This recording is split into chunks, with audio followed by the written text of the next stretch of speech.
Tang Jun unexpectedly reincarnated in the 1980s in Hong Kong, starting with a hellish mode. Activate the Huaxia Soul system, increase 1 soldier per second, unlimited critical soldiers, and become stronger as you fight. Starting from Kowloon Walled City, Tang Jun went completely insane. Sweep through Hongxing and established the first security empire in Xiangjia. In just 1 month, Tang Jun captured the world of the Hong Kong Underworld. Black and white eat together, dominate the global underground world. Tang Junhua opens up the life of a gangster godfather. If you enjoy Hong Kong action stories like this, don't forget to like and subscribe. The adventure is about to begin. Chapter 1. Rebirth of Kowloon Walled City and activate the explosive weapon system. Parallel universe world, Xianqing. A man in his early 20s with a masculine expression slowly opened his eyes, looking at everything unfamiliar around me. He was stunned for 2 seconds first. In the next moment, countless memories flooded into his mind like a tide. After extracting a long memory, his face was instantly filled with a look of shock. After a long time, he finally came to his senses and muttered to himself, I actually traveled back to the parallel 1980s? By a twist of fate, he traveled back to this parallel universe world and took away an orphan named Tang Jun from a village in Kowloon City. Tang Jun was born in Kowloon Walled City from a young age. His father was a member of a martial arts club, while his mother was just an ordinary worker. However, since childhood, Tang Jun and his family have had a very difficult life, living in the most chaotic area of the entire Hong Kong River, the Kowloon City Walled City. At this time, although Xiangjiang was still occupied by the Ying Kingdom, they were unable to conquer this land of mixed dragons and snakes. On the one hand, it is because the interior of Kowloon Walled City is complex and intricate, and most people will get lost and lose their direction when entering. On the other hand, there are multiple martial arts clubs entrenched in the Kowloon City village. Hongxing, Dongxing, Helianxing, Zhongsini, and other gangs all have their own territories here. That's why when the police and government officials want to come in, the entire Kowloon Walled City will mobilize together to resist their invasion. Over time, the government of Ingwa completely abandoned this place. So much so that the environment inside Kowloon Walled City deteriorated rapidly, becoming a paradise for murderers and criminals. In the year when Tang Jun was 10 years old, his father was arrested and imprisoned for killing someone in a gang fight, and he was sentenced to 20 years in prison. My mother was also overwhelmed and directly abandoned Tang Jun, fleeing from the land of right and wrong in Kowloon Walled City. Since then, Tang Jun has been living a life of eating 100 meals. Every day, we have one meal after another. After reaching adulthood, Tang Jun began to venture into the martial arts world, following a leader in the city and village, Ding Yi, to make a living. Ding Yi is different from other clubs. He is more like the Earth Emperor in this city. Even without a strong club background to support him, in this 1 acre and 3 fen land, other clubs have to give him some face to some extent. So he has the highest prestige and the strongest influence in the city. However, although Tang Jun followed Ding Yi, he was only the lowest level of the 4 9 sons under his control. Sijio Zai, also known as Ma Zai, usually does some dirty and tiring work, and he has been guarding a phoenix tower for Ding Yi since he joined his team. But the conditions in this village are extremely poor, and everyone cannot eat enough, so the business in Fenglu will naturally not be much better. So the meager income from watching the show is only enough for him to fill his stomach. Thinking of this, Tang Jun smiled bitterly and shook his head. I didn't expect to get the most difficult copy as soon as I crossed over. Penniless, with no background, and in a complex environment. This is simply hellish difficulty. Just as Tang Jun felt despair, a system prompt sound suddenly sounded in his mind. Ding, it has been detected that the host was a Chinese soldier in a previous life. We now invite you to activate the summoning of the Chinese soul system. Do you want to activate it now? After listening, Tang Jun didn't even think about it, and without hesitation replied with a thought, activate. At the next moment, a series of system prompts continued to sound. Ding, the activation of the Huaxia soul system has been successful. Starting immediately, you can summon the soul of a Huaxia hero warrior every second. After successful summoning, the soul will automatically become a member of the real world. However, each soul will also consume a certain amount of money every day, so please be cautious when summoning. Immediately after, a series of system panels came to his mind clearly. Host, Tang Jun number of heroes, 0/16. Daily soul consumption in Hong Kong dollars, 10. And in just 10 seconds, the number of heroes on Tang Jun's system panel increased by another 10. Host, Tang Jun number of heroes, 0/26. Daily soul consumption in Hong Kong dollars, 10. Now, Tang Jun has completely understood what this system is all about. Firstly, Tang Jun possesses a system capable of summoning the souls of Chinese heroes.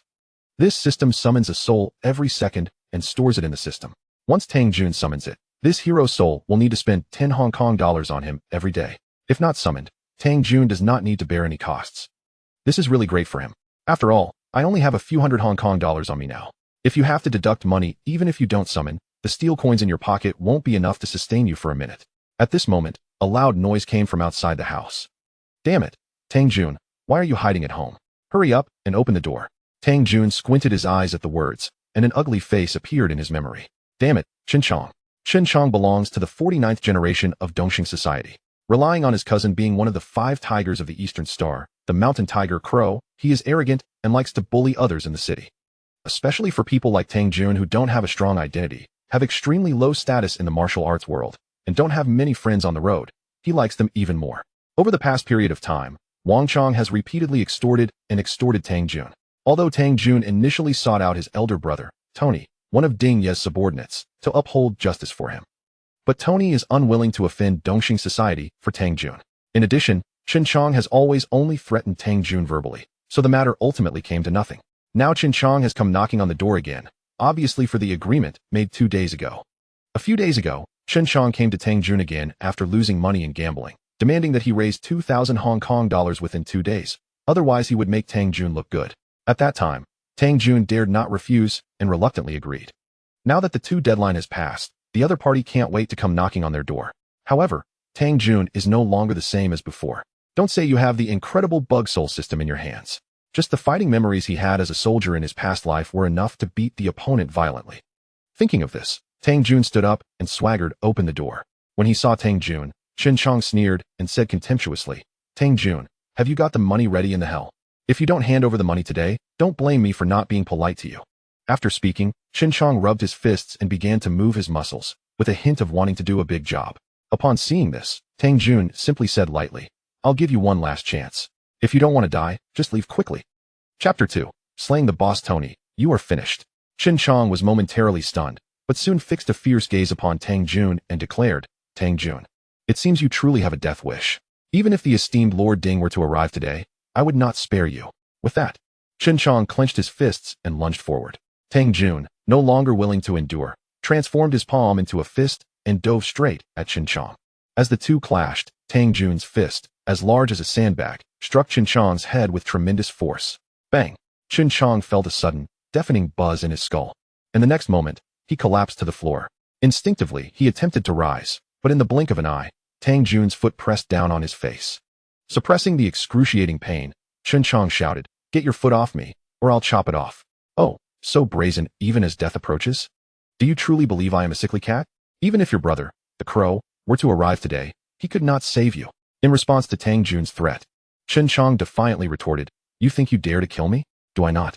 Tang Jun replied, and without further ado, he bent down and swiftly twisted one of Chong's arms. A piercing pain surged through Chong's entire being. The intensity of the agony made him break into a cold sweat, rendering him unable to utter a sound. Still not satisfied? Then let me intensify your suffering. With that, Tang Jun struck again, rendering Chong's other arm useless. Let go, please. Chong, now fully aware of Tang Jun's seriousness, hastily pleaded for mercy.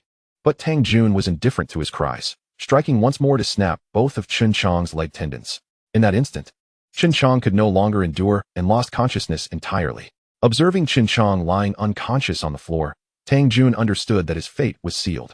Yet, at that moment, he felt no concern for the man's life or death. Even with the backing of the East Star Crow, what did it matter? As long as he possessed wealth, he could summon an army at will. Tang Jun then bound Chong and stuffed a towel into his mouth, intending to leave him to his own devices within the room. After ensuring everything was in order, he rifled through Chong's pockets, retrieving over 200 Hong Kong dollars. Damn, poorer than I am, and yet you act like a big shot before me? After spitting on Chong's unconscious form, Tang Jun rose and exited the small room. The place was essentially a makeshift structure comprised of a few iron sheets, long since deemed hazardous. Thus, it served merely as Tang Jun's temporary refuge. Given its secluded location, typically frequented by the elderly, women, and children, even if Chong were to perish there, it would not be discovered anytime soon. Stepping outside, Tang Jun took a deep breath. At this juncture, the most pressing matter for him was to amass wealth. Only by rapidly accumulating his initial fortune could he summon the heroic spirits of China to fight on his behalf. Subsequently, Tang Jun made his way to a mahjong parlor, where he encountered his boss, Tony, the unfortunate recipient of the infamous phrase, You are finished. Tony, I have something to tell you.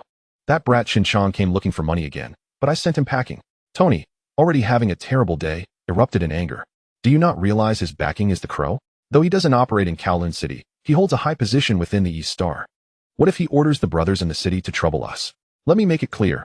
This mess is of your own making, and you will resolve it. I will not take responsibility. Tony swiftly distanced himself from the situation. Witnessing his boss's incompetence, Tang Jun could not be bothered to argue further. He declared, "Since you are unwilling to protect me, there is no need for me to serve you any longer. Pay me what you owe from last month. I am leaving." Upon hearing Tang Jun audaciously demand money, Tony slammed his mahjong tiles down on the table and stood up swiftly. "You dare to ask me for money? Are you tired of living? Let me tell you, if you want to leave, you must pay me a $10,000 red envelope, and I might allow you to transfer to another gang." In the culture of Hong Kong's underworld, it is customary for gangsters wishing to leave a gang to obtain their boss's consent. Only with the boss's approval can they smoothly transition to another organization or exit the criminal world altogether. Naturally, Tony did not wish to let Tang Jun go without extracting a price. Seeing Tony digging his own grave, Tang Jun smirked, then focused his thoughts. He immediately summoned 10 heroic spirits of China. Ding! You have successfully spent 100 Hong Kong dollars to summon the heroic spirits of China. They are en route and can be tracked through your consciousness. In the next moment, Tang Jun's awareness revealed 10 black dots rapidly approaching the mahjong parlor, expected to arrive within a minute. Meanwhile, Tony was growing increasingly impatient. "Hey, are you deaf? Can't you hear what I'm saying?" As he prepared to shove Tang Jun aside. The moment Tony's hand touched Tang Jun's chest, Tang Jun reacted swiftly, seizing his arm. "Let go of me. Tang Jun, release the boss, or we won't hold back," shouted several of Tony's lackeys, who were now rallying behind their leader. Although they had previously maintained a decent relationship with Tang Jun while working under Tony, given that Tony had abandoned him and Tang Jun had now incurred the wrath of the East Star, they naturally chose to side with Tony against Tang Jun. However, merely chuckled, "That will depend on whether you possess the capability." With that, he swiftly unleashed a punch, striking Tony squarely in the face. Bang! Tony's nose broke instantly, blood splattering everywhere. He doubled over, clutching his nose, his face contorted in pain. At that moment, Tony's subordinates erupted in fury, charging at Tang Jun. But just as they made their move, 10 imposing, spirited men burst into the mahjong parlor. "General, we have arrived." The 10 heroic spirits summoned by Tang Jun had subconsciously regarded him as their general. On the battlefield, soldiers would unconditionally obey their commander's orders. Thus, upon entering the room, they rushed directly to Tang Jun's side, engaging Tony's lackeys in fierce combat. Chapter 3. A chance encounter with the goddess Zhou Huimin in Kowloon City. Tony's subordinates were nothing more than a ragtag group, utterly helpless against the valiant Chinese warriors. In mere moments, Tony's men were decisively taken down. At that point, Tony finally grasped the gravity of the situation. Clutching his bleeding nose, he pointed at Tang Jun and asked, "Tang Jun, are you betraying me? Colluding with another gang to disrupt our territory? Who told you they were from another organization? They are my brothers, who have fought alongside me through thick and thin." The 10 souls possess a certain degree of independent thought. Upon hearing Tang Jun's words, their emotions surged violently. The gaze directed at Tang Jun became intensely fervent. In that moment, Tang Jun realized that even if he commanded them to leap from a building, they would likely comply without hesitation. Such is the caliber of iron-blooded soldiers, particularly those from Huaxia. Tony, however, clearly disbelieved Tang Jun's assertions. After all, prior to this, Tang Jun had merely been an inconspicuous lackey under his command. "You're talking nonsense. Tang Jun, unless you escape from Kowloon City, I will not let you off the hook." "Very well, I was contemplating whether to spare your life, considering you have been under Lord Ding for many years. However, it seems that if I show you mercy, it would be tantamount to cruelty towards myself. Bring him down. Leave him no chance," Tang Jun declared coldly. At that moment, a soldier stepped forward with alacrity. Tony attempted to resist, but was swiftly knocked to the ground with a kick. His subordinates lay silent on the floor, their eyes fixed on their leader. Acutely aware that the situation was entirely under Tang Jun's control, none dared to act rashly at this critical juncture. As for sacrificing their lives for their boss and gang, most merely spoke of it without conviction. After being knocked down, Tony still hoped to rise, but his opponent had already seized his neck. "What do you intend to do?" Tony exclaimed in alarm. With a sharp crack, his neck was twisted, and he instantly lost all breath. As Tony collapsed lifelessly to the ground, a profound silence enveloped the scene. Tang Jun turned and surveyed the surroundings. Inside the mahjong parlor, all eyes were fixed on him in terror. In that instant, Tang Jun appeared to them as a demon. Following the customary procedure, Tang Jun successfully retrieved over 10,000 Hong Kong dollars from Tony's pocket. This was undoubtedly a considerable sum for him. With this amount, he could recruit 1,000 souls in one breath. Yet, to fill the ranks of 1,000, that sum would only sustain him for a day at most. Therefore, he proceeded to recruit 90 more souls. After all, Tony's demise could not remain concealed for long. It would not be long before the entire Enclave learned that he had personally slain their leader. In the Underworld, killing one's boss is an absolute taboo. Thus, Tang Jun had to prepare meticulously to avoid retribution from Lord Ding and Dongxing. Once the summoning was complete, Tang Jun opened the system panel once more. The new data was promptly updated. Host, Tang Jun, number of souls, 1,003, 573. Daily soul consumption in Hong Kong dollars, 1,000. In just 1 hour since acquiring the system, Tang Jun had managed to recruit nearly 4,000 souls. Once he summoned all 4,000, the other factions within Kowloon City would pose no threat. However, Tang Jun was not in a hurry. After all, the early bird gets the worm.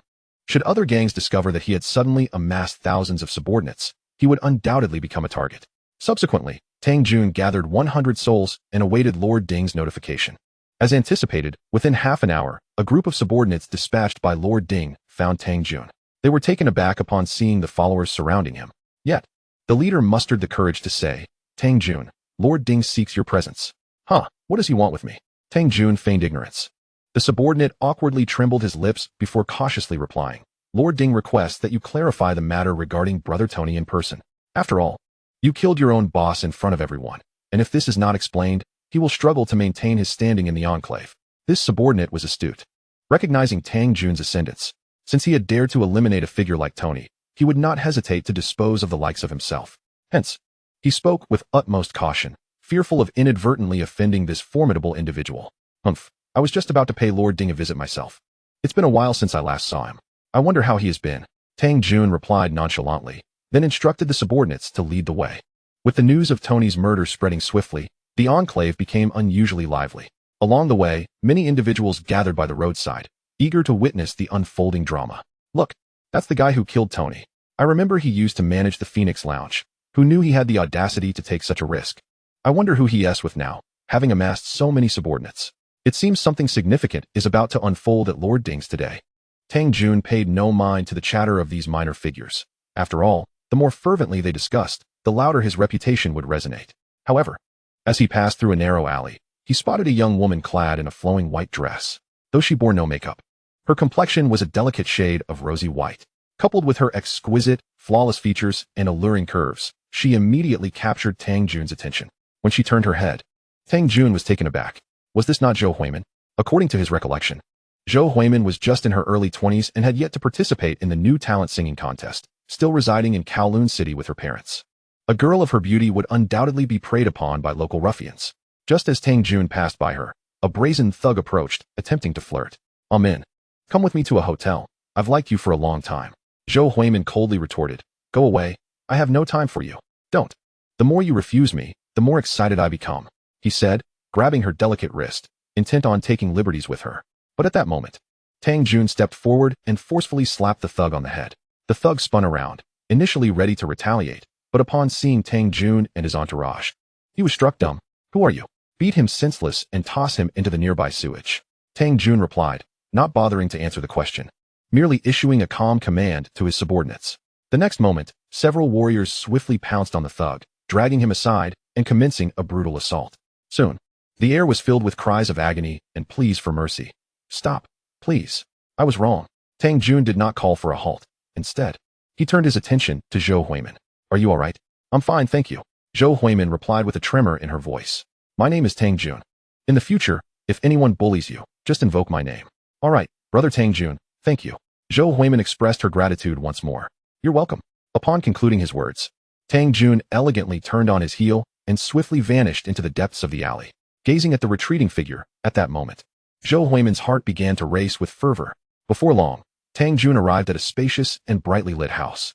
As he stepped inside, he immediately spotted the imposing figure of Master Ding, seated in the central position of the room. At that moment, Master Ding was reclining with his feet up, puffing on a pipe, his cold gaze fixed upon him.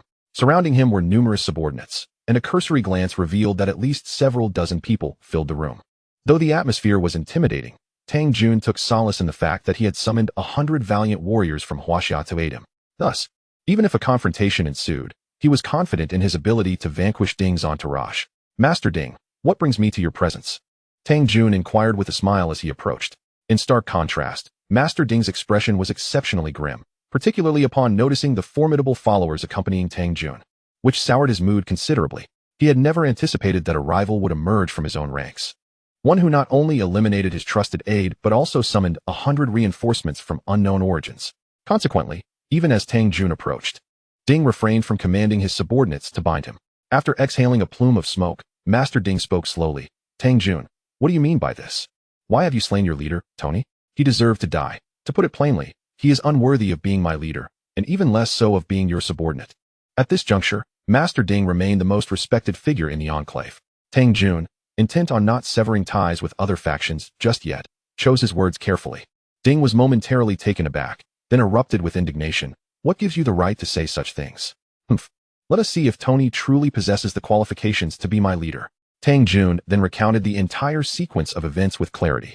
As Ding listened to Tang Jun's accusations, his expression gradually shifted to one of embarrassment.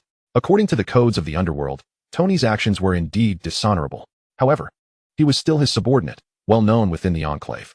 Thus, if he were to simply dismiss the matter, it would tarnish Ding's reputation irreparably. After a moment's contemplation, Ding continued.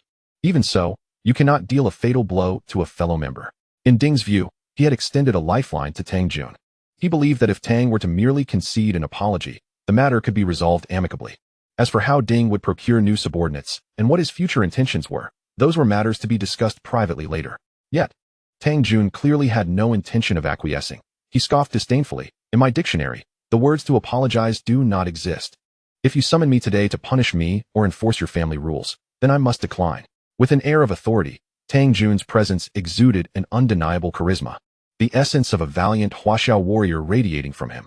The other individuals present were immediately awed by his regal aura, causing even Ding to shudder involuntarily. Tang Jun, are you intending to oppose me? You ought to understand that no one has yet dared to challenge my authority within this enclave, though surrounded by allies. He reminded Tang Jun, do not forget, at the sound of my whistle, a legion of brothers will come to my aid. Even the other factions in this enclave can be summoned to support me. Ding sought to leverage his influence and status to pressure Tang Jun into submission. However, Tang Jun remained unfazed. He retorted arrogantly, very well, let us see whether you can muster more men than I. With that, Tang Jun summoned forth another 100 warriors from Huaxia. In an instant, the exterior of the house was teeming with his followers. Ding found himself utterly astonished. When had so many unfamiliar ruffians appeared at his doorstep? It was as if his home had been invaded without his knowledge. Casting another glance at Tang Jun, a flicker of trepidation crossed his eyes. At that moment, one of Ding's subordinates hastily interjected, Master Ding, Tang Jun, we are all comrades here. Let us not allow a trivial matter to sour our relations.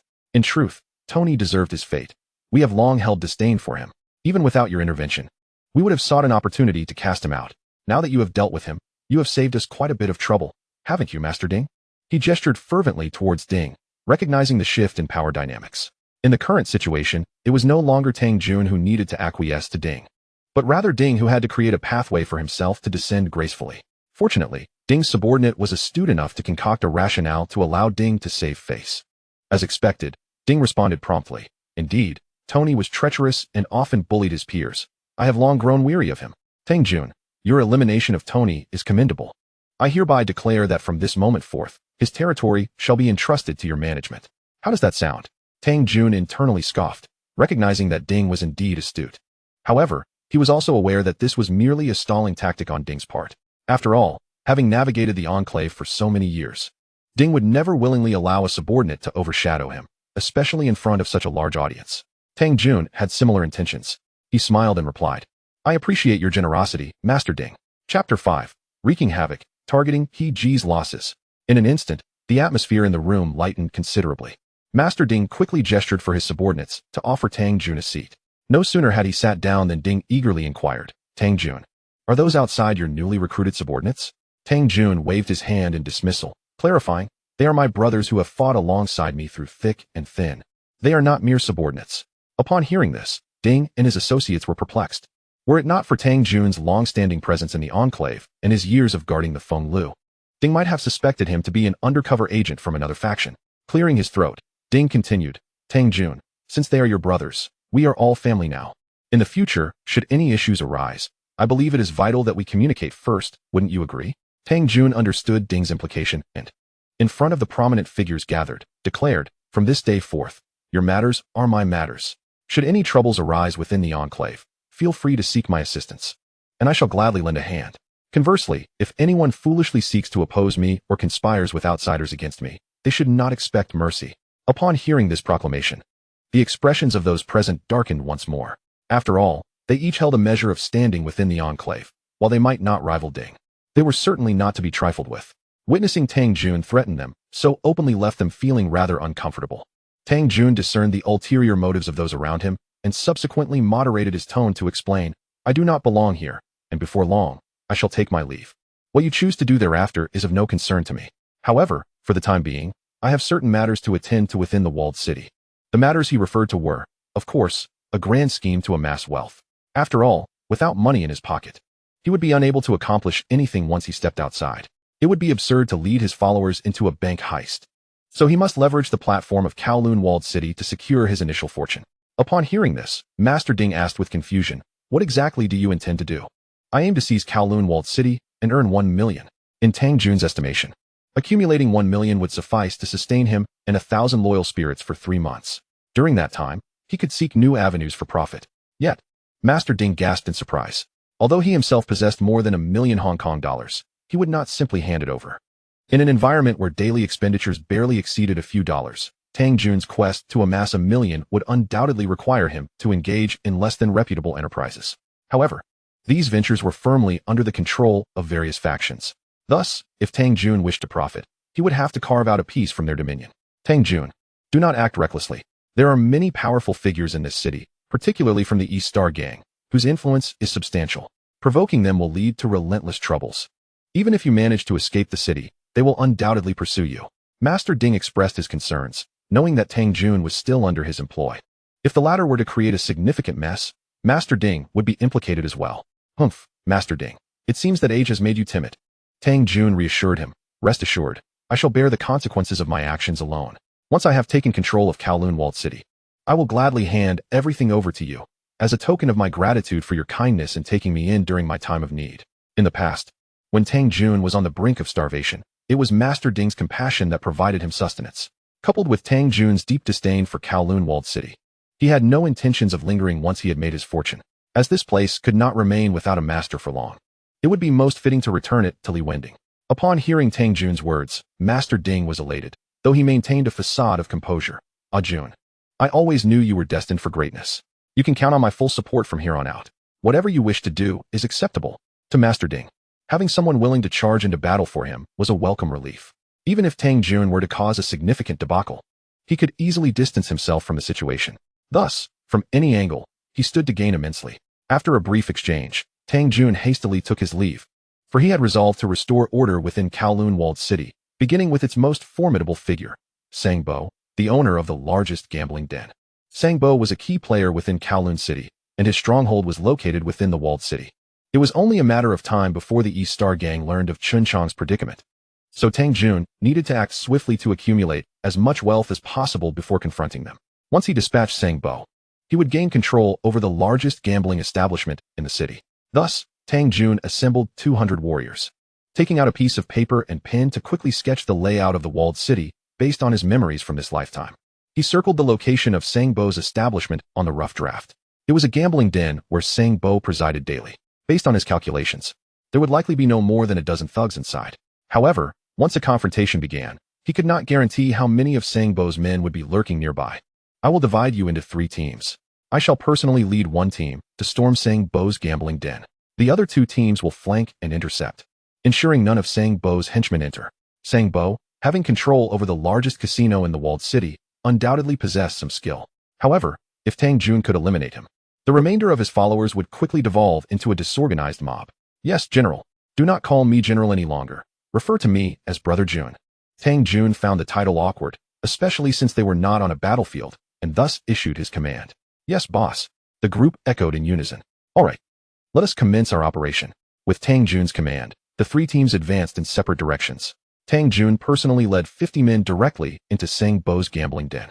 The establishment had been bustling with activity, but as Tang Jun and his warriors entered, an eerie silence enveloped the room. At that moment, some recognized Tang Jun, as many patrons frequented the Phoenix Tower, where he had served for several years, and they naturally recognized one another. Subsequently, a small-time enforcer of Sang Bo stepped forward, visibly displeased, and questioned Tang Jun. What is the meaning of this, Tang Jun? Why have you brought so many people here? Are you looking to cause trouble?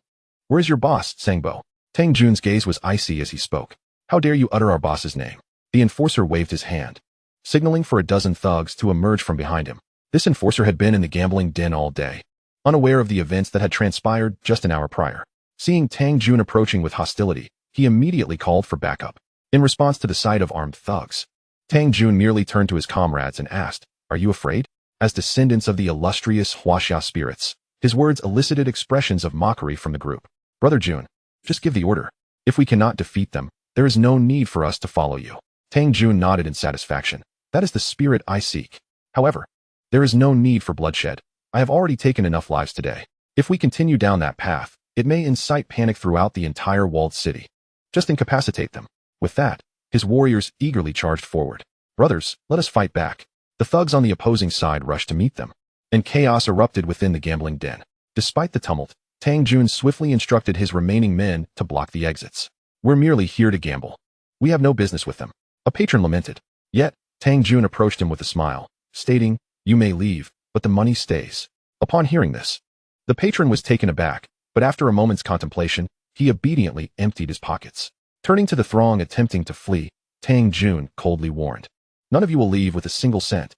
Desperate for funds, he saw no issue in robbing the gambling den.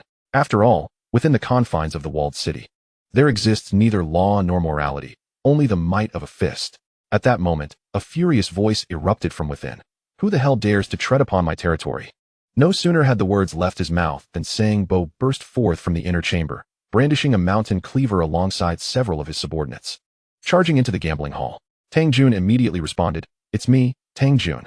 Tang Jun, I don't know you. You will soon enough. Seize him." With a thunderous shout from Tang Jun, his comrades swiftly surged towards Sang Bo's direction. Before Sang Bo could ascertain who these men were aligned with, he found himself knocked to the ground with a swift kick.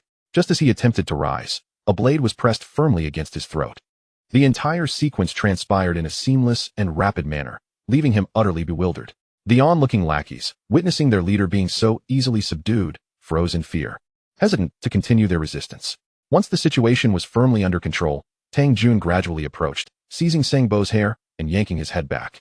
Sang Bo, quickly elevating his gaze, glared at Tang Jun with gritted teeth. "Sang Bo, you've commanded great respect in the walled city for so long. How imposing you are." Even in his subdued state, Sang Bo retained his swagger, defiantly retorting, "Let me go. I demand a one-on-one. What era do you think this is? I have an army at my disposal, do you understand?" Tang Jun laughed scornfully. He was not intimidated by Sang Bo. After all, as a soldier, he had no fear of facing off against a petty thug. However, given the uncertain circumstances outside, he had no time for such duels. "Who are you working for? Do you not realize I am with the Heji gang? You think you can stay here after crossing me?" Sang Bo continued to bellow. In his eyes, no one in Kowloon Walled City had ever dared to confront him directly. "Oh, not only will I remain here, but I shall ensure you remain forever silenced. Bring him away, kill him." Tang Jun commanded again, this time with a different target in mind. He was acutely aware that once he initiated this course of action, matters would inevitably become exceedingly complicated. After all, executing adversaries so casually was hardly in accordance with the rules. Yet he could no longer afford to be concerned about such things, having just amassed over 100,000 in gambling stakes. He had no fear of retaliation from the Heji gang. Following the execution of Sang Bo, the entire walled city erupted in chaos. Within half a day, Tang Jun had dispatched 2 prominent enforcers from rival gangs. The enforcers, known as Red Sticks within the gang, were recognized as elite fighters, awarded their titles only through immense strength. Thus, with the deaths of Tony and Sang Bo, Tang Jun's reputation swiftly spread throughout Kowloon Walled City. Suddenly, everyone began to discuss this enigmatic figure. With Sang Bo's demise, his subordinates were thrown into disarray. After all, they had never encountered anyone as ruthless as Tang Jun in their lives. His actions were utterly devoid of regard for consequences, showcasing a chilling ruthlessness. Observing the silence of the Heji thugs, Tang Jun derided them. "I thought you all had some backbone. Yet here you are, a bunch of spineless cowards. Relay a message to the Heji leaders for me. As long as I, Tang Jun, am here, Kowloon Walled City will not welcome them. Should they wish to provoke me, they are welcome to come." With that declaration, Tang Jun waved his hand grandly and, accompanied by 200 soldiers, swaggered out of the gambling hall. Once outside, Tang Jun realized he could not afford to stir up further trouble today. With such behavior, Should he continue on a path of indiscriminate killing, he would likely face the collective wrath of the entire walled city. And even if he could summon more soldiers, what good would it do? He could not annihilate the entire populace. Thus, Tang Jun promptly returned to the residence of his deceased leader, Tony. Being a big brother has its perks. You get to live in a standalone house. He mused, kicking open the door and surveying the opulent decor within, letting out a slight snort. With a corpse still present where he had recently taken refuge, returning was not an option. Moreover, he had few friends in the walled city, so he had no choice but to spend the night at Tony's place. After all, with Tony deceased and lacking any relatives here, the house would remain empty. However, upon entering, Tang Jun summoned a few astute soldiers to his side. From now on, each of you will lead a team to guard these key routes. These paths are essential for anyone coming to see me. Therefore, if anyone intends to plot against me, they must pass through these locations. Your task is to secure this area. Not even a fly should be allowed entry, understood? Tang Jun warned sternly. Understood, boss. Chapter 7. A beautiful woman seeks affection? Although accompanied by many, the threat of an overt attack is easily avoided, yet a covert strike is far more insidious. Thus, despite the guards stationed outside, Tang Jun remained ever vigilant, a habit ingrained from years of military service. Just then, a commotion arose outside the door. Frowning, Tang Jun stepped out to investigate. To his surprise, a striking figure appeared before him. Upon recognizing her, his eyes brightened. What brings you here? Hello, Jun-go. I'm here to express my gratitude. Though it seems your brothers are rather reluctant to let me in. Zhou Huimin smiled warmly. Tang Jun waved his hand, allowing his soldiers to part and grant her passage. Please excuse them. They are merely here to ensure my safety.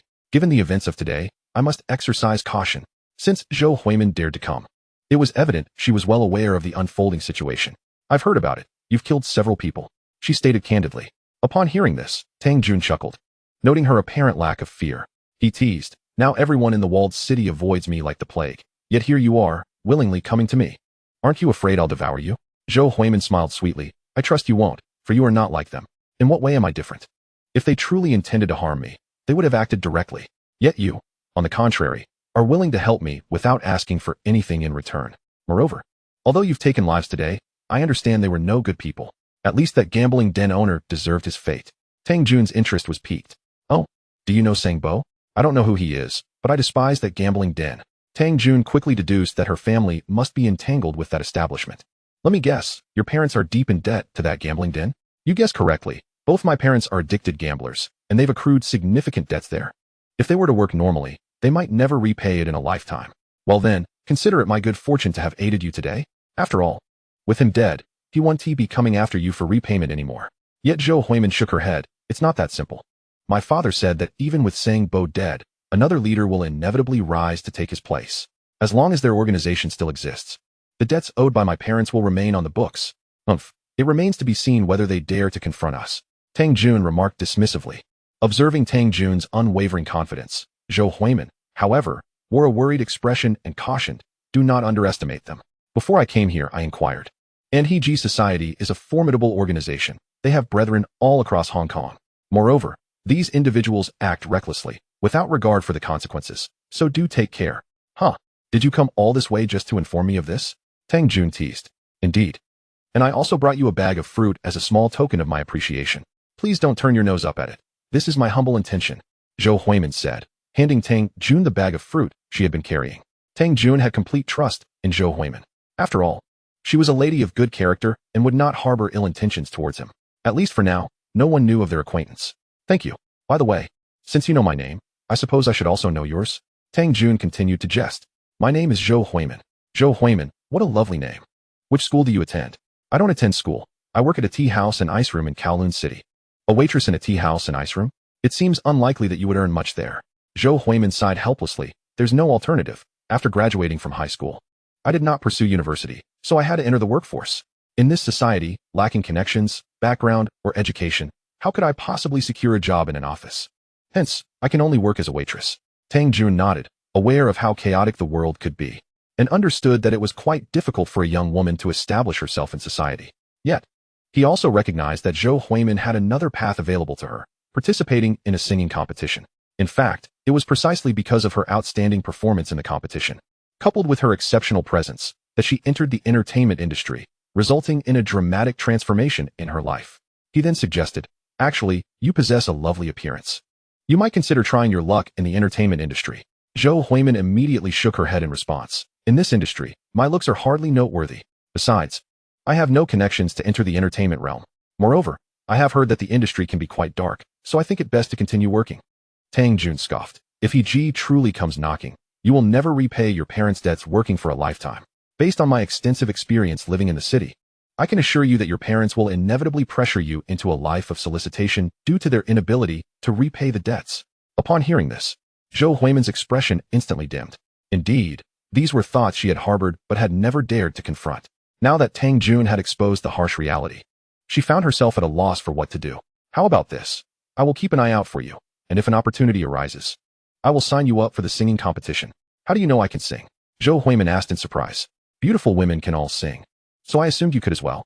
Tang Jun's flattery worked wonders, leaving Zhou Huimin utterly smitten. I do sing quite well. However, if the opportunity truly arises, I would be willing to give it a try, but for now, I think you should focus on your own safety. My father mentioned that this matter is far from over, so you must be cautious. Don't worry, I will be just fine. In Kowloon City, no one can judge me. Alright, it's getting late. I should head back. Goodbye. Yet, just as Zhou Huimin was about to leave, she suddenly turned back and asked, by the way, how will I find you in the future? In this era, mobile phones were a rarity, and very few had access to them in Kowloon City. After pondering for a moment, Tang Jun replied, if you wish to find me, seek out Dingyi. Dingyi? Zhou Huimin took a deep breath. As she was aware of what Dingyi was involved in, Tang Jun nodded. Indeed, find him, and you will naturally find me. Chapter 8. Joining forces with Dingyi. Plotting against the Dongxing Red Stick leader. A night passed, and nothing else transpired in Kowloon City. After all, the darkness of the night rendered the area ominous, and no one dared to stir up trouble during this time. Thus, after a restful night as sleep, Tang Jun finally rose and stepped outside. Brother Jun. The soldiers by his side greeted him promptly. Since the previous night, Tang Jun had organized his 21 bodyguards into 3 teams, implementing a rotating shift system for patrols. Therefore, the soldiers on duty appeared invigorated and in high spirits, brimming with energy. Nothing unusual happened last night. Nothing at all, please rest assured, Brother Jun. The leader of the men promptly replied. Tang Jun nodded and made his way to a nearby breakfast stall, taking a seat. Ever since his striking performance in the city the day before, everyone who encountered Tang Jun now bore a look of trepidation. The stall owner, upon seeing Tang Jun, hurried over with a smile, saying, Brother Jun, what would you like to eat? Oh, so you know my name now? Tang Jun squinted, teasing. In Kowloon City, who doesn't know our Brother Jun's name?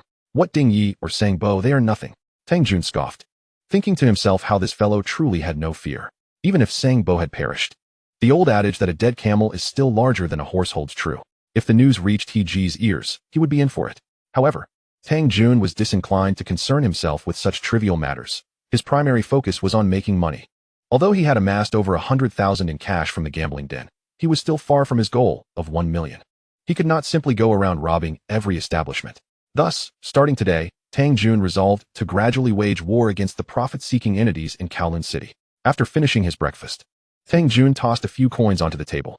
The owner, noticing this, immediately insisted, Brother Jun, please don't be modest. This meal is on me. Take it. You hardly earn much in a day. Tang Jun shot him a glance before rising gracefully to leave. Thank you, Brother Jun.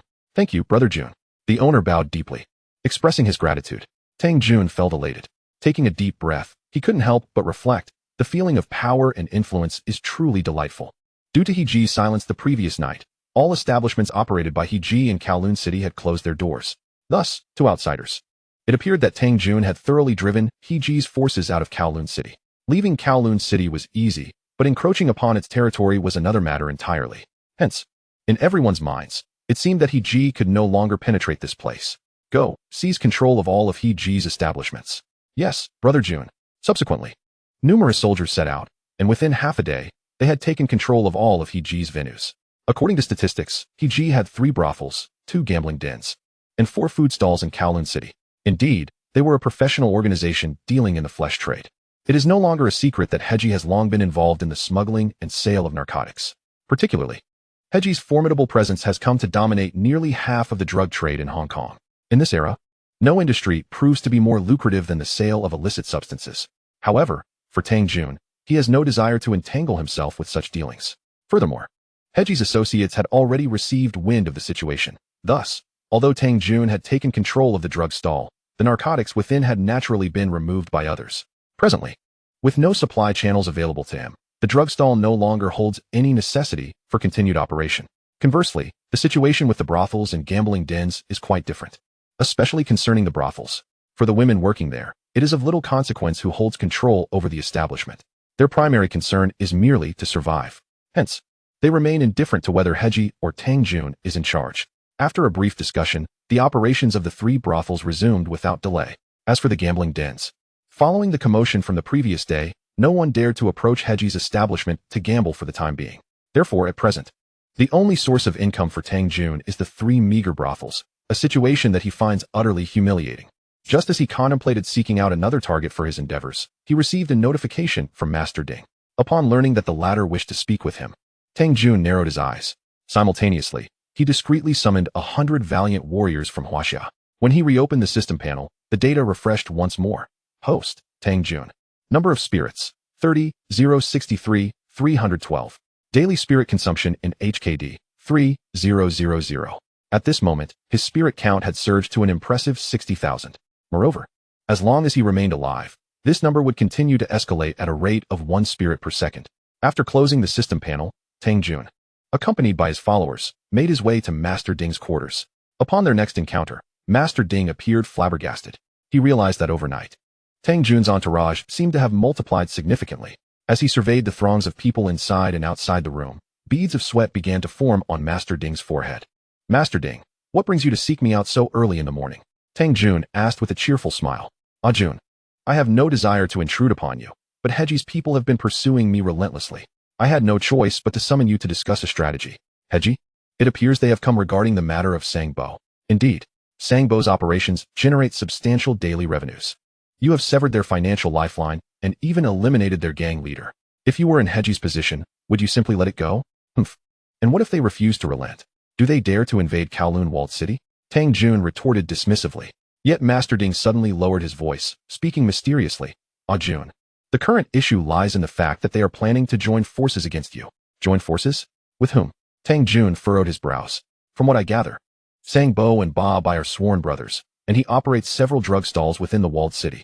You have just killed his brother and wiped out his stalls in a fit of rage, so Ba Bai, furious, is now seeking allies to eliminate you. Upon hearing Ba Bai's name, Tang Jun could not help but chuckle. It was as if he had summoned the devil by merely mentioning his name. However, since the opposing party was intent on provoking him, it could only bode well for Tang Jun. Did anyone truly dare to collaborate with him? Considering the ulterior motives that lurked within the hearts of the leaders here, it used to be like that, but now it is different. Think about it. You have just taken the life of your own brother and indiscriminately attacked Heji's operations. Who wouldn't he be concerned that disaster might fall upon them next? Plus, you have mysteriously acquired a formidable group of brothers. Master Ding explained helplessly. Then why are you not afraid? Tang Jun countered. Master Ding paused for a moment, then smiled. Is it not because you are my prized protege? Besides, you promised me that once you took control of the walled city, the matter would be resolved. Tang Jun snorted lightly. He understood that Master Ding was withholding the truth. The real reason he disclosed this secret was partly out of fear of Tang Jun and partly in hopes of using him to uproot Heji and other gang influences entirely. Only then could he secure his position as the leader of Kowloon Walled City. Since we are allies, then please enlighten me as to who Ba Bai intends to collaborate with. I have heard that Ba Bai is currently joining forces with the East Star's Wreaking. You know him. He is the top horseman of the Crow. His power within Kowloon Walled City is immense, and he commands a large following. Moreover, he controls all the water sources in the entire walled city. So if the two of them join forces, you will be in serious trouble. To outsiders, this statement might seem ridiculous. A gang leader exerting control over a region's water supply. Yet within the confines of the walled city, water equates to life. The expansive settlement houses tens of thousands of residents, all of whom are forced to share merely a handful of water pipes. The rights to these pipes are entirely held by the East Star. Anyone wishing to draw water must pay a fee. Thus, while it may seem foolish to control the water supply, it is, in fact, as lucrative as dealing in narcotics. Collaborating with East Star? How intriguing. What suggestions do you have, Master Ding? Master Ding chuckled. Since you wish to unify the entire Kowloon Walled City, I will lend you a hand. However, I wonder if you possess the courage to undertake another dragon slaying. Dragon slaying, a term from the Underworld, signifies the assassination of a rival gang leader. And this dragon naturally refers to Wreaking. I have already offended Heji. Why should I fear offending East Star? Besides, with your assistance, what do I have to worry about? Master Ding quickly clarified. I am of an age where I can no longer engage in such tumultuous endeavors. Thus, It is destined that I will spend my remaining days here. Even if I were to offend Heji or East Star, I have confidence that they would not dare to trouble me. But you are different. If one day you venture into the outside world, it would be far easier for them to seek you out for retribution. So you should think carefully before making a decision. Tang Jun waved his hand dismissively. No need for that. Having chosen this path, I am resolved to see it through to the end. This time, it will be either Shi Ying's demise or my own. Tang Jun's determination was unwavering, and a significant factor behind this was his recent act of killing the crow's cousin, Lan Zichong. Shi Ying was also Lan Zichong's elder brother. Therefore, even if conflict did not erupt now, he would inevitably find himself at odds with East Star in the future. Chapter 9. Betrayal and Ruthlessness. One must be fierce to survive. Very well, then it is settled. I will arrange for Shi Ying to come for negotiations and urge him to stay out of Heji's affairs. You need only to lie in ambush nearby and then slay him. As for all the establishments he has within the fortress, we shall divide them equally. How does that sound? Tang Jun nodded. No problem, it's settled. After reaching an agreement with Master Ding, Tang Jun concealed himself and began to await the opponent's notification. It was not until 7 o'clock in the evening, when the entire fortress had nearly descended into darkness, that Master Ding sent someone hastily to inform Tang Jun. Brother Jun, Shi Ying will be going to his place for tea at 8 o'clock. Master Ding instructed me to tell you to be on site and take action by 8:30. Upon hearing this, a flicker of doubt stirred within Tang Jun based on his understanding of the gangs within the fortress. It was uncommon for anyone to choose to conduct business at night. Yet, Master Ding and Shi Ying seemed to have deliberately selected this particular time. While 8:30 may not seem excessively late, for a fortress reliant on stealthily acquired electricity, it undoubtedly posed significant danger. Why choose this time? I do not know. It was agreed upon by Master Ding and Shi Ying. The subordinate awkwardly explained, unable to discern anything further from the other's expression. Tang Jun waved his hand to dismiss him. Once the individual had distanced himself, Tang Jun summoned all his subordinates together. He then addressed the 300 soldiers. Who among you has experience in night reconnaissance? In the next moment, dozens of hands shot up in unison. Witnessing such a large number of former scouts, a satisfied smile rapidly spread across Tang Jun's face. Excellent. You shall accompany me tonight. After briefing everyone on the details, Tang Jun set off towards Master Ding's location, accompanied by dozens of agile and sharp-eyed soldiers. With the streets utterly devoid of light at night, save for the occasional kerosene lamp flickering in a household, the path had become pitch black, rendering it impossible to see one's hand before their face. Under such circumstances, Tang Jun was reluctant to allow his subordinates to switch on their flashlights, especially given his lack of complete trust in Master Ding. He could not afford to expose himself to the enemy's line of sight. Just as Tang Jun and his men were nearing Master Ding's residence, he abruptly gestured for his subordinates to halt. Do you see those few individuals keeping watch ahead? They are from Dongxing.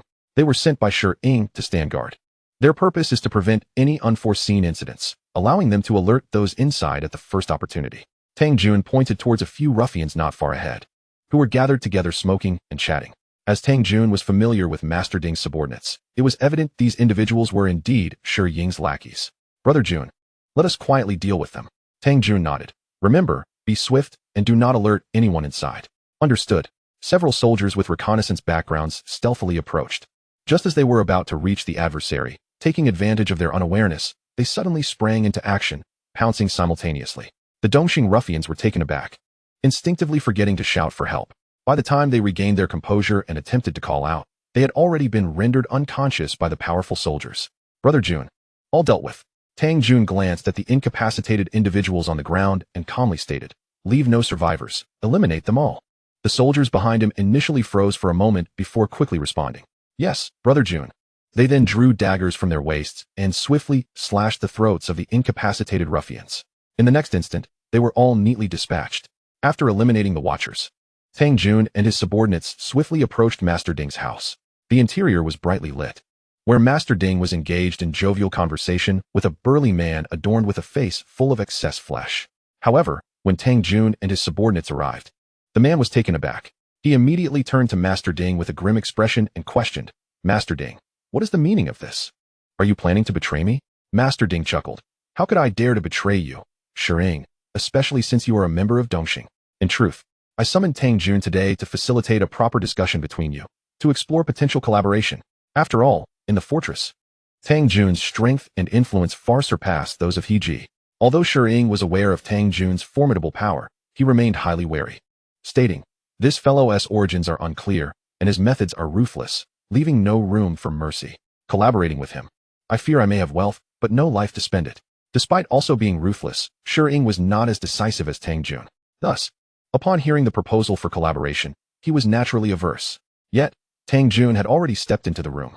At this moment, over a dozen Dongxing thugs surrounding Shuying quickly closed in, creating a standoff with Tang Jun's subordinates. Meanwhile, a few of Master Ding's men stood quietly to the side, opting to observe the unfolding drama. Tang Jun first cast a glance at Master Ding, noticing his insistence on signaling him to act quickly and eliminate Shuying.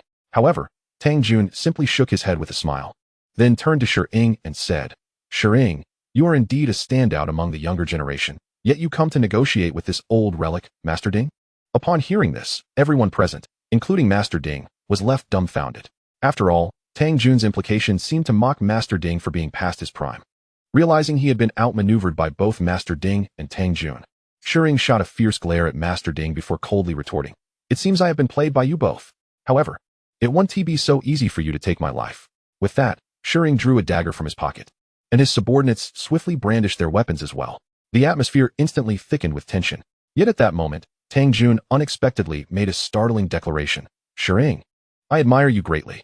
Why not join forces with me to seize the entire Kowloon Walled City? What? Shuying gasped, his mouth agape, while Master Ding looked at Tang Jun in disbelief. Tang Jun, what do you mean? Master Ding, being with you is simply too insecure. In our line of work, we must act with integrity. Yet, you exploit Shuying's trust in you, setting a trap for him to fall into. If this word gets out, how could you possibly continue in this world? At this moment, Master Ding was utterly astonished. He had never anticipated that Tang Jun would pull such a stunt at this critical juncture. Now, trapped between the two, he found himself in a dire predicament. Realizing that Tang Jun had no intention of severing ties with Shuying, Master Ding took a deep breath and quickly began to explain. Shuying, this is all a misunderstanding. I genuinely wanted to invite Tang Jun to discuss collaboration with you. If it were truly about collaboration, why not conduct it openly? Now, I have gathered dozens of people outside. Even if you wish to leave, it seems you cannot. Under Tang Jun's threat, Shuying immediately grasped the situation. He turned to Master Ding and snarled, Li Wending, you are playing me. At this moment, Li Wending also grew desperate. Tang Jun, what do you want? Are you planning to betray me? How can one possibly label this as treachery? When the leader becomes ineffective, it is only natural for the subordinate to ascend and take his place. Moreover, it is not I who seeks your demise. It is Shuying who wishes to eliminate you. Is it not? Shuying understands all too well that today, he must either eliminate Master Ding and ally with Tang Jun or face the wrath of both Li Wending and Tang Jun. After considerable contemplation, Shuying abruptly turned and directed the blade towards Li Wending. Master Ding was utterly panic-stricken and hastily concealed himself behind several of his subordinates. Yet, those subordinates were even more terrified than he was. After all, confronting Dongxing and Tang Jun was akin to inviting death upon themselves. Thus, they hastily shoved Master Ding back towards Shuying. Shuying, you cannot kill me. Let us unite against Tang Jun. At this moment, Master Ding realized the true ruthlessness of Tang Jun and instantly sought Shuying's collaboration. However, Shuying had resolutely made up his mind to dispose of Master Ding, and without further ado, thrust the knife directly into Master Ding's abdomen. In that very instant, Tang Jun suddenly signaled his soldiers with a glance. The soldiers, understanding the cue, charged towards Shuying and the others, just as Shuying had dispatched Master Ding and had yet to catch his breath. He was unexpectedly knocked to the ground by the oncoming soldiers. The entire room was instantly thrown into chaos. Master Ding's remaining subordinates were left utterly dumbfounded. After all, they could not comprehend the unfolding events. Just then, Tang Jun bellowed, Master Ding, I shall avenge you. With that, Tang Jun swiftly advanced, seized a machete, and plunged it into Shuying's belly.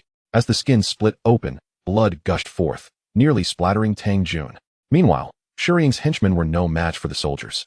Outnumbered and outmatched, they were swiftly taken down. The sudden commotion drew the attention of several onlookers in the vicinity. Brawls in the city are far too common. Yet upon learning of Master Ding's predicament, their curiosity compelled them to investigate. When they arrived outside and beheld Li Wending lying in a pool of blood, gasps of shock reverberated through the crowd. Isn't that Master Ding? How did he end up dead on the ground? Wait a moment. Lying next to him is Shuying from Dongxing. It appeared that Dongxing had sought trouble with Master Ding, leading to a violent confrontation within the room. In an instant, the noise escalated. Meanwhile, Tang Jun wore a peculiar smile upon his face. Chapter 10. Is Dongxing so arrogant? Then let not a single survivor remain. Eradicate all of Dongxing's members. Leave no one alive. With Tang Jun's renewed command, the The soldiers wasted no time and systematically dispatched the Dongxing thugs sprawled on the floor. Witnessing this gruesome spectacle, several of Master Ding's underlings were immediately paralyzed with fear. Although Tang Jun did not immediately turn his wrath upon them, they dared not make a move. After all, none could fathom what thoughts lurked within Tang Jun's mind. Once the last of Dongxing's members were eliminated, Tang Jun slowly approached the remaining few. The longtime subordinates of Master Ding straightened their spines, standing together as if facing a formidable foe. After softening his tone, Tang Jun leisurely spoke. Who among you wishes to continue following me? Huh, Jun, are you joking?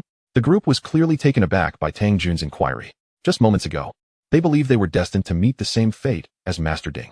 Yet unexpectedly, Tang Jun extended an olive branch before them in plain sight. Master Ding has aged and lost control over the entire Kowloon Walled City. Thus, new blood is essential. As you can see, Master Ding has been slain by Dongxing, and I have personally avenged him. In this context, wouldn't it be more prudent for you to align yourselves with me? Upon hearing Tang Jun's words, the individuals present suddenly grasped the situation. It was all an elaborate trap set by Tang Jun. The mantis stalks the cicada, unaware of the oriole behind. While Master Ding appeared to be the mantis, he was, in truth, merely a target for Tang Jun. With Master Ding's demise, especially at the hands of Dongxing, Tang Jun could seamlessly take over all of Master Ding's territories and influence within the walled city. Admiration flickered in their eyes as they exchanged glances. Tang Jun's maneuver not only allowed him to clear obstacles in the walled city, but also placed him in a rightful position of power. After a moment of silent exchange, they ceased their hesitation and began to voice their agreement. After all, they had no alternative path before them. Should they defy Tang Jun, their fates would likely be no better than that of Master Ding. Seeing that these individuals were astute, Tang Jun nodded in satisfaction. I knew you would make the right choice. So it shall be. From this moment forth, I am the master of this abode. Furthermore, whatever benefits Master Ding promised you, I shall add an additional 20%.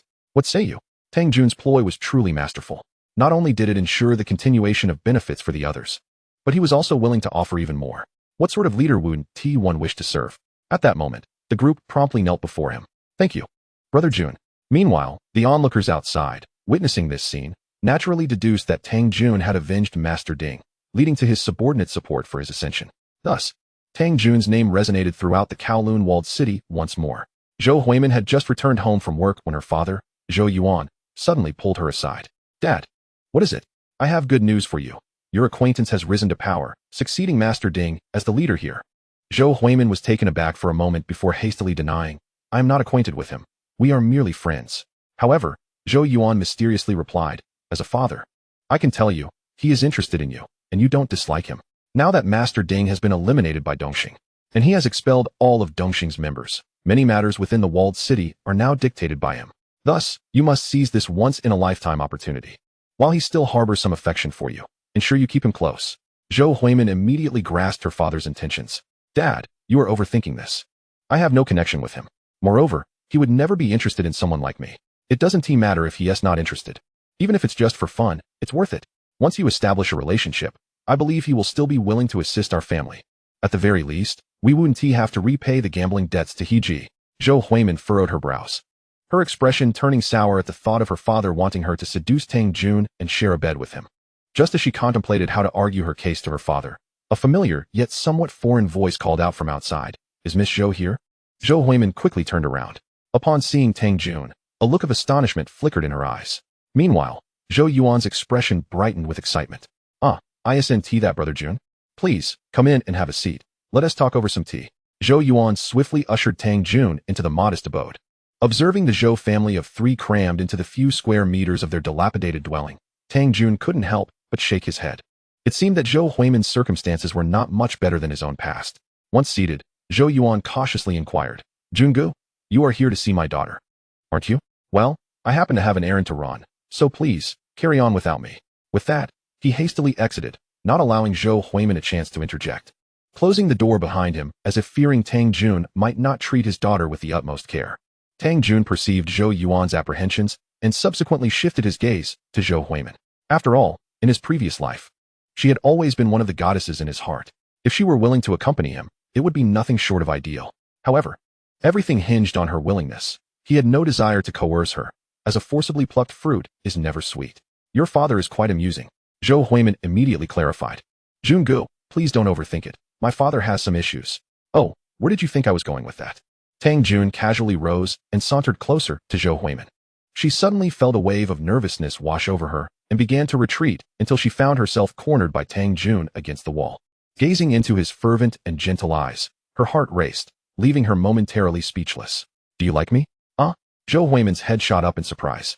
At that moment, Tang Jun decided to forego any further preamble. His goddess stood before him, and to hesitate now would be unmanly. He seized her hair and pressed his lips against hers fervently. Initially startled, Zhou Huimin's movements were somewhat stiff, but as the kiss lingered, she gradually relaxed and began to reciprocate his actions. After their passionate embrace, Tang Jun held Zhou Huimin close and declared, "From this day forth, you are my woman. Do you understand?" Zhou Huimin, feeling shy, merely nodded in response. Chapter 11. My temper is fiery. I will secure Zhou Huimin with determination. After their intimate exchange, Zhou Huimin nestled against Tang Jun and softly asked, "Will we be together for a lifetime?" Tang Jun chuckled lightly, shaking his head. "A lifetime is far too long. I only strive for the present." At his words, Zhou Huimin shivered slightly, but quickly regained her composure. "The conditions here are too poor. You should move in with me. I currently reside at Ding Ye's place, which is spacious and well-equipped. In the Enclave, few dwellings surpass the luxury of Ding Ye's residence." Thus, Tang Jun immediately resolved to claim Ding Ye's abode for himself. "But how should I explain this to my parents? There is nothing to discuss. They will also move out, but not to live with us. Instead, they will relocate to the place where my former boss, Tony, used to live." Upon hearing Tang Jun had already arranged for her parents' new residence, a smile blossomed on Zhou Huimin's face. All she had ever desired was a man who could offer her support and shelter while cherishing her. "All right, I'll tell them later. Let us go out for a stroll. It's too stuffy in here." Tang Jun, still feeling the rush of their earlier kiss, was irked by the dismal surroundings and preferred not to engage in further intimate moments with Zhou Huimin there. Moreover, having just taken control of Dongxing's territory, he naturally wanted to survey his new domain. "Okay." Zhou Huimin eagerly entwined her arm with Tang Jun's, her face aglow with sweetness as they stepped outside. The guards assigned to protect Tang Jun immediately understood the situation upon seeing Zhou Huimin and respectfully greeted her. "Hello, sister-in-law." Flushed with embarrassment, Zhou Huimin lowered her head at the address. Meanwhile, Tang Jun gently reminded her, "Now that you are my woman, you must be prepared to face many grand occasions. You need to cultivate a strong heart. Otherwise, you will only hinder me and bring me shame." Zhou Huimin paused in surprise, but quickly lifted her gaze once more, this time with newfound determination glimmering in her eyes. The group soon arrived at a water tap, where Ding Ye's underlings were now stationed, and a long line of residents awaited their turn to fetch water. Noticing Tang Jun's arrival, one of Ding Ye's subordinates promptly approached, beaming, "Hello, Junge."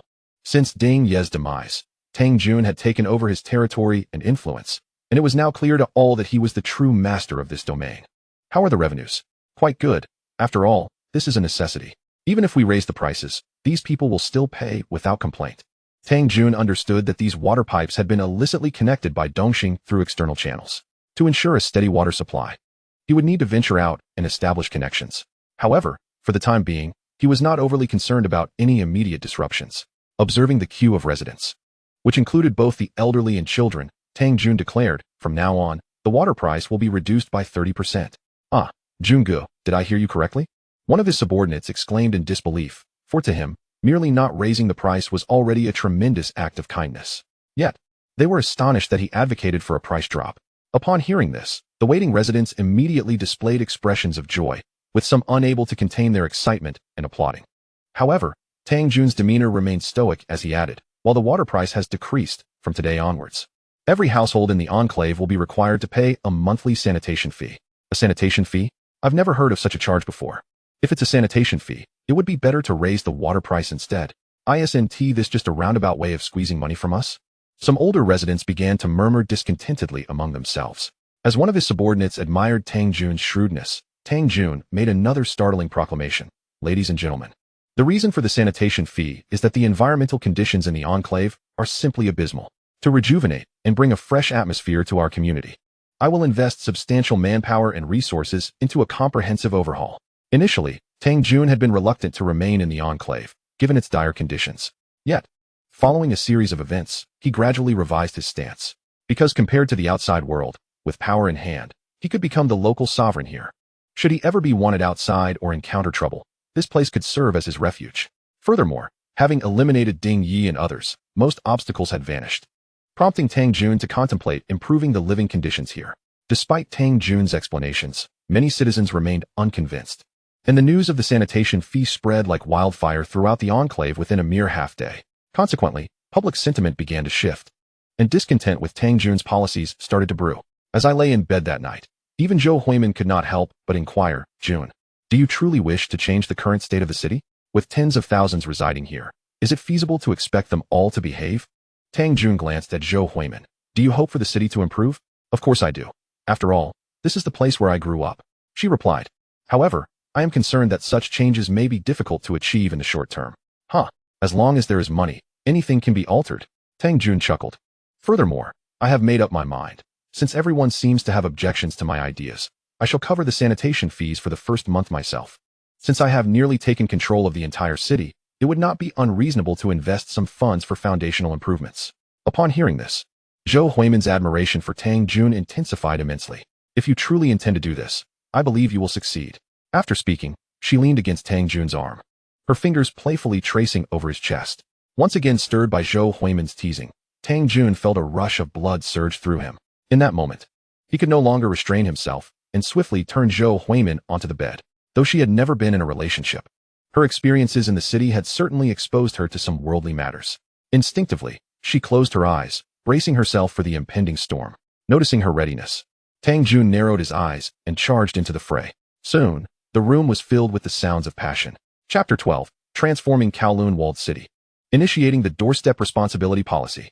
After a night of fervent engagement, Zhou Huimin lay nestled in Tang Jun's embrace like a little kitten.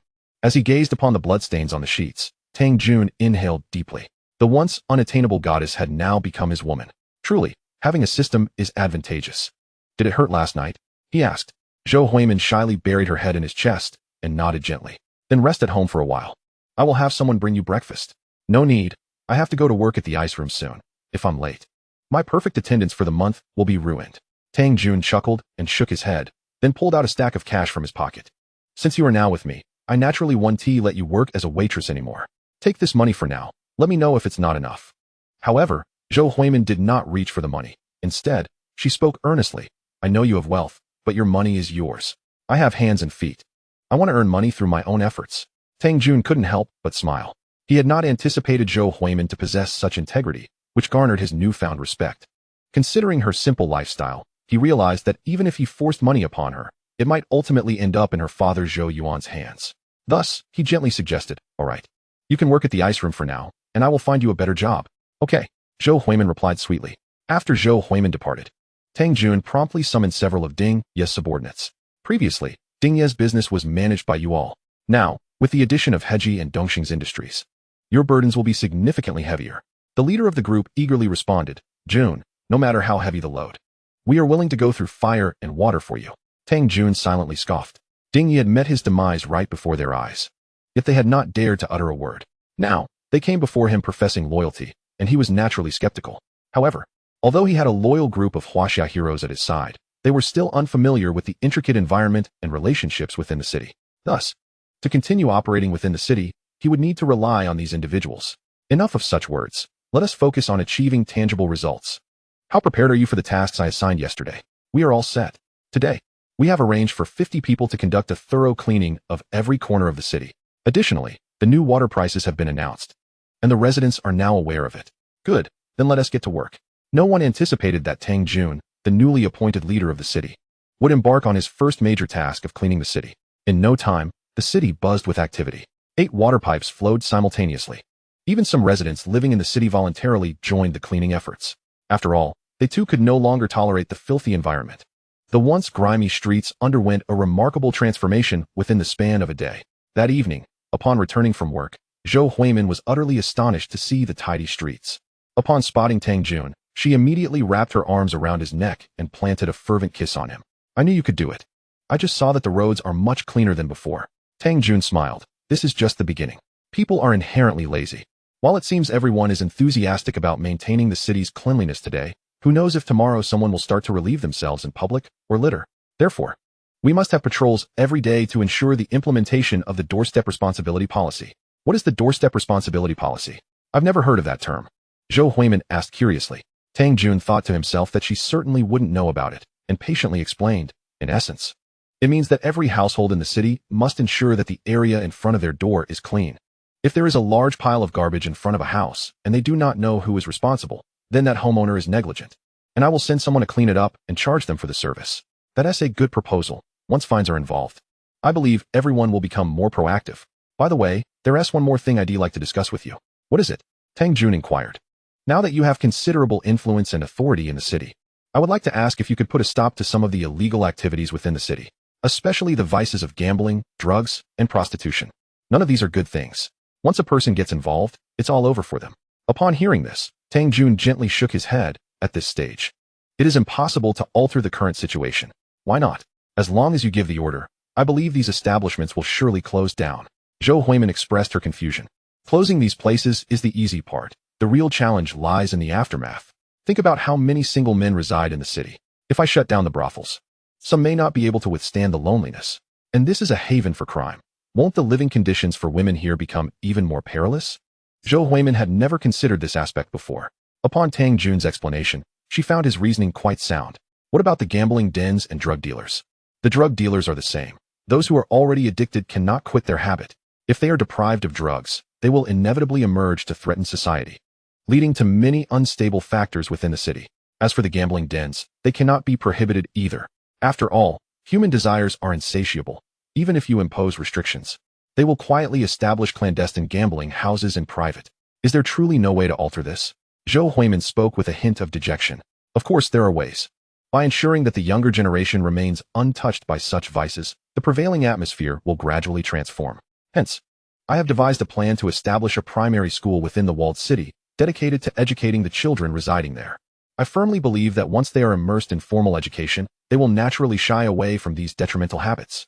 You intend to build a primary school? How splendid. The residents of our walled city will finally have access to education. Given that most inhabitants lack Hong Kong residency, nearly all the children here are illiterate. Even Zhou Huimin herself barely completed junior high before dropping out. Thus, the establishment of a school is of paramount importance for the walled city. Chapter 13. The chief of the West Kowloon Major Crimes Unit, Li Wenbin, makes his appearance. While Tang Jun and Zhou Huimin envisioned a brighter future for the walled city, dark currents had already begun to swirl outside its confines. Various factions swiftly turned their attention to the sudden emergence of this young man within the walled city. In the office of the West Kowloon Major Crimes Unit, the chief, Li Wenbin, donned spectacles and spoke in a measured tone to his two subordinates. I have heard that a formidable character has arisen in the Kowloon Walled City.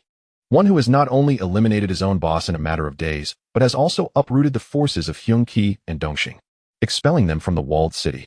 Li sir, my informants within the walled city have recently provided me with some information regarding this individual. According to them, his name is Tang Jun, an orphan who has lived in the walled city for an extended period.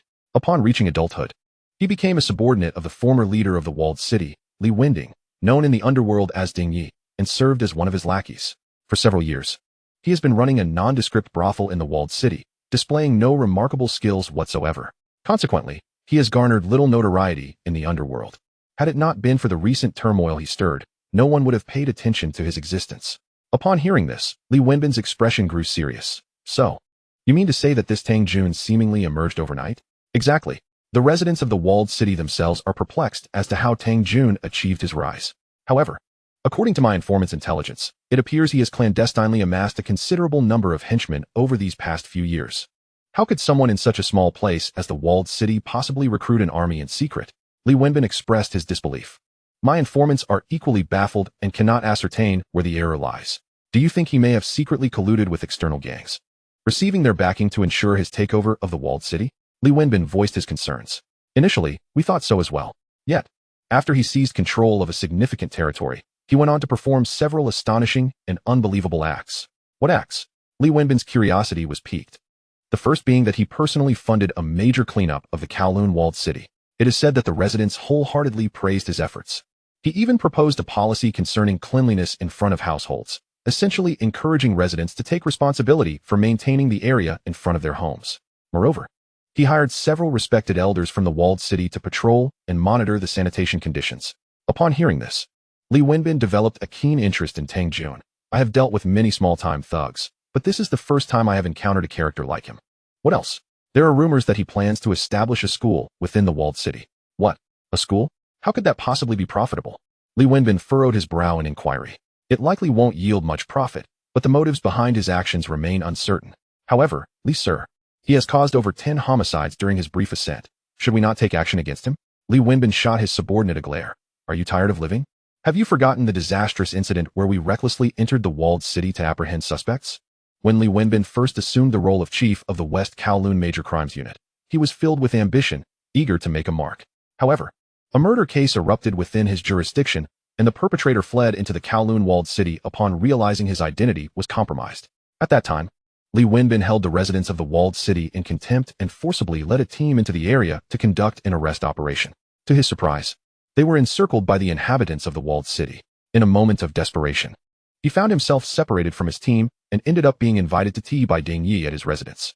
Fortunately, the government intervened, allowing Li Wenbin to escape safely from the Kowloon Walled City. Since that day, he has refrained from recklessly setting foot in the area. And how will we address these homicides?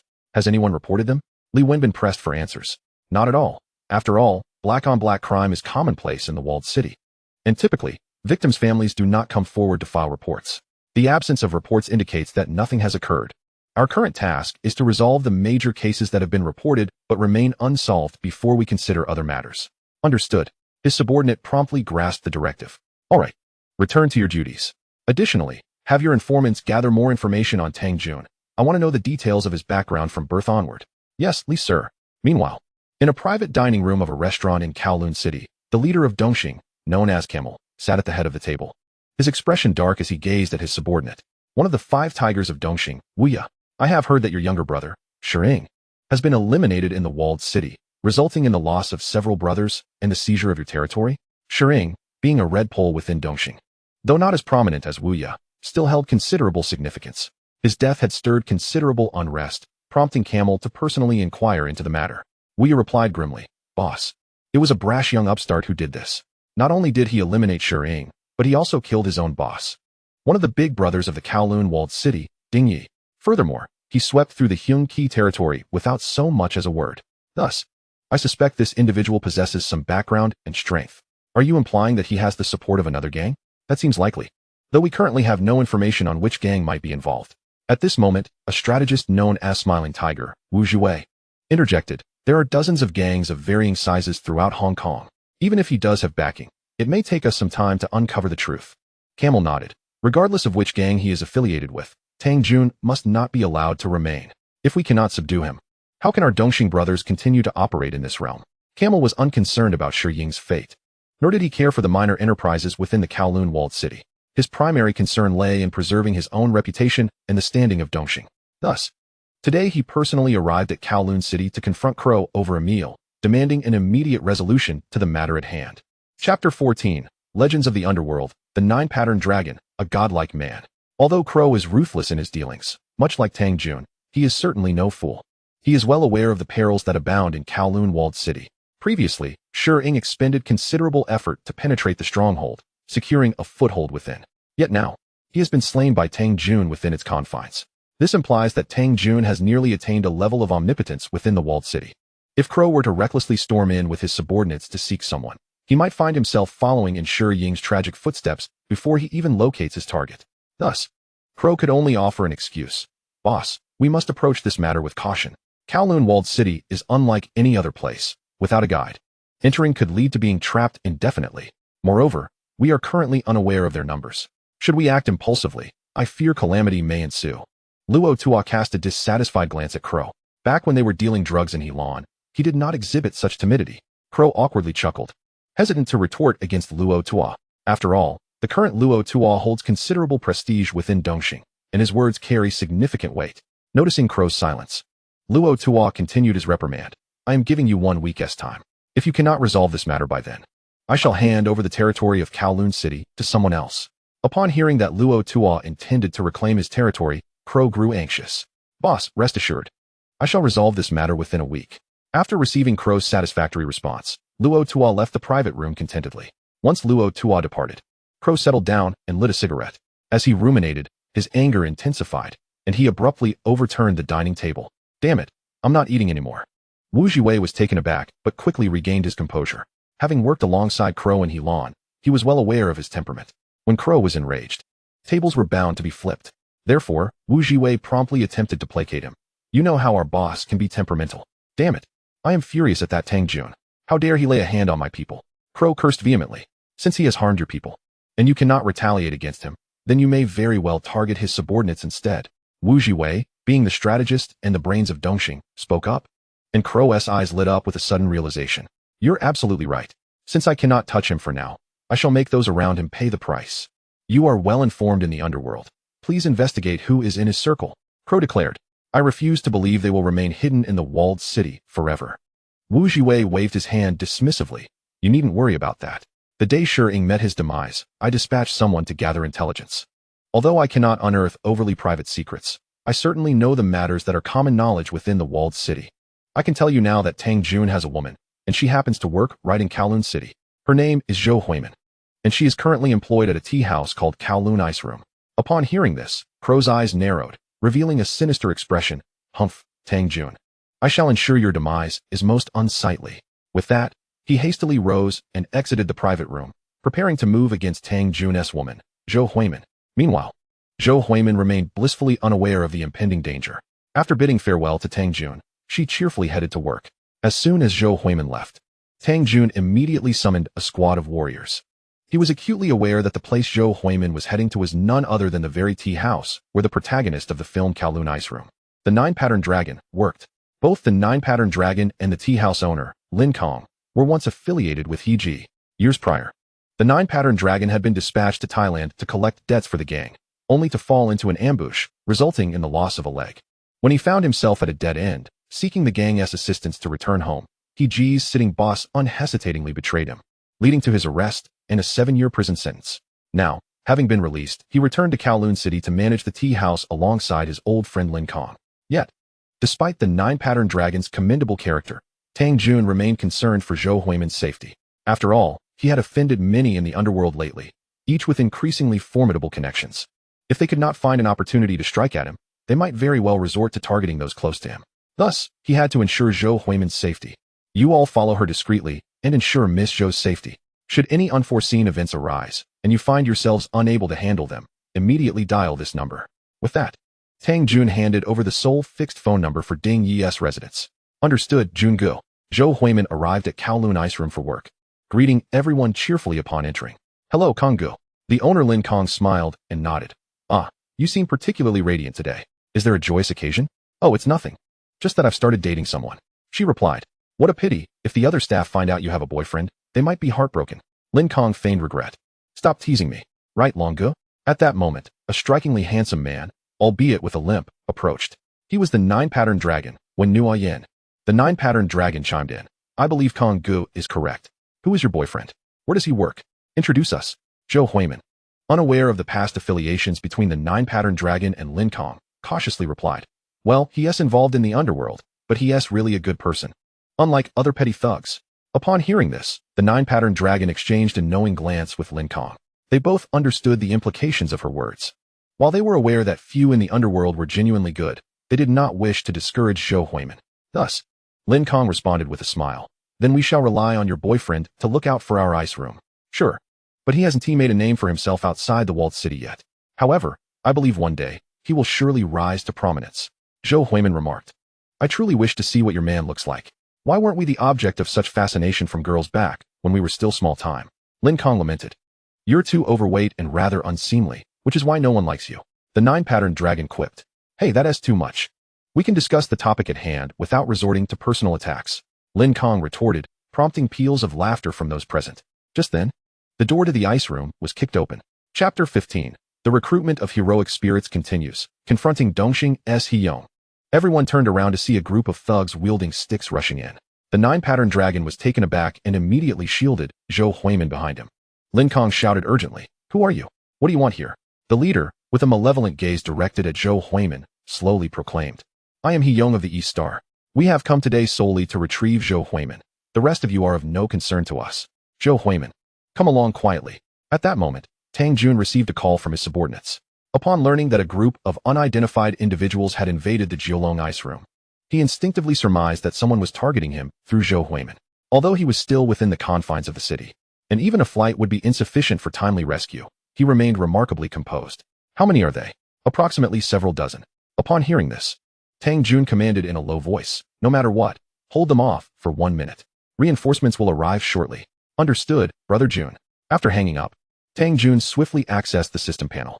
Host, Tang Jun, number of heroic souls, 300, 216, 642.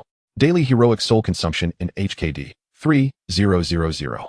At that moment, he realized he could recruit over 200,000 heroic souls, yet he had only summoned 300 thus far. Thus, Tang Jun prepared to take action once more. He summoned 200 heroic souls to hasten to the Jiulong Ice Room. With a mere thought, the system notification echoed. "Ding! You have successfully recruited 200 Huaxia heroic souls." Subsequently, Tang Jun opened his consciousness space, witnessing a swarm of black dots rapidly converging around the Jiulong Ice Room. The nearest point was merely a few dozen meters away. 200 should suffice. Come on, let's leave the city. Even with ample reinforcements, Tang Jun felt compelled to personally visit the scene. After all, such a significant incident warranted his presence. However, due to the substantial risks of leaving the city, he took 200 men with him, leaving 100 behind to maintain order within the city and ensure that the Jiulong city wouldn't face any complications. As Tang Jun led his men out of the city toward the Jiulong Ice Room, a fierce confrontation had already erupted inside. Initially, upon announcing his name, Hiyong's countenance darkened as he declared, "Whoever you are, Zhou Huimin cannot possibly leave with you." After all, he was the 9-pattern dragon, and he would never allow anyone to take a defenseless woman from his territory. Moreover, Zhou Huimin's amiable personality had earned her the affection of both him and Lin Kong. The origins of Zhou Huimin's entanglement with the East Star were of no consequence. Lin Kong stepped forward, his tone grave. "We have also walked the underworld. I am Lin Kong of the Heji, and he is the 9-pattern dragon. Brother, please do us a favor and refrain from causing trouble." Lin Kong had not intended to bring up his past with Wen Nuoyin, but given the dire circumstances, he felt compelled to reveal his identity. Zhou Huimin, still trembling in fear, was taken aback to learn that Lin Kong and the others were also involved in the underworld, leaving her momentarily speechless. Yet, even with Lin Kang's introduction, Hiyong laughed heartily. "What does the past matter? Even if the Heavenly King himself were to arrive today, she must come with us. Brothers, charge. Anyone who dares obstruct us will meet a grim fate." Hiyong had received a death order from the Crow. Thus he was determined to take Zhou Huimin away today, regardless of the cost. Just as his subordinates were about to strike, sounds of a brawl could be heard from outside the ice room. "What is happening?" Hiyong quickly turned to look. He saw his men engaged in combat with a group of unknown individuals outside. A panicked lackey rushed in to report, "Brother Yong." Those people appeared from nowhere and immediately started fighting. Hiyong instantly realized that these were Tang Jun's men sent to protect Zhou Huimin covertly. Fortunately, they were still in the majority, maintaining the upper hand for the moment. However, fearing that if the conflict dragged on, Tang Jun might arrive, he gritted his teeth and shouted, "Get out of the way. I must have her today." With that, he lunged toward Zhou Huimin. "I dare anyone to stop me." The 9-pattern dragon bellowed, limping forward. "A cripple dares to be arrogant? Die." As they collided, both threw punches, their fists crashing together with a resounding thud. In the next moment, Hiyong involuntarily staggered back 2 steps, his expression filled with struggle. "Damn, you actually have some skill." Hiyong had no idea who the 9-pattern dragon was, as he had been away from Xiangjiang for many years. Yet, upon their first encounter, he realized his opponent was no pushover. He then bellowed to his men, "What are you waiting for? Attack." But at that moment, another commotion arose outside. A large group of Huaxia heroic souls had finally arrived at the scene. The heroic warriors, who had previously been at a significant disadvantage, immediately gained the upper hand. Seeing the continuous influx of reinforcements, the East Star thugs outside were quickly routed, scattering in all directions. Mere seconds later, the warriors surged into the Jiulong Ice Room, surrounding Hiyong and the remaining dozen or so East Star thugs. Witnessing this scene, Hiyong's face turned ashen and his body began to tremble slightly. He never anticipated that he would stumble so drastically in this small ice room today. Upon seeing so many newcomers, the 9-pattern dragon furrowed his brow, casting a puzzled glance at Zhou Huimin. Having navigated the underworld for so many years, he understood that ordinary thugs could not possibly summon such a large entourage in a mere minute. Therefore, the individuals protecting Zhou Huimin were undoubtedly formidable. This piqued his curiosity about the identity of Zhou Huimin's boyfriend. "Are you all sent by Tang Jun?" Hiyong gritted his teeth and forced the question from his lips. One of the figures opposite him, with piercing eyes, coldly replied, "Now you know. Let's not let them escape." Hiyong and his men quickly huddled together, preparing for a final stand. However, just as the situation reached a critical juncture, the unmistakable sound of police sirens echoed from outside. Upon realizing that the authorities were approaching, He-Yong felt an unexpected sense of relief at the familiar, melodious sound. The weight on his heart lifted slightly. Chapter 16. Driving Away He-Yong, Tang Jun vs. Li Wenbin. The heroic warriors possessed independent awareness and understood that Hong Kong remained under the control of the Honging government. Even with their numbers, they could not confront the police, especially since they were unable to contact Tang Jun at that moment, making them even more hesitant to act recklessly. Moments later, two vehicles adorned with police sirens came to a halt in front of the Kowloon ice room. Several plainclothes officers quickly disembarked from the cars. "What are you all doing gathered here?" When the scuffle began, the nearby residents had promptly alerted the authorities. Coincidentally, the head of the major crimes unit, Li Wenbin, was nearby leading a team after completing a task, and he rushed to the scene immediately. However, by the time they arrived, the battle outside had already come to an end. Subsequently, Li Wenbin stepped into the room and loudly reprimanded everyone present. Upon recognizing him, He-Yong immediately forced a smile, exclaiming, "Commander Li, you couldn't have arrived at a better time. My brothers and I thought it was too sultry outside, so we decided to come to this ice room for a refreshing iced tea. Little did we expect to be surrounded by a group of unidentified individuals upon entering. Now that you are here, you must uphold justice for us, in the face of life and death." He-Yong paid no heed to the potential disgrace that might follow from his words leaking out, and he began to babble nonsensically. Witnessing that there were those in Kowloon City daring enough to encircle the Eastern Star members, Li Wenbin instantly sensed the gravity of the situation. He then turned to the unfamiliar faces before him and inquired, "Where do you hail from?" "We are from the city enclave." Before the foremost warrior could respond, a commanding and resonant voice echoed from outside. Li Wenbin turned his head to see a young man accompanied by a throng of followers blocking the entrance to the ice room. Even the two vehicles he had brought were now completely surrounded by the crowd. His colleagues, in that moment, dared not even breathe. Kowloon City? Li Wenbin immediately thought of Tang Jun, who had recently been making waves in the enclave. And from the looks of it, the individual before him was likely Tang Jun himself. "Indeed, I am Tang Jun from Kowloon City. I wonder if Commander Li has heard of me." Upon arriving at the scene, Tang Jun had also recognized Li Wenbin right away. However, since they had never interacted before, he understood that Li would not know him. "Huh, so you are Tang Jun? You've been quite the troublemaker lately, stirring up so many incidents in the enclave, and now you plan to continue causing chaos?" Li Wenbin snorted coldly. Although the opposing party was numerous, he truly did not believe these ruffians would dare to assault a police officer in broad daylight. "Commander, you may have misunderstood the situation. It is not I who wishes to create trouble. Rather, someone has sought to harm my girlfriend. Had I not arrived in time, the consequences would have been unimaginable," Tang Jun explained, prompting Li Wenbin to quickly regain his composure. After all, he had received quite a bit of information regarding Tang Jun in the office over the past few days, and he was aware that Tang had thoroughly fallen out with Eastern Star in the enclave. Shi-Ying was originally one of Crow's subordinates, and He-Yong was also affiliated with Crow. Thus, it was highly likely that He-Yong's visit was not without purpose. "You are the boss here, correct? I ask you, is Tang Jun speaking the truth?" At this moment, Li Wenbin turned his attention to Lin Kong. "Commander, he speaks the truth." This group suddenly barged in, shouting to take my employees away. We had no choice but to fight back. Lin Kong, realizing that he could not bow to Eastern Star at this juncture, understood that they would not let them off easily. Thus, he resolutely chose to stand firmly with Tang Jun, seeing the shop owner corroborate the story. Li Wenbin immediately turned to He-Yong and said, "He-Yong, you truly have some audacity, daring to cause a ruckus on my turf?" "Commander Li, you've misunderstood. I merely wish to invite this young lady for a drink. Since it's a misunderstanding, you all should leave at once." Li Wenbin had no desire to be used as a pawn. He was unwilling to involve himself in the Underworld's conflicts and even less inclined to assist Tang Jun in dealing with Eastern Star. As long as no homicide occurred in his jurisdiction, that was all that mattered. Therefore, he began to drive Eastern Star's members away. Upon hearing this, He-Yong rejoiced and hastily urged his subordinates to flee the scene. Tang Jun did not intervene, for he could not directly harm He-Yong and the others in front of the police. After all, there would be ample opportunities for revenge as long as they remained in Xinjiang. Once Eastern Star's members departed, Li Wenbin directly called Tang Jun to the kitchen. After clearing the area, the two stood face to face.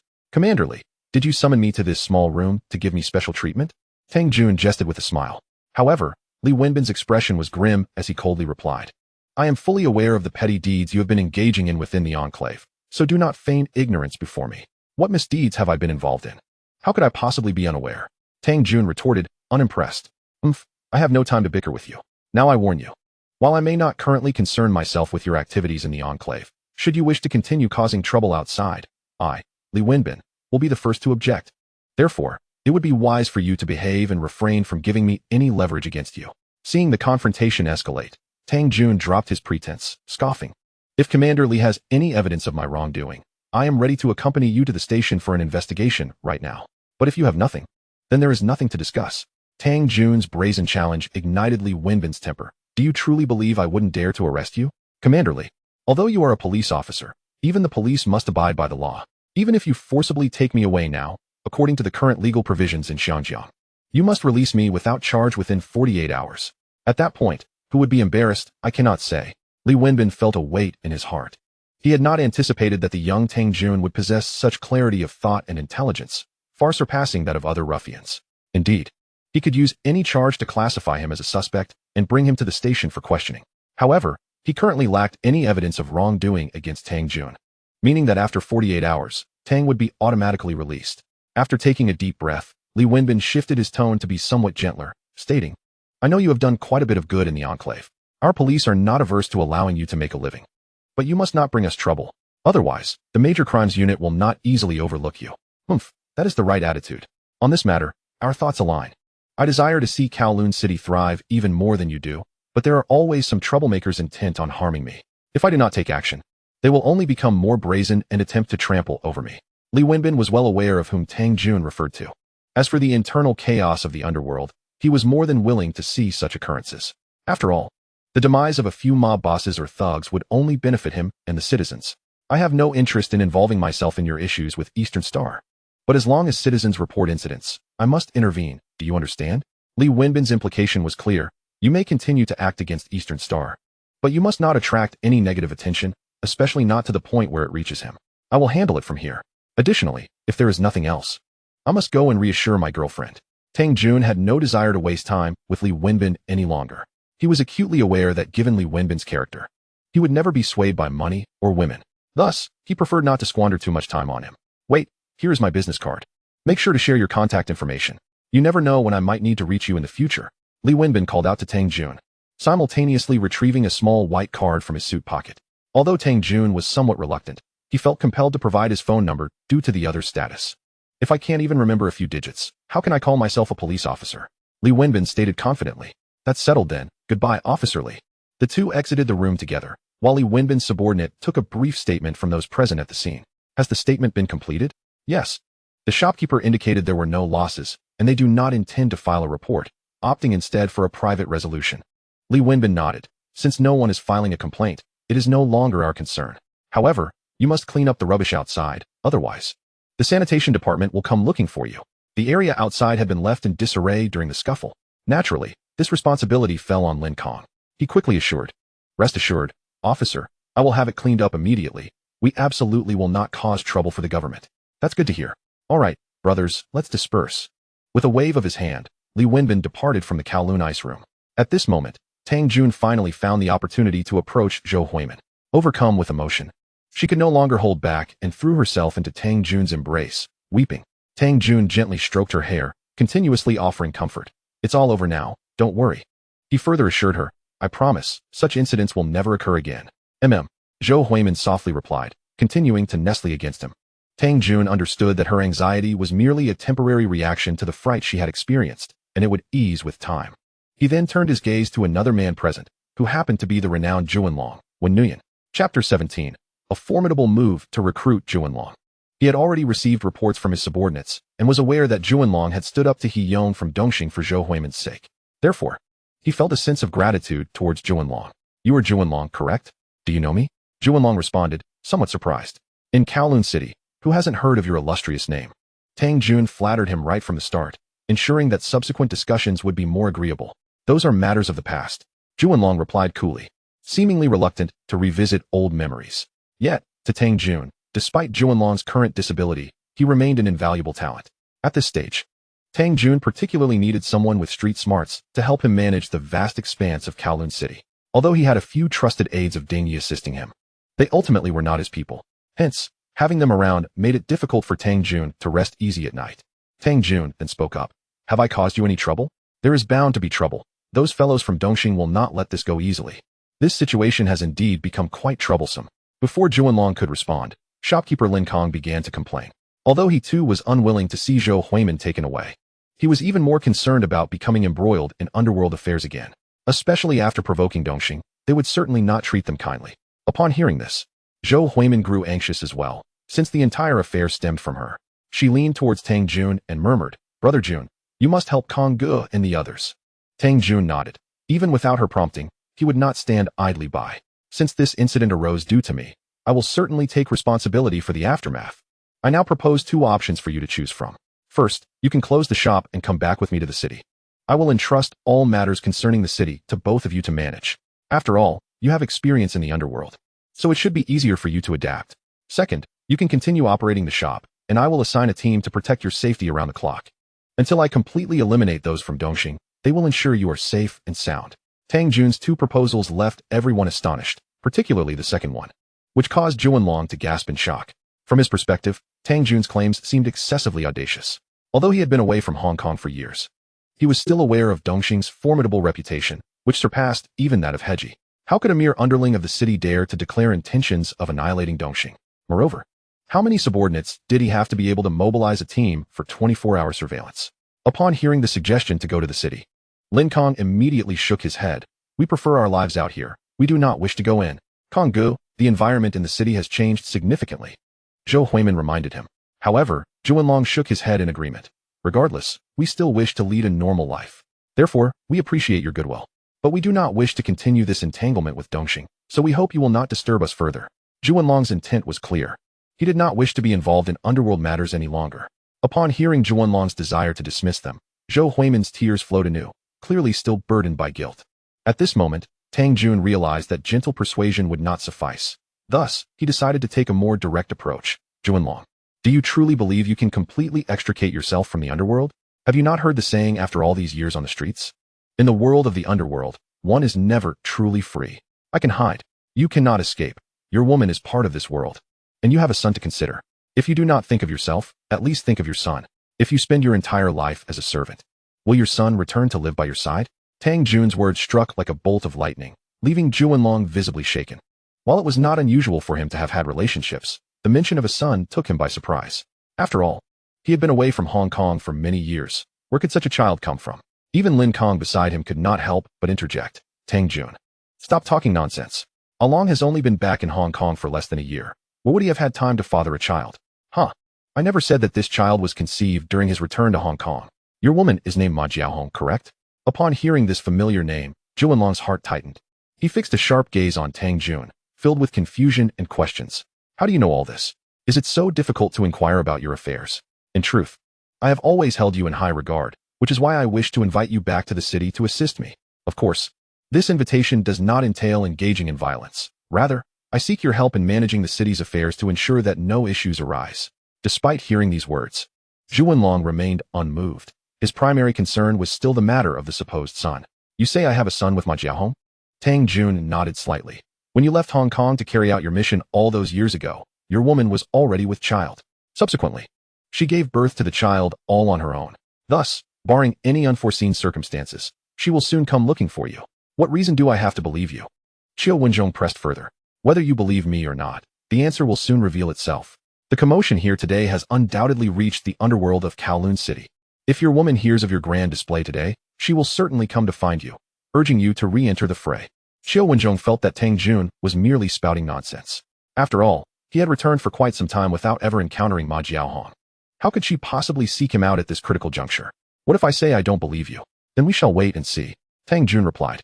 "Regardless of your willingness, I will deploy a team nearby to ensure your safety. However, Zhou Huimin will be unable to work at the ice room during this period. She won't be able to step out until I have dealt with Dongxing's influence in Kowloon City." Tang Jun's words were, in fact, directed towards Zhou Huimin. Given the complexity of the current situation, he did not wish for her to leave the stronghold. Upon hearing this, Zhou Huimin dared not object and silently buried her head deeper into Tang Jun's shoulder.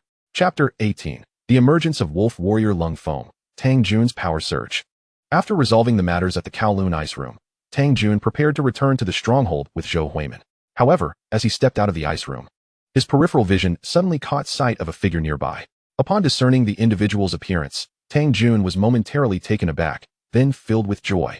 He quickly approached the valiant warrior and inquired, "What is your name?" The individual saluted and, standing tall, responded, reporting in, "My name is Lung Feng." With that name confirmed, Tang Jun immediately declared, I hold you in high esteem. From this moment onward, I appoint you as the captain of the action team, and all operational tasks will be assigned and executed by you. Lung Feng, taken aback by Tang Jun's unexpected regard, regained his composure and replied resolutely, "Yes, Brother Jun. You may determine the number of personnel required. If you need more, just let me know." Understood. I shall assess the surrounding environment and allocate personnel accordingly to provide covert protection for everyone in this ice room. Tang Jun nodded. With Lung Feng present, he felt reassured and had no need for excessive concern. Upon returning to the stronghold, several trusted aides quickly surrounded him. "Brother Jun, we heard something happened to the eldest sister outside?" One could not help but ask. Tang Jun narrowed his eyes. He had not anticipated the news would spread so swiftly. Before he even returned, the people in the stronghold were already aware of the situation. "I didn't expect you all to know so soon." Indeed, it was Dongxing's people who came looking for trouble, but I have already sent them packing. Upon hearing this, they continued, "Brother Jun, based on my understanding of Dongxing, they will not easily relent. Moreover, I've heard from some brothers in the underworld that Dongxing seems to have allied with Heji, preparing to strike against our stronghold." Tang Jun had stirred up trouble with two factions, so it was only natural that they would join forces against him. "It matters not, let them come," he proclaimed confidently. "As long as they dare to enter the stronghold, I will ensure they leave empty-handed." He was filled with assurance, knowing he could summon thousands of valiant warriors at any moment, and the stronghold was akin to an impregnable fortress.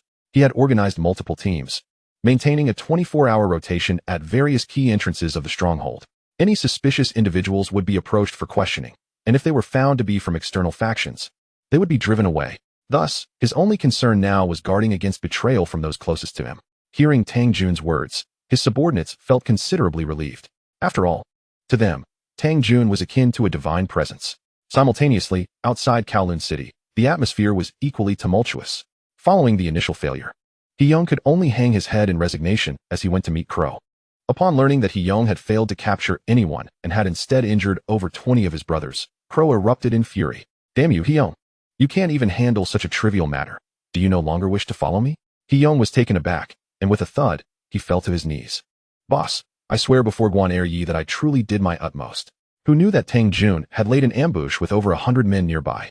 Had it not been for the timely arrival of the police, I fear I would now be lying in a hospital bed. At this moment, other younger brothers corroborated his account, with everyone attesting to the situation, and given that Shi-Ing had perished, and he was in need of capable hands, Crow decided not to pursue He-Young's responsibility further. "I will give you one more chance. If you cannot bring me Tang Jun's head or capture his woman within 3 days, do not return to see me, understood?" Although He-Young recognized the absurdity of this demand, he could only grit his teeth and agree. After leaving Crow's residence, He-Young was filled with indignation. Reflecting on the day's events, he realized that had it not been for that waitress's intervention, he would have already captured Zhou Huimin. Resolutely, he addressed his brothers. "Damn it, that 9-pattern dragon ruined our plans today. Go tell the brothers that tonight we will settle the score with him. I can handle Tang Jun. But can I deal with a cripple?" He was unaware of 9-pattern dragon's infamous reputation, only knowing that the man possessed some skill. Yet, he dismissed him as merely a cripple, seemingly long removed from the gang, thus failing to regard him seriously. Meanwhile, on the other side of Kowloon City, Heji was similarly in turmoil. The current leader of Heji was none other than Kai Chu-Ching, the notorious Kowloon tyrant who had once ordered the betrayal of 9-pattern dragon. Upon learning of 9-pattern dragon's return, Kai Chu-Ching intended to persuade him to rejoin the gang. However, 9-pattern dragon had flatly refused. Subsequently, he had sent the gang's red stick, Huashan, to issue a warning. Now, upon receiving reports that 9-pattern dragon seemed to be mingling with the stronghold's people, and had rallied over 100 warriors to support him, Kai Chu-Ching began to feel a sense of urgency. He immediately sought out Huashan, who held significant influence within Heji in Kowloon City. "Huashan, I have summoned you today for but one matter. You must have heard about 9-pattern dragon's situation?" Huashan nodded. "Boss, I've heard. That cripple is truly a troublesome character. In my opinion, we should just eliminate him directly. After all, he knows many secrets of the gang. If one day he decides to go to the police and expose our dealings, it would spell disaster."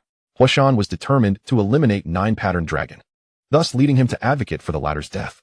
Kai Chu-Ching pondered for a moment before ultimately conceding. "This may indeed be the most prudent course of action. Here is some money. Take it. As for 9-pattern dragon's life, I leave that to you." With that, Kai Chu-Ching handed an envelope to Huashan. The volcano is well aware that venturing outside to commit murder entails immense risks. If the younger brothers are not provided with a substantial relocation fee, no one would be willing to risk their lives. Thus, he does not hesitate, graciously accepting the envelope. "Very well, Since the boss has spoken, I shall take care of this matter. Remember, it must be executed flawlessly, and we must not attract the attention of the authorities. I am fully aware of what to do. Meanwhile, upon learning that her man had summoned over 100 people to assist, Ma Jiaohong, known as Helen, was instantly filled with excitement. She yearned for Juanlong to re-emerge in the underworld. Without delay, she drove her sports car to the Kowloon ice room before it closed for the night. When they reunited, Juanlong displayed little surprise. After all, Tang Jun had already given him a forewarning. You're back. You knew I would return, didn't you? In response to Juanlong's inquiry, Ma Jiaohong simply nodded lightly. She then laid her cards on the table. I am here today to assist you in reclaiming your place in the underworld. I heard you summoned over 100 people with just a wave of your hand. If you rally your forces, I am certain you can make a name for yourself in Kowloon City. Juanlong chuckled and shook his head. I have already withdrawn from the underworld. And you may be mistaken about today's events. I do not know those people. They were not summoned by me. Ma Jiaohong clearly refused to accept this reality and continued to persuade. It doesn't matter. With your reputation, I believe that if you show yourself, many will flock to you. Look at my leg. I can hardly walk. Moreover, I've made one mistake already and do not wish to repeat it. Additionally, I must ask you, do we have a son? The mention of their son startled Ma Jiaohong greatly. How did you know? It's true. Juanlong, astonished by Tang Jun's extensive knowledge, began to ponder the existence of his own flesh and blood. What do you mean? Who told you this? That's none of your concern. Is the child well? If you do not return to the underworld, I will not entrust the child to you. Ma Jiaohong recognized that the child was Juanlong's Achilles heel. To compel him to return, she did not hesitate to issue a harsh ultimatum. Hearing this, Juanlong's expression darkened. I will not return. If the child requires anything from me, you may contact me at any time. Just as Ma Jiaohong was about to say more, a group of unidentified individuals burst into the Kowloon ice room. Without hesitation, they began to wreak havoc, smashing everything in sight. Juanlong was taken aback and immediately shielded Ma Jiaohong behind him. At that moment, He Yong reappeared, brandishing a razor-sharp machete. His gaze venomous as he addressed Juanlong. Still have time for romance? You disrupted my plans today, and tonight, I shall show you the might of Dongxing He Yong. Men, take him down. His subordinates charged forward at his command. Having witnessed many confrontations, Juanlong swiftly pushed Ma Jiaohong aside and seized a chair to confront them. Simultaneously, the sounds of chaos erupted outside once more. What the hell is going on? He Yong, under the cover of darkness, sought to prevent the inhabitants of the city from lying in wait outside. Now that Zhou Huimin was absent, and it was the dead of night, could it be that the inhabitants had not yet departed? What one fears most often comes to pass. Upon glancing back, he saw through the glass window that the area outside was teeming with people. Damn you, Tang Jun, you truly are despicable. After cursing, He Yong disregarded his intention to attack Juanlong and fled the scene, his mind fixated solely on escaping. However, he was unaware that he was facing a warrior of the Chinese nation, Lung Feng. Chapter 19. Slaying He Yong, Killing and Heartbreaking. Earlier, Tang Jun had specifically instructed Lung Feng to keep a vigilant watch over the Kowloon ice room.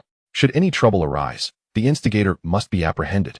Thus, when Lung Feng encountered He Yong again, he showed no mercy. As He Yong dashed out, the area outside was already engulfed in chaos. He realized that his meager forces were utterly insufficient to contend with the opposition. Without hesitation, he began to flee. Yet, he had barely taken 2 steps when Lung Feng, wielding a military knife, blocked his path. Get lost, or I'll kill you, He Yong shouted in fury. But Lung Feng merely smiled, a knowing grin spreading across his face. Buddy, it seems you're not leaving today. In Kowloon City, there hasn't been a time when I couldn't escape, He Yong retorted, raising his knife and charging forward. As he approached Lung Feng, he swung his blade down with ferocity.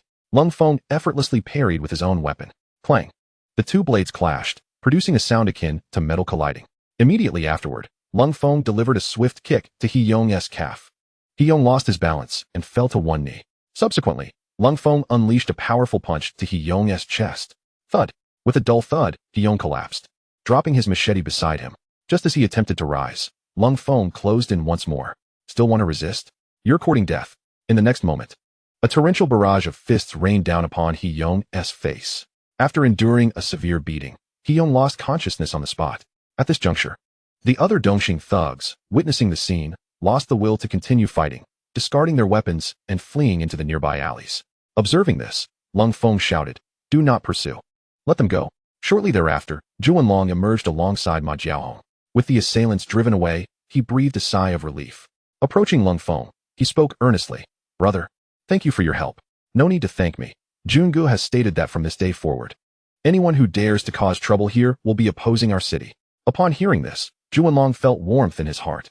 Although Zhou Huimin was no longer present, Tang Jun had discreetly sent someone to protect him.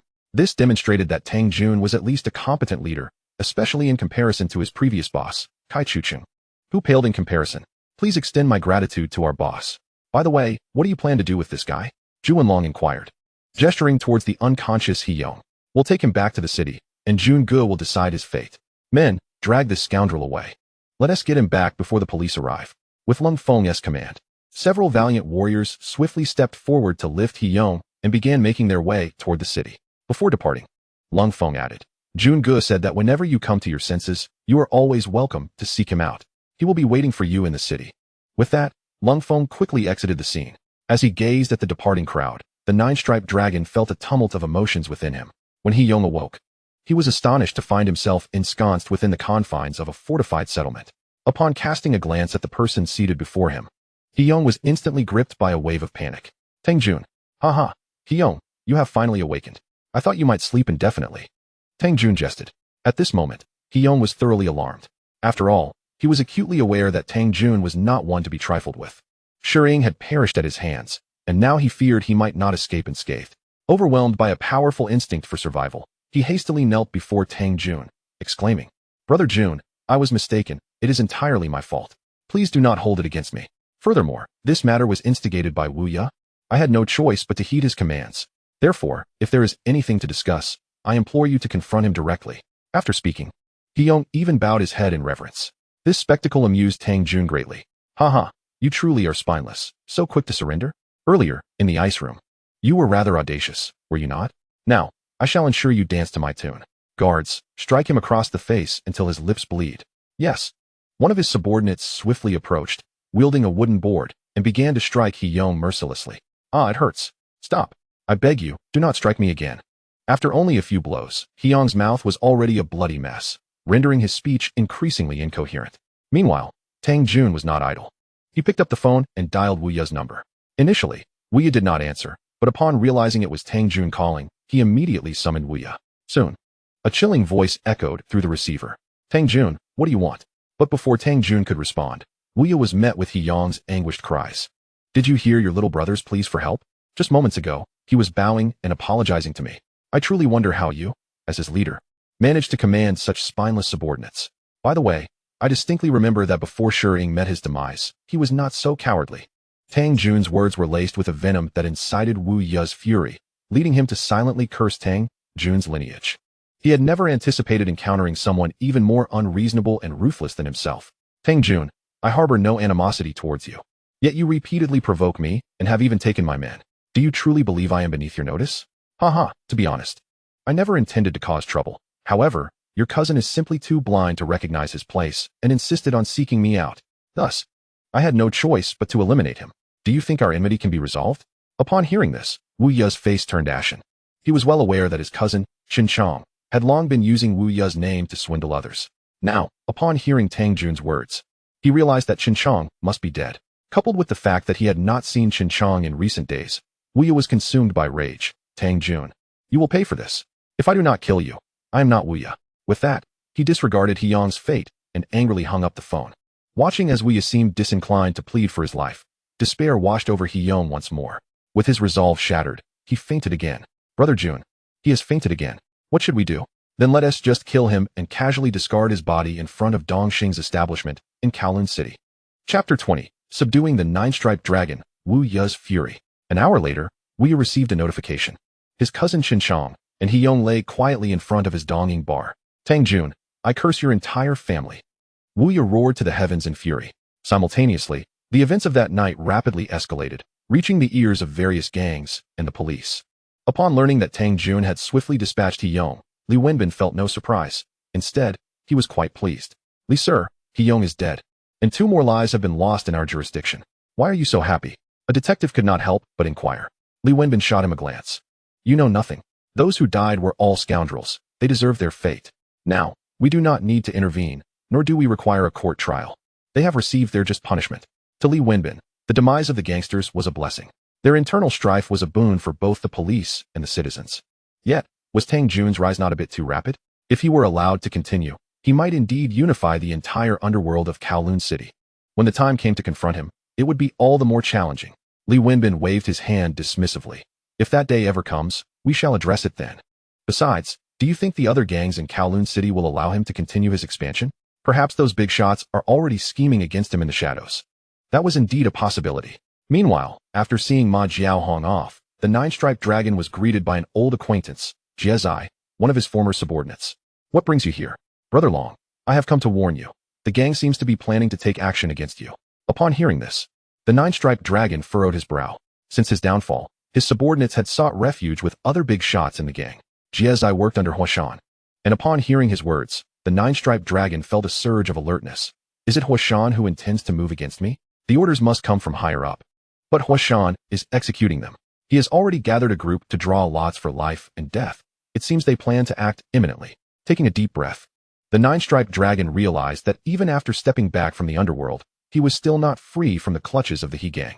This reminded him of Tang Jun's earlier words. Indeed, once a person is in the underworld, they are bound by it. Attempting to withdraw is not as simple as one might hope. I understand. You should return now. Do not let Huashan's men discover that you came to see me. All right, Brother Long, take care. Jie Zai replied hastily before departing. The nine-striped dragon immediately sought out Lin Kong. Upon learning that the gang intended to silence him, Lin Kong furiously exclaimed, "These scoundrels are truly despicable. What are we to do now? Continuing to operate the shop is out of the question. Not only will the He gang come after us, but the Dongxing will not let us off either. Thus, we must either leave Kowloon or seek refuge in Tang Jun's stronghold." Lin Kong pondered for a moment before decisively dismissing the first suggestion. Leaving Kowloon would be futile. Even if we hide in the countryside, Huashan's men would likely track us down. After all, as long as you live, they will not rest. Then it seems we have no choice but to enter Kowloon City. I believe Tang Jun possesses not only strength, but also a sense of loyalty. Otherwise, how could so many be willing to serve him? And why would Zhou Huimin choose to live alongside him? Lin Kang's words struck a chord with the nine-striped dragon. In that moment, he made a renewed decision. Very well, let us pack our things and head to the fortified settlement tonight. Very well. I shall inform the staff to refrain from coming to work for the time being. That very night, Jiao Wenlong and Lin Kong made their entrance into the walled city. It seemed they were expected, for as soon as they stepped inside, someone promptly approached to guide them. Tang Jun is remarkably considerate, Lin Kong murmured. The more this unfolds, the more cautious we must be. Tang Jun appears to be a man who will not tolerate any nonsense. If we do not execute our tasks flawlessly, we may well find ourselves in dire straits. In Jiao Wenlong's eyes, those who thrive in the underworld are invariably ruthless and cold-hearted individuals, and Tang Jun is no exception. After all, how else could he manage the chaotic and mixed milieu of Kowloon Walled City? After navigating a series of convoluted paths, the two finally arrived at a spacious room. At that moment, Tang Jun was already awaiting their arrival in the main hall. Upon seeing Jiao Wenlong, Tang Jun immediately rose to greet them. Welcome to Kowloon Walled City. Brother Jun, we have made our decision. From this day forth, we shall stand by your side. Jiao Wenlong declared earnestly.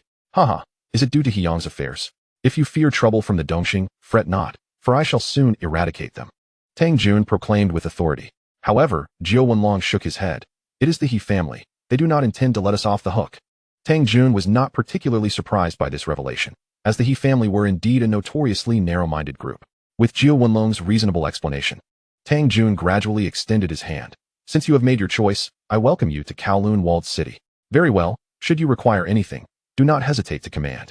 Just as long as it does not involve me committing acts of violence. Though Jiao Wenlong was willing to join Tang Jun's faction, he had no desire to return to a life of bloodshed, especially now that he had a limp. Rest assured, I require your presence to maintain order in the walled city. You need only assist in managing its affairs. I shall delegate external matters to others. Upon hearing that he would not need to engage in violence himself, Jiao Wenlong felt considerably relieved. The following morning, Tang Jun summoned the loyal subordinates of the late Ding Yi to his side. From this day forth, he shall take my place in managing the entirety of Kowloon Walled City. If I am absent, all within the city, save for my own men, must heed his commands. Do you understand? The loyalists of Ding Yi were taken aback, for they did not know Jiao Wenlong, and the thought of him being placed above them incited a few glares of disdain. Jiao Wenlong, too, noticed their unfriendly gazes. He then spoke calmly. We are all here to serve Brother Jun. I hope you will comply with the management accordingly. Furthermore, should anyone wish to challenge my authority, I, Jiao Wenlong, am open to such encounters. Chapter 21. Jiao Wenlong's Show of Power. Who dares defy? That night, Lung Feng approached Tang Jun to report. Brother Jun, today. One of Ding Ye's loyalists, a Tian, defied Zhou Wenlong and ended up with a broken leg. Now, Ding Ye's men are in an uproar, demanding an explanation from you. Tang Jun, who had been embracing Zhou Huimin in slumber, burst into laughter upon hearing this. That bunch of useless fellows, they could hardly wait a single day. When Zhou Wenlong made that proclamation earlier in the day, he sensed that trouble would soon follow. However, he did not anticipate it would arrive so swiftly. As for a Tian, whose leg was broken, Tang Jun was indifferent. These relics of the past had long since needed to be purged. Thus, seizing this opportunity, he was eager to teach some individuals a lesson. He promptly donned his attire and descended to the hall on the first floor. By then, a considerable number of people had gathered in the hall, most of whom were Ding Ye's former subordinates. One individual lay on a stretcher, clutching his leg in agony. Meanwhile, Zhou Wenlong sat impassively nearby.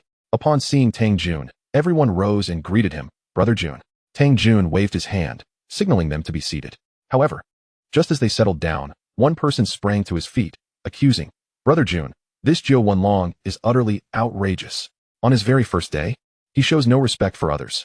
A Tian merely expressed his dissent on a matter, and Zhou Wenlong resorted to violence, leaving him grievously injured. You must provide us with an explanation, or how shall we justify this to our subordinates? This individual spoke on behalf of the group, intending to exert pressure on Tang Jun. They believed that Zhou Wenlong, being a newcomer and a cripple without connections, would not receive Tang Jun's protection. Yet, Tang Jun did not rush to respond. Instead, he turned to Zhou Wenlong. Along, why did you injure his leg? He refused to carry out the tasks I assigned him and continuously mocked my leg. Thus, I thought it fitting to ensure he too limps, rendering him unqualified to ridicule me.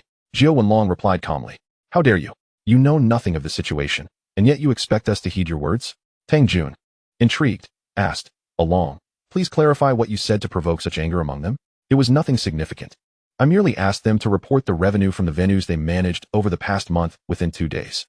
Furthermore, I mandated that from this day forth, no one is to set up private funds, and all earnings must be reported to me by 5 o'clock the following afternoon for centralized management. These insights were gleaned by Zhou Wenlong from books during his imprisonment, and he was confident he had done nothing wrong. Ah, so you have encroached upon certain individuals' interests. No wonder they oppose you so vehemently. Tang Jun quickly grasped the underlying motives. Ding Ye's subordinates had long been pilfering funds from their managed venues for personal gain. Tang Jun was aware of this, having turned a blind eye previously, as his own warriors were still unfamiliar with the intricacies of the walled city. However, the situation had now changed. With seasoned individuals like Zhou Wenlong and Lin Kong overseeing the city, and his warriors now possessing a foundational understanding of its workings, he could ensure stability even without the old guard. Thus, Tang Jun began to mock a Tian and his cohorts. At this moment, a Tian, lying on the stretcher, grew even more incensed. Enduring the pain, he shouted, Brother Jun, he has injured me, and you speak in his favor. What does that mean? Humph. My words have been quite clear.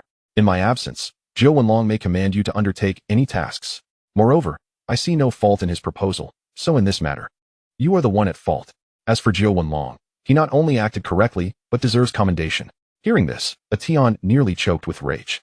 He had not anticipated Tang Jun would adopt such a stance, prompting him to exclaim furiously, Very well, since you are so unreasonable. Do not blame me for exposing the events of that night. He was referring, of course, to the cunning scheme devised by Tang Jun to ensnare both Master Ding and Shuying. Haha. Upon hearing this, Tang Jun erupted into hearty laughter. Tian, are you openly threatening me now? It is only because of your prior lack of righteousness that my brothers and I have become so merciless. Tian, still defiant, retorted boldly. Very well, is there anyone else who wishes to stand with Tian and denounce me? Tang Jun's gaze swept across the crowd, his voice icy. From the glint in Tang Jun's eyes, a hint of murderous intent was unmistakable. Thus, even the loudest among them fell silent. Although Tian sensed a shift in the atmosphere, he persisted in his struggle, saying, Fear not, everyone. We are all of Master Ding's kin. I refuse to believe he would truly slaughter us all. Tian attempted to bind everyone together, yet it was clear that others were not inclined to follow suit, deliberately avoiding his gaze. At this point, Tian began to panic. Swallowing hard, he cautiously addressed Tang Jun. What do you intend to do? Humph, since you seek death, I shall oblige. 9-pattern dragon. This is your golden opportunity to establish your authority within the stronghold. Eliminate him, and from this day forth, I am confident no one will dare to defy you.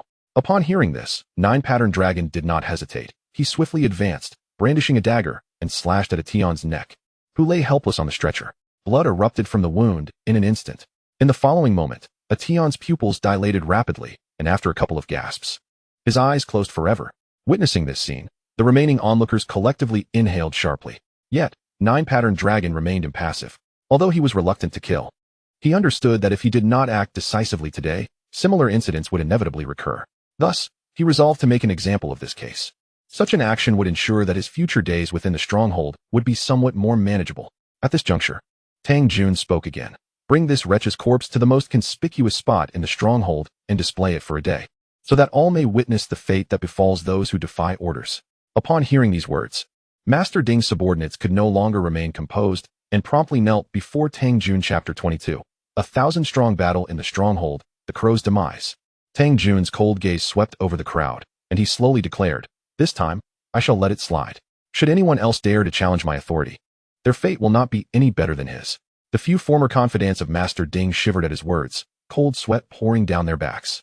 After dismissing the crowd, Tang Jun retained Nine-Patterned Dragon for a private conversation. "You performed admirably today. I chose you with the intention of having you help me manage the team. These fellows have previously aligned themselves with Master Ding, so find an opportune moment to gradually eliminate them. Then, select capable individuals from my own ranks who are familiar with management to take their places." Nine-Patterned Dragon dared not entertain any other thoughts, promptly agreeing, "Rest assured, Brother Jun. I know what to do. By the way, do you still wish to know the whereabouts of your son?" Since Nine-Patterned Dragon had already pledged allegiance to him, Tang Jun did not mind sharing the information he possessed. "Ma Jiaohong has already come to see me." "Haha, swift indeed." Nine-Patterned Dragon continued. "However, I have yet to negotiate with her, and given my current circumstances, meeting the child may not be advisable." Tang Jun nodded. "That is true. What do you plan to do about He-ji?" Nine-Patterned Dragon looked at Tang Jun in confusion. "Haven't I already gone into hiding? Surely they cannot come to the stronghold to trouble me?" "Haha, what I mean is, do you not wish to eradicate He-ji?" Upon hearing this, Nine-Patterned Dragon was taken aback. He had not anticipated Tang Jun's ambitions to be so grandiose. Just moments ago, he spoke of eliminating the crow, and now he boldly declared his intent to obliterate He-ji. He-ji commanded at least 30,000 followers in Xiangjiang, and even in the Kowloon City area. Volcano had over 1,000 subordinates. To extinguish He-ji would clearly not be a simple task. 1,000 men, is that many? Within a week, I shall cleanse all factions from Kowloon City. If you wish to exact your revenge personally afterward, I may consider granting you that opportunity. However, at present, I must address the troublesome Dongxing." Upon hearing this, Nine-Patterned Dragon's jaw dropped, revealing his astonishment. Meanwhile, the crow was once again incensed. In front of all his subordinates, he bellowed with fury, "Tomorrow, gather all the brothers. We shall storm Kowloon City together. I refuse to believe that this bunch of turtles hiding in the stronghold can be so formidable." Though his subordinates were aware of the dangers of the stronghold, none dared to defy the crow.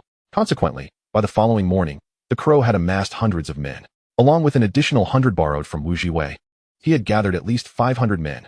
With such a sudden assembly of 500, the crow's confidence surged. However, he also felt immense pressure. Mobilizing so many individuals at once would undoubtedly draw the attention of the entire Hong Kong, and the law enforcement in Kowloon City would certainly not let him off easily.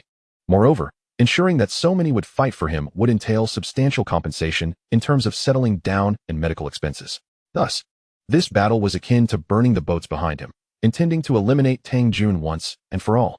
After all, if he did not take such risks, he might wait an eternity for Tang Jun to reveal a weakness. Subsequently, he summoned a middle-aged man. "You have been in the stronghold for a while. You must know the situation there, correct?" This individual had previously kept watch for Dongxing in the stronghold, so he was indeed aware of the inner workings. "Rest assured, Brother Crow, I know how to find Tang Jun in the shortest time possible." "Good. As long as you locate him, I shall not skimp on your reward." The man was overjoyed upon hearing this and repeatedly expressed his gratitude. After a while, once everyone was prepared, the crow called out again, "Everyone, bind black cloth around your arms." Upon entering, anyone armed must be met with lethal force. Especially Tang Jun. He must not be allowed to live. "Yes, boss." Subsequently, the Dongxing crew swiftly boarded several buses and vans, racing towards one of the main entrances of the stronghold. The van led the way, and before it had even come to a complete stop, the side door was flung open. Then, multiple Dongxing thugs armed with machetes poured out of the vehicle. A spirit warrior stationed at the entrance shouted in alarm, "What the hell?" and promptly turned to flee into the stronghold. As he ran, he cried out, "We are under attack." However, he had barely taken a few steps before he was caught up by those behind him and slain on the spot. Falling into a pool of blood, the stronghold erupted into chaos. Upon learning that his men had been killed, Lung Feng immediately sought out Tang Jun. Nine-Patterned Dragon and the others swiftly joined his side. Brother Jun, they come on strong. It is said they number in the thousands. What should we do? Lin Kong trembled as he spoke. Although he had once associated with Nine-Patterned Dragon, he was of timid disposition. The moment he heard that Dongxing was besieging Kowloon City with over 1,000 men, he panicked. 1,000 men, is that many? I had thought there would be a considerable number. Now that they have arrived, let us ensure they come and go without return. Cold Front, gather everyone and follow me. We shall confront the Eastern Star. Additionally, along, you and Lin Kong need not engage in battle. Simply relay the message to the residents of the stronghold to secure their doors immediately. Under no circumstances is anyone permitted to step outside without my command. Understood. Once the instructions were conveyed, Tang Jun quietly summoned 500 souls of the Huaxiao warriors through his thoughts, once again unnoticed, although he already possessed 1,000 warrior souls. Incurring daily expenses exceeding 10,000 Hong Kong dollars, the current income of the stronghold was ample to cover this additional expenditure. Thus, he harbored no concerns about financial constraints hindering his recruitment efforts. However, aside from himself, no one was aware of the matter concerning these 500 souls. After completing the recruitment, Tang Jun distinctly sensed countless dark figures rapidly converging towards the stronghold from various locations within Kowloon City. Once preparations were finalized, Tang Jun drew a military knife and, accompanied by Cold Front and his subordinates, charged forth. At that moment, the sole broadcast within the stronghold began to address all residents, declaring, from now on, everyone must immediately secure their doors. Under no circumstances is anyone permitted to venture outside. The populace was already well aware of the unfolding events. Thus, there was no need for reminders over the broadcast, as the vast majority had long since secured their doors, hiding away to observe the spectacle from above. Meanwhile, upon hearing this, Crow not only exhibited no signs of panic, but instead revealed a chilling smile. Humph, locking the doors is even better, brothers, when we encounter them. Just strike them down. Initially, he had been concerned about the multitude of residents in the stronghold complicating matters, but now the streets were devoid of bystanders, meaning that anyone they encountered would undoubtedly be an enemy. Just then, Tang Jun and his men had already fought their way to the forefront. Cut them down. Crow immediately recognized Tang Jun as the leader and let out a fierce roar. Tang Jun, refusing to be outdone, bellowed, "Warriors, charge forth, show no mercy. Kill." The air was filled with the cacophony of battle cries. The entire stronghold seemed to tremble. The summoned warrior souls were already formidable, and now, bolstered by their overwhelming spirit, their combat prowess soared to unprecedented heights. As the two factions clashed, several Eastern Star thugs fell to the ground. Yet Crow was no pushover, wielding his knife. He ruthlessly carved a path through the fray. Tang Jun aimed to confront Crow, but Cold Front intervened, blocking his way. Brother Jun, leave this one to me. Your status is unique. There's no need for you to take risks in battle. Upon hearing this, Tang Jun smiled knowingly. In such chaotic circumstances, it was indeed wise for him to exercise caution. His primary intention in participating was to uplift the morale of his comrades. Seeing Cold Front's determination, he readily acquiesced. Very well, I shall await your good news here. Remember, leave no survivors. Understood. After nodding, Cold Front licked the blade of his sharp military knife and charged directly towards Crow. Unfamiliar with Cold Front, Crow assumed he was like the others and instinctively raised his knife to confront him. Clang. When their blades clashed, a powerful shockwave coursed through Crow's arm, leaving it numb. Crow, taken aback, gazed incredulously at Cold Front. Yet Cold Front appeared unfazed, striking again. A flash of cold light sliced through the air, and Crow was unable to evade in time. His right arm was severed cleanly. Blood gushed from the stump where his arm once was. Crow instinctively clutched the wound with his left hand and turned to flee. However, at that moment, an unexpected surge of unidentified individuals rushed in from the entrance towards their location. Crow inwardly cursed his misfortune, pondering, I didn't see so many people when I arrived. Could they be Tang Jun's reinforcements? With that thought, Crow, infuriated, bellowed, quickly, turn back. We are being ambushed. The Eastern Star thugs had never been particularly formidable. They could not hold their ground against the warrior souls. Now, with enemies approaching from behind, their morale plummeted. Furthermore, 100 of them had been dispatched by Wu Zhuwei, and they were reluctant to meet their demise for Crow. Consequently, many began to break away from the main group, fleeing towards the outskirts of the stronghold. Yet Tang Jun had anticipated this, and his men were already lying in wait throughout the various alleyways of the stronghold. Thus, the fleeing Eastern Star thugs found themselves surrounded almost immediately. In no time, the sounds of scuffles and chaos echoed through the alleys.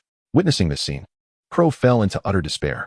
He could no longer concern himself with others, pressing onward while clutching his wound. Just then, he was suddenly kicked from behind, and he crashed to the ground. As he attempted to rise once more, Cold Front had already planted his foot firmly on Crow's back. Tang Jun I. Crow's curse was cut short as a sharp blade pierced through his back. Chapter 23. Renowned in Hong Kong, Thunder Tiger of the Eastern Star makes his entrance. Upon witnessing their leader's gruesome demise, the remaining Eastern Star thugs lost all will to fight. They frantically sought refuge, desperate to find a place to hide. However, every door in the stronghold was securely locked, leaving them with nowhere to conceal themselves. Meanwhile, the warrior souls moved with great agility, swiftly capturing a portion of them. After half an hour, the fierce battle within the stronghold finally came to an end. Once Cold Front completed the head count, he returned to report to Tang Jun. Report. Brother Jun, in this battle, we have slain 8 individuals, including the leader Crow. Additionally, we have captured 120, while the remaining have escaped through various alleyways. Tang Jun was thoroughly pleased with this outcome. After all, this was not a prison. Capturing more individuals held no significance. As for killing, he had little interest in it. The demise of a few Eastern Star thugs would not alter the situation. Thus, he regarded the escape of most as a fortunate turn of events. However, he could not afford to let these few dozen individuals go so easily. He promptly instructed Cold Front, find an open area, bind these ruffians, and keep them under guard. If anyone attempts to flee, break their legs on the spot. Yes, Brother Jun. Also, dispose of Crow's corpse in the street, so that the Eastern Star and other factions in Kowloon City are made aware that the stronghold is not a place for just anyone to enter. Though Tang Jun's actions were quite ostentatious, they effectively deterred those lurking in the shadows while sending a clear message to factions considering encroachment upon the stronghold. After clearing the battlefield, Tang Jun returned to his residence. Upon entering the room, Zhou Huimin immediately rushed into his embrace. I heard there was a brawl earlier. Are you all right? Although she had not been present at the scene, she had quickly heard the neighbors' discussions. Thus, she was deeply concerned for Tang Jun and the stronghold's safety. Tang Jun patted Zhou Huimin's shoulder, offering reassurance. It's all resolved. The situation has been taken care of. For the foreseeable future, neither the stronghold nor I shall be in any danger. Upon hearing those words, Zhou Huimin finally felt her anxious heart settle. Meanwhile, chaos erupted once again within the Dongxing organization. If the deaths of Shi Ying and He Yong had not garnered sufficient attention from Luo Tuo, the gruesome demise of Wu Yi had finally made him realize that the Kowloon Walled City was a formidable challenge. Boss, should we consider bringing Lei Yaoyang back? It seems he is the only one within Dongxing who can reliably handle Tang Jun at this stage. Spoke the ever-smiling tiger, Wu Jiwei. The Lei Yaoyang he referred to was none other than the Thunder Tiger, Lei Yaoyang. At that moment, Lei Yaoyang was busy managing the casino operations established by the syndicate in Macau. After hearing Wu Jiwei's suggestion, Luo Tuo nodded in agreement. Go give him a call, and let him know I summoned him back. Understood, I will relay the message at once. As the news spread throughout Kowloon City, it once again became a topic of fervent discussion among the populace. At that moment, inside the Kowloon City police station, Li Wenbin was on the phone, assuring the chief. I will personally lead a team to the walled city to ascertain exactly what transpired today. Rest assured, I will do everything in my power to prevent similar incidents from occurring in the future. All right, I understand. After hanging up the phone, Li Wenbin let out a sigh of relief, but his expression quickly turned grim again. Tang Jun, you seem to take pleasure in causing me trouble day in and day out, don't you? Bring the car, we're heading to Kowloon Walled City. Upon hearing this, his subordinates displayed looks of trepidation. Li Sir, my wife is about to give birth in a month. Can I possibly sit this one out? Li Sir, my child is still very young. Seeing several of his men reluctant to venture into the walled city, Li Wenbin felt both anger and helplessness.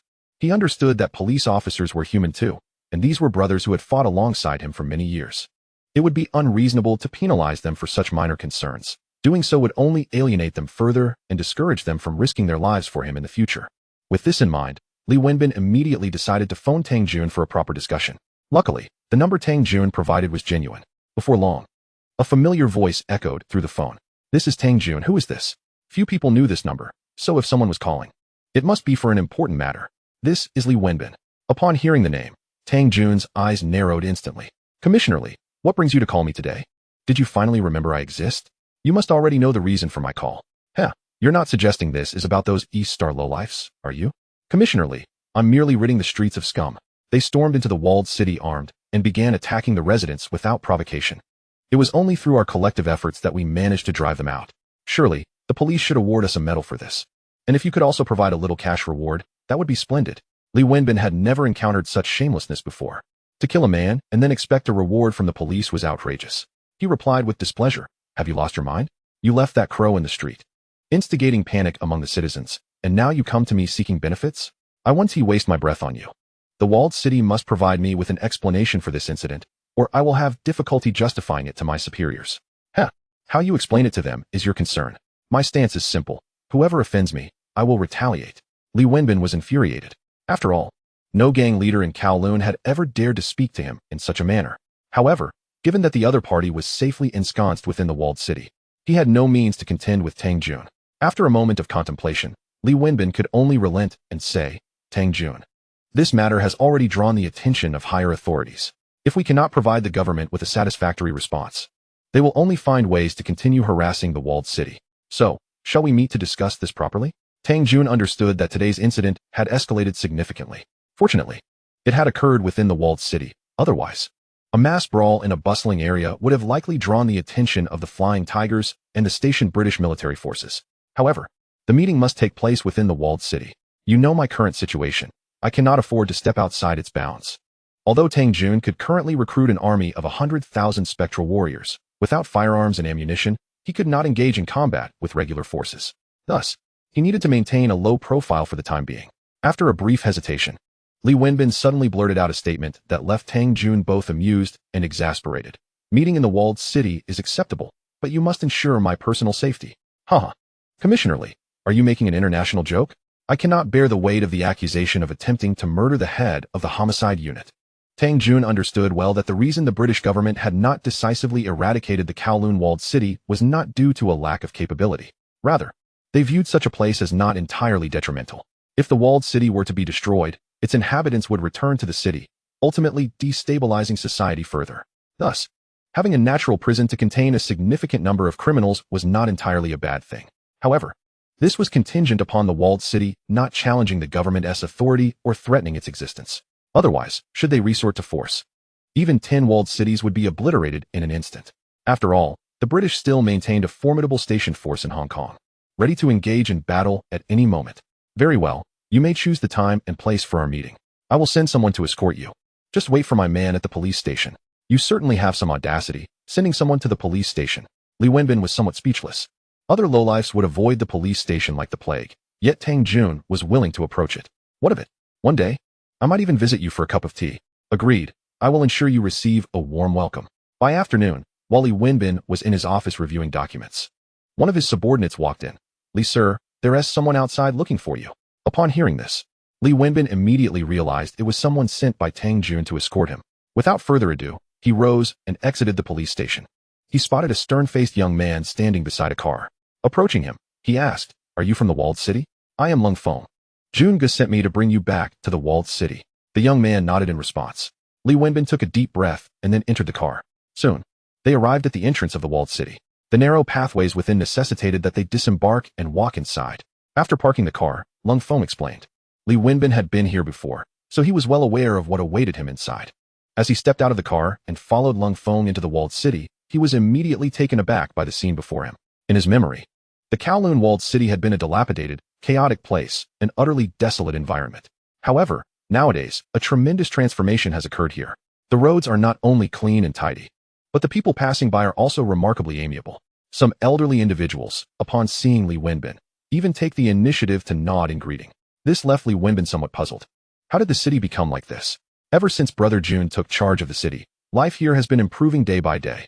Really? Li Wenbin found it hard to believe, despite having heard numerous tales about Tang Jun. After all, he was a gangster. How many good deeds could he possibly do? Yet, as he passed by a building under renovation, he was taken aback. A temporary primary school in the city? Glancing at the wooden sign hanging on the wall, he couldn't help but mutter to himself. This is a primary school constructed by Brother Jun. It is expected to officially open in a month. Lung Feng continued to explain. He did this because Tang Jun had instructed him beforehand. Before picking up Li Wenbin, Tang Jun had specifically instructed him to ensure that he brought Li Wenbin through this area. This way, Li Wenbin would be able to witness the undeniable new vitality of the city, and it would also help him gain some goodwill in front of the police. As expected, upon realizing that Tang Jun was indeed serious, Li Wenbin's prejudices against him diminished significantly. When he met Tang Jun again, he felt much more at ease. Haha, it seems I have underestimated you, Tang Jun. At present, the environment in Kowloon City seems no worse than that of the outer urban areas. After their meeting, Li Wenbin teased. However, Tang Jun waved his hand. What you see is merely the surface. There are deeper issues that I am still unable to resolve. Oh, what issues? For instance, the water and electricity facilities. You saw it when you arrived. The wiring here is chaotic and is all illegally tapped from outside. As for the water supply, it is even worse. In such a vast city, tens of thousands of people can only share 8 water pipes. Once it reaches peak water usage, the line of people fetching water can stretch from here to the city gate.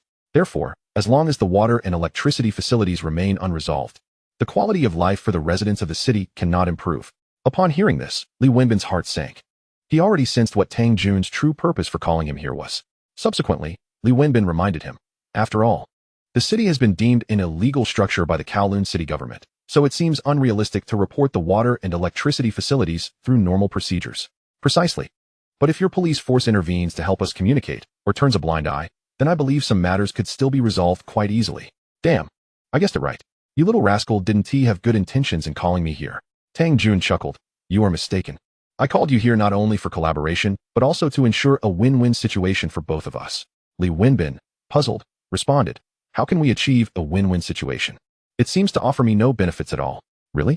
As far as I know, there are quite a few murderers hiding in the city, and some of them are key targets for your police department. If I hand them over to you, wouldn't you be able to achieve great merit all at once? Li Wenbin was initially taken aback, but then his eyes sparkled with enthusiasm. As the head of the homicide unit, he indeed had several murder cases that remained unsolved. If Tang Jun was truly willing to help, perhaps he could soon apprehend those criminals implicated in the murder cases. Are you really willing to hand them over? They pose a danger remaining in the city. After all, such individuals are capable of anything. Thus, I also wish to send them where they ought to be.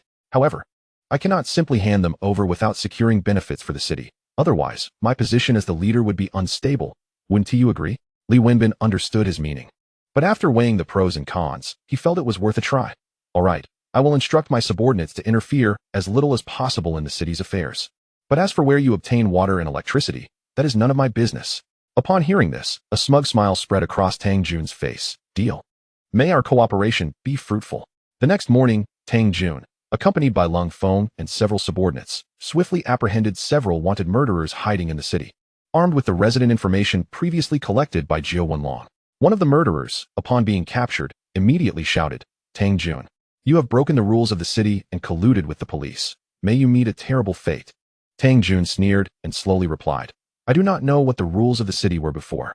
However, now, in this city, my rules are the only rules. Bring him away, take him to the Kowloon City Police Station, and hand him directly to Captain Li Wenbin.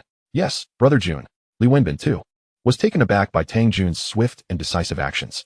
Within a short period, he had captured 3 wanted criminals. This delighted him immensely, prompting him to immediately call Tang Jun to express his gratitude. Officer Li, you want to go back on your promise, will you? Rest assured, I have already spoken with the relevant officials from the Power Supply Bureau and the Tax Bureau, instructing them not to interfere too much with the city's affairs. Otherwise, if anything goes wrong, I won't take responsibility. Those guys have done plenty of shady dealings in private. Each of their actions is far more serious than the city's electricity and water theft. Moreover, they are also aware that a formidable character has emerged in the city, so they naturally agreed without hesitation. Great, then thank you, Officer Li. By the way, in the future, when such matters arise, you must think of me. Tang Jun naturally understood the other party's intentions and immediately teased with a smile. I fear that from today onward, those criminals will no longer dare to easily seek refuge in the city. After hanging up, Tang Jun promptly instructed his subordinates to quietly add a few more water pipes and electrical wires into the nearby public utility infrastructure during the night. This way, the issues of electricity and water supply in the city would be greatly alleviated. Moreover, he could garner more public support through this means, solidifying his position in the city even further. Just then, Jiao Wenlong hurriedly sought him out. Brother Jun, you must help me this time, or my son will be in trouble. Tang Jun paused for a moment, pondering who would dare to provoke Jiao Wenlong's son in these times. Your wife is also a prominent figure in the underworld. Could it be that someone dares to oppose her? She is simply a madwoman. She went to collaborate with Hai S. Washan in drug trafficking, took 5 million worth of goods, but refused to pay or return the merchandise. Now, the situation has escalated, and Huashan has kidnapped my son from school. Tang Jun was no fool. He understood what Ma Jiaohong meant. She was forcing you to come out of retirement, but I do not wish to return to a life of violence. Jiao Wenlong's face revealed his distress. I understand, but in the world of the underworld, some matters are simply beyond one's control. However, do not worry too much. After all, I also have a grudge against Hai. So let us take this opportunity for revenge together. Upon hearing that Tang Jun was willing to help, Jiao Wenlong finally breathed a sigh of relief. In his eyes, Tang Jun was an omnipotent presence in Kowloon City. Tang Jun then inquired, "Do you know how many subordinates and Venus Huashan has? I have a brother working by his side. I can inquire about it." "Very well, I shall grant you half a day. By tonight. I demand to know all there is to know about Volcano." "Understood." Zhuanlong swiftly turned to contact his former trusted subordinate, Jiezai. The latter, displaying unwavering loyalty, promptly divulged every detail about Volcano without hesitation. That evening, Zhuanlong returned to report, Volcano commands at least 2,000 subordinates in Kowloon City. In terms of enterprises, he owns 2 bars, 3 karaoke nightclubs, 3 sauna establishments, 5 drug dens, and 12 brothels. This fellow's enterprises are quite extensive, nearly dominating half of Kowloon City. Tang Jun remarked with a cold smile. The Heji organization has always wielded considerable influence in Kowloon City. Apart from them, the remaining territory has been largely divided between Dongxing and Hongxing. However, with the recent demise of the Dongxing Crow, it appears Volcano is poised to further expand his territorial power. Should he seize a few more establishments, he will undoubtedly attract more subordinates to serve him. Zhuanlong expressed his concerns. Nevertheless, Tang Jun waved his hand dismissively. "It matters not. I shall take action. Tonight marks the anniversary of his demise. Tonight we strike?" Zhuanlong was taken aback, looking at Tang Jun. He had assumed such matters required at least several days of preparation. Little did he realize Tang Jun was a man of decisive action, one who acted immediately upon his words. "Nonsense, it's merely 2,000 men. Besides, we will be launching a surprise attack, catching them completely off guard." Zhuanlong's mouth dropped open in astonishment. After all, at the height of his own power, he commanded only a few hundred subordinates. That night, Tang Jun first accessed the system panel. Host, Tang Jun, number of spirit souls, 1000-100-0000. Daily spirit soul consumption in HKD, 10,000. At this point, his recruitment of spirit souls had surpassed 1 million, thus the specific number was no longer displayed. As for the number of available spirit souls, it remained at 1,000. However, 2 had sustained injuries in recent battles with Dongxing, leaving only 998 available for combat. Despite their incapacity to fight, these 2 injured souls still incurred a daily expense of 10 HKD. Fortunately, Tang Jun's financial standing had significantly improved. With assets amounting to several hundred thousand, he promptly summoned an additional 1,000 spirit warrior souls through sheer will. Host, Tang Jun, number of spirit souls, 2000-100-0000. Daily spirit soul consumption in HKD, 20,000. Upon reopening the panel, various statistics had changed. The thought of spending 20,000 HKD daily without any productive endeavor caused Tang Jun a pang of regret. If he did not swiftly seize the stronghold, he would inevitably become destitute. After all, a mere patch of land could not sustain so many spirit warrior souls for long. Moreover, he aspired to procure a substantial arsenal to fortify his forces, enhancing their might. When everyone convened at the periphery of the stronghold, Zhuanlong nearly lost his footing at the sight of the vast assembly. "Brother Jun, all personnel have assembled. Tonight, we have 1,500 warriors ready for battle. We are fully prepared. Please issue your orders at once." Lung Feng, as the commander of the operation, stepped forward promptly to report. "Execute my orders.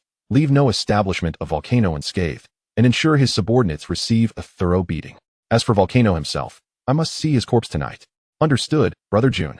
Chapter 26. Sweeping through the Heji establishments, the tragic demise of Volcano. Lung Feng swiftly relayed orders to the assembled spirit warriors. This well-trained battalion promptly accepted their respective tasks and rapidly commenced their operations. Zhuanlong was taken aback by such a formidable display. Cautiously approaching Tang Jun, he inquired, "Brother Jun, where did you gather all these people?" Tang Jun shot him a glare, his tone instantly turning grave. "Do not inquire into matters that do not concern you." Zhuanlong was taken aback, hastily nodding and retreating to the side, while pondering, has the underworld of Hong Kong transformed so drastically in just a few years since my departure? These thugs execute commands as if they were soldiers.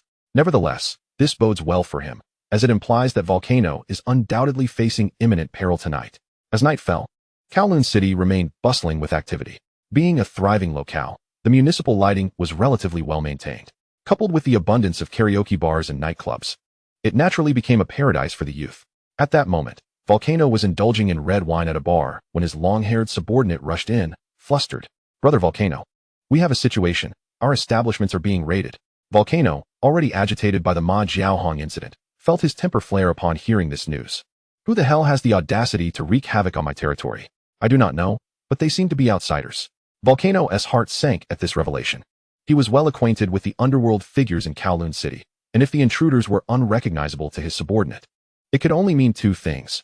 Either they were outsiders attempting to make a name for themselves at his expense, or they hailed from the stronghold.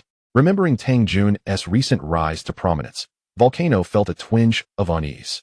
Could it be the people from the stronghold? The long-haired subordinate nodded hesitantly. It seems so. Had he not learned of Juanlong's arrival at the stronghold, he would have sought trouble with them long ago. Yet, before Juanlong could make his move, the forces behind them had come knocking. His woman steals my goods, and now their men come to demolish my establishments? Damn it, this pair truly thinks of me, Volcano, as a soft target? Tell me, how many of them are there, and which establishments are they currently raiding? Volcano's fury erupted once more. They are raiding all of our establishments. What? Volcano exclaimed in shock. Just then, a group of unidentified individuals armed with machetes and clubs stormed into the bar. Brother Jun from the stronghold is conducting business. All irrelevant personnel, kindly vacate the premises, or you will bear the consequences.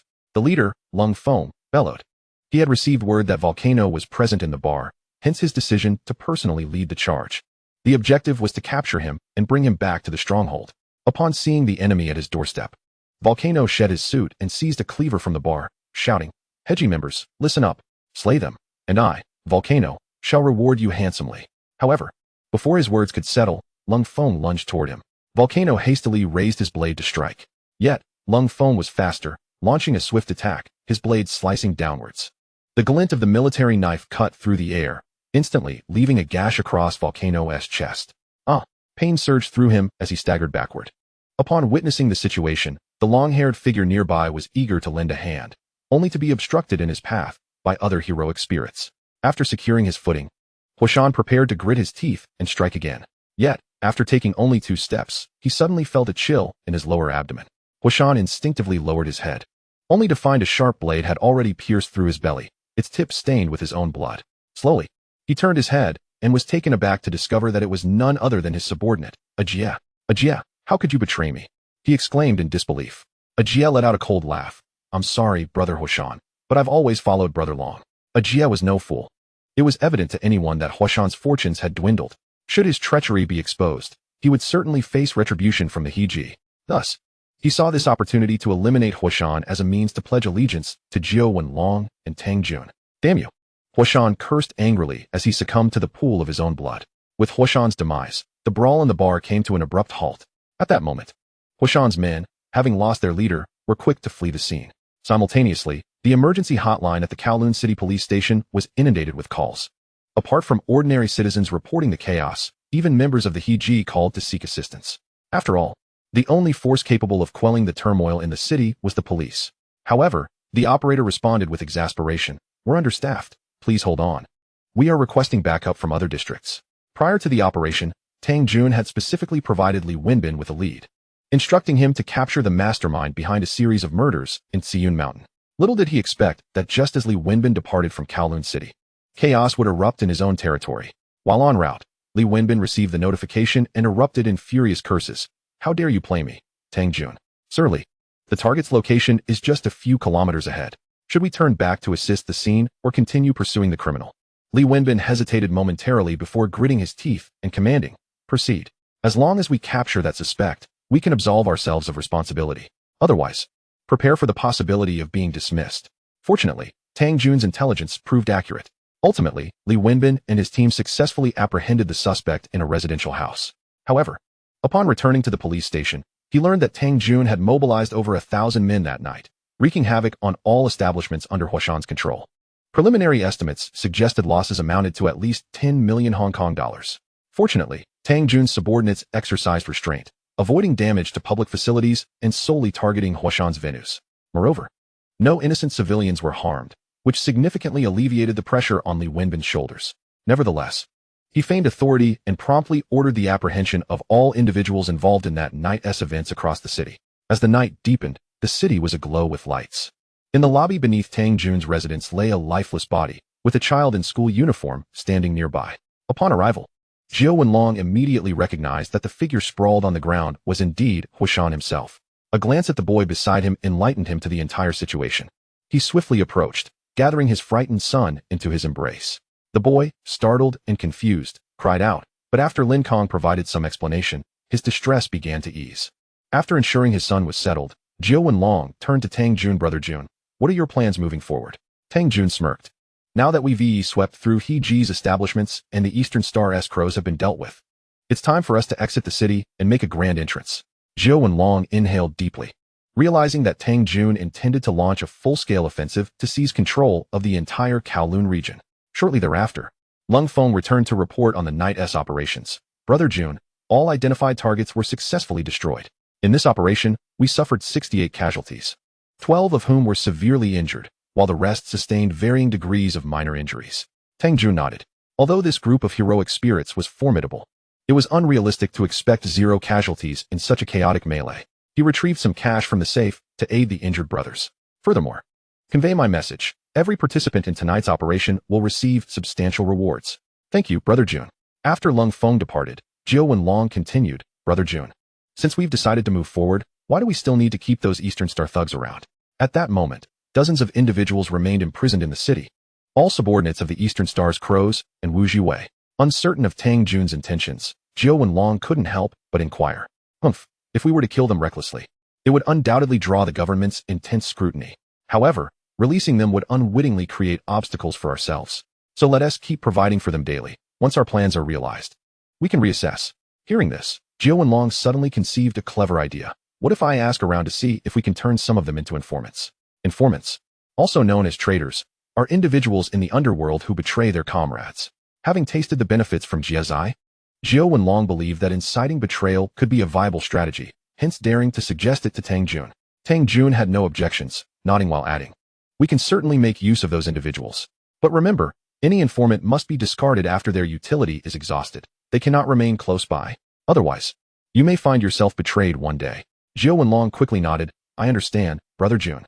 By the way, check the registry for any desperate addicts or individuals with serious crimes. Gather the information and confine them together for unified management. Brother Jun, do we need to turn over more people? Didn't we already hand over several murderers to Li Wenbin last time? Zhou Wenlong asked in confusion. Tang Jun narrowed his eyes, his tone casual. That's different. This time, it's for our own benefit. Chapter 27. When I, Tang Jun, am ruthless. I dare to sweep my own turf. The developments unfolded precisely as Tang Jun had anticipated. Following the deaths of the Crows and Huashan in the city, the Ingwa government finally began to take notice of this seemingly inconsequential den of lawlessness. Soon, the Ingwa government issued a directive, mandating the Kowloon City Police to conduct a thorough sweep of both the interior and exterior of the city in a very short time frame. As the head of the Major Crimes Unit, Li Wenbin was tasked with executing this operation. However, upon receiving the orders, instead of gathering his colleagues for a meeting to strategize, Li Wenbin immediately slipped into the city. Due to his unique position and his status as a favored guest of Tang Jun, he enjoyed unrestricted access to the city. Before long, he arrived at Tang Jun's residence. Upon witnessing the flustered arrival of Li Wenbin, Tang Jun maintained an admirable composure as he savored his tea and quipped, Director Li, it seems your responsibilities as the head of the Major Crimes Unit are far more demanding than mine. Li Wenbin, devoid of the mood to retort, took a seat and began to lament. You have landed us in a grave predicament. Not only did you incite a large-scale brawl in the walled city, but just days later, you wreaked havoc outside as well. Although there were no casualties among the populace and no damage to government property, your actions have severely embarrassed the Ing government, especially considering that last month, during negotiations with the Huasha government, the Ing authorities asserted that under their governance, Hong Kong was thriving and its citizens were content. Now, with the relentless stream of negative news from Kowloon City, Sir James, the high-ranking official stationed here, has promptly demanded a comprehensive operation from our police force to quell the audaciousness of your underworld and, if possible, apprehend some criminals. Tang Jun, upon hearing this, did not seem overly surprised, given the magnitude of the disturbances he had caused that day. Fortunately, Hong Kong had not yet returned to Huasha. Otherwise, the regular army would have been rolling in with tanks and armored vehicles to seek him out. You wish to come to Kowloon City to apprehend wrongdoers? I would, of course, extend a warm welcome. I have been increasingly concerned about the security issues in the walled city, as numerous suspects have been hiding here, instilling considerable psychological terror among our local populace. Therefore, should your unit decide to initiate an operation, I am more than willing to fully cooperate and will unconditionally provide reliable intelligence to assist in swiftly capturing the criminals. What say you? Li Wenbin was utterly astounded that events were unfolding in a manner he had longed for. Initially, he had merely hoped that Tang Jun would lower his profile, ideally retreating to another location to weather the storm. To his surprise, not only did Tang Jun refuse to hide, but he also supported Li's initiative. What do you mean by that? It means precisely what it says. To be frank, I too wish to seize this opportunity to eradicate all criminals with prior offenses who remain at large within this walled city. Well, you certainly possess a ruthless streak. This tactic of using another's blade to kill is truly a masterstroke. It not only allows me to fulfill my obligations, but also enables you to evade disaster. And most importantly, it could clear the walled city of its dangerous elements. Tang Jun smiled slightly and nodded. You are indeed worthy of your title as directorly. Otherwise, how could you have ascended to the position of head of the major crimes unit at such a young age? At this rate, you may well become the chief of the Hong Kong police force in the future. Li Wenbin scoffed. What do you know? Of course, I aspire to climb higher. But the position of chief of the police force has always been held by those from Ing. Being a deputy chief would be considered a great honor. At this moment, the Hong Kong police force was officially titled the Royal Hong Kong Police, with Sir Charles as its chief. Thus, Li Wenbin's sentiments were not without merit. However, Tang Jun refrained from disclosing that in just a year's time, the Ing would be packing up and leaving. Being a deputy chief still places one above many others. Humph. Let's address the pressing issues at hand. I must inform you that this time, I need you to provide me with more intelligence. Otherwise, I will struggle to report back to my superiors. Li Wenbin reiterated emphatically. All right, do you still doubt me? Tang Jun retorted. However, I do have a small request. What is it? Li Wenbin furrowed his brow, wondering what scheme Tang Jun was concocting. As you know, I have recently taken control of the territories formerly held by Dongxing and Heji. Naturally, these territories now fall under my jurisdiction. Yet, your personnel are watching our walled city around the clock. How am I supposed to conduct my operations under such scrutiny? Li Wenbin shot Tang Jun a glare, realizing that all his previous discourse had merely laid the groundwork for this very matter. You/strategist. I misspoke earlier. You are not merely achieving 3 objectives with one stroke, but rather 4. Not at all. We are all working together to forge a prosperous new era for Kowloon City. Li Wenbin huffed. Very well, let you manage those territories. It is certainly better than dealing with those crows and volcanoes. After all, you still possess some semblance of humanity. Damn, can the police truly assault ordinary citizens with impunity? Tang Jun protested. You, however, have a criminal record with me, so you do not qualify as an ordinary citizen. Oh, what record? No comment. I can only caution you to tread carefully and avoid leaving any incriminating evidence. Otherwise, even the King of Heaven would be unable to save you. Tang Jun mused silently. What if the King of Heaven comes? With my system at hand, I could summon legions in an instant. In the ensuing days, Li Wenbin indeed summoned a substantial police force, in conjunction with a contingent of 300 soldiers dispatched by the Ing government, to thoroughly inspect the entire walled city. Surprisingly, Kowloon City cooperated remarkably with the police's formidable operations. Thus, within a mere 3 days, Li Wenbin not only encountered no resistance, but also apprehended over 100 suspects, including several notorious murderers and various criminals. This victory catapulted Li Wenbin into the limelight within the Hong Kong police community. Even television crews arrived at the precinct to interview him. Watching the footage of Li Wenbin engaging in grandiose rhetoric, Tang Jun couldn't suppress a smile. Directorly impressive. You're now a media personality. It seems promotion and a pay raise are just around the corner. Li Wenbin recognized Tang Jun's teasing and awkwardly chuckled. Oh, spare me the jests. Nevertheless, you have indeed been a tremendous help this time. Each of those arrests contributes to my performance metrics. If I do not get promoted, it would be an injustice. More importantly, this operation has effectively countered public skepticism towards us. Tang Jun nodded in acknowledgement. In that case, will you fulfill the promises you made? At this moment, Li Wenbin, feeling generous, declared, no problem. Since the operation has concluded successfully and Kowloon City is perceived as secure, the remaining residents here must be law-abiding citizens. I will instruct my subordinates to withdraw from all exits of the walled city immediately, allowing your people to move about freely. However, I must caution you. I have heard that Dongxing has brought in a formidable figure. Oh, who might that be? It should be the Thunder Tiger of Dongxing's 5 tigers, Lei Yaoyang. My informants report that he has been frequently visiting the Crow's territory in Kowloon City and has absorbed all of the Crow's former underlings into his ranks. It seems he is preparing to take over their turf. I had anticipated that Dongxing would not easily concede, so I was prepared. What about Heji's movements? Heji has not exhibited any unusual activity for now, and my men are only privy to superficial information. For more profound insights, you will need to dig deeper yourself. Tang Jun nodded in gratitude, yet could not refrain from inquiring, is it truly appropriate for you to assist me to such an extent? Li Wenbin sighed. I do not wish to help you, but I would prefer you to manage those territories rather than them. As I said, at least you appear somewhat human. Tang Jun's expression darkened. Just as he bid farewell to Li Wenbin, Jiu Wenlong sought him out once more. Jun, the folks from Heji sent me a message. Oh, What did your former boss say? Tang Jun inquired with keen interest. Kai Chuqing conveyed that the matter at hand was indeed a misstep on their part, noting that they had always maintained a cordial distance. Hence he requested that you provide Heji with an explanation. Tang Jun scoffed. Is he out of his mind? Do I owe anyone an explanation for my dealings in this world? Just tell him to go eat shit. That's exactly how I responded to him. However, based on my calculations, Heji will certainly not let this slide. It matters not. If he dares to confront me, he will find the consequences far worse than a volcano. By the way, have you resolved the situation with your girlfriend? Seeing his boss delve into gossip, Zhou Wenlong could only muster the courage to explain.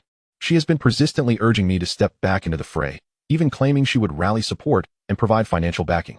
This woman is truly intent on compelling you to re-enter the underworld. What do you mean by that? Tang Jun naturally hoped Zhou Wenlong would emerge to assist him. After all, he had just taken over the intricate affairs of Kowloon Walled City, and in a matter of days, he had transformed the entire enclave. Particularly, he had meticulously registered all residents, which was a significant boon for Tang Jun. Thus, if Zhou Wenlong were willing to manage some of the city's affairs, it would alleviate much of his burden. I'm at a loss for what to do, especially since I feel you are hardly satisfied with merely managing a small enclave. You guessed correctly. What I seek is not just an enclave, but the entirety of Xinjiang, Tang Jun declared with authority. At that moment, Zhou Wenlong inhaled sharply, realizing the gravity of Tang Jun's ambition. Though he did not immediately respond, Tang Jun could discern the answer he sought in Zhou Wenlong's eyes. Chapter 28. Establishing a security and entertainment company, the first step in the cleansing plan. After the storm had passed, the residents inside and outside the enclave resumed their normal lives. During this period, neither Dongxing nor Heji dared to recklessly take action against the enclave. They were acutely aware that any aggression at this juncture could provoke Tang Jun's fierce retaliation, and even the Hong Kong government might intervene. Therefore, their priority was to reclaim their territory. Meanwhile, Tang Jun was diligently strategizing. Once Li Wenbin's men withdrew, he, along with Lung Feng and Zhou Wenlong, exited the enclave and convened at Kowloon Ice Room as a temporary liaison point to discuss new plans. First and foremost, we must legitimize our operations. For instance, whether it's the La Kaoke nightclub, sauna, or bars, these are all legitimate enterprises. However, if a group of unidentified individuals brandishing various prohibited weapons loiters at the entrance, it not only intimidates potential patrons, but also risks attracting law enforcement. Thus, the urgent task at hand is to legalize all operations, Tang Jun asserted. Zhou Wenlong pondered for a moment before replying. In this era, organized crime operates this way. If we don't have someone overseeing the premises, accidents are bound to occur. In Zhou Wenlong's view, having no security was simply untenable. But at that moment, Lung Feng interjected calmly. I never said we shouldn't have security. However, the personnel can be hired from a legitimate security company. Moreover, these guards would not wield sharp blades, but rather stun batons or other defensive implements. Upon hearing Lung Feng's words, Tang Jun immediately commended. Lung Feng is absolutely right. I am indeed planning to establish a security company. Furthermore, I aim to concurrently launch an entertainment company. In Tang Jun's eyes, to amass greater wealth. It was imperative not only to control the underworld, but also to cultivate various respectable industries. The film industry in Xinjiang was just beginning to flourish. Although it might not yield immediate riches, historical trends indicated that it would undergo a qualitative leap in the coming years. He was aware of which films would succeed and which stars would achieve Pan-Asian fame. Thus, he only needed to prepare scripts in advance and invite these individuals to shoot at minimal costs. This strategy would allow him to reap substantial profits in a remarkably short time, while also elevating his partner, Zhou Huimin, to prominence. Most importantly, he could leverage the entertainment and security companies to cleanse his identity. As long as he gained societal acceptance, he could firmly establish his footing in Xinjiang. This was indeed a multifaceted opportunity. Zhou Wenlong, unfamiliar with the intricacies of running a company, could only nod in agreement. Jun, we will do whatever you instruct. Very well. I hereby announce the formal establishment of Wolf Warrior Security Management Company, Limited and Huaxia Dream Entertainment Company, Limited. Zhou Wenlong, you shall serve as the general manager of Wolf Warrior Security Management, overseeing operational coordination. Lung Feng, you will be the deputy general manager, primarily responsible for the training and management of security personnel to ensure they perform their duties without any mishaps. Together, you two, combining intellect and brawn, should be able to achieve a synergistic effect. Yes, Jun. Though both were novices in managing a security company, they confidently assented. However, while the company was established, the choice of office location was of utmost importance. Particularly for the entertainment company, a conducive working environment was essential. Therefore, establishing the company within the enclave was impractical. Yet, if they set up outside, Tang Jun had to consider whether Dongxing and Heji would frequently cause trouble. After weighing the pros and cons, Tang Jun summoned Lin Kong. Tell me, is there any real estate mogul in this Kowloon district who has constructed an office building? The more reputable, the better. Having spent several years in the area, Lin Kong contemplated briefly before exclaiming, indeed, there is a 12-story office building situated in a bustling location just 2 streets away from Kowloon Ice Room. The owner is currently the wealthiest real estate tycoon in Xiangjiang, Li Chaoran. Upon hearing the name Li Chaoran, Tang Jun's eyes lit up. Perfect. We shall set up our office in that building and occupy 2 floors. Jun, the rent for that building is exorbitant. Why must we move there for our operations? Especially for the security company, we could easily find a more modest location. Cold Phone questioned, puzzled. Yet Tang Jun shook his head. It's not that I fear our brothers would disdain the working conditions, but rather to avert potential disturbances from ill-intentioned individuals. If I establish the company at Kowloon Ice Room, the people from Heji and Dongxing would likely disrupt us repeatedly. However, if we operate from Li Chaoran's office building, do you think those thugs in flip-flops with bleached hair would dare to cause trouble? Moreover, should they indeed attempt to stir chaos, even if we remain passive, Li Chaoran would not let them off lightly. After all, he has his own reputation to uphold, and he would be concerned that their presence might adversely affect his building's business. In Tang Jun's estimation, no gang would dare to challenge a wealthy tycoon. Upon hearing Tang Jun's reasoning, everyone suddenly grasped the wisdom behind his strategy. Lin Kong enthusiastically raised his thumb, exclaiming, indeed, Brother Jun has considered everything so thoroughly. I haven't even finished speaking, and you've already entrusted me, Lin Kong, with the task of negotiating the rent with the management of this office building. Ah, Brother Jun, why would you assign such an important matter to me? Lin Kong asked, perplexed. I know you. Although you are timid and avoid trouble, you possess a certain acumen in business.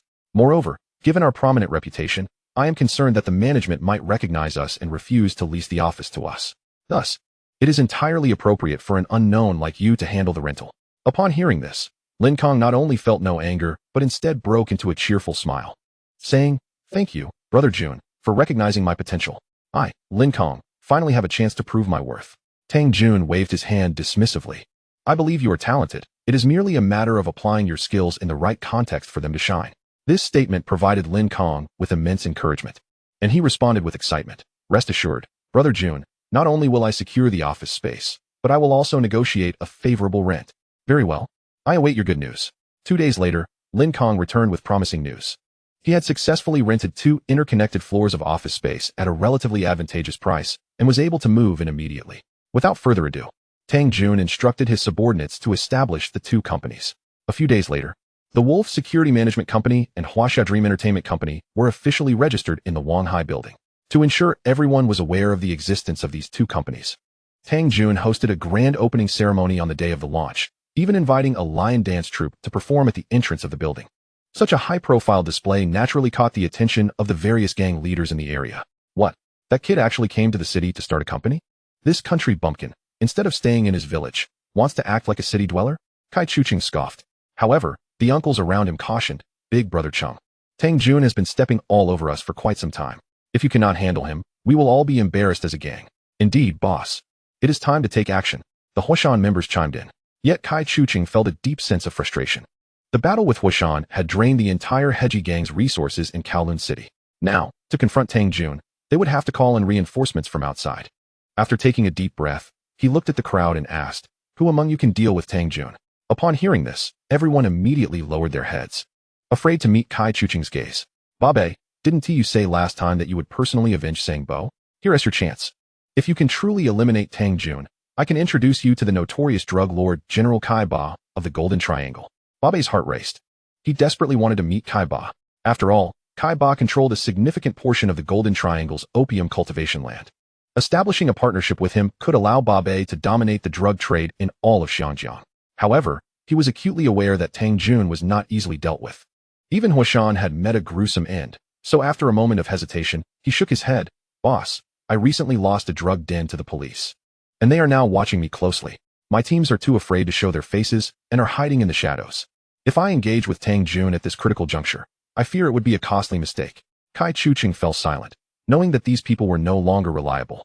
After all, the betrayal of Jiao Wenlong still lingered in their memories. It was understandable that they harbored their own self-serving motives. Reflecting on the grave mistake he had made that led to this situation, Kai Chuching shook his head. He then spoke slowly, I know what to do. Someone contact Jiao Wenlong for me. I have some matters I wish to discuss with him privately. Boss, I can help you reach out. One of the younger members, who had a good relationship with Jezai, immediately volunteered. Soon, Jiao Wenlong received the notification.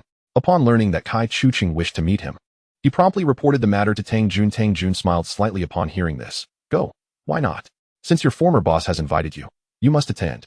But what should I do? Jiao Wenlong asked, fearing Tang Jun might misunderstand. What to do? Naturally, ensure he has no chance of returning. What? Jiao Wenlong was taken aback. Although he had decided to re-enter the Underworld, he had not anticipated that Tang Jun's first important task for him would be to eliminate his former boss. As someone who had once been a gang member, Jiao Wenlong felt a twinge of resistance at the thought of killing his own boss. After all, to him, once he killed Kai Chuqing, that stain would follow him for the rest of his life. What? Are you feeling soft-hearted? Tang Jun asked, his expression turning cold as he noticed Jiao Wenlong's shock. Brother Jun, that's not what I meant. It's just Jiao Wenlong was aware that Tang Jun had achieved his current success by making similar decisions. Yet he still found it difficult to overcome this mental barrier. Tang Jun recognized Jiao Wenlong's hesitation. He approached him and gently patted his shoulder, speaking earnestly. Those who aspire to achieve great things must not be bound by trivialities. Besides, does he deserve to be your boss? A leader who betrays his own subordinates is unworthy of the title of Big Brother. I killed my boss Tony for the very reason that when I was in trouble, he not only failed to protect me, but sought to eliminate me. For such a big brother, why should we show him any loyalty? Furthermore, history remembers only the victors. Years from now, who will remember that you, Jiao Wenlong, once killed your former boss? People will only envy you, dressed in a suit, driving a luxury car, mingling in high society. Tang Jun's final remarks ignited a fire within Jiao Wenlong. After his return, he had longed for external recognition, particularly to shed his identities as a cripple and gangster. If he rejected Tang Jun's proposal now, his good days in the village would come to an end. After a moment of contemplation, Jiao Wenlong finally resolved. I can give it a try, but I'm uncertain whether it will succeed. After all, if Kai Chuqing brings too many people, or if they have set a trap for me, I might not only fail to kill him, but also struggle to return. Tang Jun waved his hand dismissively. At this point, he has no need to resort to underhanded tactics against you. Even if he kills you, it won't halt my advance against Heji.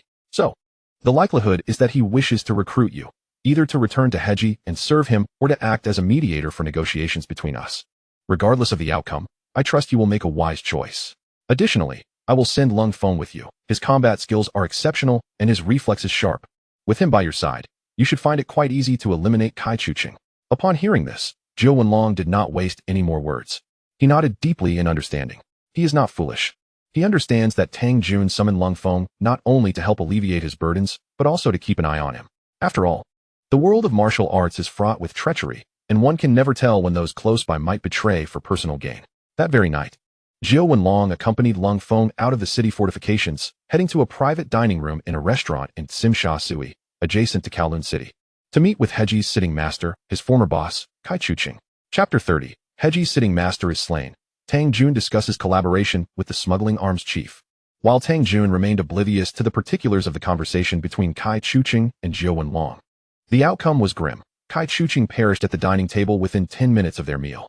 More than that, Jiao Wenlong, in cahoots with Lung Feng, carved a bloody path back, having dispatched over 10 of Heji's thugs, and returned to the city fortifications unscathed.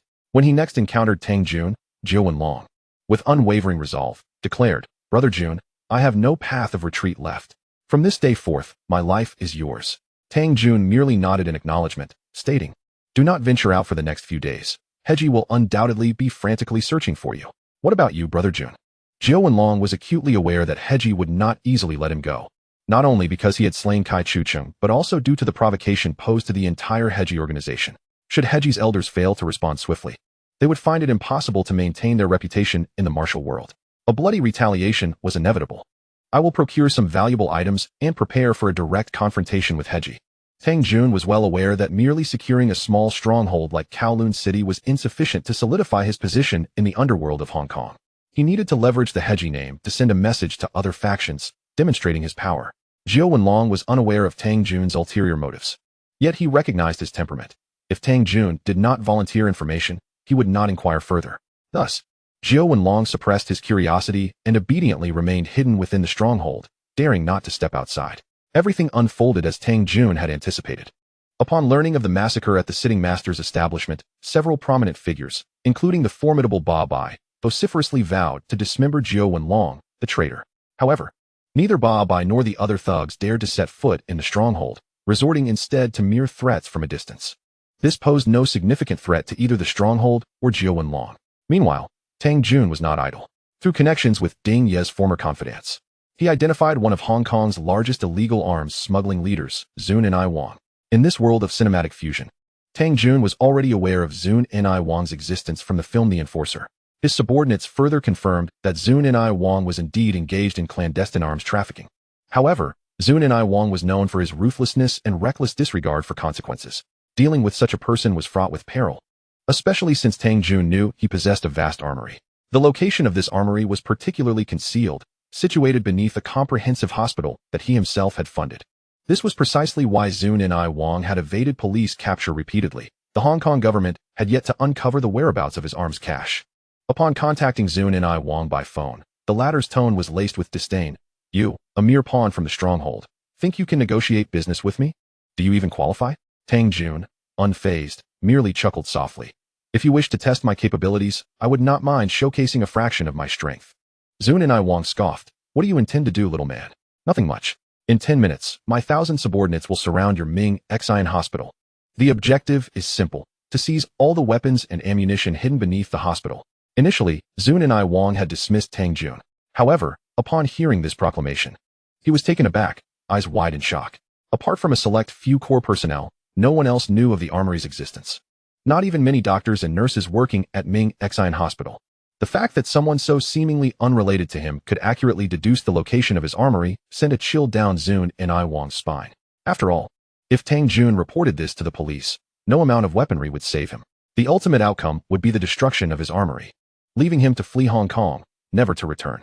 Realizing this, Zun and I Wang's tone softened significantly, and he earnestly remarked, Tang Jun, you truly possess some skill. Speak. What do you seek from me? I wish to acquire arms from you, as many as possible. What do you need so many arms for? Zun and I Wang inquired solemnly. He was not averse to the arms trade, but he was no fool. He didn't T-sell to just anyone. Some might procure arms for bank heists, and should they be caught, they would undoubtedly betray him. Hence, Zun and I Wang typically preferred to export large quantities of weaponry to small Southeast Asian nations, particularly in the Golden Triangle, where he had numerous potential high-profile clients. I intend to use the arms against those gangsters. Of course, if necessary. I would not hesitate to aim my weapons at the British. What? Are you mad? Zun and I Wang thought he was already sufficiently deranged. Yet, he found himself confronting a character even more ruthless than himself. Although Zun and I Wang had been residing in Tsim Sha Tsui, Kowloon City was just next door, and he had heard whispers of the happenings there. Today, after personally interacting with Tang Jun, he realized he had indeed underestimated him. Are you afraid? Tang Jun taunted. I have heard that Zun and I Wang fears neither heaven nor earth, always presenting himself as unparalleled. Yet today, I see that reputation is merely a facade. When Zun and I Wang hesitated to acquiesce, Tang Jun resorted to provocation. Those who lived in Hong Kong were hardly versed in the art of war. Though Zun and I Wang was exceptionally intelligent, he could not tolerate such humiliation. He immediately declared, fine, as long as you dare to ask, I shall sell you everything. I just fear you may not be able to handle so much, and storage will be a considerable issue. My Kowloon City stronghold is a natural armory. Unless you bring in tanks and artillery, I can store as many firearms and ammunition as you desire.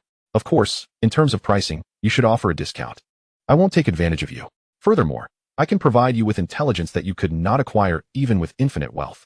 Upon hearing Tang Jun's mysterious demeanor, Zun and I Wang's curiosity was piqued. Tell me what this intelligence is. You have undercover police officers in your ranks.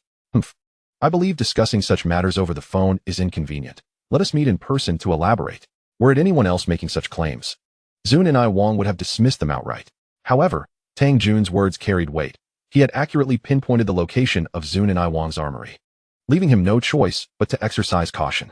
No problem, I'll determine the time and place. Just await my message.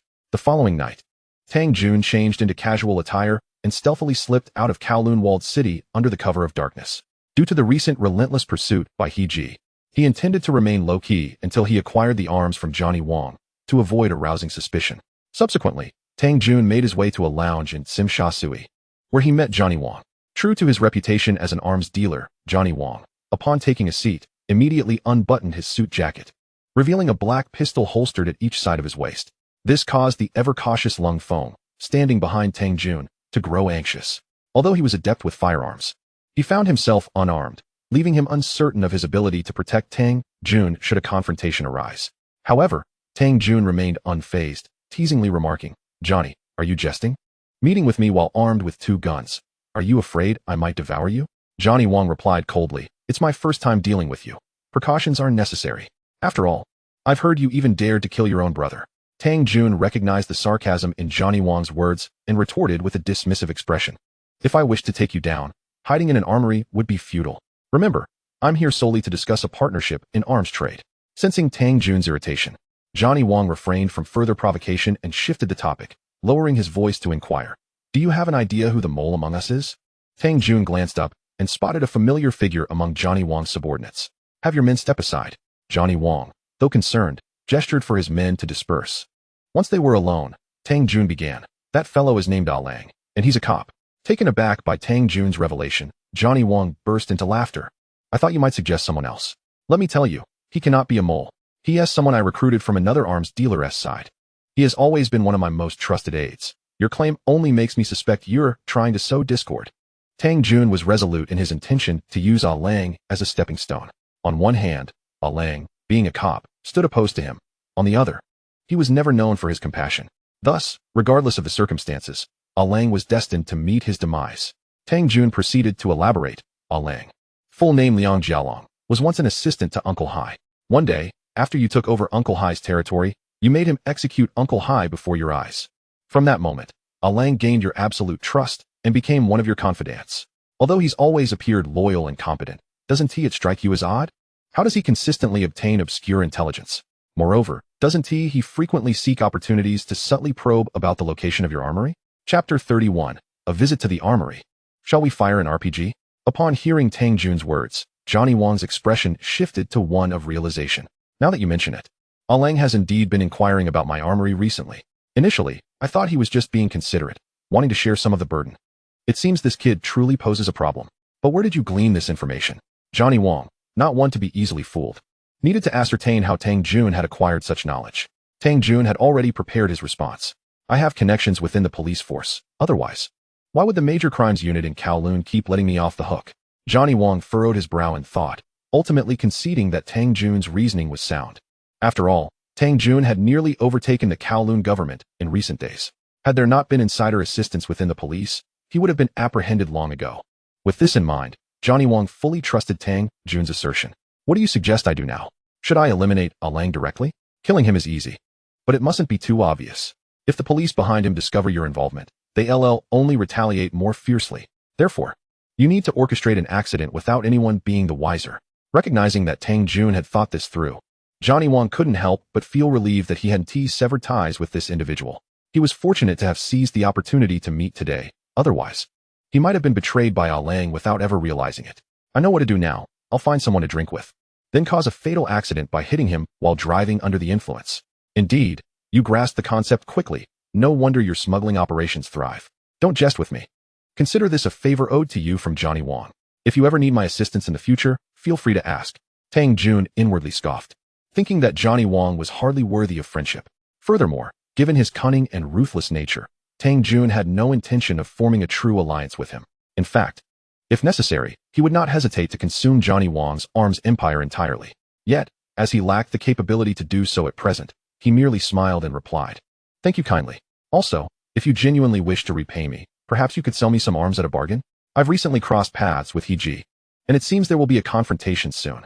Without some firepower, I'll be at a severe disadvantage." Johnny Wong, upon hearing Heji's name, dismissed the notion with disdain. What do those gangs amount to? A so-called big shot, flanked by a few underlings dressed like beggars, wielding iron rods and knives. Thinks themselves invincible.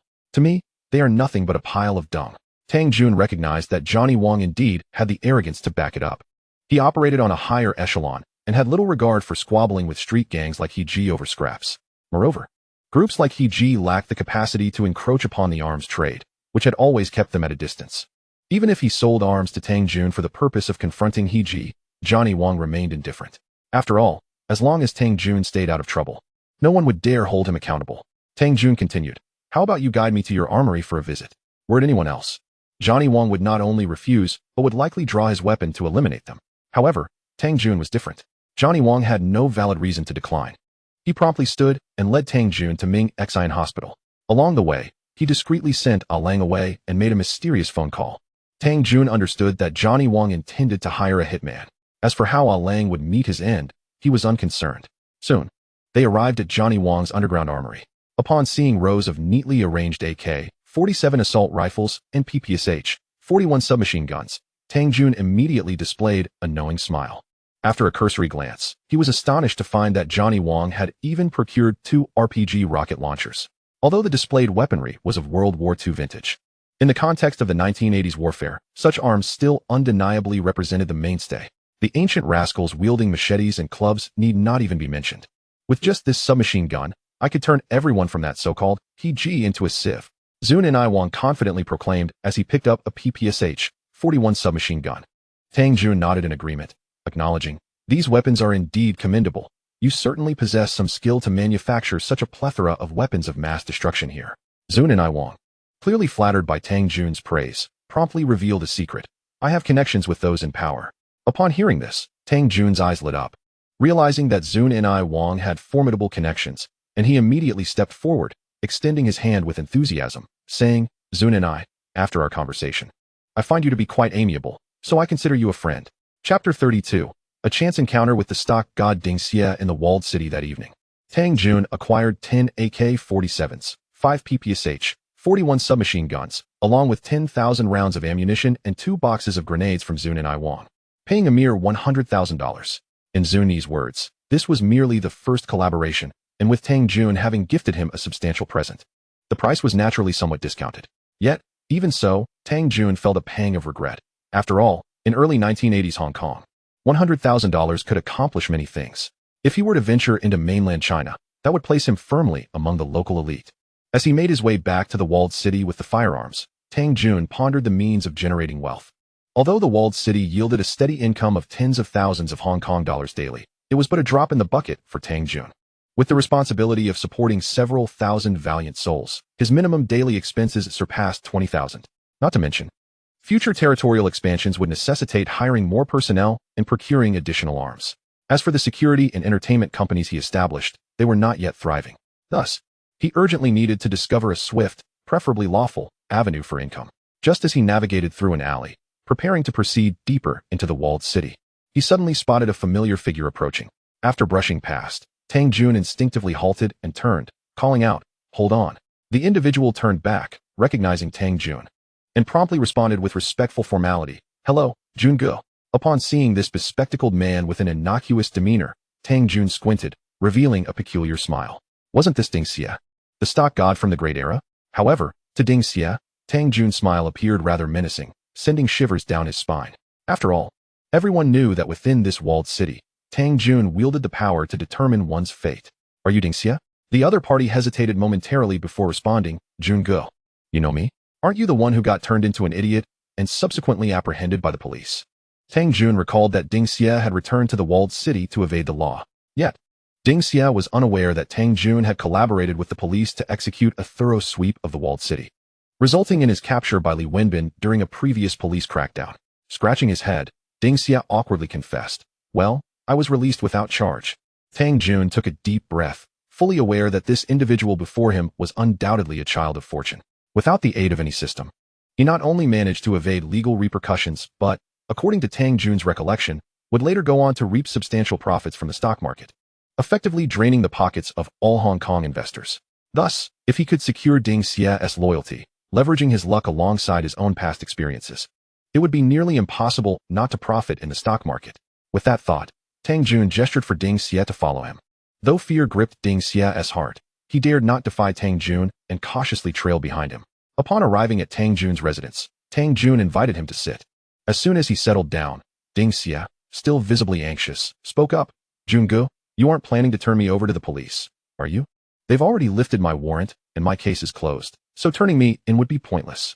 "Humph, did I ever say I would hand you over to the authorities?" Tang Jun retorted. "Then what do you want from me? I'm looking for a lucrative business venture." "What?" Dongxing was taken aback, standing up in shock. He never imagined Tang Jun would invite him to engage in business. However, recalling Tang Jun's notorious dealings, he hesitated. "Jun Ge, you flatter me. I'm just an ordinary person trying to survive in the walled city. How could I possibly have the qualifications or capability to do business with you? This venture doesn't require brawn, just brains. I believe you possess a knack for this, which is why I wish to collaborate with you. Furthermore, you would be wise to seize this once-in-a-lifetime opportunity. Otherwise, it may turn from a windfall into your worst nightmare. Ding Xie felt a chill run down his spine as he listened, drenched in cold sweat. Unsure of Tang Jun's intentions, he mustered the courage to inquire. What exactly do you want me to help you with? Stock trading. Upon hearing the word stock trading, Ding Xie's spirits soared. During this period, he had been frequenting the stock exchange, studying the market. Stock transactions could only be executed at the exchange, and during his time there, he had gained considerable knowledge and managed to predict many stock trends through private simulations. This fueled his expectations and dreams of success in trading. However, during this era, the stock market was still in its infancy, with immature rules and high barriers to entry. Ordinary individuals were generally excluded, leaving penniless souls like Ding Xie to watch wealthier investors participate. Junge, how did you know I was interested in stock trading? I know about your troubles. Is it so difficult to inquire about your hobbies? Tang Jun replied with a smirk. All right, enough flattery. What is truly important is for you to help me earn money in the stock market. Upon discussing stock trading, Ding Xie's confidence surged. He began to boast before Tang Jun. Junge, not to brag, but if you provide me with some capital, I guarantee I can double it in no time. During this period, not only were there few listed companies, but they also lacked price limits. Moreover, the companies that made it to the market were typically robust enterprises with substantial backing. Therefore, as long as Ding Xie didn't rush and recklessly, with his intellect and the characteristics of the stock market at this time, he could indeed make a significant profit in a short period. Tomorrow, come to my place to collect 1 million, and then use it for trading, Tang Jun instructed. However, let me make myself clear, if you lose even a dime, I will take the lives of your entire family. But if you help me make a profit, you shall be duly rewarded. Ding Xie's eyes widened at the prospect of both financial gain and privileges. He exclaimed with joy, Thank you, Junge. I will do my utmost to earn as much as possible in the stock market. Don't celebrate too early. I must also remind you that this matter is strictly between us. I do not wish for anyone else to know, not even your children. At this critical juncture, many individuals are covertly seeking to trouble me. Therefore, for my sake and for your own safety, it is imperative that you maintain utmost confidentiality. Ding Xie, upon hearing this, immediately thumped his chest and assured, Rest easy, Junge. I shall seal my lips and not utter a single word. Chapter 33. Just as I purchased weapons, you choose to confront the muzzle? The following morning, Ding Xie approached Tang Jun with a cheerful demeanor. However, upon noticing two men standing beside Tang Jun, donned in sunglasses and exuding an intimidating aura, he was instantly struck with fear. Junge, I am here for the funds. The stock market is about to open. I have been closely monitoring the stock of Li Ji Huangpu Limited and firmly believe it is poised for a surge. Thus, we can initiate a foundational purchase and gradually increase our investment, profiting at the peak. Tang Jun was already aware of Li Ji Huangpu, a substantial multinational enterprise under the ownership of Li Chaoran. This company operates in lucrative sectors such as docks, retail chains, and real estate, ensuring not only substantial revenue, but also a high stock value. At least until the financial crisis of 1998, this stock would continue to rise. I have prepared the funds. Each of them is holding 500,000 Hong Kong dollars, which they will manage. You merely need to instruct them on how much to invest in which stock. Even for selling stocks, it must go through them, understood? Given the considerable amount at stake, especially for Tang Jun at this moment, he naturally could not entrust the money to a gambler like Ding Xie. After all, no one could predict whether he might suddenly choose to abscond with the funds. Ding Xie understood this as well and promptly replied, I understand. I know what to do. Rest assured, Junge, even if you gave me 1,000 times the courage, I would not dare betray you. That is good. Now you may leave. Once Ding Xie departed, Jiao Wenlong approached. Junge, according to the intelligence I have received, the Heji faction is preparing to take action. They can no longer contain themselves. It is said that after Kai Chuqing's demise, there was intense infighting within Heji. Ultimately, with the intervention of the upper echelons, a consensus was reached. Their plan is to eliminate you first, and then discuss the selection of the next leader. During their internal discussions, many have shown a preference for whoever can eliminate you, as they would then hold a significant advantage in the upcoming leadership election. Consequently, those seeking to ascend are becoming increasingly restless. Jiao Wenlong's explanation was both reasonable and insightful, and Tang Jun recognized that it was time to confront Heji. Since they wished for their own demise, let us accommodate them. Which brother is leading the charge this time? Prince Sanning. Is it them? Tang Jun narrowed his eyes. The Prince Sanning comprises 3 individuals. The elder brother Zhang Chongji, nicknamed Golden Eagle, the second brother Chen Xiaobang, known as Red Eagle, and the third brother Dai Mengwei. referred to as Great Eagle. All three are formidable figures in Kowloon City, each commanding a loyal band of fearless brothers. Their leader, the prince, is no ordinary person. He is not only a prominent figure in Heji, but also a businessman. However, the prince has traditionally steered clear of gang matters, leaving the management of the gang's enterprises to the San'ing. Now that he has voluntarily taken up this mantle, it has indeed surprised Tang Jun. Yet, in the next moment, Tang Jun suddenly realized something. He looked back at Jiao Wenlong and noticed an unmistakable unease in his expression. The Prince San'ing are indeed the prince's subordinates, and the prince is currently the boyfriend of your woman, Ma Jiaohong. It seems they have come specifically for you. Jiao Wenlong offered a wry smile in explanation. That may be a factor, but the prince likely also seeks to seize this opportunity for advancement. After all, he has made a considerable sum from foreign trade over the years and has amassed a significant number of foreign mercenaries as bodyguards. And what of the mercenaries? In my eyes, they are merely fodder. Jiao Wenlong was unaware of what fodder meant, but he did not dare to inquire further, merely cautioning Jun Ge. The prince has garnered substantial support from the majority within Heji this time. Thus, many of the red sticks have lent him men. It appears a fierce battle is imminent. But rest assured, I will personally lead the charge against them. I will not bring shame upon you. Hearing this, Tang Jun waved his hand. Ha! You are limping. There is no need for you to take the battlefield. Upon hearing this, Jiao Wenlong thought that Tang Jun looked down upon him, and he immediately protested. Jun Ge, although I have a limp, I am undaunted even in the face of the prince. You misunderstand my intentions. This battle will differ significantly from past skirmishes. Therefore, numbers will not guarantee success. On the contrary, the fewer the participants, the better. The fewer, the better? Jiao Wenlong was utterly bewildered. Why does my boss not adhere to conventional tactics? Moreover, he could not comprehend a word of what he was saying. Ultimately, Jiao Wenlong could only harbor a deep curiosity, awaiting how Tang Jun would strike against Heji.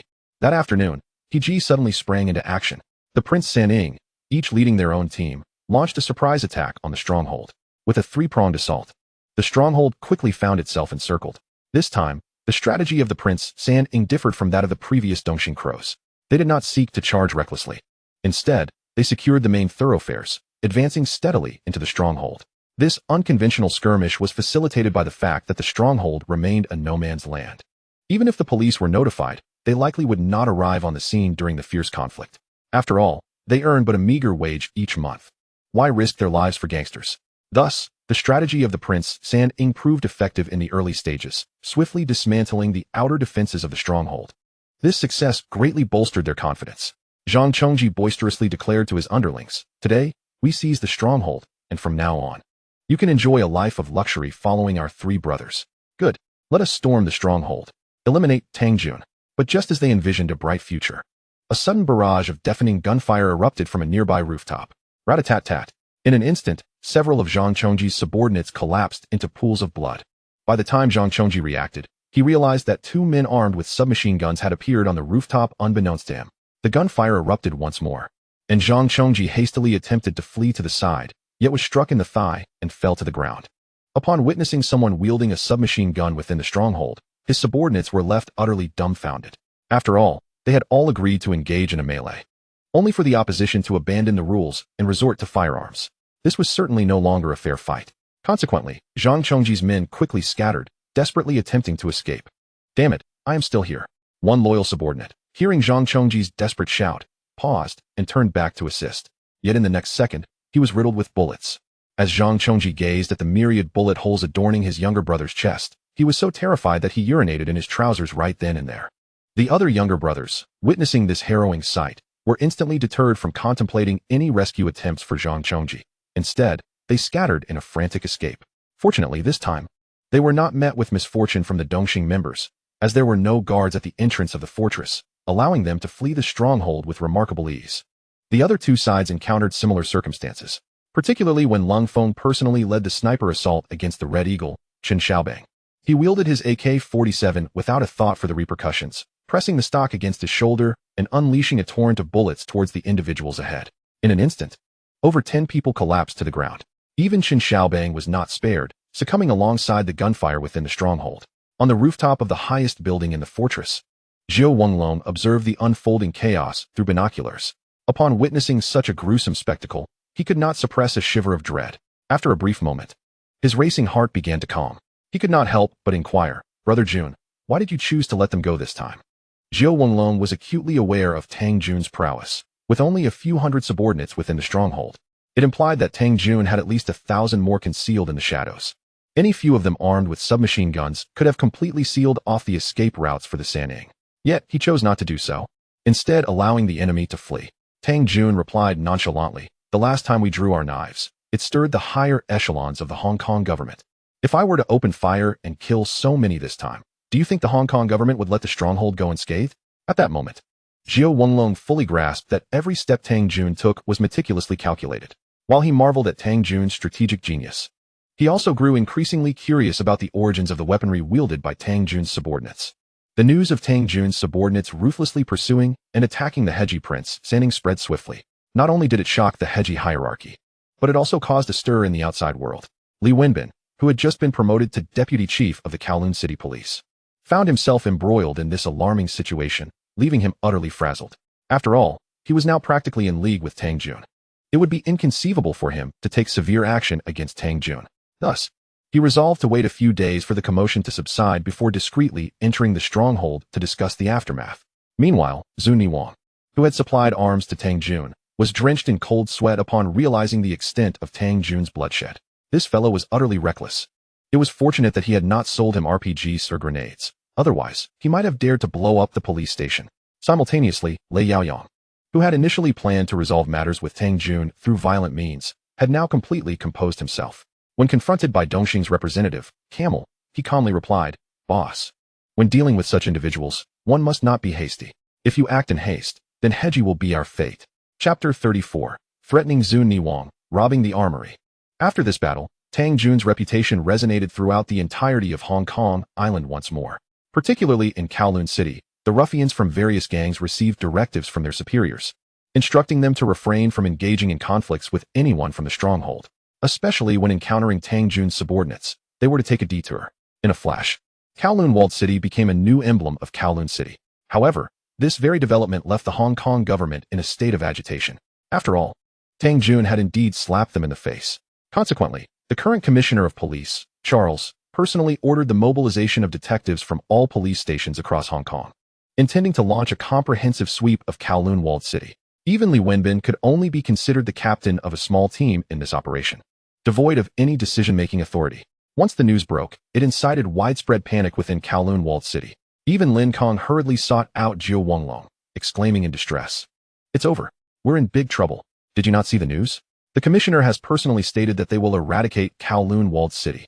And if their operation fails this time, he will request the higher-ups to deploy the military for armed suppression." Naturally, Jiao Wenlong had also caught wind of the situation. In fact, ever since the television broadcasted Charles's declaration of war, chaos had begun to unfold within the stronghold.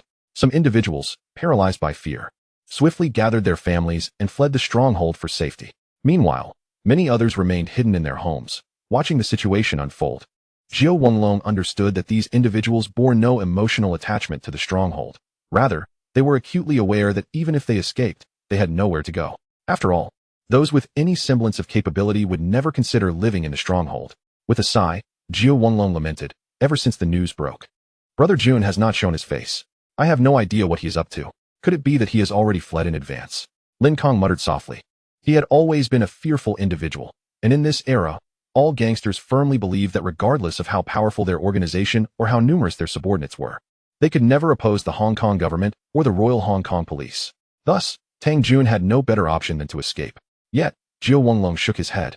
"If it were anyone else, I might think he would flee. But this fellow has created legends. I refuse to believe he would abandon everything he has fought so hard to achieve."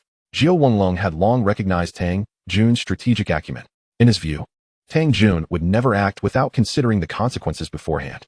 Therefore, it was highly likely that he was already plotting in the shadows, preparing to circumvent this crisis.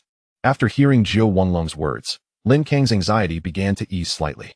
May Brother Jun truly lead the stronghold through this crisis. Meanwhile, as they engaged in their conversation, Tang Jun had already disguised himself as an elderly man and quietly departed from the stronghold.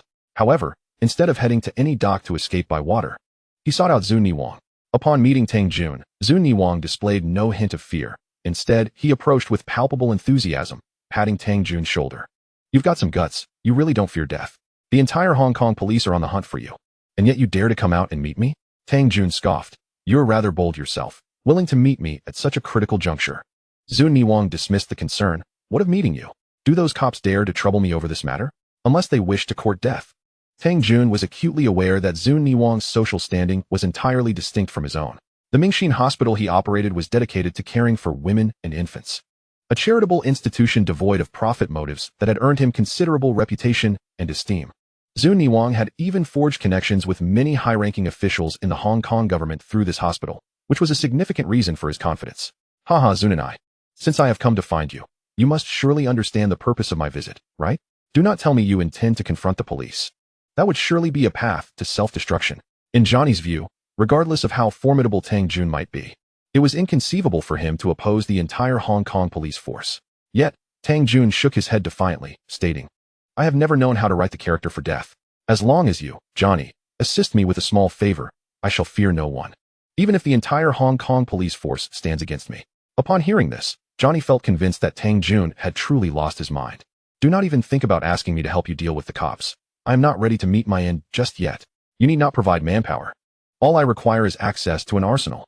Tang Jun had recently invested $1 million in stocks for Dingxia, leaving him with scant cash on hand.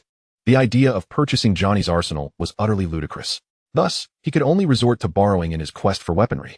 Brother, I admire your courage. But it would be wise to reconsider while there is still time.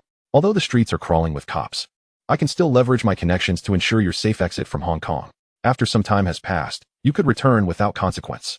However, Tang Jun firmly rejected Johnny's good intentions, resolutely asserting, I only want an arsenal. Johnny fell silent, realizing the immense value of his arsenal, which could not be quantified merely by money. The very notion that Tang Jun would demand it left Johnny in a state of agitation. Brother, you are attempting to strip me of my very foundation. Furthermore, should such a large cache of weapons suddenly appear on the market, the police will undoubtedly trace its origins. At that point, I too would be implicated. What if I triumph in this battle?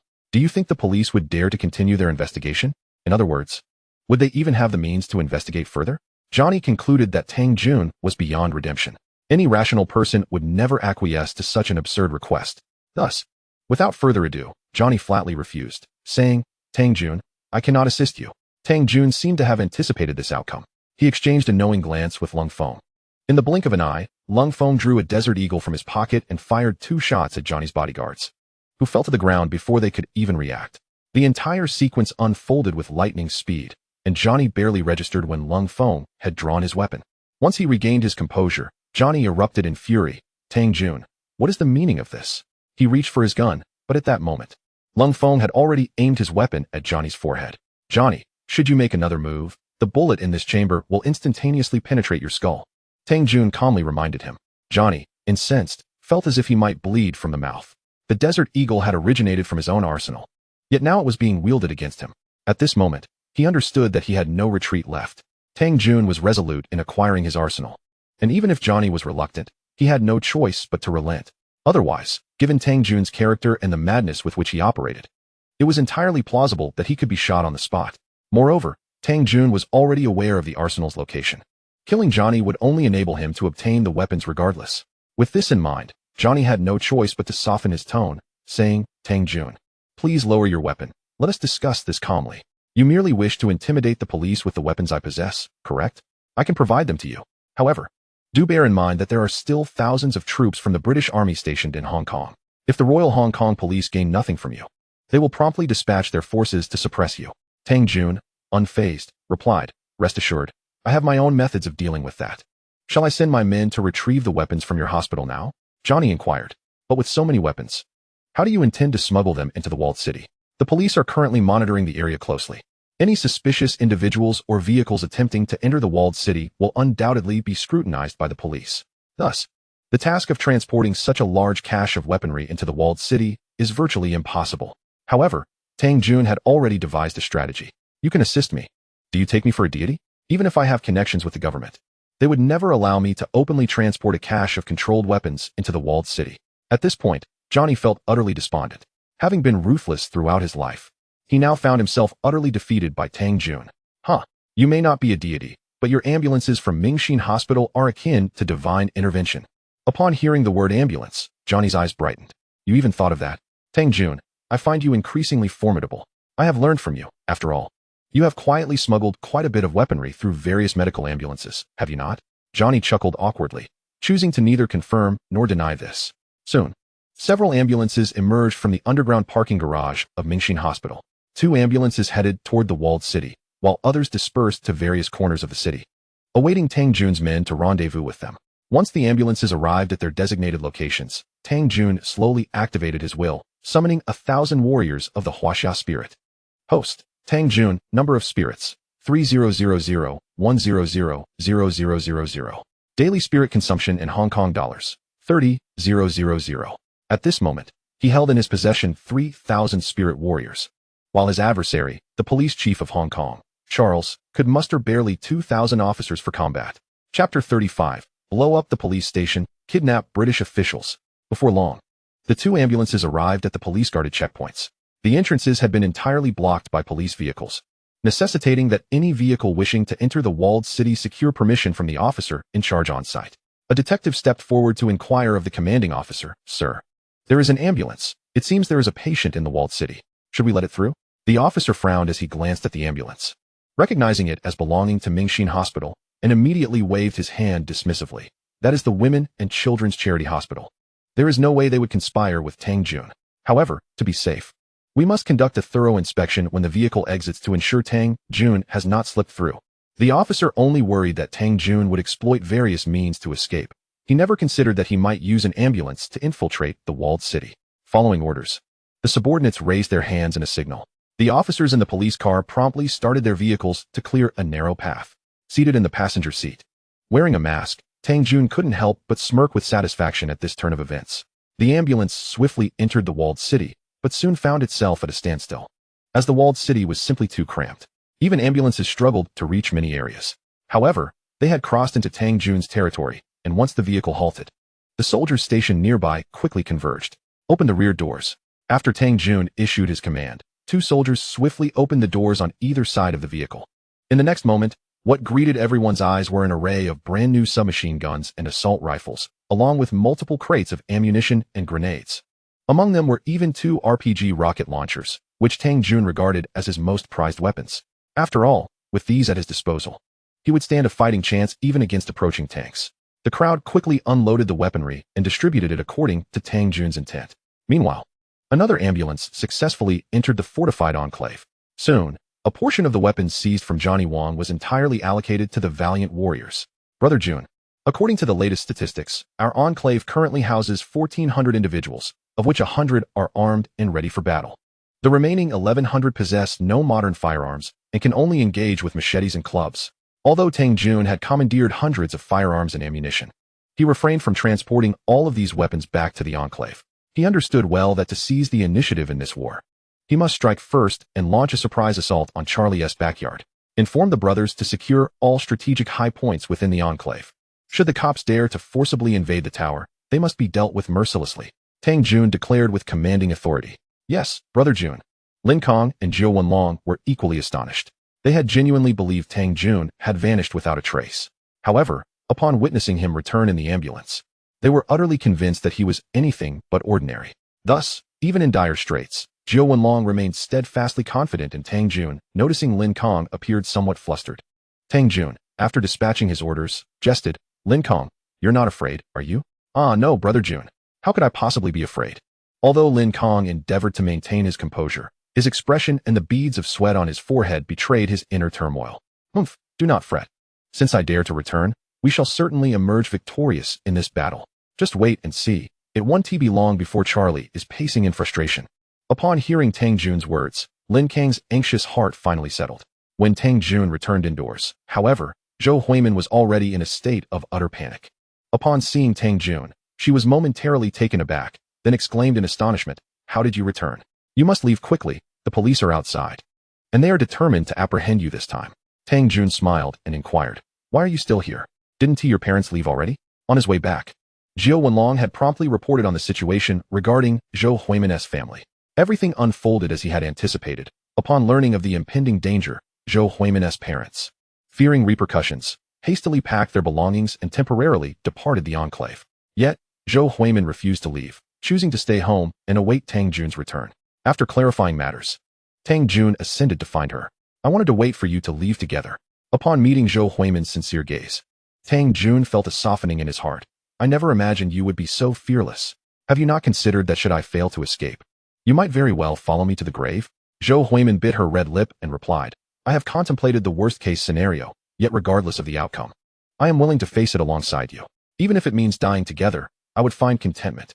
Hearing her words, Tang Jun could no longer restrain himself and embraced her, soothingly saying, Do not be foolish. I would never allow you to perish. Rest assured, it won't be long before those officers come searching for me to negotiate. Really? Of course. However, it is still early. We can indulge in other matters first. Tang Jun replied with a mysterious smile. What matters? At first, Zhou Huimin was perplexed, but as she discovered Tang Jun's hand slipping beneath her clothing, her face instantly flushed, and she playfully scolded, How dare you? Even at this moment, you're thinking about such things. Simultaneously, Charlie, having assembled all the anti-gang police officers in Kowloon, arrived directly at the main entrance of the enclave in a bulletproof police vehicle. Upon disembarking, a throng of high-ranking officials quickly surrounded him.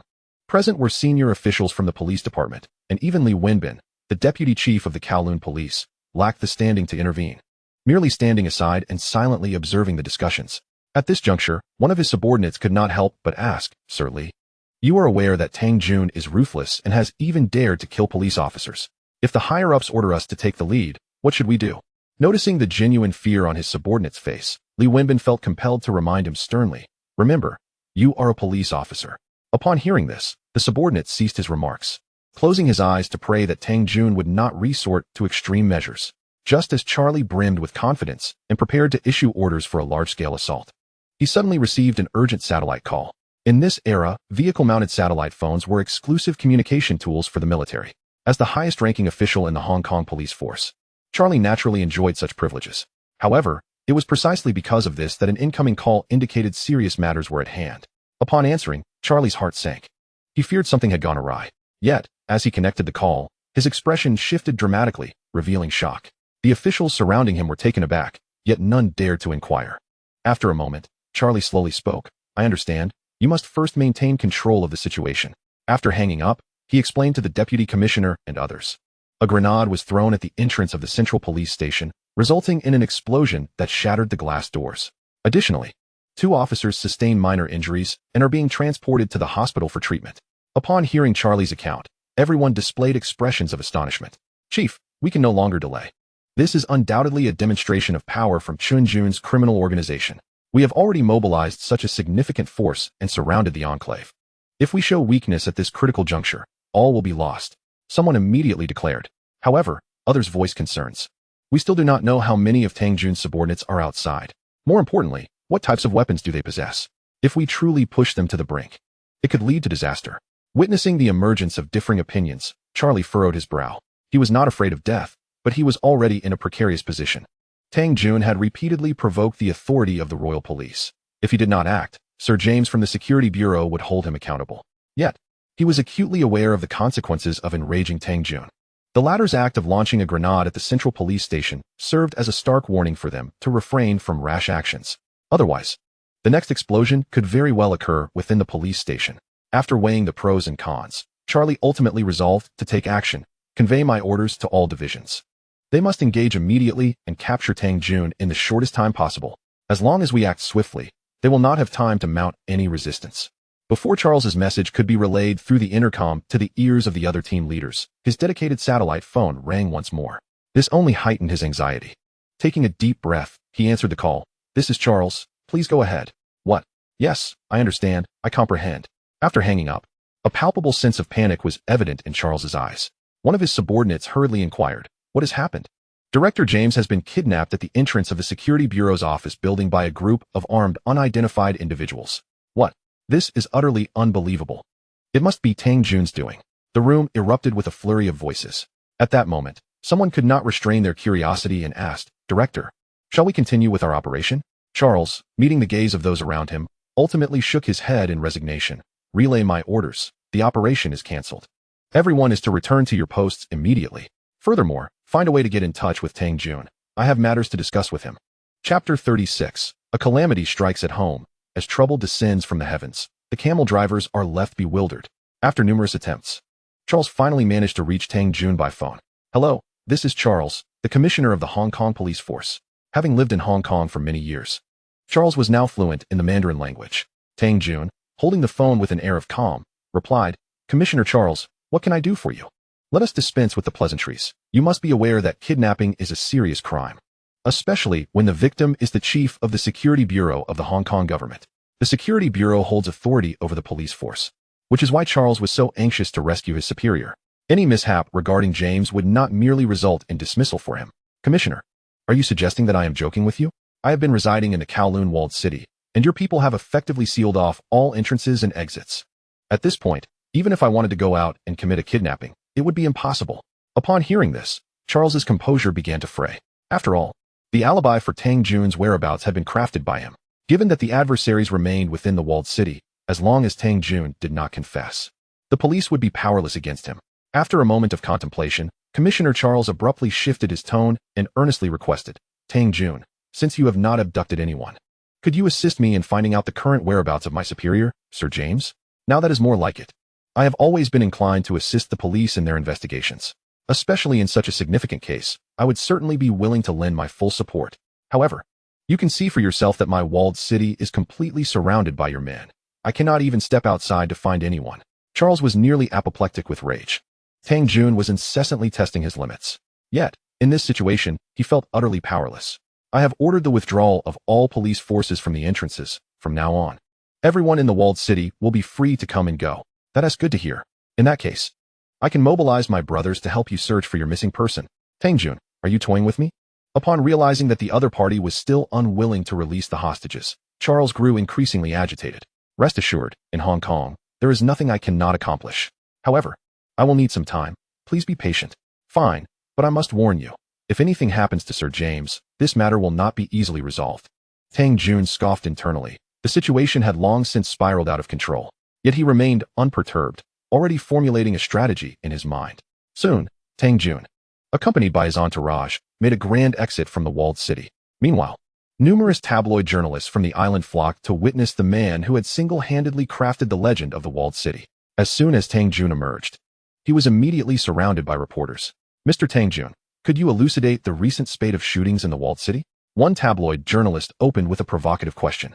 Those who dare to be tabloid journalists possess a heart that craves sensationalism, showing little regard for Tang Jun's criminal affiliations. Yet, Tang Jun, instead of reacting with anger, chuckled. Everyone in Hong Kong knows that the walled city has always been a lawless zone. Before my arrival, it was already rife with various criminal activities. Therefore, it is entirely normal for shootings to occur in the walled city. As for why this is the case, you ought to direct that inquiry to the police. After all, I have no idea why they allow criminals in the walled city to roam freely." Tang Jun skillfully turned the tables, nearly driving the police, who were observing closely, into a frenzy. However, what Tang Jun said was the truth. Everyone was aware of what kind of place Kowloon Walled City was. Even the British government had publicly acknowledged it as a haven for crime. Thus, Tang Jun's words were impeccably crafted, leaving no room for rebuttal. At that moment, another journalist, unwilling to concede, interjected with a question. "Is it true that the sudden disappearance of Sir James, the chief of the Security Bureau, is directly related to you and the walled city? Furthermore, was the large police presence surrounding the walled city aimed at you?" "Those are excellent questions. Firstly, why did the large police force suddenly surround the Kowloon Walled City? I certainly cannot say, for I am not the commissioner of the police force. Therefore, you must personally inquire with Commissioner Charles. Secondly, I have just been informed that Sir James was abducted earlier by a group of unidentified individuals.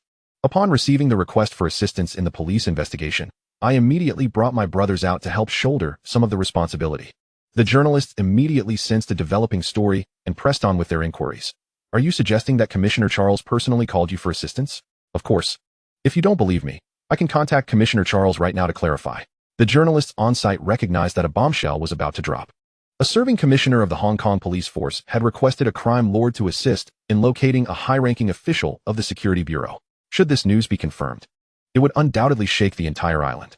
Eager for a scoop, a journalist requested Tang Jun to use a nearby phone booth to call Commissioner Charles's office to verify the matter. Tang Jun naturally did not refuse, and after inserting a coin, he promptly dialed the fixed line of Charles's office. As soon as the call connected, he made sure to press the speakerphone button. Having just concluded a conversation with Tang Jun, Charles was eager for solitude, so he had no inkling of Tang Jun's intentions. Moreover, his landline number was known to few. So when the phone rang, he answered it immediately. This is Charles. Dear Commissioner Charles, this is Tang Jun. The moment he heard Tang Jun's voice, Charles was overjoyed and quickly inquired, Tang Jun, have you found Sir James? The moment those words left his lips, the atmosphere shifted dramatically. Just that single question was sufficient to validate Tang Jun's claims.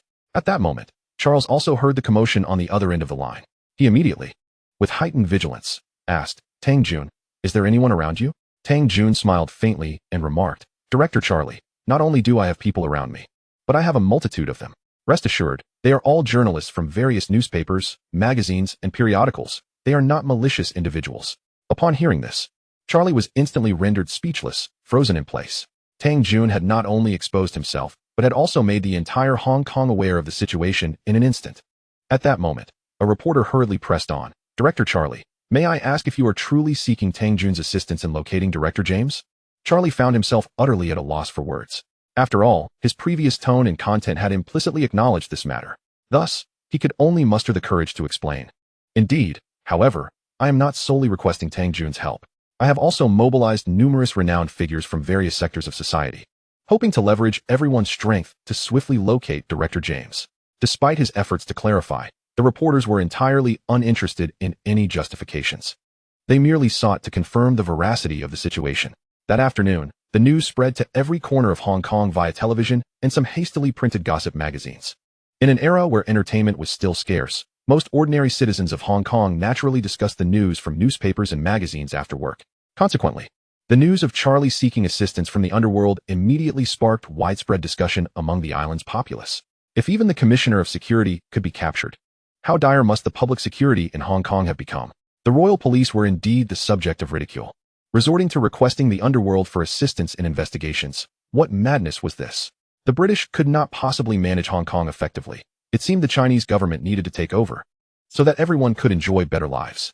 At that moment, Charlie also received a dismissal notice personally signed by Lord MacLehose from the highest echelons of the Hong Kong British government.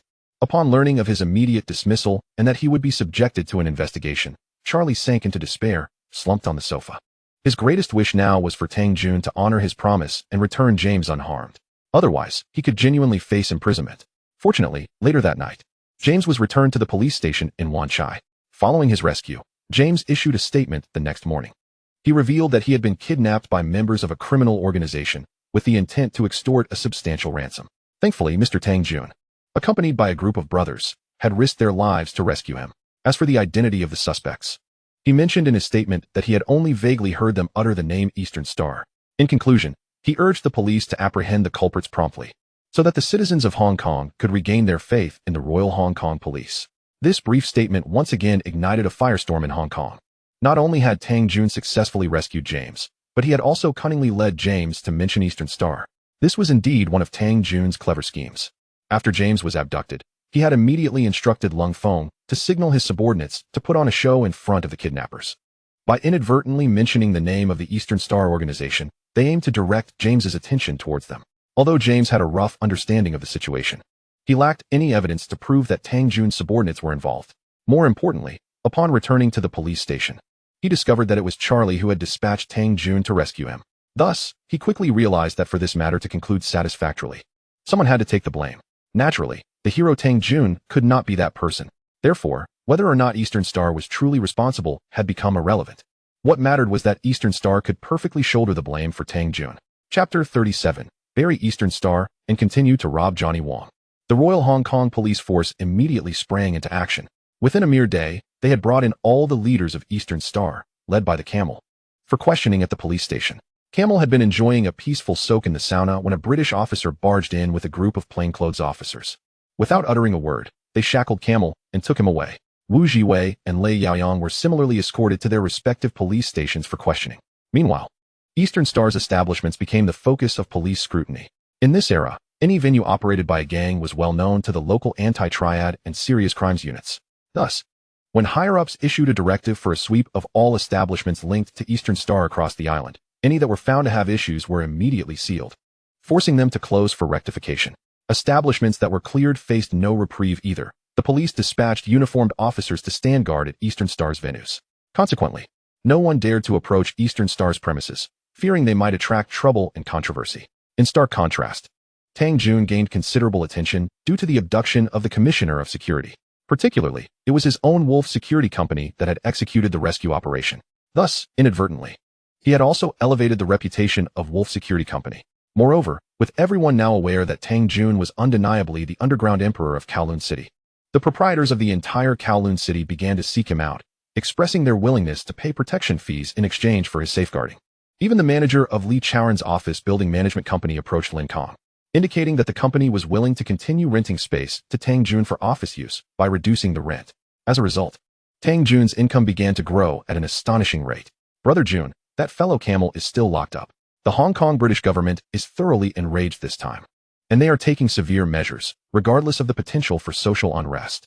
Lin Kong exclaimed excitedly as he rushed to report to Tang Jun. However, Tang Jun understood that without solid evidence, the police's actions were merely for show in front of the public. Especially in the case of a figure like Camel, the police would not take drastic measures unless absolutely necessary. Thus, it was highly likely that he would be released within 48 hours. However, some of his subordinates and those with criminal records would likely not have such luck. It seems that toppling Eastern Star may not be so simple. The police won't hold them for long, Tang Jun mused. Therefore, you all need to remain vigilant. If you notice any Eastern Star members approaching Kowloon City, report it to Lung Feng immediately. Then have him dispatch security personnel to keep an eye on them. Understood, Brother Jun. Rest assured, we will manage these matters diligently. At present, all of Tang Jun's 3,000 subordinates had officially registered as employees of Wolf Security Management Company. Thus, whether providing security services at leisure and entertainment venues or legitimate organizations, their operations were entirely legal and above board. Additionally, upon hearing the lamentations of the cunning Wu Jiwei, his countenance fell into a mournful expression. Boss, may I express my grievances? Those scoundrels from the anti-gang unit are utterly inhumane.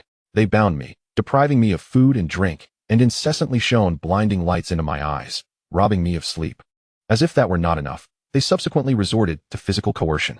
Ultimately, in a state of desperation, I was compelled to divulge some trivial information about various gangs. The result was my release, yet over a dozen of my subordinates remain incarcerated. As Wu Jiwei's words echoed, the other elder brothers chimed in, each recounting their own experiences of varying degrees of torment. As for Luotu, his situation was no better. Had it not been for the police's consideration of his position as the leader of a significant gang, fearing that his prolonged detention might incite chaos within the organization, he would not have been granted temporary bail. After absorbing the grievances of his compatriots, Luotu expressed his confusion. Those officers are adamant that we, from Dongxing, abducted Sir James. Yet I am completely unaware of his prior dealings. Could it be that someone is impersonating us to commit such acts? Initially, he presumed it to be a misunderstanding. However, during the interrogation, the investigating officer explicitly informed him that Sir James firmly asserted hearing the words Dongxing. This led him to suspect that perhaps one of his subordinates had acted recklessly, engaging in the robbery of a government official. Boss, where do you think this is headed? Even if we had 100 lives, we wouldn't dare kidnap such individuals. He is an esteemed officer, and what benefit would we gain from abducting him? It would be far more lucrative to target a few wealthy tycoons instead, Wu Jiwei retorted. Upon hearing this, Luotu considered the wisdom in his strategist's words. Indeed, someone was framing them. At that moment, the usually silent Lei Yaoyang interjected. In truth, I already know who is behind this betrayal. Who? Tang Jun. Upon hearing that name, Luotu was not taken aback. Deep down, he had harbored a suspicion that it might indeed be the work of that individual. However, following the incident with the crow, Dongxing had remained dormant, and Lei Yaoyang had not taken action. In this context, why would Tang Jun provoke Dongxing, effectively forcing their hand against Kowloon Walled City? Are you certain? Consider this. How did Tang Jun manage to uncover the whereabouts of the hostages in such a short time? Furthermore, according to the hostages' accounts, none of Tang Jun's men apprehended any suspects. This was enough to suggest that something was amiss. Lei Yaoyang, with his meticulous reasoning, garnered the consensus of the group. Uncle Bai Tu Wang directly asserted, I concur with Lei Yaoyang's assertion. The mastermind behind this is undoubtedly Tang Jun. This man has repeatedly opposed us, and if we do not take action against him soon, the loyalty of our subordinates may wane. Luotu, upon hearing this, fell into deep contemplation. Indeed, Dongxing's predicament was dire. On one hand, the police were relentless in their surveillance, leading to a significant disruption of the gang's primary sources of income. If the organization could not generate revenue, how could the brothers under their command refrain from rebellion? On the other hand, Tang Jun's influence was expanding rapidly. If they allowed him to continue unchecked, it would become increasingly challenging to address him later on. Lei Yaoyang, do you still have the confidence to eliminate him? Lei Yaoyang narrowed his eyes. revealing a sinister smile. It is time for me to take action. Upon hearing that Lei Yaoyang was indeed confident, Luota quickly instructed, this matter must be executed with precision. Once accomplished, neither I nor the organization will treat you poorly. Boss understood. Leave this matter to me. That day, an old acquaintance unexpectedly arrived at the walled city. Seeking out him, Ong Jun, who was sipping tea. The visitor was none other than his good brother, Johnny Wong. Johnny, what brings you here? Upon seeing Johnny Wong, Tang Jun teased with calmness. Johnny Wong, feeling troubled but unable to voice it, was acutely aware that his arsenal remained in Tang Jun's possession. Even if he wished to confront Tang Jun, he lacked the leverage to do so.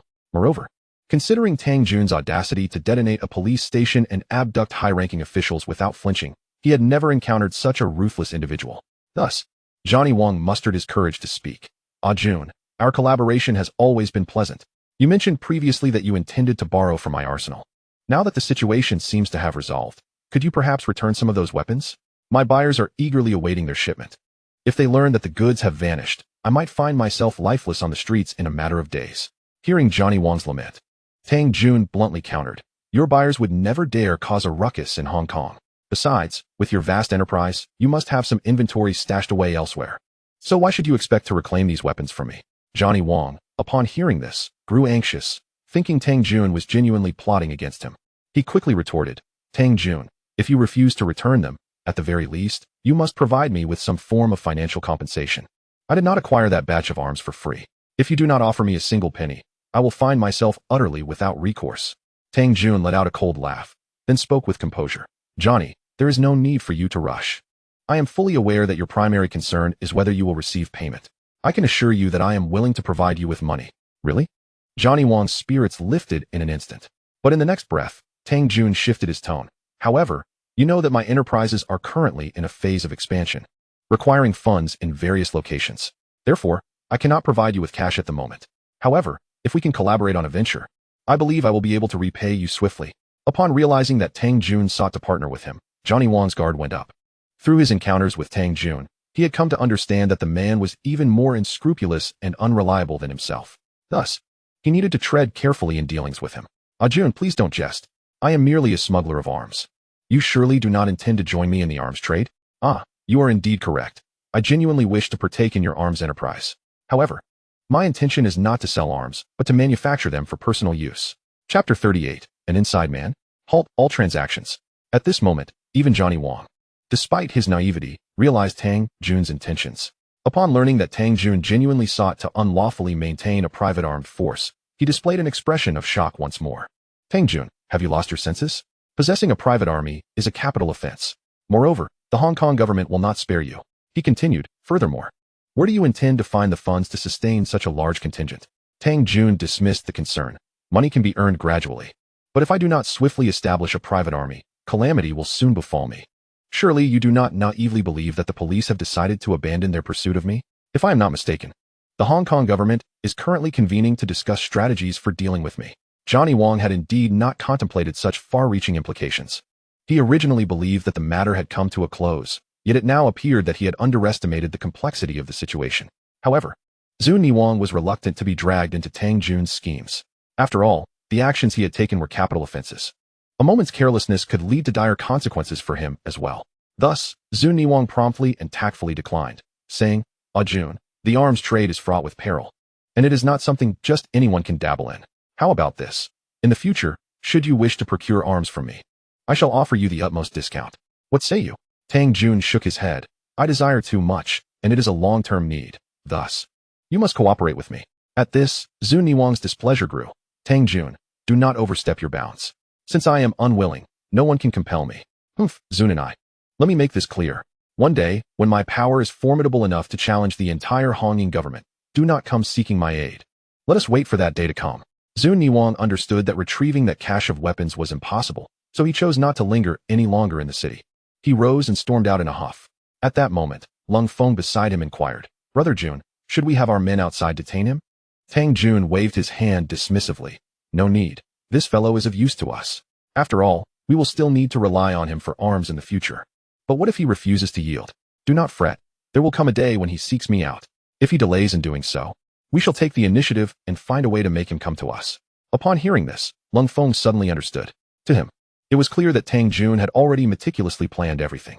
Thus, he refrained from further comments and promptly fell silent.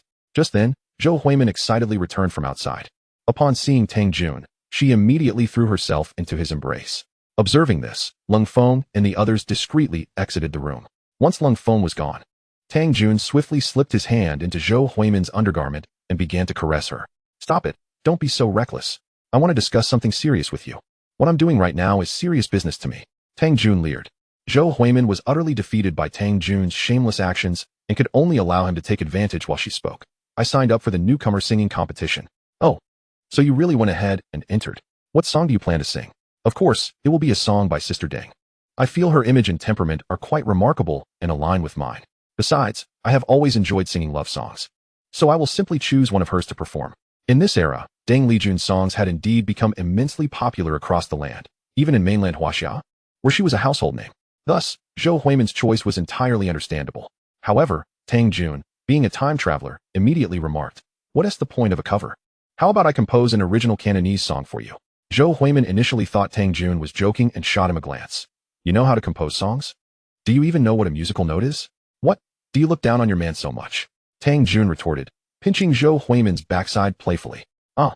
Zhou Huimin let out a playful squeal and immediately melted against him. "Then go ahead and create one for me."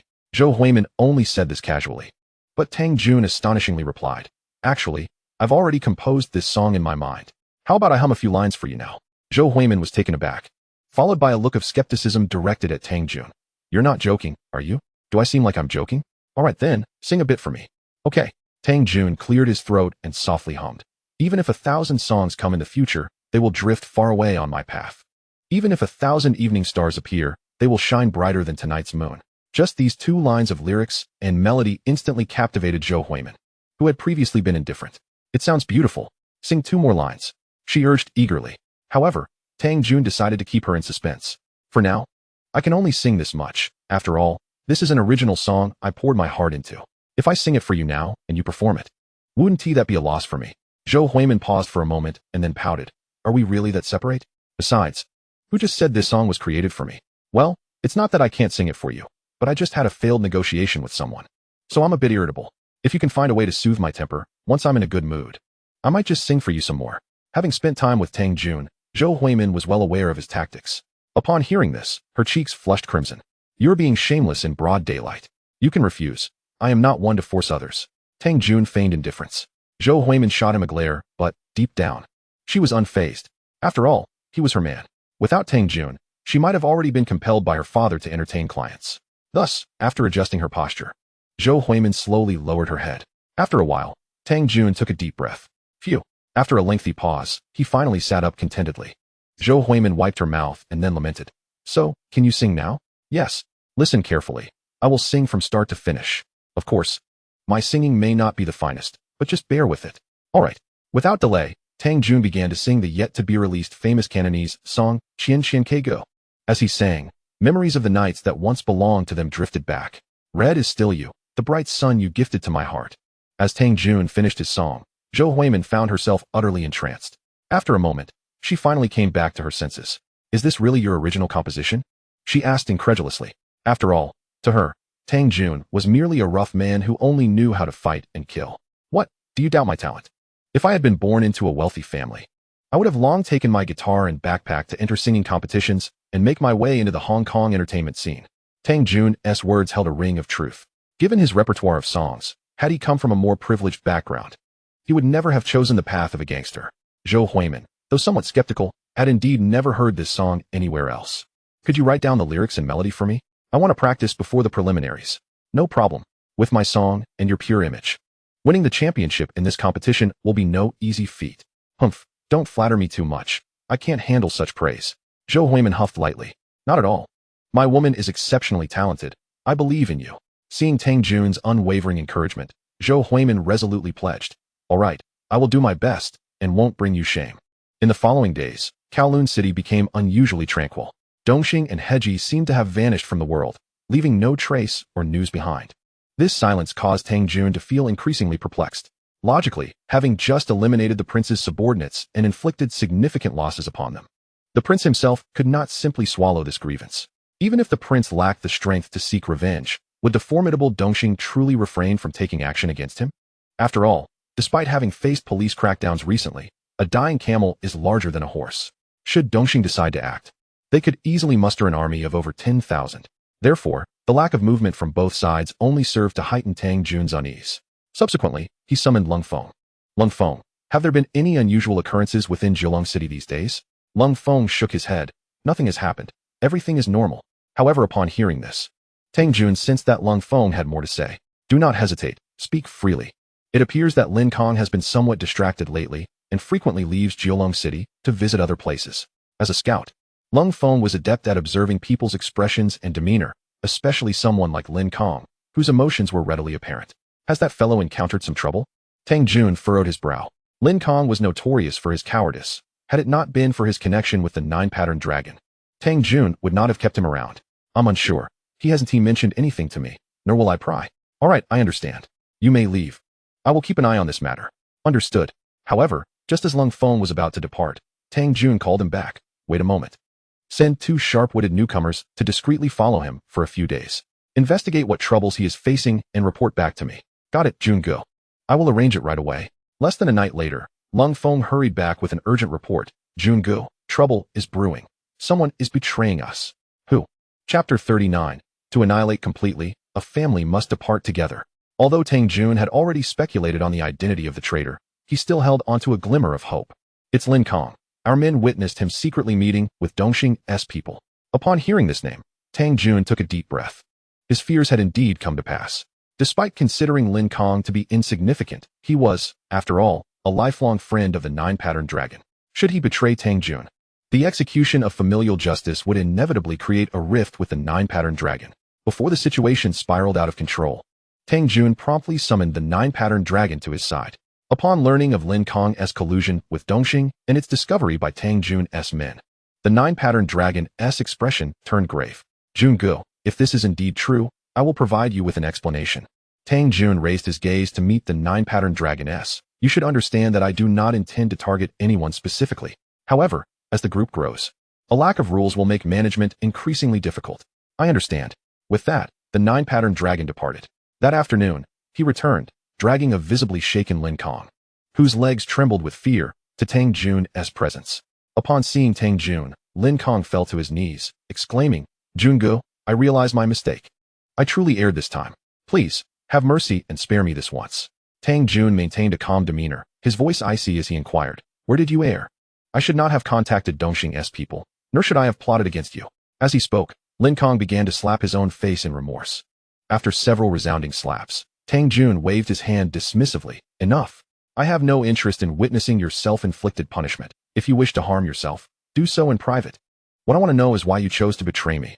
Jun-go, Lin Kang's mother has been kidnapped by Lei Yaoyang from Dongxing. The nine-patterned dragon interjected. His mother? Tang Jun frowned, recalling that Lin Kong seemed to have no family. Yes, my mother is currently residing in a nursing home in Kowloon City. I have been visiting her regularly. However, 2 days ago, when I went to the nursing home, I was informed that she had been taken. They left behind a phone number. When I called, it was Lei Yaoyang from Dongxing who answered. He threatened me with my mother's life, demanding that I poison you or assassinate you. Otherwise, they would suffocate her and dispose of her body in the sea. At this revelation, Lin Kong broke into tears. Though Tang Jun felt a twinge of skepticism, he pressed on. So you agreed to their demands and prepared to strike against me? I dared not truly harm you, but I could not bear to watch my mother die. So, Jun-go, I implore you to rescue her. If you can save her, I would be willing to risk my life. At that moment, the nine-patterned dragon chimed in. Jun-go, I also beseech you to assist Lin Kong. I can take full responsibility for his mistakes. However, I hope you will consider our long-standing association and extend a helping hand. Tang Jun scoffed. For such a trivial matter, you chose to keep this from me? How foolish. Do you truly believe Lei Yaoyang is a good person? If he were to kill me, he would still not return your mother. Such an act would only leave him with potential threats and leverage against you. Thus, whether you kill me or not, your mother is as good as doomed. Upon hearing this, Lin Kong grew even more frantic. Jun-go, what should I do? In truth, the solution was quite simple. Tit for tat. If he could kidnap your mother, we could also seize him. Are you suggesting we abduct Lei Yaoyang? Tang Jun nodded. Since they intend to eliminate me, I shall take the initiative. Furthermore, this time, I do not plan to eliminate just Lei Yaoyang, but to eradicate the entire Dongxing in one fell swoop. Tang Jun's declaration left everyone present in shock. They had not expected that just as the dust was settling. He was already devising another grand scheme. Jungu, do you mean to wage an all-out war against Dongxing? If so, our manpower may be insufficient, and many of our brothers lack adequate weaponry. Cold Phone quickly cautioned. He may not know the exact numbers of Dongxing's forces, but their entrenched power in Xiangjiang was well known. Uprooting such an established entity would not be a simple task. There is no need for a grand upheaval. We need only eliminate their most prominent leaders, and the remaining lackeys will be nothing more than a rabble. Upon hearing this, Cold Phone immediately grasped Tang Jun's intention. Jungu, I will select a group of former Special Forces personnel from my ranks and have them accompany me on this assassination mission.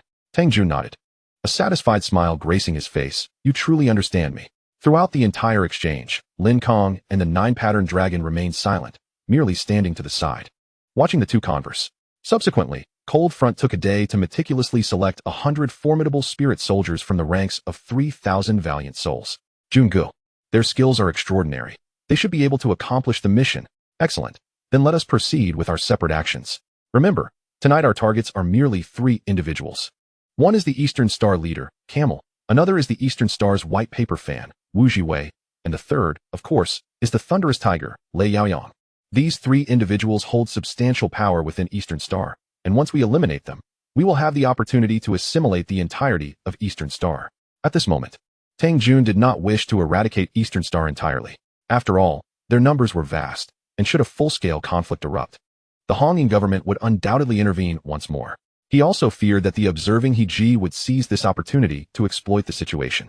Therefore, Tang Jun was determined not to grant Heiji or the police any chance. Understood. That very night, the streets of Xiangjiang were filled with revelry. Ever since the police launched a decisive crackdown on Eastern Star, various factions in the Underworld had become notably subdued. Yet, just as everyone let their guard down, Tang Jun's 3 teams commenced their operations. Meanwhile, Wu Jiwei, having enjoyed drinks with a local boss in the Wanchai district, exited the private dining room. At that moment, his driver pulled up in a Mercedes to greet him. Boss, please get in. The subordinate respectfully opened the car door, and Wu Jiwei nodded with a smile. However, as the vehicle moved forward and approached the next intersection, a large truck suddenly barreled out, disregarding the red light, and violently collided with Wu Jiwei's Mercedes. Boom. With a deafening crash, the Mercedes was instantly mangled. The tremendous force rendered Wu Jiwei unconscious. The truck driver quickly jumped out, retrieving a grenade from his pocket and tossing it into the vehicle. Mere seconds later, the Mercedes erupted in a fierce explosion. Flames shot into the sky, and thick smoke billowed, creating a scene of utter devastation. Boss, Wu Jiwei is dead. Satisfied, Tang Jun responded to Cold Front's call, saying, very well, on to the next target. Simultaneously, in an opulent villa, Camel stared in terror at the unfamiliar group before him. The limping Jiao Wenlong stepped forward with a frigid demeanor, stating, Camel, I am Jiao Wenlong, sent by Jungu to seek you out. Camel swallowed hard, glancing nervously at the armed men surrounding him. Brother, is there some misunderstanding between us? Ever since the Crow incident, Eastern Star has not set foot in Kowloon City. Even when falsely accused, we remained silent. Now you come seeking trouble. Isn't this a bit excessive? I am still the leader of Eastern Star. Have you not considered the consequences of your actions? Camel, relying on his status as the spokesperson for Eastern Star, attempted to reason with them. However, Jiao Wenlong merely chuckled coldly. Do you truly believe we are to be trifled with? Your issues have come to light, which is why Jungu acted preemptively. Furthermore, I must inform you that your 2 key figures, Wu Jiwei and Lei Yaoyang, have likely already met their demise. Upon realizing that Tang Jun was targeting the entire Eastern Star hierarchy, Camel's complexion drained of color.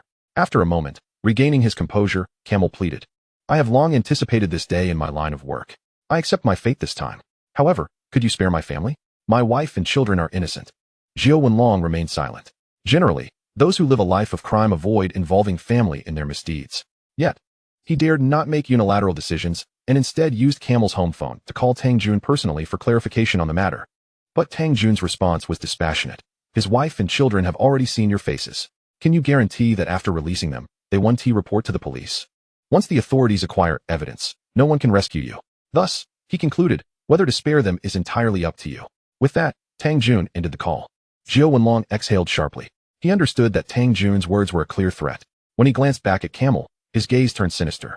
Camel, realizing the gravity of the situation, hastily implored, Brother, we are all in this life together. There is no need for total annihilation. How about I call Tang Jun personally? No need, Jiao Wenlong replied coldly. Jun Ge said, "A family must depart in unison. My apologies, Camel." With that, Jiao Wenlong raised his gun and pulled the trigger. Chapter 40. Turmoil in the Underworld. The most mysterious woman of Eastern Star emerges. After the gunshot, Camel was struck in the forehead and fell lifeless to the ground. Simultaneously, Jiao Wenlong's subordinates sprang into action, executing Camel's entire family and the few Eastern Star thugs assigned to guard the villa. Upon exiting, Jiao Wenlong lit a cigarette and tossed his lighter into the house. In an instant, the gasoline-soaked villa erupted into flames. The thick smoke quickly drew the attention of local fire services. However, it was not until long after Jiao Wenlong and his crew had departed that the fire truck finally arrived. The final scene unfolded in a music bar in Tunman. At that moment, Lei Yaoyang was savoring a glass of red wine. Shortly thereafter, a subordinate entered. "Boss, Lin Kong has arrived." Learning that Lin Kong intended to discuss plans to assassinate Tang Jun, Lei Yaoyang had deliberately chosen this music bar owned by a friend. When Lin Kong entered, the entire establishment was already deserted. "Lin Kong, how are the arrangements progressing? Your mother's health is deteriorating. If she isn't taken to the hospital soon, her life may be at risk." Lin Kang's eyes flickered with a hint of panic at those words, but quickly regained his composure. "Brother Yaoyang, you know what kind of person Tang Jun is. He is always surrounded by bodyguards. Finding an opportunity to strike is a slow process." However, Lei Yaoyang grew increasingly impatient. The longer the delay, the greater the risk of exposure. He did not believe he could take down Tang Jun while being exposed. Thus, with a grim expression, he coldly warned, "You must remember, your mother's life rests in my hands. If I do not receive news of Tang Jun's demise within 3 days, you should prepare to buy your mother a coffin." Upon hearing this, Lin Kong dropped his facade and burst into laughter. "Brother Yaoyang, don't be so hasty in preparing a coffin for my mother. Have you prepared your own?"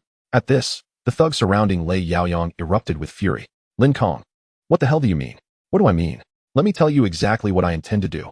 With that, Lin Kong suddenly shed his outer coat. In the next moment, everyone, including Lei Yaoyang, felt a chill run down their spines, their faces paling in terror. Lin Kong was revealed to have explosives strapped around his torso. "Lin Kong, calm down. Let's talk this through. There is little left to say. Since you insist on taking my mother's life, I have no choice but to perish alongside you. Furthermore, Lei Yaoyang, allow me to impart this piece of advice. In your next life, do not provoke Tang Jun again. For that man is no mere mortal. He is a demon." With that, Lin Kong hesitated no longer and resolutely pulled the trigger. Just as Lei Yaoyang attempted to flee, he was suddenly engulfed by a roaring inferno. The entire music bar erupted with a deafening sound. Watching from the shadows, Lung Feng immediately dialed Tang Jun's number. "Brother Jun, he has truly taken his own life." Tang Jun sighed heavily. Although he harbored intentions to spare Lin Kong, the latter understood that should this matter come to light, his own demise would be inevitable. Moreover, it would place his loyal brother, Jiao Wenlong, in a precarious position. Thus, he decided to sacrifice his own life to ensure that Tang Jun would look after his mother for the remainder of her days. On the way back to the city, Jiao Wenlong received the news of his dear brother Lin Kang's death. With a resigned sigh, he could only shake his head, choosing not to dwell on it further. Soon, the news of several East Star leaders' deaths spread rapidly throughout the underworld, akin to a heavy bombshell, causing the entire realm to tremble once more. Particularly for East Star, which was already under severe police suppression, the assassination of its leader, with not a single member of his family spared, was an act of unprecedented brutality in the annals of Hong Kong's criminal history. Following the tragic demise of strategist Wu Jiwei and the horseman Lei Yaoyang, a wave of panic swept through the entire East Star organization. When the association convened once again, the atmosphere in the conference room became exceedingly tense. Sitting in the leader's chair, presiding over the meeting in place of the deceased Lei Yaoyang, was none other than the most esteemed elder among them, Uncle Ben. Once everyone settled, Uncle Ben spoke first. "The camel is dead, and both Wu Jiwei and Lei Yaoyang have been killed. In my view, this was the work of a single individual, Tang Jun. Therefore, I have gathered you all here to not only elect a new leader, but also to discuss how we shall exact revenge on Tang Jun. Please, share your thoughts freely." As soon as he finished speaking, the golden-haired tiger Sha Meng could no longer contain himself. Although he had previously refrained from coveting the leader's throne, with the death of Lei Yaoyang and the removal of his greatest threat, he felt emboldened as one of East Star's 5 tigers. "I believe I, Sha Meng, am highly qualified for that position. What do you all think?" At that moment, another of the 5 tigers, the formidable Qingtian Long's Situ Haonan, interjected with dissent. "Sha Meng, I believe this is not the time to discuss such matters. Our immediate priority is to eliminate the threat posed by Tang Jun. As long as he remains, we shall never find peace. Furthermore, how can we expect respect for our newly elected leader if we do not deal with him first?" Situ Haonan, an ambitious individual, had yet to achieve notable success, and with the ongoing conflicts against the Hongxing and Wanchai, he found himself unable to compete with Sha Meng. Thus, he sought to delay the election of a new leader, hoping to create an advantageous position for himself. However, Sha Meng dismissed Situ Haonan entirely, retorting, "Have you deluded yourself into thinking that your few years of training in Thai boxing make you invincible? Let me tell you, East Star is not yet under your control." Situ Haonan's face darkened at those words. "Sha Meng, you would do well to keep your mouth shut, lest I take it upon myself to silence you. Then come at me and try." Sha Meng, a fighter by trade, had earned his keep through underground boxing before joining East Star. He was unafraid of Situ Haonan in a real fight. Just as tensions within the organization began to escalate, Uncle Ben interjected to restore order. "The enemy remains unresolved, and we are at odds among ourselves. Enough of this bickering. Let us postpone the leadership election and focus on how to confront Tang Jun." Situ Haonan's argument held merit. "If we delay any longer, we may be the next victims." Uncle Ben's words garnered agreement from the elders present, and many voiced their support for his perspective. Sha Meng found himself at a loss for words. After all, without the support of the elders, he would have no hope of rising to power. "Very well, since you all feel this way, I have nothing more to say. So, Sha Meng, do you have a plan to deal with Tang Jun?" Uncle Ben pressed. Sha Meng, not foolish, recognized that confronting Tang Jun would be tantamount to suicide, and he shrugged helplessly. "I cannot. Perhaps you should seek Situ Haonan instead." Uncle Ben then turned his gaze towards Situ Haonan. At that moment, however, Situ Haonan instinctively bowed his head, clearly unwilling to be the scapegoat. After all, with even the entire family of Lei Yaoyang perishing in the flames, it would be a perilous venture for him to step forward. Seeing that no one was willing to speak up, Uncle Ben grew anxious. As an elder, he had effectively retreated to the sidelines, lacking capable subordinates to assist him. Were it not for his high standing within the organization, he would have long since returned to the countryside to enjoy retirement. Thus, he found himself at a loss. Just then, a voice suddenly rang out. Instead of continuing to oppose Chun Jun, why not reconcile with him? After all, we all venture into this world for wealth. None of us wish to sacrifice our lives over trivial matters, do we? The moment these words were spoken, the room erupted in chaos. Not only was the content of her statement explosive, but her identity was also highly significant. She was none other than Shui Ling, the lover of the second-generation leader of East Star, Luo Jingwu. Since Luo Jingwu's death, the astute Shui Ling, a black belt in karate, had taken over the reins of East Star, managing all affairs in place of her late partner. It was only years later that she passed the leadership baton to Luo Tuo, allowing him to become the third-generation leader of East Star. After stepping down, Shui Ling had lived in seclusion in the mountains, enjoying a tranquil life. However, due to the recent crisis within the organization, she was compelled to descend from her retreat to attend this meeting. Many present, though unfamiliar with Shui Ling, had heard tales of her legendary prowess. Particularly Uncle Ben, who had once worked under her, understood her capabilities well. Now, hearing Shui Ling speak, Uncle Ben found it difficult to dismiss her and could only tentatively respond. "Shui Ling, are you certain you wish to suggest we reconcile with Tang Jun? Wouldn't that invite mockery from the underworld?" Shui Ling shook her head. "To my knowledge, Tang Jun has acquired a substantial cache of firearms. Moreover, he commands at least 3,000 well-trained individuals ready for battle. In contrast, the members of East Star are merely a band of tattooed ruffians, aimlessly drifting through life. Should we engage in full-scale war with Tang Jun, our defeat would be all but guaranteed. How then do we swallow that bitter pill? Are you all willing to march toward your own demise? If so, I shall not stand in your way. Regardless, I shall return to my mountain and live my life.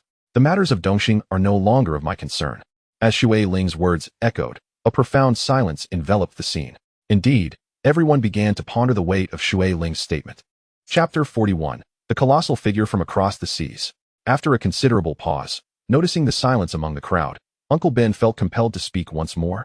"Shui Ling, how about you take up the role of the next leader?" Uncle Ben was no fool. If he were to reconcile with Tang Jun during his tenure, not only would his reputation in the martial world be tarnished, but he would also be remembered as a scoundrel within the organization. Thus, it was best for Shui Ling to bear this infamy. Shui Ling, aware of Uncle Ben's ulterior motives, gently responded, "It matters not. I shall shoulder this responsibility.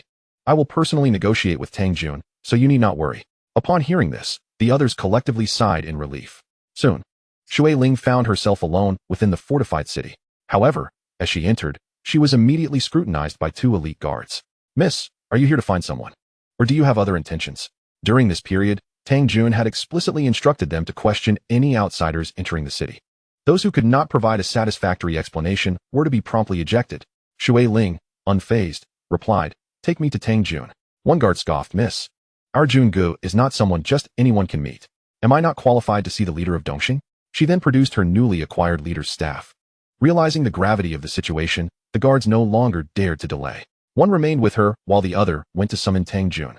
As Tang Jun sipped his tea, contemplating how to persuade Johnny Wang to willingly collaborate with him, he was taken aback when informed that a woman bearing the staff, symbolizing Dongxing's highest authority, was seeking him. He immediately commanded, "Bring her to me at once." When Shui Ling appeared, Tang Jun's brow furrowed. The woman before him, clad in an alluring outfit, bore traces of time upon her face, yet still exuded an irresistible charm. This was Shui Ling, who had long since withdrawn from the martial world. How had she ascended to the leadership of Dongxing? "Shui Ling?" She gasped, surprised that Tang Jun recognized her. "Ah, Mr. Tang, your renown truly knows no bounds. Even reaching me. It's quite impressive, considering you were quite the figure in your day. But I wonder, when did Miss Shui Ling ascend to the throne without notifying anyone? I would have liked to send a congratulatory bouquet. I fear that should I inform you, the gift you send might not be a bouquet, but rather a wreath." Shui Ling teased with a smile. "Impossible. I have always been one to cherish the fairer sex." "Is that so? Then it seems my visit today is fortuitous.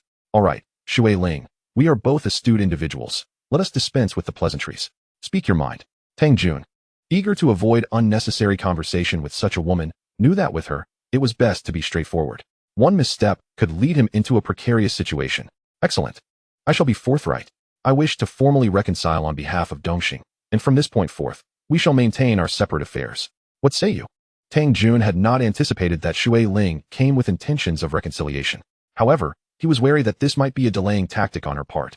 "I am unsure of your true intentions, but it seems unnecessary for me to reconcile with you. The current state of Dongxing is but a mere scattering of sand. Hardly worth consideration. A slight push from me, and you shall be utterly finished." Shui Ling, undeterred, replied calmly, "A cornered dog may leap over the wall. While Dongxing may lack numerous talents, there are still some reckless souls unafraid of death. Should you truly seek to annihilate us and sever our livelihoods, your own days may not unfold so smoothly. I urge you to reconsider this matter. After all, it holds no adverse consequences for you." "Huh. If you genuinely wish to reconcile, you must agree to my terms." "What terms?" "From now on, all within Dongxing shall heed my commands, and this leader's staff must remain in my possession." "What?" In that moment, even the usually composed Shui Ling could not contain her agitation. After all, Tang Jun's proposal had crossed her red line.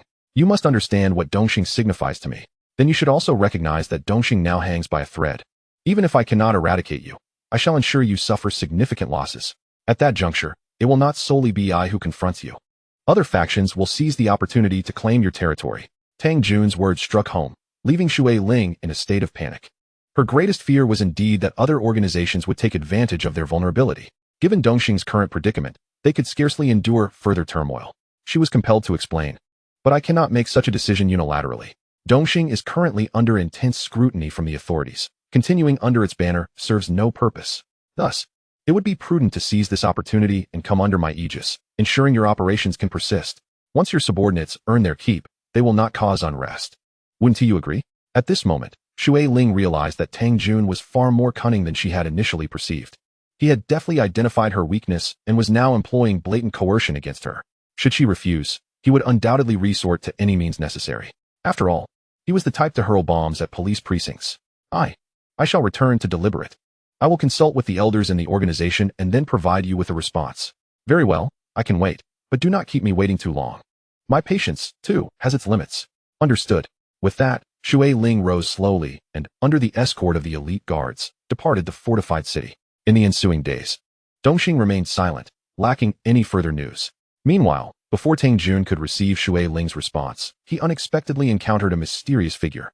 Upon learning that the individual was affiliated with the military of Huaxia, Tang Jun drew a sharp breath. He had not anticipated that his actions would attract the attention of the Huaxia military. Could it be that my notoriety has become a source of trouble for me with the military? "This brother, since you are affiliated with the Huaxia military, may I inquire your name and your position within the military hierarchy?" "I am the deputy chief of staff of a coastal military district. My name is Hu Lei." Upon hearing that the individual was a deputy chief of staff, Tang Jun was once again astounded. This rank was no trivial matter. It was at least that of a major general. In Huaxia, it was undoubtedly a general's status. "Chief of staff who? May I ask what brings you to the fortified city to seek my assistance?" "I wish to forge a friendship with you. Soon, everything here will undergo transformation, and I require an agent to assist me." At this revelation, Tang Jun's heart sank. He understood that the individual had come prepared. However, he was not averse to collaboration, especially as he still needed support from those across the sea. Very well, General Hu. I am willing to cooperate and become your agent here. Chapter 42, Journey to Causeway Bay, viciously assaulting the Hongxing thugs. In accordance with the agreement reached with Hu Lei, the latter would soon transport a shipment of military supplies. The quality of these arms would far surpass that of Johnny Wong's weapons. However, these arms would not come without a price. Upon acquiring this batch of weaponry, Tang Jun would initiate activities throughout the fragrant harbor. Both parties had reached an understanding. Their actions must not disrupt the normal lives of the local populace. All operations were to be directed solely against the British military stationed in Hong Kong. In certain circumstances, they might even target the high-ranking Hong Kong officials who served the British. Yet, since Hong Kong remained firmly under British control, Hu Lei's arms would take a little longer to arrive. This afforded Tang Jun some time to rest for a few days and to meticulously plan his next moves. However, just a day later, Zhou Huimin excitedly informed Tang Jun that the auditions for the new talent singing competition would commence in the afternoon. If she passed the auditions, she would be able to participate in the first round at the television station. There would be judges present to score and critique her performance, and the entire event would be recorded and broadcasted on television. In this era, television was the sole platform for newcomers to showcase their talents. Thus, Zhou Huimin cherished this opportunity immensely. Make sure to perform well. Would you like me to accompany you? Tang Jun inquired. If you could come along, that would be wonderful. Zhou Huimin replied eagerly. However, the venue isn't in Kowloon City. Zhou Huimin was aware that Tang Jun had recently attracted many adversaries, including significant discontent from the police. She was uncertain if he would be willing to leave Kowloon City to accompany her to the auditions. Where is the television station located? Tang Jun asked. Wanchai. Shaw Tower in Causeway Bay. Zhou Huimin responded. Upon hearing this, Tang Jun squinted his eyes. Shaw Brothers TVB was the largest entertainment production company in Hong Kong. From the new talent singing competition to the highly anticipated Miss Hong Kong pageant, all were produced by Shaw TVB. Hence, TVB wielded considerable influence in the entertainment industry and was often courted by various factions. Realizing they would be heading to Causeway Bay, Tang Jun did not think too much of it. After all, Causeway Bay was under the protection of the notorious Hongxing gang. He had no personal grievances with them. In fact, in a way, his efforts against the Eastern Star gang indirectly aided Hongxing significantly. Thus, he calmly replied, "What is so daunting about a mere Causeway Bay? Am I really to be intimidated? That is fantastic. If you accompany me, I believe I will perform with greater poise." Zhou Huimin exclaimed excitedly. In the afternoon, Tang Jun, accompanied by Lung Feng and a group of elite warriors, drove directly to Causeway Bay. Although the infamous Big B had a massive reputation and Causeway Bay was the commercial heart of Hong Kong, in reality, it was merely a street. Even when considering the surrounding areas, its size was not comparable to Kowloon City. Therefore, any disturbances on this street would immediately be reported to Big B's subordinates. As soon as Tang Jun and his companions stepped out of the vehicle, several short-sighted Hongxing thugs approached them. The leader, with a wary expression, inquired, "Where are you guys from?" Tang Jun glanced at him, his displeasure evident. "Can't you see I'm heading to Shaw Tower?" Unfamiliar with Tang Jun, the thug, upon witnessing such audacity in his territory, lifted his shirt to reveal a fierce tiger tattoo. "Watch your mouth, you punk. We are Hongxing." The thug attempted to intimidate Tang Jun and his followers with his identity. However, Tang Jun merely exchanged a glance with Lung Feng. "Teach them a lesson elsewhere. Don't create a scene in front of the office building. We wouldn't want to alarm the higher-ups at TVB." With that, he wrapped his arm around Zhou Huimin and proceeded toward the tower. Although Zhou Huimin felt anxious, she understood that she should refrain from interjecting in front of Tang Jun. Otherwise, it would only provoke his irritation. Thus, she obediently followed him into Shaw Tower. "How dare you!" the thug exclaimed, but before he could finish, Lung Feng swiftly kicked him to the ground. Simultaneously, the elite warriors behind him sprang into action, dragging 3 Hongxing thugs into a nearby alley and giving them a thorough beating. Though Tang Jun had acted discreetly, his violent encounter with the Hongxing thugs did not go unnoticed by the security guards at the entrance. Aware of Hongxing's considerable influence in the area, the guards became alarmed upon seeing Tang Jun boldly assaulting their men. They quickly relayed the incident to their supervisor via radio. Upon learning that gangsters had entered the building, the supervisor escalated the report. Ultimately, the situation reached the desk of Shaw Brothers chairman, Sha Yifu, who happened to be working in the very building at that moment. Observing the audacious thugs causing a ruckus on his territory, he furrowed his brow and promptly made his way downstairs. At the audition venue for the new talent singing competition, he encountered Tang Jun and Zhou Huimin. Surrounded by several suited bodyguards, Sha Yifu approached Tang Jun. "Good sir, what brings you here?" Sha Yifu typically refrained from meddling in underworld affairs, although he was aware of the various incidents occurring on the island recently. However, not being one to indulge in tabloid gossip, he initially failed to recognize Tang Jun. Conversely, Tang Jun immediately recognized Xia Yifu. After all, in his era within mainland China, Xia Yifu was as renowned as the chief executive. This was largely due to his dedication to philanthropy and education, having contributed to the construction of numerous educational institutions. Thus, in the eyes of many Chinese students, Xia Yifu was undeniably a prominent benefactor. You must be Chairman Xia, correct? Allow me to introduce myself. I am Tang Jun. And this is my girlfriend, Zhou Huimin. We are here to participate in the new talent singing competition. Upon hearing Tang Jun's name, Xia Yifu was taken aback. His assistant hurriedly leaned in, whispering a few words into his ear. After regaining his composure, Xia Yifu inquired seriously, Tang Jun, I have heard much about you. I did not expect you to come and participate in such a program. What are your intentions? Fearing that Tang Jun might have ulterior motives, Xia Yifu cautiously probed further. My girlfriend has a passion for singing, and given her talent and charm, I naturally accompany her. Tang Jun reassured him. Rest assured, Mr. Xia. My visit here is not to stir trouble. I simply wish to partake in the competition. Chapter 43, Confronting Chunhaonan. I am from Kowloon City. Upon hearing this, Xia Yifu pondered briefly before instructing his assistant. Go inform the organizers of the new talent singing competition to ensure that Miss Zhou advances to the next round without any hindrance. Zhou Huimin, taken aback by his words, quickly replied, Mr. Xia, there is no need for you to go to such lengths. I believe I can advance on my own merit. Xia Yifu assumed that Tang Jun was akin to other gang leaders, seeking to leverage his influence to elevate his girlfriend to stardom. Thus, he was also willing to do a favor for Tang Jun by allowing Zhou Huimin to participate in the formal recording of the competition, which could be considered a concession to Tang Jun. However, to his surprise, Zhou Huimin expressed her reluctance to accept this gesture, stating that she preferred to advance to the next round through her own efforts. This caught Xia Yifu somewhat off guard. He glanced at Tang Jun, who merely smiled and nodded. If my girlfriend isn't confident about winning the championship, I wouldn't have brought her here to embarrass herself. If Mr. Xiao has the time, you might as well stay for a while. After witnessing my girlfriend's performance, you'll understand why we are so confident. Xiao Yifu had little interest in such programs, and, given his status, couldn't be bothered with trivial matters.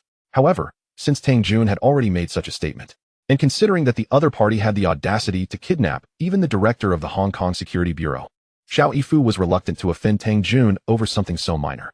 He then let out a light snort and said, very well. It has been quite some time since I last attended a live singing competition. Xiaoli, please arrange a few chairs for Mr. Tang Jun and me.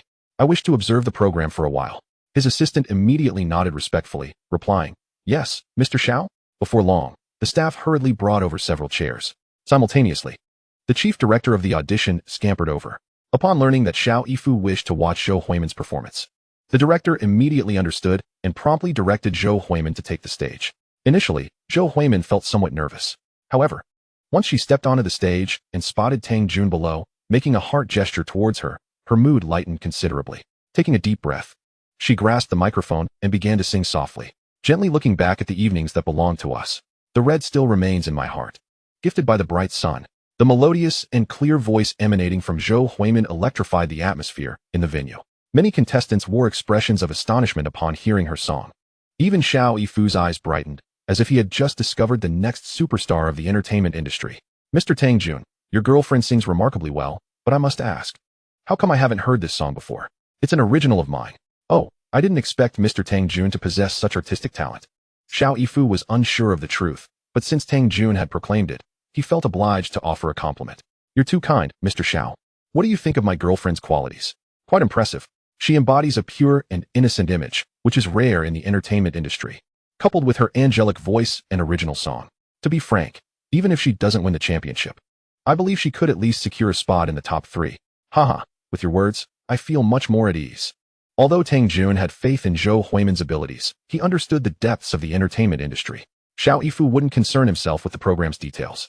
So if other forces intervened, it was difficult to guarantee there wouldn't be any underhanded dealings.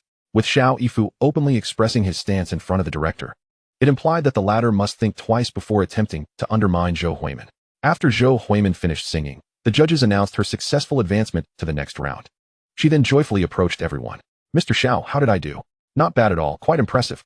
I look forward to your next splendid performance. By the way, I have other matters to attend to, so I won't keep you. If you wish to explore this building, I can arrange for staff to accompany you. Tang Jun waved his hand dismissively. No need, we shall take our leave now. Perhaps we shall meet again another day. Very well. Zhou Huimin sweetly added, safe travels, Mr. Xiao. As Zhou Huimin accompanied Tang Jun out of the Xiao Group building, she couldn't contain her excitement, exclaiming, it seems Mr. Xiao is quite agreeable. Tang Jun scoffed lightly. He's merely wary of me. Do you really think he desires to socialize? Really? I found him rather sincere. Zhou Huimin replied, perplexed. Haha.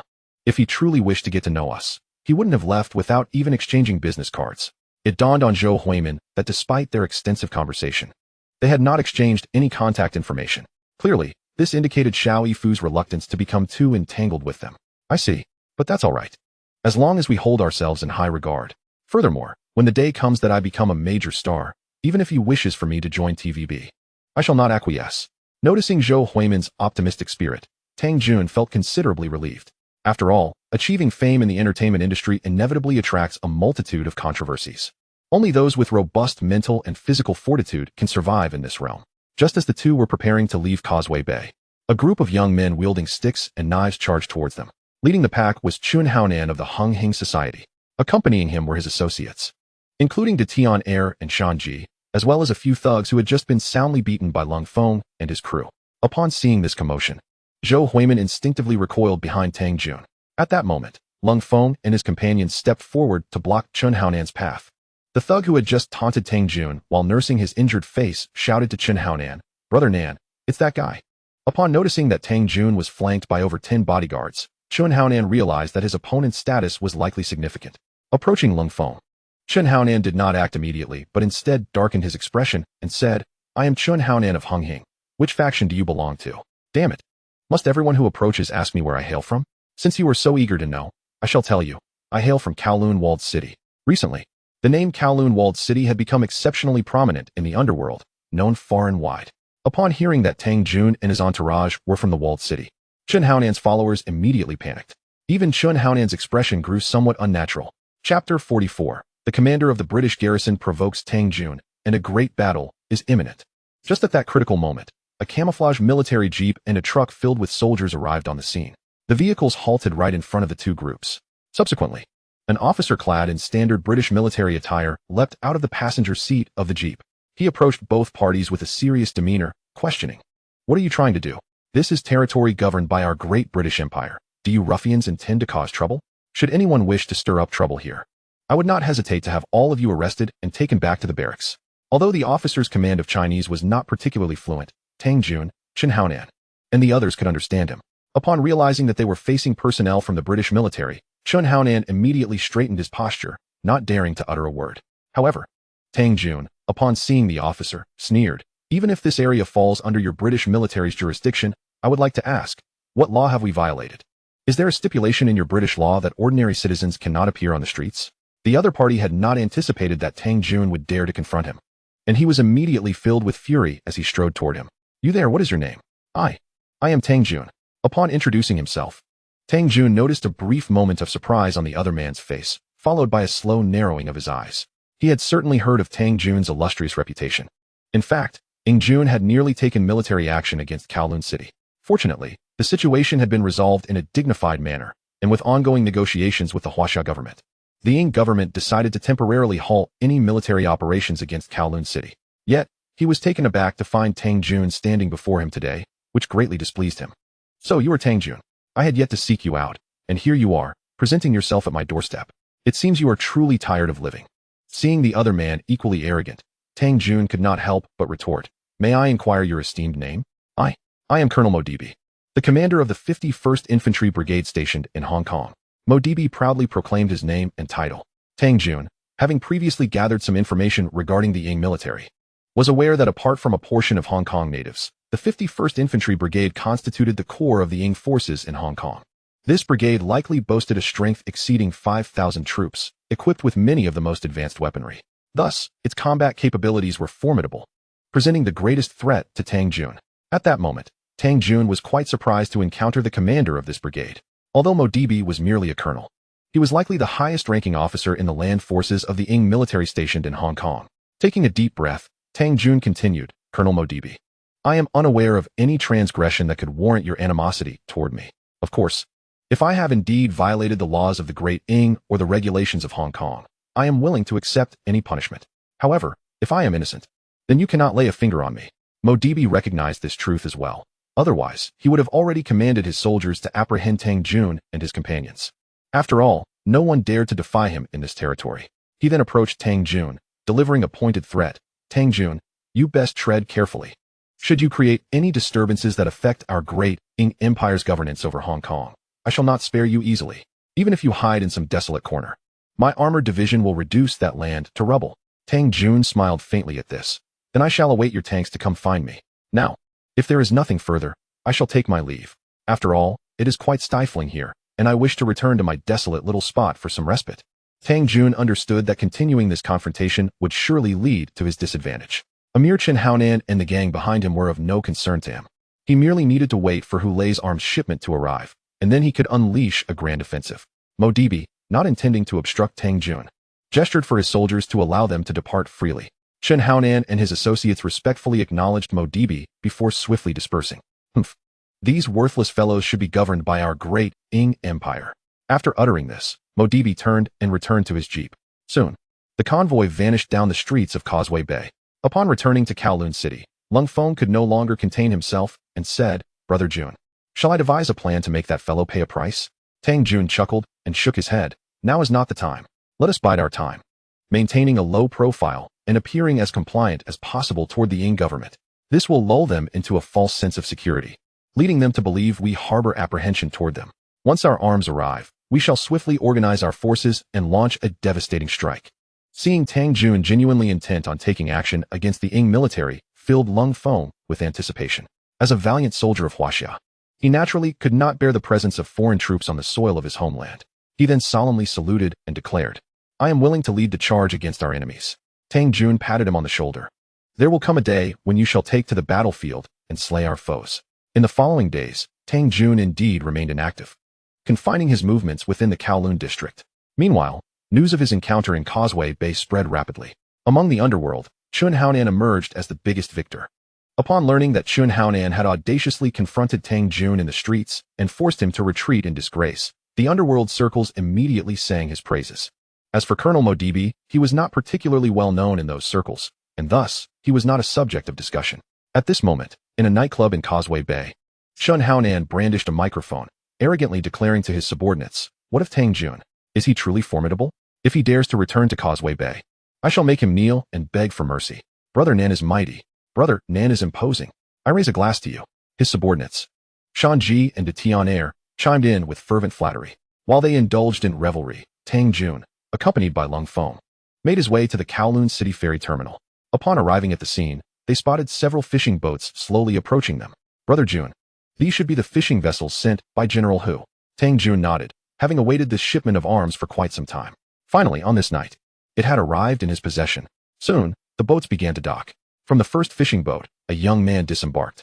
Upon recognizing Tang Jun, he promptly approached him with respect, introducing himself. Mr. Tang Jun, I am Lieutenant Yang Rui, a squad leader from the Special Operations Forces of the Southern Military District of Huaxia. Tang Jun was taken aback and scrutinized him closely. Wasn't this the captain of the Jiaolong assault team from the Red Sea operation? However, he appeared quite youthful and inexperienced, holding the rank of merely a lieutenant. Yang Rui's sudden appearance left Tang Jun somewhat puzzled. He then inquired, Did General Hu send you to make contact with me? Indeed. I have come not only to deliver weaponry, but also to remain by your side and fight alongside you. Upon hearing this, Tang Jun furrowed his brow. Hu Lei had rashly placed an agent beside him without prior consultation, which displeased him. After all, he was not affiliated with the Huaxia military and was not obligated to take orders from anyone. Moreover, the soldiers he commanded would only heed his commands. No one else could meddle. Thus, Yang Rui's presence caused Tang Jun's expression to darken considerably. Seemingly sensing his discomfort, Yang Rui hastily clarified, Mr. Tang, please do not worry. My purpose here is primarily to assist in your operations and to act as an intermediary contact. As for your intentions regarding this batch of weaponry and the timing of your actions, we shall not interfere. Therefore, please rest assured. For we have always respected your personal wishes. Upon hearing Yang Rui's explanation, Tang Jun's mood improved somewhat. So that is the case. Then please convey to General Hu that since I have received your assistance, I shall certainly uphold my promise and complete my duties as swiftly as possible. Thank you very much. By the way, here is the inventory of our supplies, along with a detailed intelligence report concerning the stationed British forces in Hong Kong. If you have the time, do take a look as knowing both oneself and the adversary is essential for achieving victory in every battle. Although Yang Rui did not compel Tang Jun to examine this intelligence, the implication was clear. If you wish to succeed, it is prudent to study it thoroughly. It would be foolish to possess intelligence and not utilize it, so without a moment's hesitation, Tang Jun instructed Lung Feng to bring over the intelligence report and the inventory list. Brother Jun, this time we have received 2,000 various submachine guns and assault rifles, 3,000 handguns, as well as 300,000 rounds of ammunition and 50 boxes of grenades. Additionally, there are several anti-tank purging rocket launchers. Upon hearing that Hulei had transported such a vast array of weaponry, including weapons specifically designed to counter tanks and armored vehicles, Tang Jun couldn't help but chuckle and shake his head. General who is truly pushing me towards rebellion. With such an arsenal, and coupled with the rocket launchers, should a conflict arise with the British forces, the scale will undoubtedly be immense. Thus, Tang Jun recognized that Hulei intended to ensure he was firmly anchored on this shared vessel, unwilling to allow him to disembark until objectives were achieved. Your chief of staff seems intent on thoroughly exploiting my resources. Yang Rui offered an awkward smile, stating, I have already mentioned. How you choose to proceed is entirely up to you. We will not impose any interference. Furthermore, even if the mission fails, we shall harbor no grievances. After all, the risk associated with this collaboration is exceedingly high, and our military has already formulated its own projections. The implication was clear. Should you take action, regardless of success or failure, the Chinese military would not pursue any responsibility. However, Tang Jun coldly scoffed to himself. Could it be that you intend to hold me accountable? Yet outwardly, Tang Jun merely nodded slightly, assuring, rest assured, since I have availed myself of your benefits, I will certainly endeavor to ensure that matters are executed with aplomb. Upon returning to the fortress, Tang Jun first instructed Lung Feng to securely store the batch of weaponry, then proceeded to open his system panel. At that moment, he still possessed only 3,000 spirit soldiers, although he could easily summon an army of 10,000 or even 100,000. Doing so all at once would not only arouse the utmost suspicion from the British government, but also astonish other nations. He would inevitably become the target of scorn. After all, no country wishes to witness an ordinary individual suddenly commanding an army of millions. Thus, Tang Jun had always maintained a low profile, reluctant to expose his true capabilities. However, the situation had now shifted. He must seize the opportunity to deliver a heavy blow to the British forces while they were still weak. This would not only solidify his standing in Hong Kong, but also establish a favorable cooperative relationship with the Chinese government. After all, China was in the early stages of reform and opening up. If he could penetrate the domestic market and engage in some smuggling activities, the potential profits would be unimaginable. It would no longer be a matter of merely sustaining an army, but could even support a small nation. This was why Tang Jun responded so eagerly to Hulei's call. After pondering for a moment, Tang Jun resolved to summon another 7,000 soldiers. With a mere thought, the next moment, his consciousness was flooded with a myriad of black dots, each representing a spirit soldier. He once more opened the system panel, and the data updated in real time. Host, Tang Jun, number of spirits, 100010000000. Daily spirit consumption in Hong Kong dollars, 10000000. Maintaining 10,000 spirit soldiers would incur an expense of 100,000 Hong Kong dollars daily. If he were to do nothing for an entire month, he would be looking at 3 million Hong Kong dollars. For Tang Jun at this moment, that was undoubtedly an astronomical sum. Fortunately, during this time, Ding Xia had earned him over $1 million in the stock market, and after taking over the operations of Dongxing and Hanjing in Kowloon City, he had also amassed a fair amount of cash. Thus, he was not currently facing a debt crisis.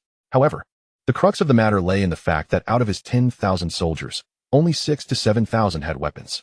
After leaving 1,000 to maintain order in Kowloon City, he was left with 2,000 spirit soldiers unarmed. Thus, after some contemplation, a name of a generous fool popped into his mind, Johnny Wong. Upon meeting Johnny Wong again, it was evident that he was not in good spirits. Noticing this, Tang Jun went straight to the point. Johnny, have you encountered any troubles recently? You seem rather downcast. Chapter 46, Robbing Johnny Wong Again, Establishing a Smuggling Agreement. Johnny Wong was so enraged he nearly spat blood.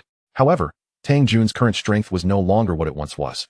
Especially after learning that Johnny had established connections with the Chinese military, he dared not underestimate Tang Jun any longer. Tang Jun, spare me the jokes. Speak. What do you need my assistance with this time? I need you to acquire more guns for me. Boss, ever since you raided my arms depot last time, I have yet to recover. Johnny Wong lamented. Even if you were to kill me, I still couldn't procure new weapons and ammunition for you. Tang Jun was aware that he had indeed gone too far last time, so he smiled and replied, Johnny, rest assured. This time I shall repay you with a grand gift. Johnny Wong had long ceased to believe Tang Jun's empty promises. So he continued to refuse. I genuinely have no weapons left. Perhaps you should inquire thus. People eagerly anticipate the circulation of more affordable high-tech products in the mainland market. After Tang Jun's explanation, Johnny Wong was thoroughly captivated. He had already suffered significant losses due to the theft of his arsenal. Now, if he could truly align himself with Tang Jun, even if Hong Kong were to return to its former state, he would still have a place here. With this thought in mind, Johnny Wong steeled himself and resolutely declared, "Very well, I am willing to collaborate with you." With that, he stood up, preparing to leave. "Wait, where are you going?" "I shall take you to a splendid place." Upon hearing this, Tang Jun immediately squinted his eyes. "At last, you are going to show me a glimpse of the world." Johnny Wong let out a wry smile and instructed his subordinates to escort him and Tang Jun to a village at the foot of Lantau Island.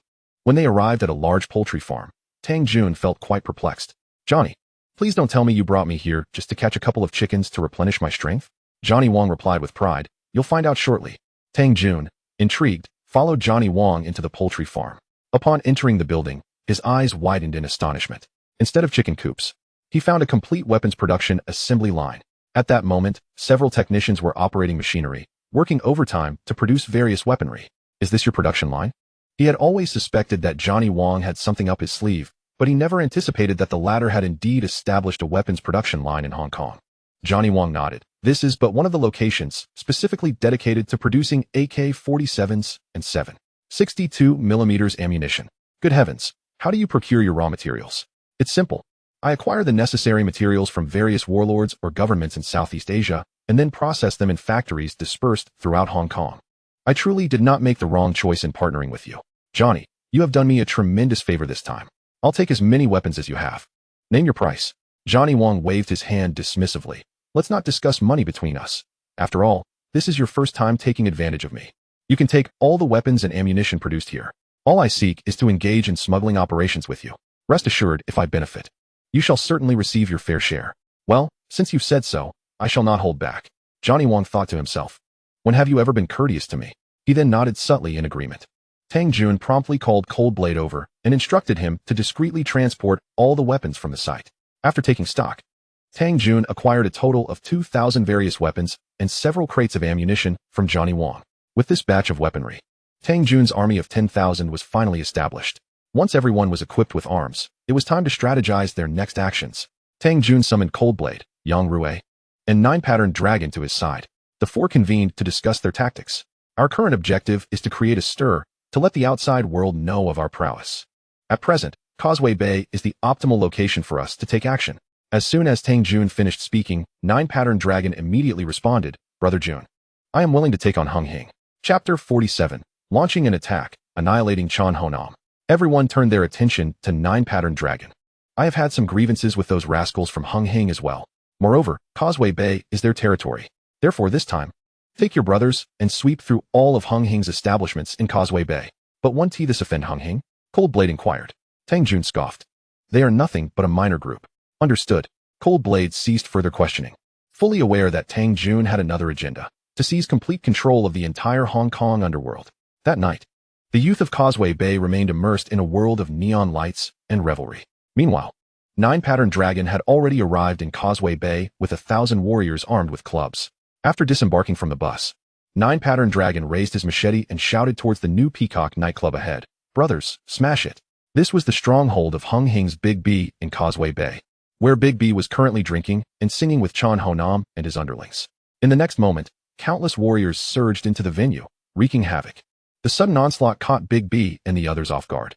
It was Daition Air who first reacted, quickly warning, "Damn it, those guys are from the City of God."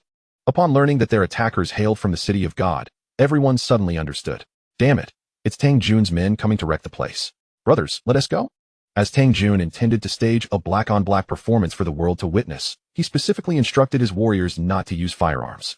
After all, these soldiers possessed formidable individual combat abilities, far surpassing those of ordinary Hung Hing thugs. Thus, Tang Jun felt confident allowing them to engage in melee combat. Soon, the new Peacock nightclub erupted into a cacophony of fierce fighting. Simultaneously, Big B's other establishments in Causeway Bay were subjected to varying degrees of vandalism. In no time, Causeway Bay descended into chaos. Although the Causeway Bay police immediately dispatched officers to maintain order, The sheer number of participants made it impossible for dozens of detectives to intervene effectively, and they hesitated to act recklessly. At this moment, Chan Honam and his companions realized that Tang Jun intended to wipe them out completely. However, even if they wished to resist, they were utterly powerless against the army of warriors. Even Big B was swiftly felled by 9-patterned dragon. Witnessing their leader collapse in a pool of blood, Chan Honam panicked completely. As the situation spiraled out of control, his remaining brothers either perished or fled. Those who remained were struggling to hold their ground. In a moment of desperation, he discarded his machete and, seizing the opportunity while everyone was distracted, made a hasty escape from Causeway Bay. That night, the battle concluded. Hung Hing faced total defeat, with all their establishments thoroughly ransacked by 9-patterned dragon. However, the army of warriors also suffered losses, with over 10 members captured by the police and taken back to the precinct. Yet Tang Jun remained unfazed. After all, every war comes with bloodshed. As long as these individuals did not betray him, he was satisfied. Meanwhile, Tang Jun, stationed at the City of God, wasted no time in publicly distancing himself from the incident, asserting that he had no involvement whatsoever. Coupled with the fact that the Kowloon City police had always been reliable under Li Wenbin's leadership, Tang Jun was able to maintain his stronghold in the City of God and remotely command the unfolding situation. Chapter 48. Bigby Falls, Hung Hing's complete collapse. Several days later, Causeway Bay swiftly returned to its former tranquility. After all, black-on-black incidents had long ceased to be surprising for everyone. Moreover, this time Tang Jun only targeted Hung Hing's establishments, and the other legitimate businesses in Causeway Bay not only faced no adverse effects, but actually benefited from reduced competition. Thus, people gradually forgot about the incident. Seeing that Jiang Tianxing from the Hongxing organization had yet to make an appearance and was seemingly unwilling to negotiate, Tang Jun could no longer remain idle. With a commanding voice, he summoned his loyal soldiers, led by Lung Feng, to the streets of Causeway Bay, swiftly taking control of the entire area. In full view of the passing citizens, they showcased their might, a practice known in the underworld as displaying horses, symbolizing a show of strength. The term horses also refers to henchmen. Only those of considerable power can afford to flaunt their horses. This time, Tang Jun's display finally caught the attention of the higher-ups in Hongxing. Before long, Jiang Tianxing reached out to Tang Jun through various channels. Tang Jun, this is Jiang Tianxing, the head of Hongxing. I wonder if you have heard of me? Jiang Tianxing's tone was subdued as he introduced himself once the call connected. Of course, I am well aware of your esteemed reputation in the underworld, Tang Jun replied coolly. Please, do not flatter me. In your eyes, Hongxing is likely insignificant. I am calling to extend my apologies on behalf of my subordinates. Debi and the gang in Causeway Bay have overstepped their bounds and offended you. I hope you can overlook their transgressions and not hold it against them. Jiang Tianxing, who had many legitimate businesses in Hong Kong, felt urgency upon realizing Tang Jun's unstoppable momentum. After all, he was dealing with someone who had the audacity to eliminate his own boss. Even Dongxing had been rendered powerless against him. Thus, while other factions within Hongxing had yet to experience turmoil, Jiang Tianxing contemplated whether a private resolution might be possible. If offering up Causeway Bay could secure peace, he would gladly do so. Tang Jun was aware of Jiang Tianxing's apprehension regarding potential trouble from him.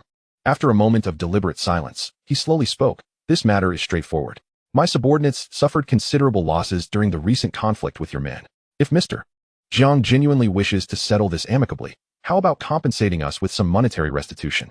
This way, I can adequately address the concerns of my brothers. Wouldn't you agree? For Tang Jun, it was not his desire to completely sever ties with Jiang Tianxing. After all, a withered camel is larger than a horse. Moreover, Hongxing's foundation remained unshaken. If he provoked them too far, he would also find himself in a predicament. Thus, he opted for a compromise, seeking a monetary settlement, especially since he was currently in need of funds for arms. Upon hearing that money could resolve the issue, Jiang Tianxing readily agreed. No problem. I will send over 2 million in cash immediately. Does that suffice? Agreed. However, I am doing this to give you, Jiang Tianxing, some face. Next time, resolving matters will not be so simple. In this era, while 2 million was not a small sum, it was still acceptable considering Tang Jun had taken over all their venues. If he were to demand an exorbitant price, where would that leave Jiang Tianxing and Hongxing's reputation? Thus, after some contemplation, Tang Jun accepted Jiang Tianxing's proposal. Chapter 49. Securing all venues in Causeway Bay. A resounding victory. After effortlessly acquiring 2 million Hong Kong dollars, Tang Jun was in high spirits. The costs of warfare were indeed exorbitant. Were it not for his control over hospitals in Causeway Bay and Kowloon City, along with the willingness of John Wang's Ming Xian Hospital to treat his injured men at cost, he would be unable to cover the medical expenses for his wounded soldiers. As for funeral costs, he hadn't even had the time to consider them. After hanging up with Jiang Tiansheng, Tang Jun opened the system panel once more. To his surprise, he noticed subtle changes in the information displayed. Host, Tang Jun, number of loyal spirits, 9988 100 Daily spirit consumption in Hong Kong dollars, 97220. With a sudden decrease of 12, Tang Jun immediately realized they had perished in battle. Although this group had been summoned by him, they were not mere shells. They possessed flesh and blood. Moreover, the system had granted them corresponding social connections, meaning they were not soulless automatons, but had their own families and networks in this world. Therefore, he would need to personally manage the aftermath of this group of loyal spirits. Otherwise, who would dare to charge into battle for him in the future? He promptly summoned Lung Feng and instructed him to handle all necessary follow-up tasks. Tang Jun then casually added, I need to recruit more individuals. Prepare to receive them. Upon hearing this, Lung Feng was taken aback, though he was unsure how he had come to be in this position. He understood that his existence and that of the other loyal spirits was directly tied to this man before him. Deep down, he harbored an implicit understanding of his unconditional obedience to Tang Jun, even to the point of sacrificing his life. Now that Tang Jun intended to summon another batch of loyal spirits, he was truly astonished, pondering whether his master could indeed summon legions to fight. However, he lacked the courage to inquire further and quickly nodded in response. Yes. By the way, do not disclose this to Yang Rui. He is not one of us and represents the Chinese military. Some matters are best kept from his knowledge. That night, tranquility enveloped Causeway Bay. With complete control over Hongxing's venues, Tang Jun dispatched Zhou Wenlong to clean up the battlefield. After all, if these venues were not tidied up promptly, they would be unable to operate normally, leading to a loss of revenue. In that case, the battle would have been fought in vain. Once Zhou Wenlong received his orders, he promptly took a group of newly recruited faces back to Causeway Bay. Having arranged everything, Tang Jun was preparing to return and engage in some exercise with Zhou Huimin when he suddenly received a peculiar phone call. The caller was Li Wenbin from the Kowloon police station. Tang Jun, I have some news to share, though I am uncertain if it will pique your interest. Li Wenbin's unexpected call intrigued Tang Jun, who inquired, what is it? According to reliable intelligence, a group of wealthy British merchants plans to escape Hong Kong via water route tonight. What? Tang Jun was taken aback, never expecting Li Wenbin to divulge such crucial information. Initially, he had been concerned that the call was related to the Causeway Bay incident. Chapter 50, Li Wenbin's inside scoop, merchants planning to flee? Tang Jun's heart raced. He had not anticipated Li Wenbin would share such significant intelligence with him. This was undoubtedly monumental news for him. Is your information credible? Absolutely. They are preparing to leave from Victoria Harbor, and coincidentally, a classmate of mine from the police academy is responsible for security at the dock. Upon learning this, he immediately informed me. Now Tang Jun was puzzled. He couldn't help but press further. Directorly, are you planning to defect? I am currently part of the Underworld. Your sworn enemy. Haha. Although we are currently working for those British folks, at our core, we are still Chinese. Moreover, the wealth that those merchants have seized rightfully belongs to the citizens of Xiangjiang. Thus, I believe that if you could take action and reclaim their assets, it would be a splendid affair for you, would it not? Tang Jun was no fool. He recognized that Li Wenbin was a man who would not rise early without a profit. Although the latter possessed a sense of integrity, he was also a person of considerable political acumen. Otherwise, he would not have ascended to the position of deputy director of the police department. Therefore, Tang Jun decided to lay his cards on the table. Do not waste your breath. I wish to hear the truth. Why are you divulging this information to me? Furthermore, you are well aware that I despise those who try to outsmart me. Li Wenbin was taken aback for a few seconds, and then, feeling somewhat embarrassed, he replied, let me speak candidly then. It is a classmate from the police academy who wishes to ally with you. Consider this his declaration of loyalty. Upon hearing this explanation, Tang Jun felt somewhat reassured. If the intent was merely to seek his support, then everything made sense. Taking a deep breath, Tang Jun could not help but reveal a barely perceptible smile. What a splendid idea. Indeed, the wheel of karma turns. Years ago, the Eight-Nation Alliance invaded our homeland, wreaking havoc and pillaging. Now, it is only fair to teach these merchants a lesson in return. Tang Jun's intention in making such remarks was to elevate the matter to a higher moral plane. By allowing the outside world to perceive him as a champion of the entire nation's grievances, he could maintain a position of moral superiority and, in turn, win the hearts of the people. We share the same sentiment. Since they are bound to leave, why not extract a hefty sum from them first? At this moment, Tang Jun realized that Li Wenbin was indeed quite ruthless. However, within the police force, Tang Jun also hoped to cultivate a faction loyal to him. Though Li Wenbin currently held the position of deputy director, his promotion would not be too difficult. As long as Tang Jun could provide financial assistance, it was likely that Li Wenbin would soon ascend the ranks. Thus, Tang Jun reminded him over the phone. Inform your classmate that upon the successful completion of this task, I shall not treat him unfairly. Of course, should he wish to ally with me, I would welcome him with open arms. After all, our past collaborations have always been quite pleasant. Seeing that Tang Jun was eager to recruit him, Li Wenbin immediately responded without hesitation. Then I shall leave everything to you. Brother Jun. This time, Li Wenbin's address to Tang Jun had shifted significantly. After hanging up, Tang Jun promptly summoned Jiu Wenlong. This act of robbery, nay? This endeavor of robbing the rich to aid the poor must involve the participation of the residents of the walled city. My men must remain incognito. Otherwise, should any evidence be left behind, public opinion would turn against us. Tang Jun contemplated having Jiu Wenlong disguise himself as a rogue and carry out the heist under his own name. In this way, even if suspicion fell upon him, there would be no tangible evidence to directly implicate him. Jiu Wenlong, having followed Tang Jun for some time, was already familiar with his modus operandi. Upon hearing the plan, he immediately grasped the intent. Brother Jun, rest assured, I will bring along some brothers, don masks, and pose as robbers. After all, during this period, bandits were not uncommon in Xianjiang, so the merchants would certainly not suspect you. Tang Jun nodded in satisfaction. Good, this matter must be executed with finesse. Otherwise, do not return to face me. Understood. After Jiu Wenlong left, he quickly gathered a group of individuals who had been following Tang Jun in the walled city. Ever since Tang Jun had recruited the valiant soldiers and sent them to the battlefield, this group had taken charge of managing the walled city. These individuals were all under Jiu Wenlong's command, so they naturally obeyed his orders. Upon hearing that they were to rob the British merchants, with rewards for all participants, everyone was filled with excitement. Without further ado, they headed to the armory to collect a cache of weapons and ammunition. And soon a throng of them eagerly took position near Victoria Harbor. Victoria Harbor lies between Hong Kong Island and the Kowloon Peninsula, with a portion under the jurisdiction of Kowloon City. Additionally, since Li Wenbin had already given prior notice, the actual security presence at the Victoria Harbor docks was exceedingly weak, appearing almost defenseless. Chapter 51. Robbing the rich to aid the poor, framing and slandering once more. Before long, the ambushed Jiu Wenlong and his companions witnessed a procession of luxury cars arriving at the docks. Simultaneously, a small cargo ship gradually approached the pier. Jiu Wenlong cursed under his breath. These merchants are indeed crafty, using a cargo ship to escape from Xianjiang. Brother Long, should we make our move now? An eager subordinate inquired. Not yet. Let the fish all take the bait before we catch them in one net. I instruct you all, without my command. No one is to act rashly. Yes, Brother Long. After approximately an hour, several vehicles arrived at the scene one after another. These were the cars of wealthy merchants, each laden with numerous suitcases. Observing this spectacle, Jiu Wenlong realized that today was bound to be a bountiful harvest.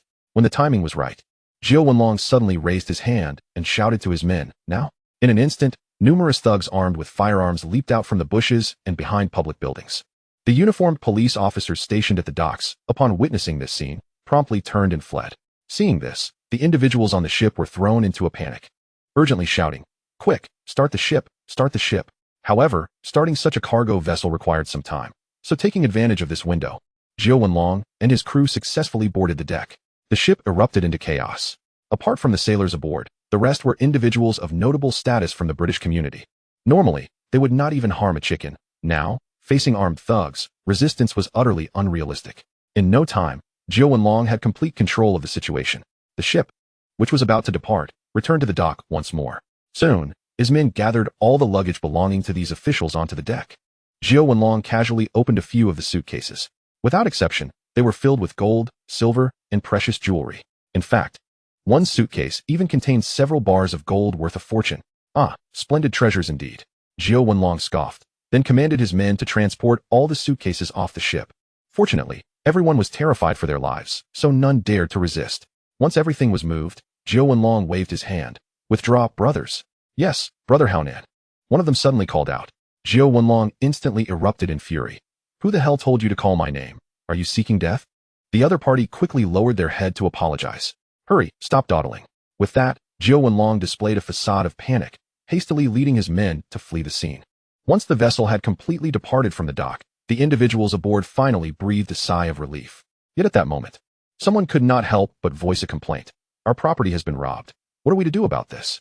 Another person suddenly recalled that someone had shouted Brother Haonan earlier, and considering the identity of the assailants, it was likely a group of gangsters, prompting him to propose. These fellows are likely members of a nearby gang. One of them is called Haonan. We could request the governor of Hong Kong to investigate this matter. Upon learning of this, my Li Hao was furious and immediately took action. At this moment, Chun Haonan, still hiding in the countryside feeding chickens, remains oblivious to the tempest that is about to engulf him. After robbing dozens of suitcases, Jiao Wenlong swiftly drove back to the city fortress with all of them. Inside the room, all of Tang Jun's confidants were gathered, including Johnny Wang. After taking a deep breath, Tang Jun signaled for Jiao Wenlong to open the suitcases. As Jiao Wenlong began to unveil each suitcase, everyone present was left wide-eyed, particularly Zhou Huimin, who had never seen such a trove of gold and jewels in her entire life. At that moment, Tang Jun spoke up. Everyone present may choose one item they fancy to take home. Brother Jun, is that true? Jiao Wenlong exclaimed in disbelief. Tang Jun snorted lightly. When have my words ever been empty? Hurry up, or I might change my mind. Chapter 52. This is not a distribution of spoils. It is a purge for the benefit of the people. Upon hearing Tang Jun's words, everyone ceased their chatter. Jiao Wenlong stepped forward decisively and took a hefty gold ingot. Cold Feng similarly picked up a gold bar. Yang Rui chose a piece of calligraphy. Johnny Wang glanced at Tang Jun, rubbed his hands together, and then approached to take a diamond ring. Only Zhou Huimin remained, fixated on a suitcase brimming with jewelry. As a woman, her desire for gold and silver ornaments was evident. Tang Jun, noticing her longing, promptly said, Xiaomin, don't bother choosing. Just tell me what jewelry you wish to buy in the future, and I'll get it for you. Oh, there's no need for such trouble. That emerald pendant looks quite lovely. Zhou Huimin quickly replied.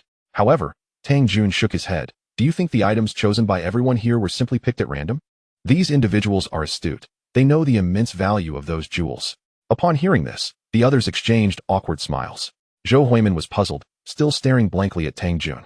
At this moment, Jiao Wenlong stepped in to explain to her. Soon, all of Hong Kong will know that a batch of jewels belonging to the British has been stolen.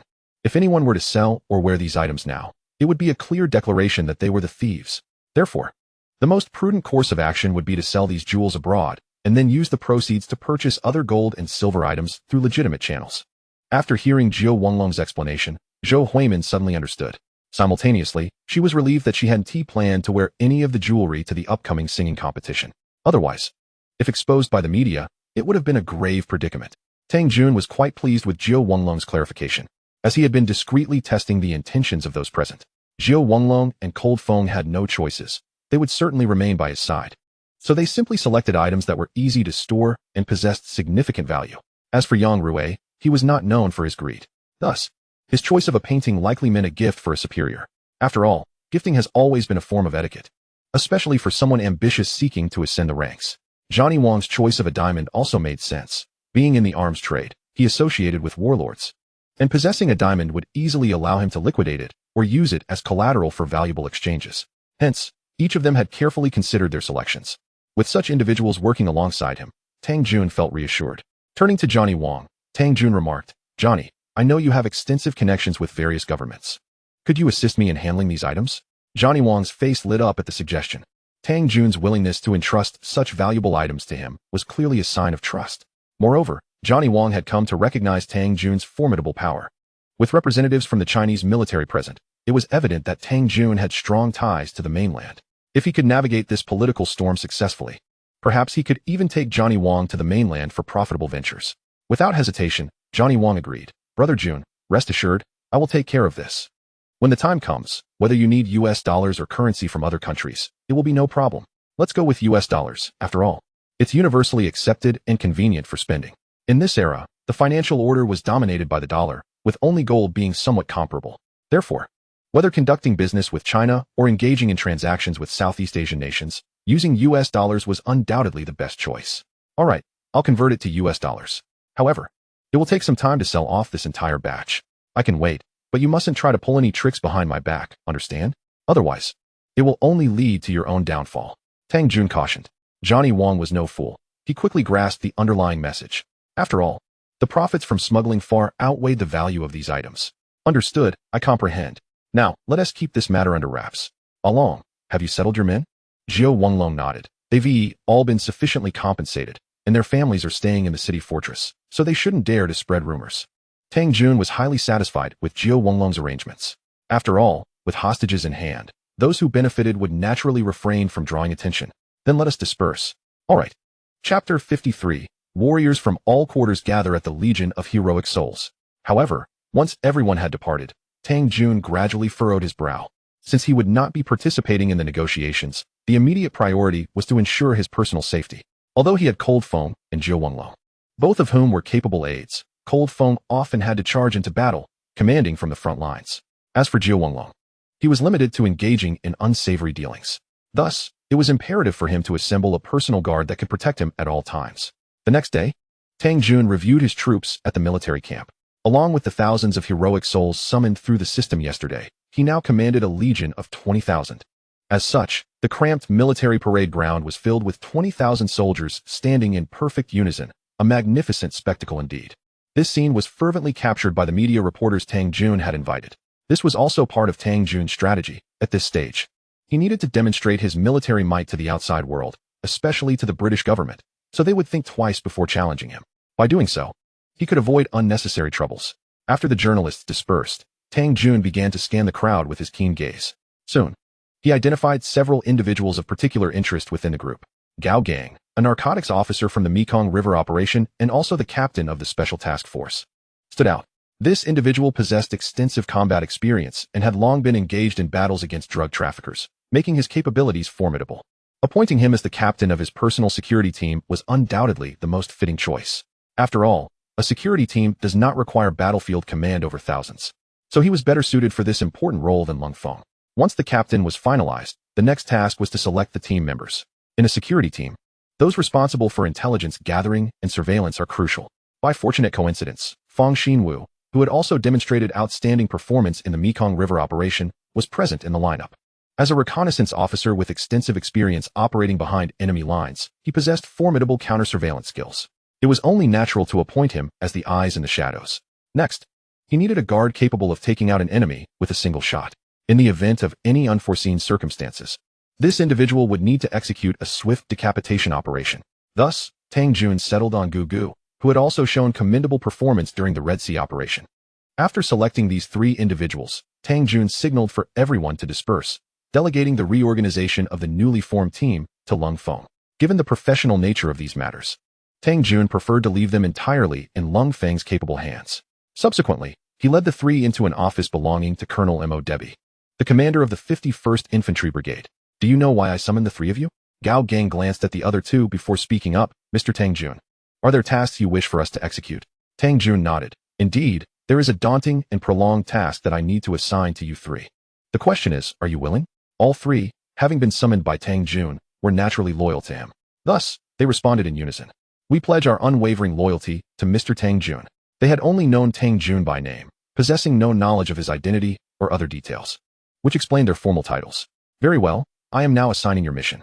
From this moment forth, you three will become members of my personal security team, tasked with ensuring my safety around the clock. Upon hearing this, the three immediately saluted. Understood.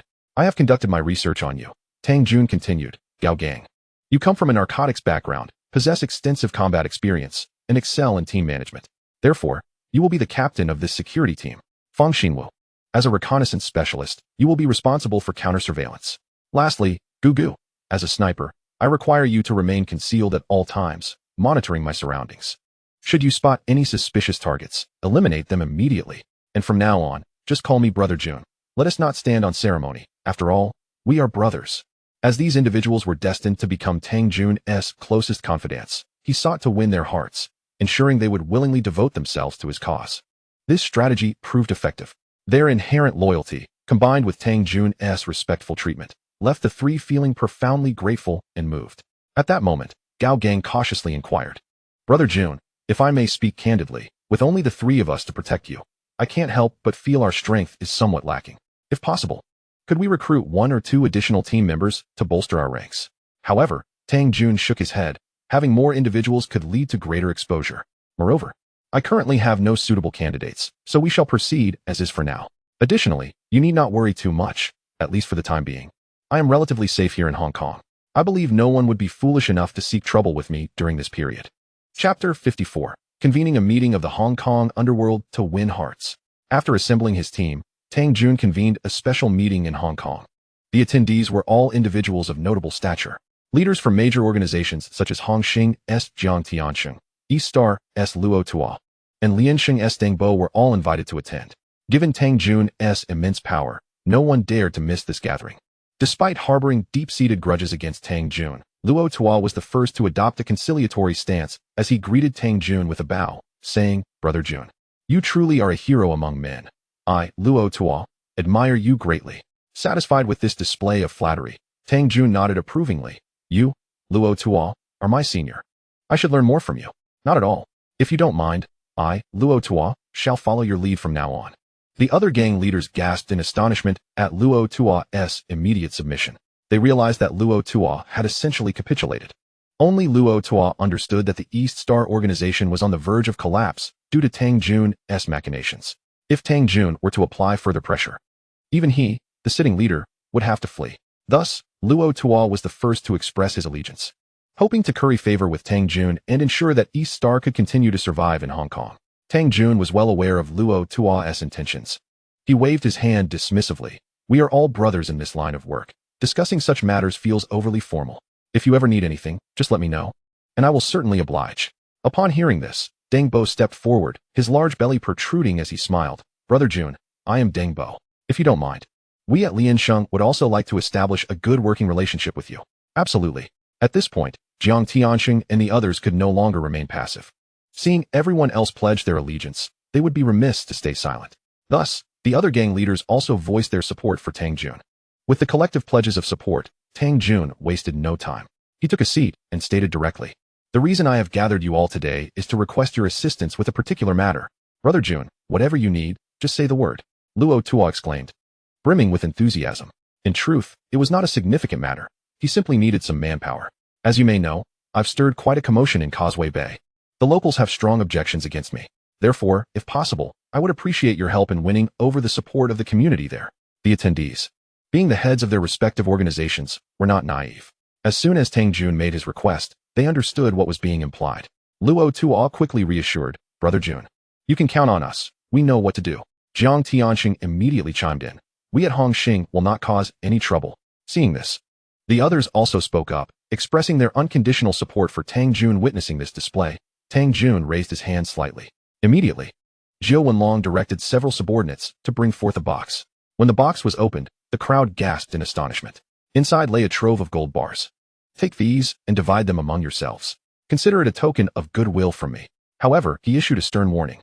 "I must make this clear. If anyone takes my generosity and fails to contribute, do not blame me for turning against you." Tang Jun's final words sent chills down everyone's spines, especially the camels, who dared not breathe a word. Deng Bo was the first to pick up a gold bar and responded solemnly, "Rest assured, Brother Jun, as members of the Underworld, we shall naturally uphold the code of our fraternity." After he spoke, others gradually began to pick up the gold bars as well. At this moment, Jiang Tianxing could not help but interject, "Brother Jun, there is something I would like to ask for your assistance with." Chapter 55. The gangsters take to the streets for cleanup. What is it? It is said that there are rumors in the underworld that the Ingwa people possess a fortune that has fallen into our Hongxing's hands. However, I have inquired and found that this matter has nothing to do with us. Could you please help clarify this situation? Upon hearing this, Tang Jun immediately narrowed his eyes. He understood what the other party was implying. With a slight snort, Tang Jun slowly replied, "As long as I am in Xiangjiang, those merchants will not dare to trouble you. Of course, certain individuals with less than reputable reputations should also be dealt with. Consider it a house cleaning." Jiang Tianxing was taken aback. He had discerned Tang Jun's underlying message. However, given that Chun Haonan was still part of the gang, if he could not protect his own, he would undoubtedly face scrutiny. "All right, I understand what I need to do." The day after the meeting, the major gangs in Xiangjiang immediately took action. The gangsters transformed into volunteers, traversing the streets to assist the citizens of Causeway Bay in restoring their normal lives. Many gang leaders even took it upon themselves to wield brooms and clean the streets. Their purpose was clear: to convey to the people of Causeway Bay, and indeed all of Xiangjiang, that the underworld had come to a grand reconciliation. From this moment forth, Causeway Bay would be more peaceful than ever. This tactic proved effective.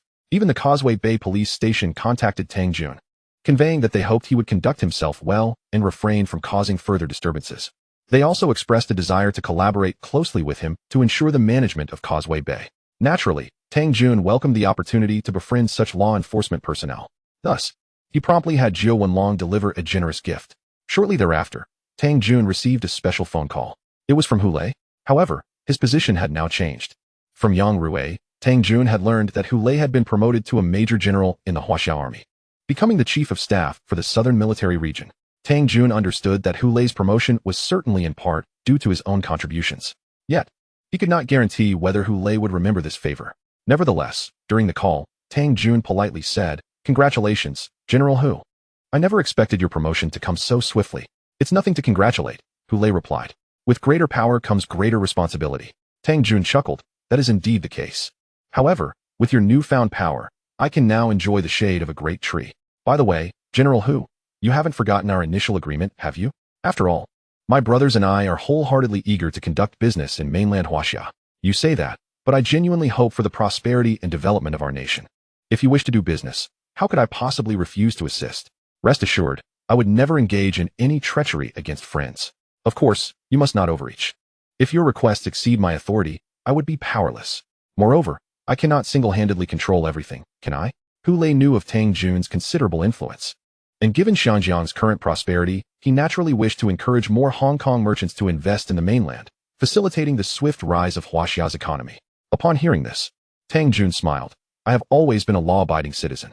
However, sometimes, having acquaintances can make things run more smoothly." Chapter 56. The singing talent competition begins. On this day, the television station was preparing to record the singing talent competition. As the situation had stabilized and negotiations were underway, the social order of Xinjiang gradually returned to normal.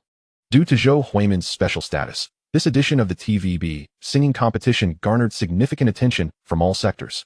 Notably, Xiao Yifu personally took on the role of judge, a rarity in the history of TVB talent shows.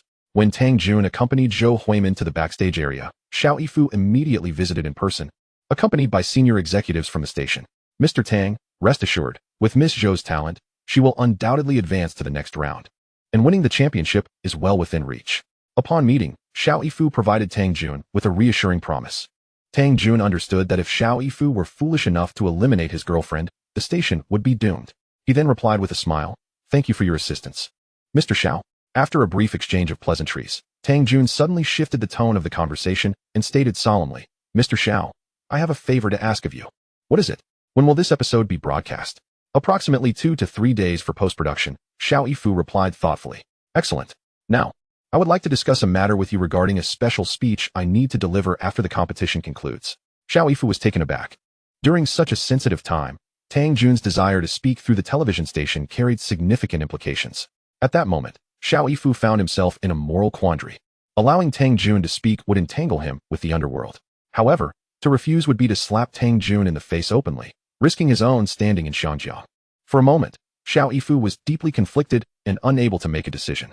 "Do not be anxious. My statements will not tarnish the reputation of your station or yourself. After all, I would never engage in actions that betray my friends." Seeing Tang Jun's firm stance, Xiao Yifu realized he had no other choice and resolutely agreed. "You all prepare accordingly. After the recording concludes, allocate 5 minutes for Mr. Tang's personal speech."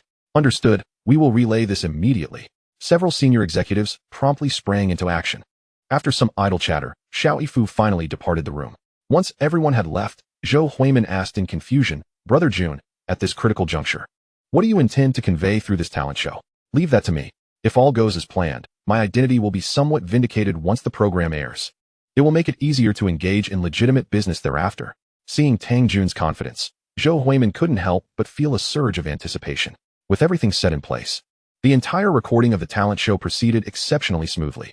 Under Tang Jun's personal encouragement, Zhou Huimin performed admirably and advanced to the next round of PK. Xiao Yifu even altered the rules to grant Zhou Huimin a direct ticket to the finals. Chapter 57. Who supports my words? Who opposes? This meant that in the upcoming elimination rounds, Zhou Huimin would be a special invited contestant to perform on stage. She would not be subject to scoring, and her performance would not factor into the overall results.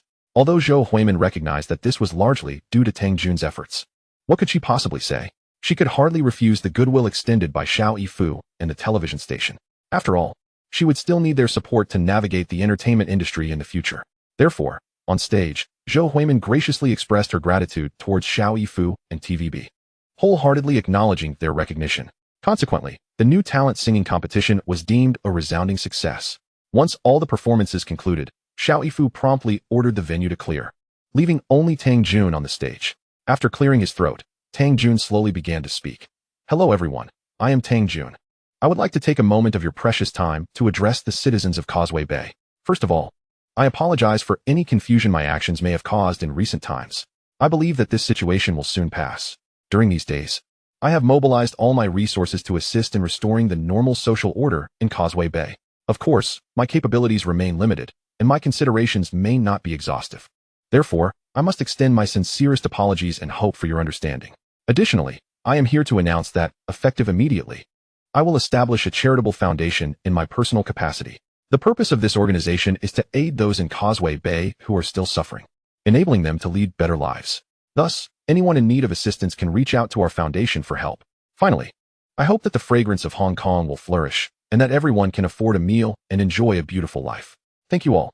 Having swiftly delivered this speech, Tang Jun nodded at the stage director.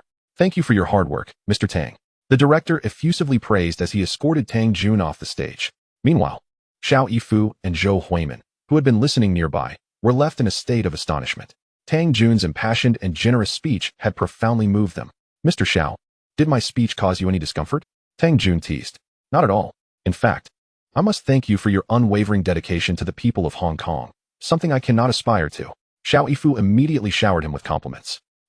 The development of Hong Kong relies on the efforts of us all, and I have merely contributed a small part. Tang Jun replied, adding that he hoped Xiao Yifu would take this matter to heart. Understanding Tang Jun's implication, Xiao Yifu quickly assured him, rest assured, Mr. Tang, in the coming days, I will ensure that the television station broadcasts your speech continuously. We will strive to let more people see your words, so they may understand what kind of person you are. I appreciate your assistance. Not at all, not at all. After bidding farewell to Tang Jun, Xiao Yifu finally took a moment to wipe the cold sweat from his forehead with a handkerchief. This guy is truly formidable. In the following days, TVB indeed went into full swing, with various channels eagerly broadcasting Tang Jun's speech. As this content spread, it immediately sparked widespread discussion. Chapter 58, Grasping Resources. Entering the real estate market? Although many citizens felt that Tang Jun was merely putting on an act, given his less than appealing past, he now wielded military power and had control over the entire underworld of Hong Kong. Furthermore, the underworld had ceased its turmoil and had actively extended a helping hand to assist citizens in returning to normalcy. With the announcement of Tang Jun's intention to establish a charitable foundation, public resentment towards him naturally diminished significantly. Ultimately, through everyone's efforts, order in Hong Kong was temporarily restored. Officials from various government departments began to return to their posts to resume work. However, the position of governor remained vacant. Yet, in such a vast governmental framework, the absence of a few individuals did not hinder its normal operations. Thus, within a few days, the incident involving Tang Jun's occupation of the military camp started to fade from public memory. As the situation gradually calmed, Tang Jun began to set his sights on Kowloon Walled City. The reason he had once taken refuge in Kowloon Walled City was not only because he had nowhere to escape, but also because it served as a natural fortress. Now, however, no one could threaten his personal safety. Thus, he no longer needed to hide in that shadowy place. With this in mind, Tang Jun contemplated the potential of the land in Kowloon Walled City. In recent years, Kowloon had experienced remarkable economic growth, leading to skyrocketing property prices. The geographical location of Kowloon Walled City was exceptionally advantageous. However, its existence had kept surrounding land prices relatively low, as no one wished to live adjacent to such a den of crime. Therefore, if he could demolish and rebuild Kowloon Walled City, it could rapidly boost the property values in the surrounding area. Yet, such an endeavor would not come without significant resistance. At present, the walled city housed at least 30,000 residents. If the city were to be demolished, where would these individuals go? Forced relocation would inevitably incite considerable social unrest, potentially leading to a collapse of order in the entire Kowloon district once again. After much contemplation, Tang Jun decided to summon the Nine-Pattern Dragon to discuss the matter. After all, he was a local born and raised in Hong Kong. Perhaps he would have some insights. Along, what do you think would be the best approach to relocate everyone from the walled city? Nine-Pattern Dragon paused for a moment before cautiously suggesting, of course, it would be through force, directly driving them out. After all, the government has already classified the walled city as an illegal structure, so demolishing it wouldn't be considered unlawful. However, this would spell disaster for the residents. Most would likely have nowhere to go after leaving, let alone the means to survive in Hong Kong. Thus, while force might be the most convenient option, it also carried the greatest risk. Tang Jun shared this sentiment and nodded in agreement. We cannot proceed in such a manner. It would leave a lasting stain on our names. Brother Jun, there is actually another way that might be feasible. What do you suggest? I used to live in a public housing estate as a child. It is a government initiative designed for citizens without homes. Although the conditions are poor, it does offer single apartment accommodations. If we could relocate them all to the public housing estates, wouldn't that resolve the issue? But 30,000 people, where would we find a housing estate that large? Kowloon Walled City doesn't have one, but if we combine public housing estates in other areas, it should be sufficient. Chapter 59, Joining Forces with Xiao Yifu to Speculate on Land. 9 Pattern Dragon's words jolted Tang Jun into clarity. Although he currently only controlled Causeway Bay and Kowloon City, his influence in both the legitimate and underworld sectors of Hong Kong had grown significantly since the Battle of Causeway Bay. Particularly, police departments across various regions sought to establish contact with him, hoping he would refrain from causing trouble on their turf. Now, as Tang Jun aimed to utilize public housing estates to accommodate the residents of Kowloon Walled City, it was fundamentally also in their best interest. Furthermore, there had long been discontent regarding Kowloon Walled City from the outside world. If the Kowloon Walled City were to be demolished, it would undoubtedly enhance his reputation significantly. Along, your suggestion is quite astute. However, at the moment, I wish to engage in discussions with the Hong Kong government, though I fear the process may not be smooth. Furthermore, even if we were to obtain permission to dismantle the walled city, I suspect our financial resources may be insufficient.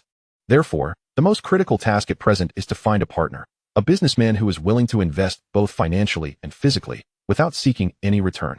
Upon hearing Tang Jun's words, Jiu Wenlong's expression turned awkward as he furrowed his brow. Brother Jun, are you not dreaming? In this day and age, who would be willing to contribute both money and effort without expecting anything in return? Wouldn't that make them a fool? Tang Jun chuckled. Indeed. I am in search of a fool, but where shall we find such a fitting individual? Far afield, yet close at hand. After saying this, Tang Jun pointed to the television nearby, which was currently airing footage from TVB News. The man featured on the screen was none other than Xiao Yifu, the chairman of the Shaw Group. Of course, how could I have overlooked him? Jiu Wenlong exclaimed. Xiao Yifu already possesses a certain degree of influence and prestige within Kowloon City. Additionally, the Shaw Group has its own real estate development company. Therefore, if he is willing to assist, the prospect of reconstructing the Kowloon Walled City becomes plausible. Jiu Wenlong was overjoyed. Tang Jun nodded. Exactly, I will personally negotiate with Mr. Xiao. However, you must also begin your efforts. What should I do? Jiu Wenlong asked, puzzled. Consider this. With a population of 30,000 in the walled city, there will inevitably be some who oppose the demolition.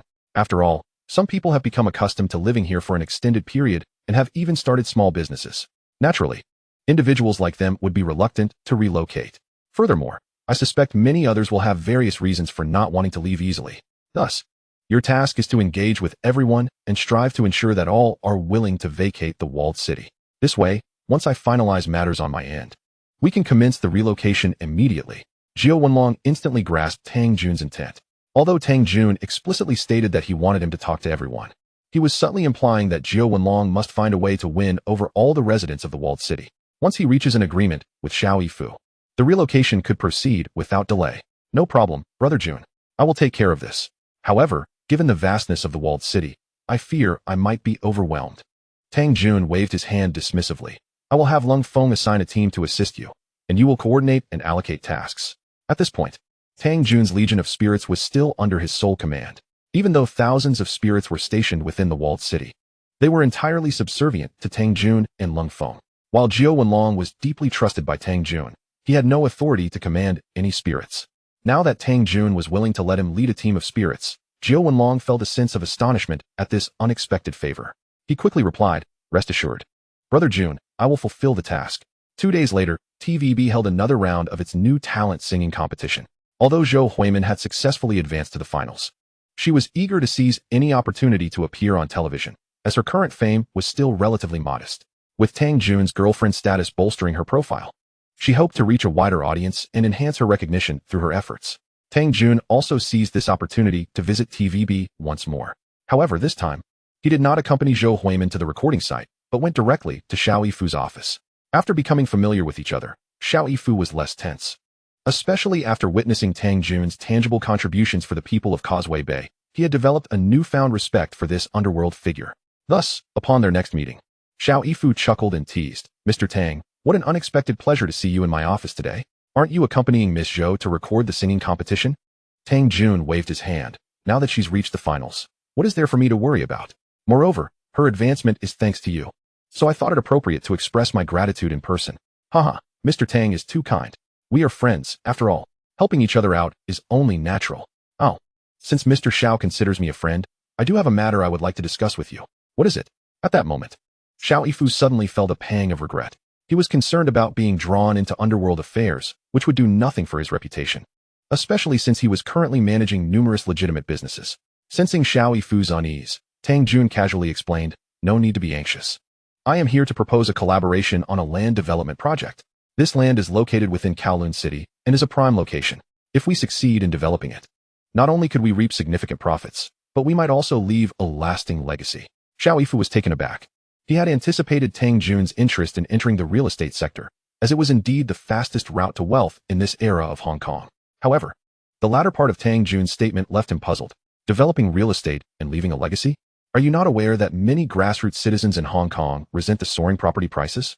Numerous individuals unable to secure public housing have been relentlessly filing complaints against the major real estate developers for colluding to inflate prices, rendering homes unaffordable and forcing many to live on the streets. Haha, I am well aware of this. Therefore, my aim in developing this land is to help solve that very problem. Chapter 60. All agreements finalized. Demolition of the walled city commences. Xiao Yifu was skeptical of Tang Jun's lofty claims. After all, what was impossible for the government, a mere underworld leader thought he could achieve? Mr. Tang, can you speak honestly with me? I, Xiao, have navigated the business world for many years and have encountered more situations than you have had meals. If you think you can persuade me to invest based solely on grandiose rhetoric, that is simply not feasible. So, since we are both sensible individuals, let us dispense with the pleasantries. Upon hearing Xiao Yifu's candid remarks, Tang Jun narrowed his eyes. Since Mr. Xiao had laid his cards on the table, there was no need for him to keep up the pretense. To my knowledge, Mr. Xiao possesses considerable influence in Kowloon City and has secretly stockpiled several parcels of land. However, these parcels are currently not fetching a good price, so you hesitate to develop them, correct? Xiao Yifu furrowed his brow. The news about his land holdings had long circulated in the industry. Given Tang Jun's capabilities, it was reasonable for him to have learned of this. However, Xiao Yifu was uncertain about Tang Jun's intentions, and he could not help but worry that Tang Jun might covet his land. I have purchased several plots of land. However, the property prices in Kowloon City have stagnated, prompting me to consider holding on to them for a while longer to observe the situation before making a decision. Let me tell you this. As long as Kowloon Walled City remains intact, the value of those plots you hold will not appreciate. Yet, if we can successfully eradicate this malignant tumor known as the Walled City, the business and living environment of Kowloon City will immediately ascend to a higher echelon. At that point, won't the value of your land skyrocket? The rationale articulated by Tang Jun resonated with Xiao Yifu's inner thoughts. After all, the influence of Kowloon Walled City is overwhelmingly significant, and he too yearns for its swift demolition. However, this issue has eluded the efforts of the Hong Kong government for years. What can a mere businessman accomplish? Tang Jun, I lack the capability to dismantle Kowloon Walled City. If you have a solution, I am all ears. Tang Jun waved his hand dismissively. Of course, I have a plan. He then succinctly outlined his thoughts. Upon hearing that Tang Jun wished for him to leverage his connections to disperse the inhabitants of the Walled City to various public housing estates, Xiao Yifu's expression grew increasingly grave. This is no trivial matter. The Hong Kong government may not heed my requests. Alas, if you rely solely on words, it is indeed impossible. However, with my covert assistance, we might just succeed. How do you intend to assist me? Quite simply, I will incite the residents of the Walled City to protest daily at the governor's office, and through the influence of the underworld, urge the government to address these concerns. Simultaneously, you could discreetly promise those high-ranking officials equity in the redevelopment of the Walled City. This way, they would be more than willing to lend their support. After all, the Hong Kong government has long sought to resolve the headache that is Kowloon Walled City. Tang Jun's analysis was profoundly insightful, and after hearing it, Xiao Yifu felt a flicker of enthusiasm. He understood that this opportunity was fleeting. Since Tang Jun was willing to see the Walled City demolished, he might as well assist him. Perhaps it would rejuvenate his real estate business in Kowloon City. Resolutely, Xiao Yifu declared, "Very well. Since you have laid everything out so plainly, I shall give it a try. However, what benefits can you offer in this endeavor? I can provide you with half of the profits. As for how much you choose to share with others, that is entirely up to you." Learning that Tang Jun was willing to relinquish half of the profits, Xiao Yifu's confidence surged. Fine. I will discuss this with the government and strive to persuade them to contribute some funds to facilitate the demolition. But at that moment, Tang Jun specifically cautioned, ensure that you negotiate with the government so that after the demolition, the land belonging to Kowloon Walled City must be ours. Only if we secure the development rights to this land will the demolition hold any significance. Rest assured, I know precisely how to proceed. After nodding in agreement, Xiao Yifu set about meeting with various government officials over the next few days. Meanwhile, Tang Jun remained active as well. Under his coercive persuasion, the vast majority of the walled city residents tacitly agreed to the demolition.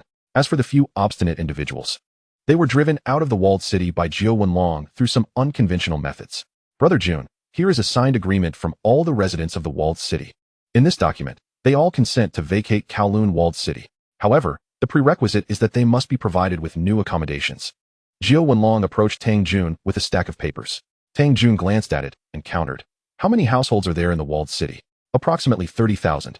Over 6,000 households. Over 6,000 households is not particularly numerous. After all, a single public housing block without bathrooms can accommodate hundreds of families. Thus, these 6,000 households could be resolved with just 20 public housing blocks. Yet, the space in each public housing unit is minimal, making it nearly impossible to house a single family. Jiao Wenlong, having lived in public housing before, understood that the environment was not as idyllic as one might imagine. In this land where every inch is precious, having a place to settle is already a boon. Surely, I need not provide them with villas? After some contemplation, Jiao Wenlong recognized the validity of this perspective. Brother Jun is right. If we only need to provide 20 public housing blocks, then this task becomes significantly simpler. Essentially, one block per district would suffice to meet the needs of these residents. However, I fear some may be unwilling to relocate to public housing in other districts. Upon hearing this, Tang Jun's gaze sharpened, and he coldly replied, "Whoever is unwilling, you shall personally escort them out." Jiao Wenlong was taken aback, realizing that Tang Jun was prepared to employ any means necessary to achieve this goal. Brother Jun, wouldn't that be too? One must not be overly concerned with trivialities when aspiring for greatness. Moreover, the relocation of the walled city is pivotal to our future development. I will not permit anyone to obstruct this endeavor. Upon hearing this, Jiao Wenlong quickly adopted a serious demeanor. I understand, Brother Jun, rest assured. I will ensure this matter is handled properly. And merely a week later, Xiao Yifu finally brought good news. Mr. Tang, I have secured the approval from the Hong Kong government. This land now belongs to us. Additionally, the government has promised to provide at least 5,000 public housing units for the residents of the walled city. Chapter 61. Successful demolition. We are getting married. Upon receiving this delightful news, Tang Jun's heart swelled with joy. Mr. Xiao, it seems this matter is coming to fruition. Xiao Yifu smiled with narrowed eyes. It all depends on your determination. If we can swiftly relocate all the inhabitants of the walled city, my construction team can commence demolition immediately. Haha, have your construction team prepare in advance. They will enter the site in 3 days. 3 days, is that sufficient time? Xiao Yifu was somewhat taken aback. After all, relocating tens of thousands of people theoretically requires at least 10 days to 2 weeks. Especially in a place like Kowloon Walled City, notorious for its stubborn inhabitants. Yet, Tang Jun waved his hand dismissively. Whoever stands in my way shall meet their demise.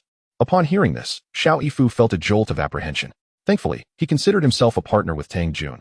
Otherwise, he might be in trouble right now. Returning to the walled city, Tang Jun immediately summoned Lung Feng and Jiao Wenlong to his side. Have all the valiant souls return and ensure that the walled city is completely vacated within 3 days, employing a one-on-one approach. Time is of the essence. Jiao Wenlong was astonished. However, Lung Feng responded solemnly, understood. Within 3 days, I will ensure the walled city is entirely emptied. After hearing this, Jiao Wenlong could only awkwardly nod in agreement. Once everyone departed, Tang Jun ascended to the upper floor. At that moment, Zhou Huimin was practicing her vocal skills in front of the mirror. With the finals of the newcomer singing competition approaching in half a month, she naturally needed to rehearse diligently. Have all matters been resolved? Zhou Huimin inquired curiously upon seeing Tang Jun. Tang Jun nodded and promptly stated, have your parents pack their belongings. We will be moving out in the next couple of days. Zhou Huimin fell silent upon hearing this. Slowly, she turned her gaze toward the world outside the walled city. After a long while, Zhou Huimin let out a sigh. Ultimately, I must leave this place. What? You don't wish to depart? Zhou Huimin gently shook her head. Not at all, for this place holds little allure. It's merely that after living here for 20 years, I have developed some attachment. Oh, don't be so sentimental. I've purchased a 2-bedroom apartment for your family in Kowloon City. All the necessary paperwork has been completed, and the furniture is fully provided, so your parents can move in directly. Junge, thank you. Zhou Huimin expressed her gratitude. Calling me Junge sounds rather awkward. From now on, just refer to me as husband. Husband? Tang Jun nodded. I've given it some thought. Once the demolition work here is complete, we shall apply for our marriage certificate. Really? Zhou Huimin's heart soared with joy upon hearing Tang Jun's sudden proposal. After all, she had long recognized him as the man for her.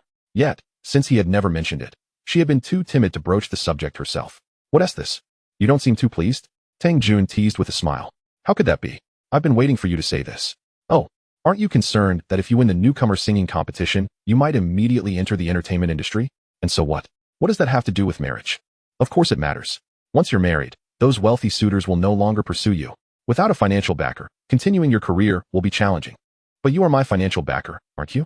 Besides, I wish to captivate the audience with my voice, not rely on such trivialities. Zhou Huimin pouted defiantly. Observing her innocent and naive demeanor, Tang Jun chuckled and shook his head. All right then, I suppose I must reluctantly play the role of your benefactor. Just wait. When I become famous and earn money, I shall gladly share half with you. Zhou Huimin, still youthful, spoke with a certain childishness. Yet, Tang Jun found joy in her words. After all, in the current climate of Hong Kong, women need not be overly shrewd. His urgency to marry stemmed from a desire for stability, to avoid any unforeseen complications. Moreover, he wished to leverage Hu Lei's connections to venture into business in the mainland. His current status was rather special. If he could use this demolition project to legitimize his identity, combined with a soon-to-be famous wife, his business prospects in the mainland would surely improve. Otherwise, few would dare to engage in commerce with a mafia leader. In the following 2 days, the city became exceptionally lively. Every household began to move their belongings. The entire moving industry in Kowloon City was overwhelmed. Even the valiant souls had no choice but to personally assist the residents in relocating their furniture. Ultimately, after 3 days, the entire city was left with nothing but a sea of debris and some unmovable ordinary furniture. At this moment, standing at the entrance of the city, Tang Jun calmly commanded, "Begin." With his order, several excavators promptly entered the site. For several consecutive days, the air was filled with the thunderous sounds of machinery. Even the government officials from Kowloon City came to oversee the proceedings. Given the magnitude of the operation, the government could not afford to be negligent. Fortunately, the construction crew hired by Xiao Yifu was quite competent, swiftly leveling the city to the ground. On the day of the successful demolition, Tang Jun's name once again graced the reports of the television stations. However, this time, the coverage was devoid of any negative connotations. Instead, it received the endorsement of the Hong Kong government. Although Governor MacLehos and others harbored a deep-seated animosity towards Tang Jun, particularly since the gold and jewels from the last robbery had yet to be recovered, they also understood that eliminating him was no longer a plausible endeavor. Furthermore, with Hong Kong's eventual return to Chinese sovereignty, they felt that attempting to eliminate Tang Jun had become meaningless.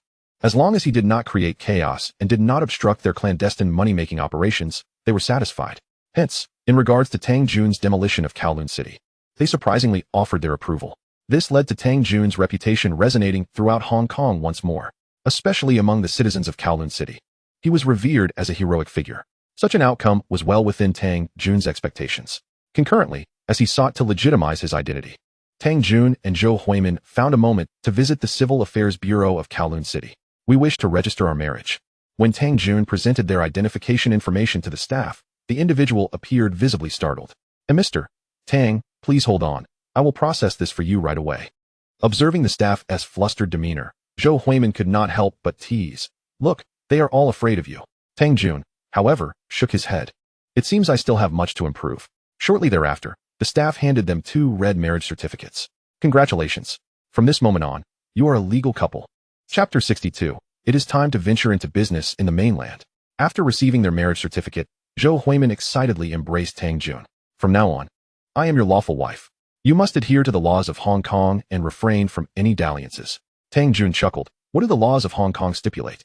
"Surely, it is a monogamous system. Don't feign ignorance." Zhou Huimin pouted. "Oh, does monogamy mean one husband and one wife? Now that I have a wife, do I not still require a lady?" Tang Jun's jest caused Zhou Huimin to become flustered. She stamped her foot, glaring at him in discontent. "It's only the first day of marriage, and you already wish to bully me? Haha, I was merely joking. Do you think I am that sort of person? If I were, I would have long been keeping a mistress outside. Could you possibly stop me?" Upon hearing this, Zhou Huimin calmed down. She nestled in Tang Jun's embrace, speaking with a hint of melancholy. "You are right. I am rather foolish. Even if you were to keep a woman, I might never find out." Tang Jun, who had only intended to joke, was taken aback by her sincerity and immediately stroked her hair, softly reassuring her. "Rest assured, I would never do that. Deep down, I believe in you. By the way, should we hold a wedding?" Tang Jun pondered that his reputation was still not ideal. Hastily arranging a wedding might not attract much attention. At the very least, government officials would surely hesitate to attend. As for the wealthy in the business world, he could only count Xiao Yifu as an acquaintance. The rest were merely friends from his former life. Thus, The timing for a wedding did not seem quite ripe. After a moment of thought, Tang Jun decided, let us postpone it for a while. I am currently busy with the construction of the buildings, having just commenced work. With a plethora of issues awaiting my attention, Zhou Huimin nodded in understanding. All right, we can discuss it when you have time. I am not in a rush. Although they were now married, Tang Jun was not inclined to indulge Zhou Huimin's parents, particularly her father, who remained a hopeless gambler. Thus, Tang Jun insisted that Zhou Huimin live with him, minimizing her visits home. In the coming days, Tang Jun personally frequented the Kowloon Walled City project, diligently attending to various affairs from dawn until dusk. One day, after managing to take a brief respite, Johnny Wang unexpectedly paid him a visit. Brother Tang Jun, your endeavors have flourished significantly, venturing into real estate now.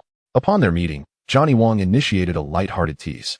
Tang Jun recognized that Johnny was not a man of trivial pursuits. His presence signified a matter of importance. All right, Johnny, you're not a stranger, so please, get straight to the point without any roundabout jabs at me. Johnny Wang chuckled awkwardly. How could I dare to mock you? It's just that this real estate venture requires substantial investment and has a lengthy return cycle. Sustaining it long-term entails considerable financial pressure and heightened risks. Upon hearing this, Tang Jun squinted. What is this? Do you have a quicker way to earn money? Don't even suggest drug trafficking or manufacturing. I want to entertain such ventures. However, if it involves arms manufacturing, I might consider it. Arms manufacturing was indeed Johnny Wang's ace in the hole, and he was reluctant for Tang Jun to delve too deeply into that realm. Thus, he swiftly shifted the subject. Of course, I'm not talking about arms. That carries even greater risks, especially now that the international community is stabilizing. Where's the demand for weapons? I sought you out to discuss smuggling illicit lottery tickets into the mainland. Tang Jun had indeed been contemplating the prospect of developing in the mainland. However, smuggling was no simple endeavor. Not only did one need a source in Hong Kong, but also a sales channel in the mainland. More critically, one required contacts within customs. Brother, this isn't something that can be resolved in a day or with just a few words. Do you have channels to procure goods in Hong Kong? Of course I do. Let me be frank with you. I have procurement channels in Hong Kong. From cooking oil and cigarettes to color televisions, refrigerators, and even imported cars. I can acquire them all. During this period, Hong Kong was the financial hub of Asia, with even Japanese and South Korean companies establishing numerous multinational trading firms there. Thus, Johnny Wang's claims were evidently not mere boasting. Upon hearing that Johnny had secured procurement channels, Tang Jun felt a surge of interest. You truly possess some capability. But even with procurement channels, transporting goods will pose a challenge. Johnny Wang responded, slightly irked. You previously mentioned that if I provided you with arms, you would facilitate matters with the Chinese military, and everything would fall into place. Tang Jun discerned the hint of grievance in Johnny Wang's voice, acknowledging that he had indeed made such a promise. Therefore, he realized he must personally engage with Hu Lei to discuss this matter. Although he hadn't directly contributed to the discussions regarding the handover negotiations, he had indirectly aided Hu Lei in rising to the rank of Major General. If he were to neglect this matter now, it would be quite unreasonable. All right, I will fulfill my promise to you. However, I will need some time. Not a problem. I've been waiting for your assurance. Johnny Wang replied eagerly. In the meantime, I will arrange for some funds to be set aside and rent a few large warehouses for storing the goods. I will also contact some smuggling vessels to ensure they are on standby. As soon as you give the word, my goods can be swiftly transported to the mainland. Tang Jun found himself somewhat speechless, realizing that Johnny Wang was underestimating the complexities of the situation. All right, you prepare your end. I will attend to mine. And we shall act separately. After sending Johnny Wang on his way, Tang Jun contemplated and decided to reach out to Yang Rui. Not only was Yang Rui Hu Lei's secretary, but he had also been quite beneficial to Tang Jun in the past, making him the most suitable choice for assistance.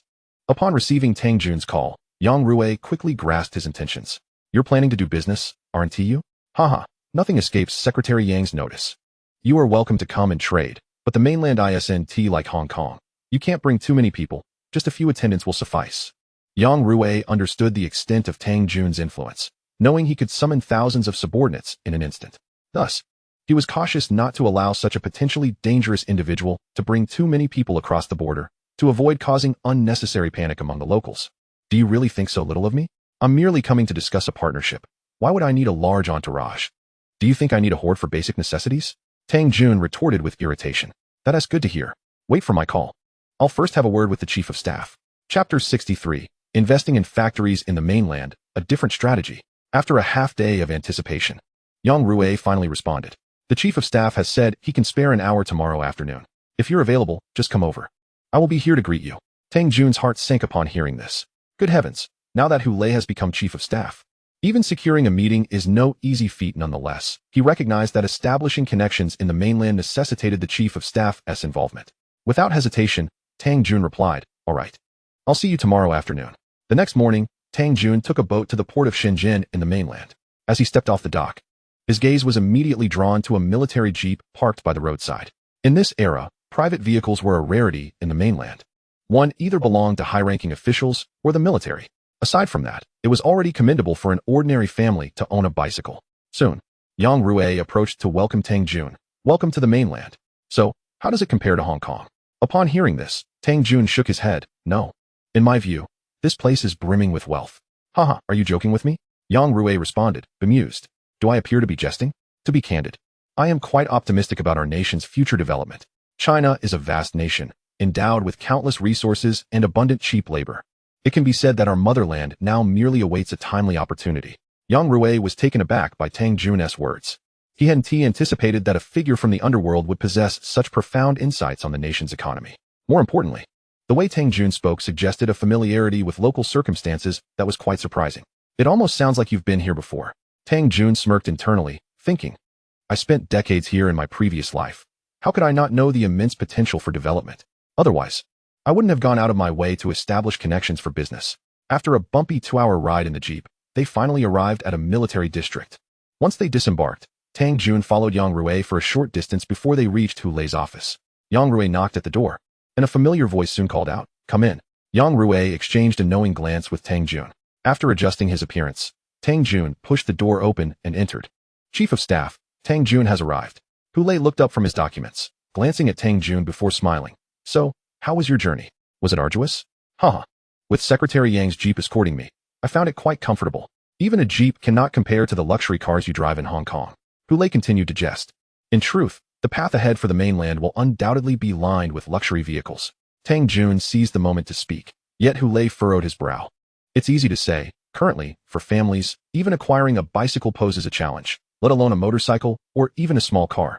This is due to our nation's insufficient productive capacity, compounded by the fact that high-end technological products like motorcycles and automobiles can only be imported from abroad. The situation is further exacerbated by our country's exorbitant import taxes, coupled with the fact that we have yet to join the World Trade Organization, WTO. Under such a murky foreign trade policy, the cost of obtaining a small car is exceedingly high." After hearing this, Hu Lei sighed. Everyone understands the reasoning. But these issues cannot be resolved overnight. Let's not dwell on this. "I heard from Yang Rui that you are eager to conduct business here?" Tang Jun nodded. "Indeed.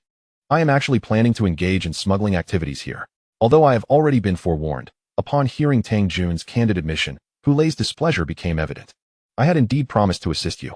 However, if you intend to make smuggling your primary business and pursue it long-term, that may prove impossible. After all, such matters cannot be concealed solely by my efforts." As a lieutenant general, Hu Lei naturally wished to avoid entanglement in murky dealings. Thus, his words were clear. He was unwilling to provide long-term assistance to Tang Jun in this endeavor. Yet, Tang Jun was well prepared. He calmly replied, "Chief of Staff, the smuggling I refer to is not the usual kind." "How so?" "In typical smuggling, others quietly transport finished products via maritime routes into the mainland, distributing them directly. However, we will disassemble the finished products into components, transport them to the mainland, and then establish a processing plant here. Through this plant, we will reassemble these components. Finally, we will affix labels of our self-registered domestic brand. In this manner, our so-called smuggled goods will effectively become domestic products." Upon hearing Tang Jun's words, Hu Lei was momentarily taken aback. Although disassembling the components might still lead to interception at customs, it was likely that many components would have to be transported through illicit channels. Nevertheless, bringing goods in for self-assembly and then labeling them as domestic would significantly reduce risks. More importantly, this would drastically lower the cost of an imported product. While it may result in a loss of substantial import tax revenue in the short term, it would, to some extent, enhance the living standards of the populace. Furthermore, since Tang Jun intends to invest in establishing a factory in the mainland, this would not only stimulate local employment and commerce, but also generate tax revenue for the state with each product sold. After accounting for these factors, the nation would not incur significant losses. Should this domestic initiative succeed, it might even attract further investments from abroad. Contemplating this, Hu Lei found himself somewhat swayed. At that moment, Yang Rui interjected, "Chief of Staff, I too believe Tang Jun's idea is feasible. In this current era, our country's legal framework surrounding import trade remains incomplete. Thus, in some matters, everyone turns a blind eye.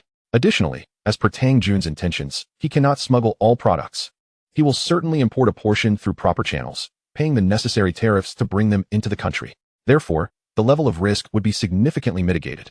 Surprised by Yang Rui's unexpected support, Tang Jun was taken aback but quickly grasped the situation. This fellow has indeed tasted some sweet fruits in Hong Kong. However, he was pleased with the assistance and nodded appreciatively at Yang Rui to express his gratitude. Chapter 64, Profit Distribution concludes. Gemini Electric Company, Limited established. An hour of discussion swiftly concluded. As Tang Jun had anticipated, Goulet ultimately approved his proposal. Upon exiting the office, Tang Jun immediately addressed Yang Rui, Secretary Yang. I am truly grateful for your advocacy on my behalf before the Chief of Staff. Otherwise, I genuinely would not have known if I could persuade the General. Haha. It was your clever suggestion. Otherwise, I could have spoken until I was hoarse and still not convinced the General. Observing Tang Jun's continued politeness, he decided to be straightforward. Secretary Yang, I believe we have a good rapport, and I genuinely wish to befriend you. How about this? In the trade company I am about to establish, you and the General could both participate, holding a certain percentage of shares. So we can all prosper together. What do you think? Upon hearing this, Yang Rui's face immediately lit up with a glimmer of greed. Clearly, in this era, who wouldn't desire wealth? Especially someone like Yang Rui, who had lived in Hong Kong and experienced its vibrant nightlife. Yet, Yang Rui feigned concern. This might not be entirely appropriate. We are military personnel. After all, shareholding matters must be registered with the business administration. If they conduct even a cursory investigation, they could easily trace it back to me and General Hu. Tang Jun, perceiving Yang Rui's eagerness to be involved, quickly waved his hand in explanation. Haha, of course, you cannot hold shares under your own names. You can have your family members hold the shares. Then, at the end of the year, I will directly distribute the dividends to your families, who can then pass them on to you. It's the same, isn't it? Yang Rui narrowed his eyes, a gleam of insight flashing within. After all, this approach would indeed circumvent the majority of risks. Moreover, according to Tang Jun's earlier estimates, the company's annual profit would exceed 100 million. Such an amount, even in Hong Kong, would be astronomical, let alone in the newly developing mainland. Very well. You can proceed with this matter. I'll mention it to the General. Excellent. Then you'll need to take care of the company's establishment. After all, I am unfamiliar with this place, and at times, navigating bureaucratic matters may not be so straightforward. Yang Rui dismissed this as a minor issue. These are trivial matters. If you need anything, just have someone contact me directly.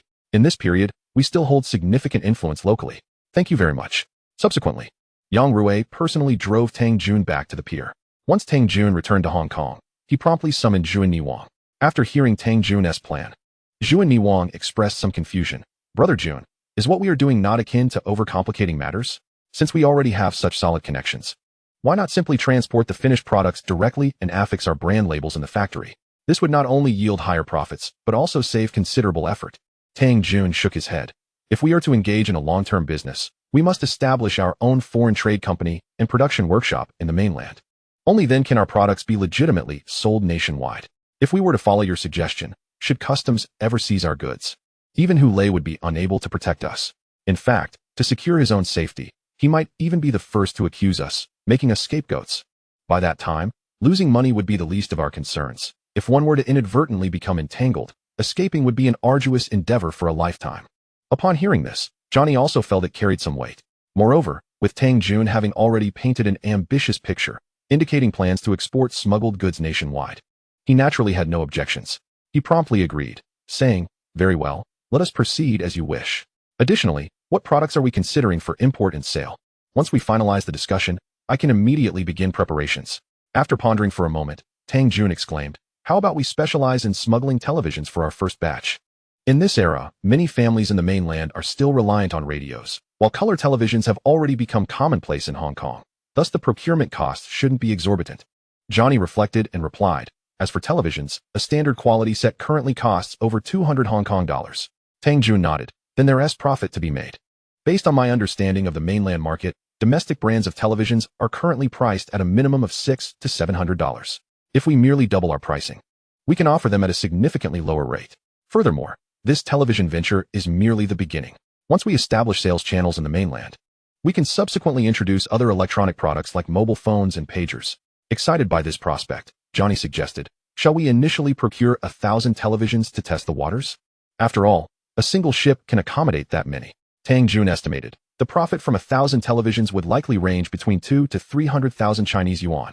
Considering that an ordinary worker in the mainland earns merely a few dozen yuan a month, this smuggling business indeed offers substantial profits. Indeed, this represents the profit from just one shipment.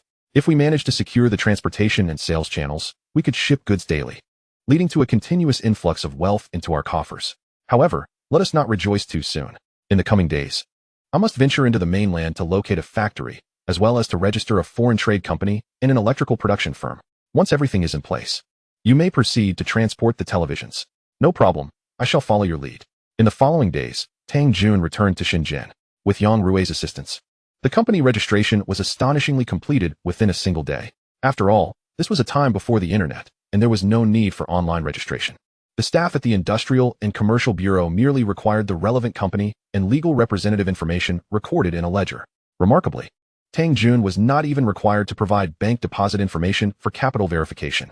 Thus, Gomei Electric Company, Limited and Chihua International Trade Company, Limited, were officially established, with Tang Jun holding a 51% stake in both companies, granting him absolute authority as per the current Chinese corporate law. As for Johnny Wang, along with Yang Rui and Hu Lei's relatives, they also held a certain percentage of shares in these companies. Chapter 65. The launch of Gomei Television, a sensational success. Upon receiving the equity statement, Yang Rui's eyes sparkled with excitement. Chief who holds 10%, while you hold 5%. Given your position is lower than his, I feared he might think otherwise if you were to have the same share. Tang Jun took the opportunity to clarify. No worries, this 5% is already quite substantial. Considering I didn't exert much effort. He chuckled. To ensure a continuous stream of income, we must work collaboratively. Especially you, Secretary Yang. Many of the concrete matters will still require your and my attention. After all, Chief who is a general, and in many situations, he may not be able to appear. Yang Rui understood that this financial gain could not come without responsibility and promptly assured, rest assured, we are all in the same boat now. Your affairs are my affairs. Hearing Yang Rui's words, Tang Jun felt much reassured. In business, when fostering relationships, it is not the share that matters, but the willingness to engage. Now that he had tied Hu Lei and Yang Rui together, should their venture falter, none could escape the consequences. Thus, they would have to devise ways to safeguard everyone aboard this ship. With the company established, there was a need for workers. On this matter, Tang Jun decided to hire locally, although he possessed 20,000 Chinese spirit soldiers who received their wages daily. Investing in a factory in the mainland necessitated consideration of local employment conditions. If laborers were to be sourced from Hong Kong, it could easily aggravate the local government. Even with Hu Lei's protection, one should not overreach, for sometimes it is easier to face the king of hell than to deal with the troublesome minor spirits. Thus, he entrusted Yang Rui with the recruitment task, asking him to hire a few locals for appearances sake. Upon hearing he had the authority to recruit workers, Yang Rui became even more elated. Mr. Tang, you wouldn't believe it. These days, people come knocking at my doors seeking my help to find jobs. Given that we've just fully opened up and foreign investments are still in a wait-and-see mode, there are hardly any enterprises establishing themselves, let alone hiring. Thus, you have indirectly provided me with tremendous assistance. Tang Jun smiled. Then I must trouble Secretary Yang to exert some effort in recruiting labor. However, I have one stipulation. We shall not employ those who are lazy and lack a positive attitude. After all, this is not a retirement home. Furthermore, they should only be assigned to the most basic tasks. I trust you understand my meaning. I understand. Tasks like security and cleaning can certainly be filled locally. As for those involving sensitive operations, leave that to your side. You have ample personnel. Tang Jun nodded, and then conveyed a few more details. Soon, both locations began to mobilize. On Johnny Wang's side, upon receiving Tang Jun's notification, he promptly arranged for 1,000 televisions. When Tang Jun arrived at the warehouse, he was greeted by mountains of televisions. These televisions are of acceptable quality, right? After all, should any issues arise post-transport, I have no one there to repair them. Tang Jun cautioned. Rest assured, we have conducted thorough inspections upon receipt. Moreover, the supplier of this batch is someone I know well, should any quality issues arise. A direct exchange will be facilitated, no unnecessary discussions. However, have you secured the sales channels? This batch of goods cannot simply be sold openly, can it? Johnny Wang's mindset still lingered on the covert nature of smuggling. Yet, Tang Jun boldly responded, haha, we intend not only to sell them openly, but to promote them widely. What nonsense. To be frank, I plan to advertise in the mainland, establishing our Gomei electric televisions as a household name. Are you out of your mind? Advertising for smuggled products? Who told you they were smuggled? As long as we don't say anything, no one will know. And even if someone does find out, With Hulei's influence, they wouldn't dare speak out. Moreover, our products are not only of excellent quality, but also reasonably priced, making it advantageous for everyone involved once we sell them at a lower cost. Thus, there is no need for excessive concern about potential reports. Under Tang Jun's explanation, although Johnny Wong found some aspects perplexing, he felt considerably reassured. After all, as his counterpart pointed out, they were all in the same boat. And Tang Jun would never shoot himself in the foot. All right, enough of this. You are full of clever ideas. So I'll leave this matter entirely in your capable hands. My responsibility lies solely in transporting the goods to the dock in Shintown. The unloading and transfer to the company's warehouse will be your domain. Tang Jun nodded. Rest assured, everything over there has been arranged perfectly. As soon as your goods arrive, we will unload and load them onto trucks, then transport them directly to the warehouse for storage. Meanwhile, we also need to procure a batch of raw materials and acquire some outdated machinery to give the factory a facade of ongoing large-scale production. Tang Jun understood that completely deceiving everyone was impossible. However, as long as they maintained a convincing appearance, the local government would likely refrain from causing any trouble. Great. When will the shipment be dispatched? At midnight the day after tomorrow, your ship will depart punctually from Xianjiang. It should arrive at the Shintown dock before 4 a.m. 2 hours for loading will be ample time, and by dawn, the goods will have reached the warehouse. All right, it's settled then. 2 days later, everything proceeded smoothly as planned. 1,000 unbranded televisions were successfully stored in the warehouse rented by Tang Jun in Shintown. Simultaneously, Yang Rui had obtained a batch of machinery for producing television components, which had been discarded by the military state-owned enterprises through special channels. Once these machines were assembled, Tang Jun immediately had the workers recruited by Yang Rui commence training, officially beginning the production of televisions. Following this, he specifically summoned several skilled workers from Xianjiang. They would be responsible for branding the smuggled televisions and distributing them. Before long, a brand new domestic television brand, Gomei, made its debut in the markets of Shuntown and surrounding areas. In an era where advertising relied heavily on newspaper ads, and few people read them regularly, consumers primarily sought affordability and value. Gomei televisions were notably cheaper than other domestic brands, resulting in the entire stock of 1,000 televisions selling out rapidly upon release. Chapter 66, A Lucrative Venture, The Birth of a Business Prodigy. Given that credit transactions were non-existent in this era, with all transactions conducted in cash, Tang Jun's company account swelled by over 500,000 within a mere week. After deducting costs, this venture netted a profit of 200,000 Huaxia coins. Upon receiving the initial profit, Tang Jun promptly withdrew 30,000. He placed 20,000 in a briefcase and 1,000 in an envelope, handing them both to Yang Rui. Secretary Yang, I owe you a debt of gratitude for your assistance with this matter. Our Gomei televisions have sold remarkably well. This is your share of the profits. Your money is in the envelope, and the general's share is in the briefcase. I cannot meet the general directly, so please pass his share on to him. Upon receiving the money, Yang Rui was nearly euphoric. After all, at this time, his monthly salary was a mere 100 coins. In just a week, Tang Jun had given him an amount he could not hope to earn in a decade. This naturally filled him with immense joy. Thank you, Tang Jun. No need for thanks. We all took considerable risks in this endeavor. By the way, we need to procure another batch of televisions and begin preparing to acquire other household appliances, such as washing machines and air conditioners. Yang Rui was already mesmerized. Upon hearing this, he envisioned stacks of cash. No problem. These are trivial matters. I've already made arrangements with customs. They will certainly turn a blind eye for the time being. However, you mustn't push things too far. At the very least, you need to bring in some spare parts and process them in your factory. Otherwise, if someone reports you, there will be no way to evade the consequences. Tang Jun nodded. You need not worry about this matter. Since I have already established the factory, production will gradually commence. In truth, he also harbored another bold idea, but lacked sufficient funds to realize it, so he refrained from elaborating further. Yang Rui was aware that Tang Jun had many peculiar ideas, but seeing that he was not inclined to share immediately, he chose not to press for details. After all, the immediate priority was to secure as much cash as possible while they still wielded some influence. Just as Tang Jun was about to leave, Yang Rui called out to him. Oh, by the way, Tang Jun, I would like to ask you for another favor. What is it? It's nothing major. It's just that chief who asked me to relay a message to you. He wishes to purchase a house in Xianjiang and would like to take his family there for a visit. However, you know our identities aren't suitable for making a public spectacle of buying property in Xianjiang, and we have no idea where the good locations are or where the prices are reasonable. So, could you please keep an eye on this matter for a while? Upon hearing this, Tang Jun's eyes narrowed. This fellow was already paving his way out, wasn't he? Nevertheless, this was good news for him. Of course, consider it done. Since we're at it, why not help me find a place as well? Sure. What price range are you considering? Yang Rui promptly replied. You decide, after all. The money will be deducted from our profit share. You know how low our salaries are, and we have families to support. Where would we find spare cash to buy a house in Xianjiang? Seeing that his counterpart had no intention of contributing financially, Tang Jun naturally did not press the issue. They were going to continue their business operations, and given the current situation, it wouldn't be long before their profits would suffice for buying a house in Xianjiang. Upon returning to Xianjiang, Johnny Wang eagerly sought out Tang Jun. How did it go? Are our appliances selling well? Of course. They are affordable, economical, and technologically superior to domestic products by leaps and bounds. The sales representatives assisting us have been calling, requesting that we quickly provide another batch of goods for them to sell. Our televisions are in high demand in the mainland. Upon hearing this, Johnny Wang was overjoyed. Your cleverness is commendable.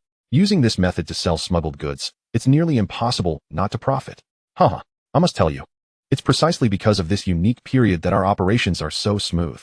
Once the economy there develops and the laws and regulations become more refined, it will be virtually impossible to engage in such blatant deception. Moreover, as our product sales increase, we are likely to encounter new challenges. So, be mentally prepared. Tang Jun cautioned. However, Johnny Wang dismissed his concerns. As long as customs doesn't apprehend us, we shouldn't face significant issues, right? Moreover, is it not true that the military on the mainland provides us with substantial backing? Would local officials dare to disregard the words of the chief of staff? Matters are never resolved so simply. While consumers may remain silent, our competitors will undoubtedly not stand idly by. We have encroached upon their businesses, crippling their ability to sell products. And then, suddenly, a plethora of high-quality, low-priced goods emerges in the market. Do you expect them to overlook our machinations? What shall we do? Zhu Wang, lacking any insight into commercial competition, could only humbly seek counsel. Thus, while engaging in smuggling, we must also begin to cultivate a brand that truly belongs to us. Once the time is ripe, we will no longer need to take risks with smuggling. Instead, we can directly establish production lines on the mainland, mass-producing goods of equal quality at a lower cost for sale. Listening to Tang Jun's words, Zhu Wang began to envision a bright future. Subsequently, Tang Jun and Zhu Wang devised a transportation plan for the next batch of goods. According to their agreement, they would ship 3 vessels, totaling 3,000 televisions, to the mainland for sale. Once they earned this sum, they would use it to procure a batch of expensive mobile phones for the mainland. In this era, mobile phones are exceedingly costly, even in Hong Kong. They are luxuries reserved for the affluent. Just as Zhu Wang worried whether this batch of mobile phones would sell well on the mainland, Tang Jun squinted his eyes and smiled slightly, saying, precisely because only the high-ranking officials and wealthy business magnates can afford them, we must sell them all the more. Only in this way can we, in the shortest time possible, forge connections with more influential figures over there. Chapter 67. The grand finale of the new talent singing competition. A song that shocks the world. Once the smuggling arrangements were finalized, Zhou Huimin arrived just in time. How have you been? Have you missed me during these past few days? After several days apart, Tang Jun felt that Zhou Huimin seemed to have grown even more beautiful. He immediately pulled her into an embrace. You've been on the mainland for a few days and didn't even think to call me. Have you been enchanted by the girls over there?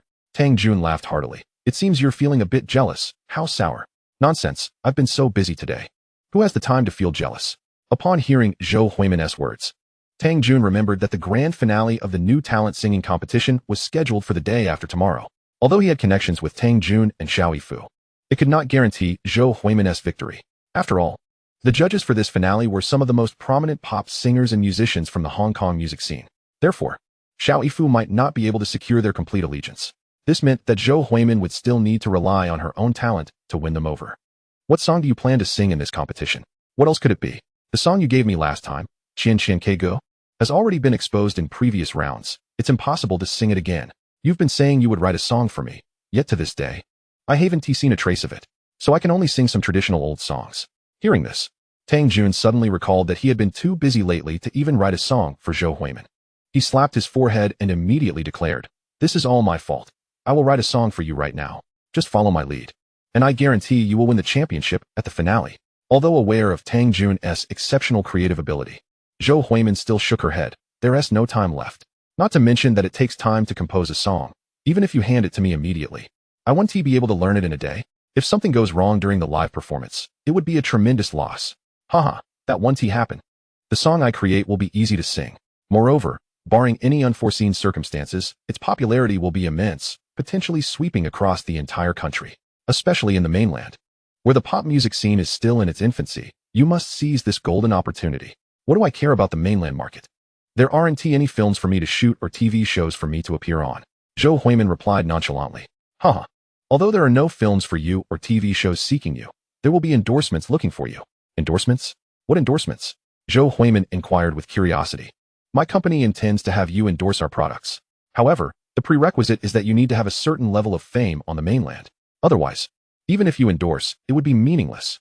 Upon hearing this, Zhou Huimin's eyes instantly lit up. She was aware that Tang Jun had invested in a factory on the mainland and began selling appliances. However, she hadn't anticipated that he would require her assistance. Alright. As long as you don't mind my image, I can endorse you for free. But as for opening up the mainland market and boosting my notoriety, I'm afraid I can't manage that. After all, I don't know anyone over there and have no chance to sing for them. Yet. Tang Jun shook his head. You may be unaware.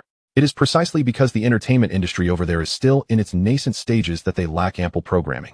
Based on my observations of the mainland residents in recent days, the vast majority secretly set up antennas to receive Hong Kong's signals, allowing them to watch our television programs. Furthermore, since the new talent singing competition is one of TVB's key promotional projects, I believe that if you can clinch the championship, combined with the charm of the song I create, you will undoubtedly captivate many fans and viewers from the mainland. I see. So what kind of song do you plan to create for me? Do you have an idea? Of course. Bring me some paper and a pen. I'll write it down right here. Great. Zhou Huimin excitedly rushed to fetch paper and a pen. Immediately, Tang Jun began to write on the paper. Tian Mimi.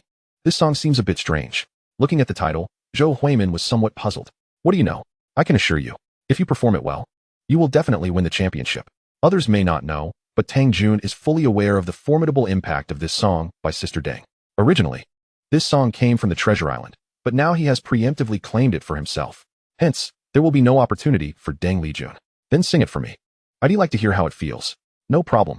Tang Jun cleared his throat and began to sing softly. Tian Mimi, you smile sweetly.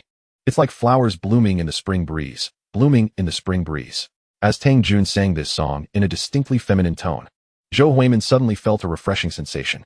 My goodness, this song is so sweet. It's perfect for a pure image like mine. Zhou Huimin was keenly aware of her own positioning. She would undoubtedly follow the path of a virtuous maiden. This song's lively melody, catchy lyrics, and romantic essence make it a strong contender to win, especially since original songs typically enjoy a bonus effect in the finals. Quickly, teach me. I want to learn. Seeing that Zhou Huimin was getting excited, Tang Jun began to teach her step by step. 2 days later, the grand finale of the rookie singing competition finally arrived. When Tang Jun brought Zhou Huimin to the recording venue for the finals, he discovered that hundreds of audience members had already gathered for the event. Some fans, upon spotting Zhou Huimin, rushed over to request her autograph. However, the majority were female admirers, while a few male admirers, intimidated by Tang Jun's imposing presence, ultimately abandoned their intentions and obediently returned to their seats. Oh, isn't that Leslie Chung? Upon seeing him, Zhou Huimin instantly transformed into an excited fangirl. Tang Jun also recognized him as one of the judges for this grand finale. In fact, Tang Jun had long admired his talent and was aware of his mentorship towards younger artists.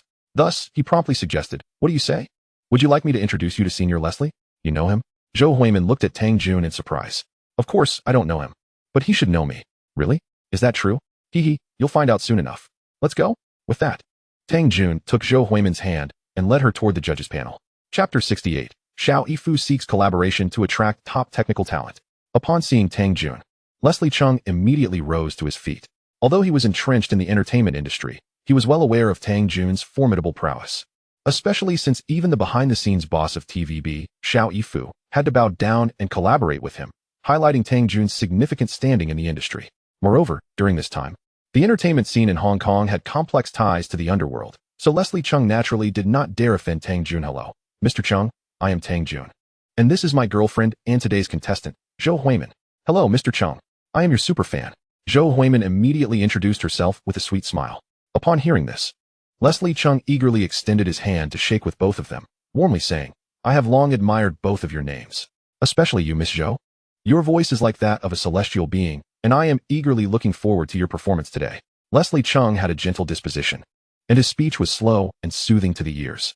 Tang Jun immediately discerned the underlying intention behind his praise of Zhou Huimin in front of him. It was clearly directed at him. Tang Jun then smiled and said, Shouldn't you thank Mr. Chung? Thank you, Mr. Chung. Zhou Huimin, though slightly delayed, quickly responded. They chatted for a while longer before concluding their conversation. I'm so nervous. As the moment to take the stage approached, Zhou Huimin couldn't help but feel anxious. despite having Tang Jun's support and receiving recognition from Leslie Chong. This was still the grand finale, a monumental challenge for a newcomer. However, Tang Jun dismissed her worries, saying, "Rest assured. As long as you don't go off-key or forget the lyrics, the championship is surely yours." In this day and age, every industry emphasizes social connections. And considering that the event was organized by TVB, Tang Jun was confident that as long as Zhou Huimin performed reasonably well, the championship would undoubtedly be hers. "Yes, I will do my best." At this moment, Zhou Huimin began to understand a crucial truth. Without a solid backing, it was nearly impossible for a novice singer to make a name for themselves in the entertainment industry. Even with talent and a rising profile, they would inevitably face suppression from formidable forces. After all, once one begins to shine, it could overshadow others. Thus, she no longer cared about others claiming she was merely riding on Tang Jun's coattails.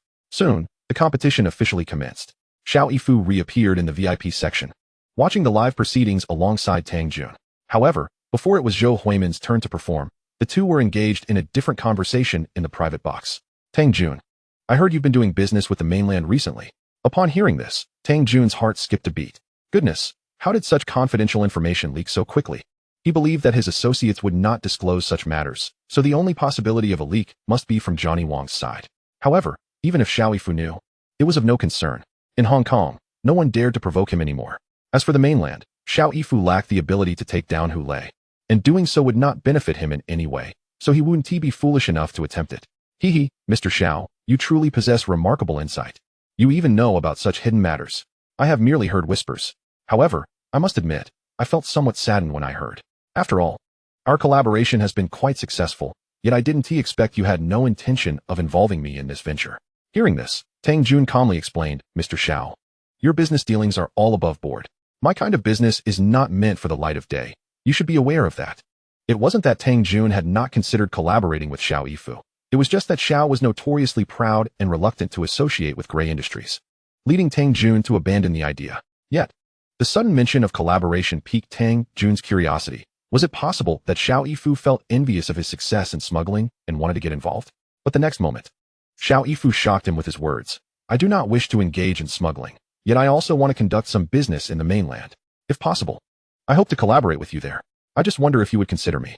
Tang Jun was currently troubled by the lack of funds to expand his factory in the mainland and establish a domestic brand. Seeing a potential investor appear before him, he certainly would not let the opportunity slip away. "Mr. Xiao, I actually have an idea that I wish to discuss with you. Since you have an interest in this area, let us converse in detail." "Sure, let us do it now. It just so happens that we both have time." Immediately, Tang Jun laid out his plans to Xiao Yifu in the private box. However, after hearing the proposal, Xiao Yifu frowned. Investing in factory construction and purchasing equipment is not a problem. The key is, where will you find core technical talent? After all, the household color TVs and automotive phones used by our citizens in Hong Kong are primarily imported from abroad. Thus, finding technical personnel in Hong Kong may prove quite challenging. According to Tang Jun's vision, they intended to establish a super factory in the mainland, akin to the rice company from his previous life, capable of producing everything from smart cars to electrical outlets. However, while Xiao Yifu had the capital, he lacked the technical talent necessary. In this era, talent was the most valuable resource. Even with his connections and background, it was uncertain whether he could find individuals willing to work for him, especially in the mainland, where many Hong Kong residents would be reluctant to do so. Upon hearing this, Tang Jun chuckled softly, stating, "In this world, there is hardly any issue that money cannot resolve. Particularly when it comes to employment, one naturally gravitates towards the highest bidder. Is that not a commonplace phenomenon? But where do you intend to unearth such talent?" After pondering for a moment, Tang Jun murmured two words, "Korean Peninsula? Surely not. Although that region is home to numerous high-caliber technical professionals, how could those individuals possibly be inclined to come to mainland Huaxia?" Xiao Yifu shook his head in response. At this juncture, it is notable that during this period, the electronic technology products of the Korean Peninsula were at the forefront in Asia. Thus, seeking technical talent from there would be most appropriate. However, Xiao Yifu was acutely aware that mere financial incentives would not suffice to lure these professionals back. Chapter 69, Collaboration Achieved, New Star Singing Competition Champion. Just then, Tang Jun smiled slightly, suggesting, "What if I were to propose to them that they come work in Xinjiang, and I would provide them with housing and vehicles?" What? At this point, it was Xiao Yifu's turn to be astonished. After all, labor costs in Xinjiang were exorbitant, and many raw materials needed to be imported. Therefore, this locale was not particularly conducive for the development of large manufacturing enterprises. Yet, Tang Jun intended to go against the grain, planning to establish factories locally. Xiao Yifu then began a serious analysis. If a factory were to be established in Xiangjiang, the cost would likely multiply several times. However, while the Korean peninsula is currently experiencing rapid economic growth, its political landscape remains unstable. Moreover, Xiangjiang is renowned as the financial center of Asia, and you have even promised to provide them with housing and vehicles. Under such circumstances, it could indeed attract a wave of talent. Yet, I am uncertain about the feasibility of this endeavor. But Tang Jun was already filled with confidence. This time, he planned to lure the entire technological workforce of the 4-star group over, gradually transferring the expertise into his own hands. In a few years, he would then possess the technological prowess of the 4-star group. Mr. Xiao, if you could assist with this matter, it would undoubtedly yield significant results. What can I do to help? Xiao Yifu, unfamiliar with the technological talents from the Korean peninsula, naturally did not believe he could contribute much. While you may not be able to directly facilitate their arrival, your esteemed reputation would surely instill greater confidence in them. Upon hearing Tang Jun's words, Xiao Yifu immediately grasped the implication. Although Tang Jun already wielded considerable influence in Xiangjiang, few dared to oppose him. His reputation was not as formidable as Xiao Yifu's. Especially for foreigners, if they sought to join his ranks, they would undoubtedly inquire about Tang Jun's past. His notoriety was indeed widespread throughout Xiangjiang. Thus, should the individuals from the Korean peninsula conduct even a cursory investigation, they would swiftly learn that Tang Jun was, in fact, a figure entwined with organized crime and warlordism. Armed with such identities in recruiting talent, unless the candidates were lacking in judgment, they would be unlikely to willingly serve him in Xiangjiang. Conversely, Xiao Yifu held the reins of a prominent television station, which boasted significant market share across Asia. Thus, his presence on stage would undoubtedly yield far superior results. Utilizing my identity to recruit talent is indeed feasible. However, establishing a factory in Xiangjiang seems rather futile. Even if we were to develop products surpassing all domestically produced goods in Huaxia, we would still face insurmountable tariffs when transporting them to the mainland for sale. In Xiao Yifu's view, setting up a factory in Xiangjiang was entirely superfluous. The real impediment to conducting business on the mainland was the import tariffs. After all, Tang Jun's dealings with Johnny Wong were precisely to evade exorbitant import duties. Yet, Tang Jun retorted with a dismissive snort. Investing in a factory in Xiangjiang is merely a facade. The objective is to lull those technical talents into believing we are genuinely committed to establishing research and production in Xiangjiang. Once they are all assembled, and the production line is up and running, we shall promptly relocate the entire factory to the mainland. Tariffs may govern products, but they cannot control technical talents or our production lines, can they? Tang Jun's words illuminated Xiao Yifu's understanding. In that moment, he realized the sheer audacity of Tang Jun's strategy. The plan was to feign intentions of developing a manufacturing enterprise in Xiangjiang. However, once the opportune moment arose, he would swiftly transfer the business to the mainland. This way, products manufactured through that production line would naturally evade tariffs, while also carrying the label of being independently developed. This plan does indeed intrigue me. However, the initial investment might be quite substantial, wouldn't it? Xiangjiang is, after all, a land where every inch is precious. The investment in establishing a factory, creating a product line, hiring foreign technical talents, and providing housing and vehicles for them, each expenditure could be quite significant. Should all these costs fall upon you, the risk would be exceedingly daunting. Of course, I won't expect you to shoulder the entire burden. I will bear part of it. But you must cover the lion's share. After all, you are well aware that I am currently engaged in business. At worst, I could allocate all the profits from the Kowloon Walled City development into this project. What do you think? Seeing Tang Jun lay his cards on the table, Xiao Yifu hesitated no longer. Gritting his teeth, he declared, "Very well, I shall accompany you in this gamble. Should we succeed, both of us shall bask in riches and glory. But if we fail, we may soon find ourselves begging on the streets." Tang Jun responded with hearty laughter. "Rest assured, I would never jest with my future. Moreover, I have an army of 20,000 to sustain, incurring substantial daily expenses. Therefore, I cannot afford to go bankrupt." As the two conversed, it was finally time for Zhou Huimin to take the stage. Recognizing that their discussion had reached a satisfactory conclusion, with minor details to be ironed out later, they ceased their dialogue and turned their attention to Zhou Huimin. At that moment, Zhou Huimin held the microphone and sang softly, "Sweet, sweet, your smile is sweet." One must admit, Zhou Huimin exuded an aura of pure elegance. Coupled with her melodious rendition, which featured catchy lyrics and rhythm, the audience erupted into thunderous applause upon the conclusion of her performance. Notably, Leslie Chung stood up, enthusiastically applauding and rallying support for her, exclaiming, "I declare this song my absolute favorite. Even if the King of Heaven himself were present today, I would still cast my vote for Zhou Huimin. The other judges, well aware of Zhou Huimin's background and impressed by her outstanding performance, especially with Leslie Chung's fervent endorsement, understood that this vote would undoubtedly be cast in her favor. When the competition concluded and the results were announced, Zhou Huimin could hardly contain her emotions upon hearing the host declare that she had triumphed with full votes, defeating all her competitors to become the champion of this year's New Star Singing competition, leading her to shed tears of joy on stage. Immediately, in front of the camera and all those present, she unexpectedly spoke. I am overjoyed to have claimed the championship. Here, I must express my gratitude to my husband, Mr. Tang Jun. It is he who has provided me with ample support and assistance, enabling me to reach this pivotal moment. Chapter 70. A song Sweet Honey captivates Hong Kong. As Zhou Huimin's words echoed, a wave of discussion erupted among the audience. What? She is already married? What a pity. Her pure and innocent image had barely emerged before she became a married woman. Who would have thought that Tang Jun would act so swiftly? Perhaps fearing that she might change her heart once she gained fame. At this moment, Xiao Yifu in the private room also offered his congratulations. Congratulations. Lovers have finally become a couple. Tang Jun, however, could only manage a wry smile and a shake of his head. Zhou Huimin's sudden announcement of her marriage had truly caught him off guard. Yet, her willingness to proclaim this significant news in such a crucial setting implied that she would undoubtedly remain steadfastly by his side from now on. When we host a banquet in the future, Mr. Xiao, you must come to show your support. Of course, as long as you invite me, I will certainly attend. Xiao Yifu replied with great camaraderie. After all, the two of them could now be considered as fellow travelers on the same boat, naturally bound together. In the following days, through the relentless efforts of TVB, the people of Hong Kong finally became aware of Zhou Huimin's existence. Furthermore, her rendition of Sweet Honey soared to the top of the local original music charts. In no time, the entire entertainment industry and music scene focused their attention on her. Coupled with Tang Jun's local influence, numerous brands eagerly approached her, seeking her endorsement for their products. Dear husband, with so many brands vying for me to endorse their products, which one should I choose, or should I just endorse them all?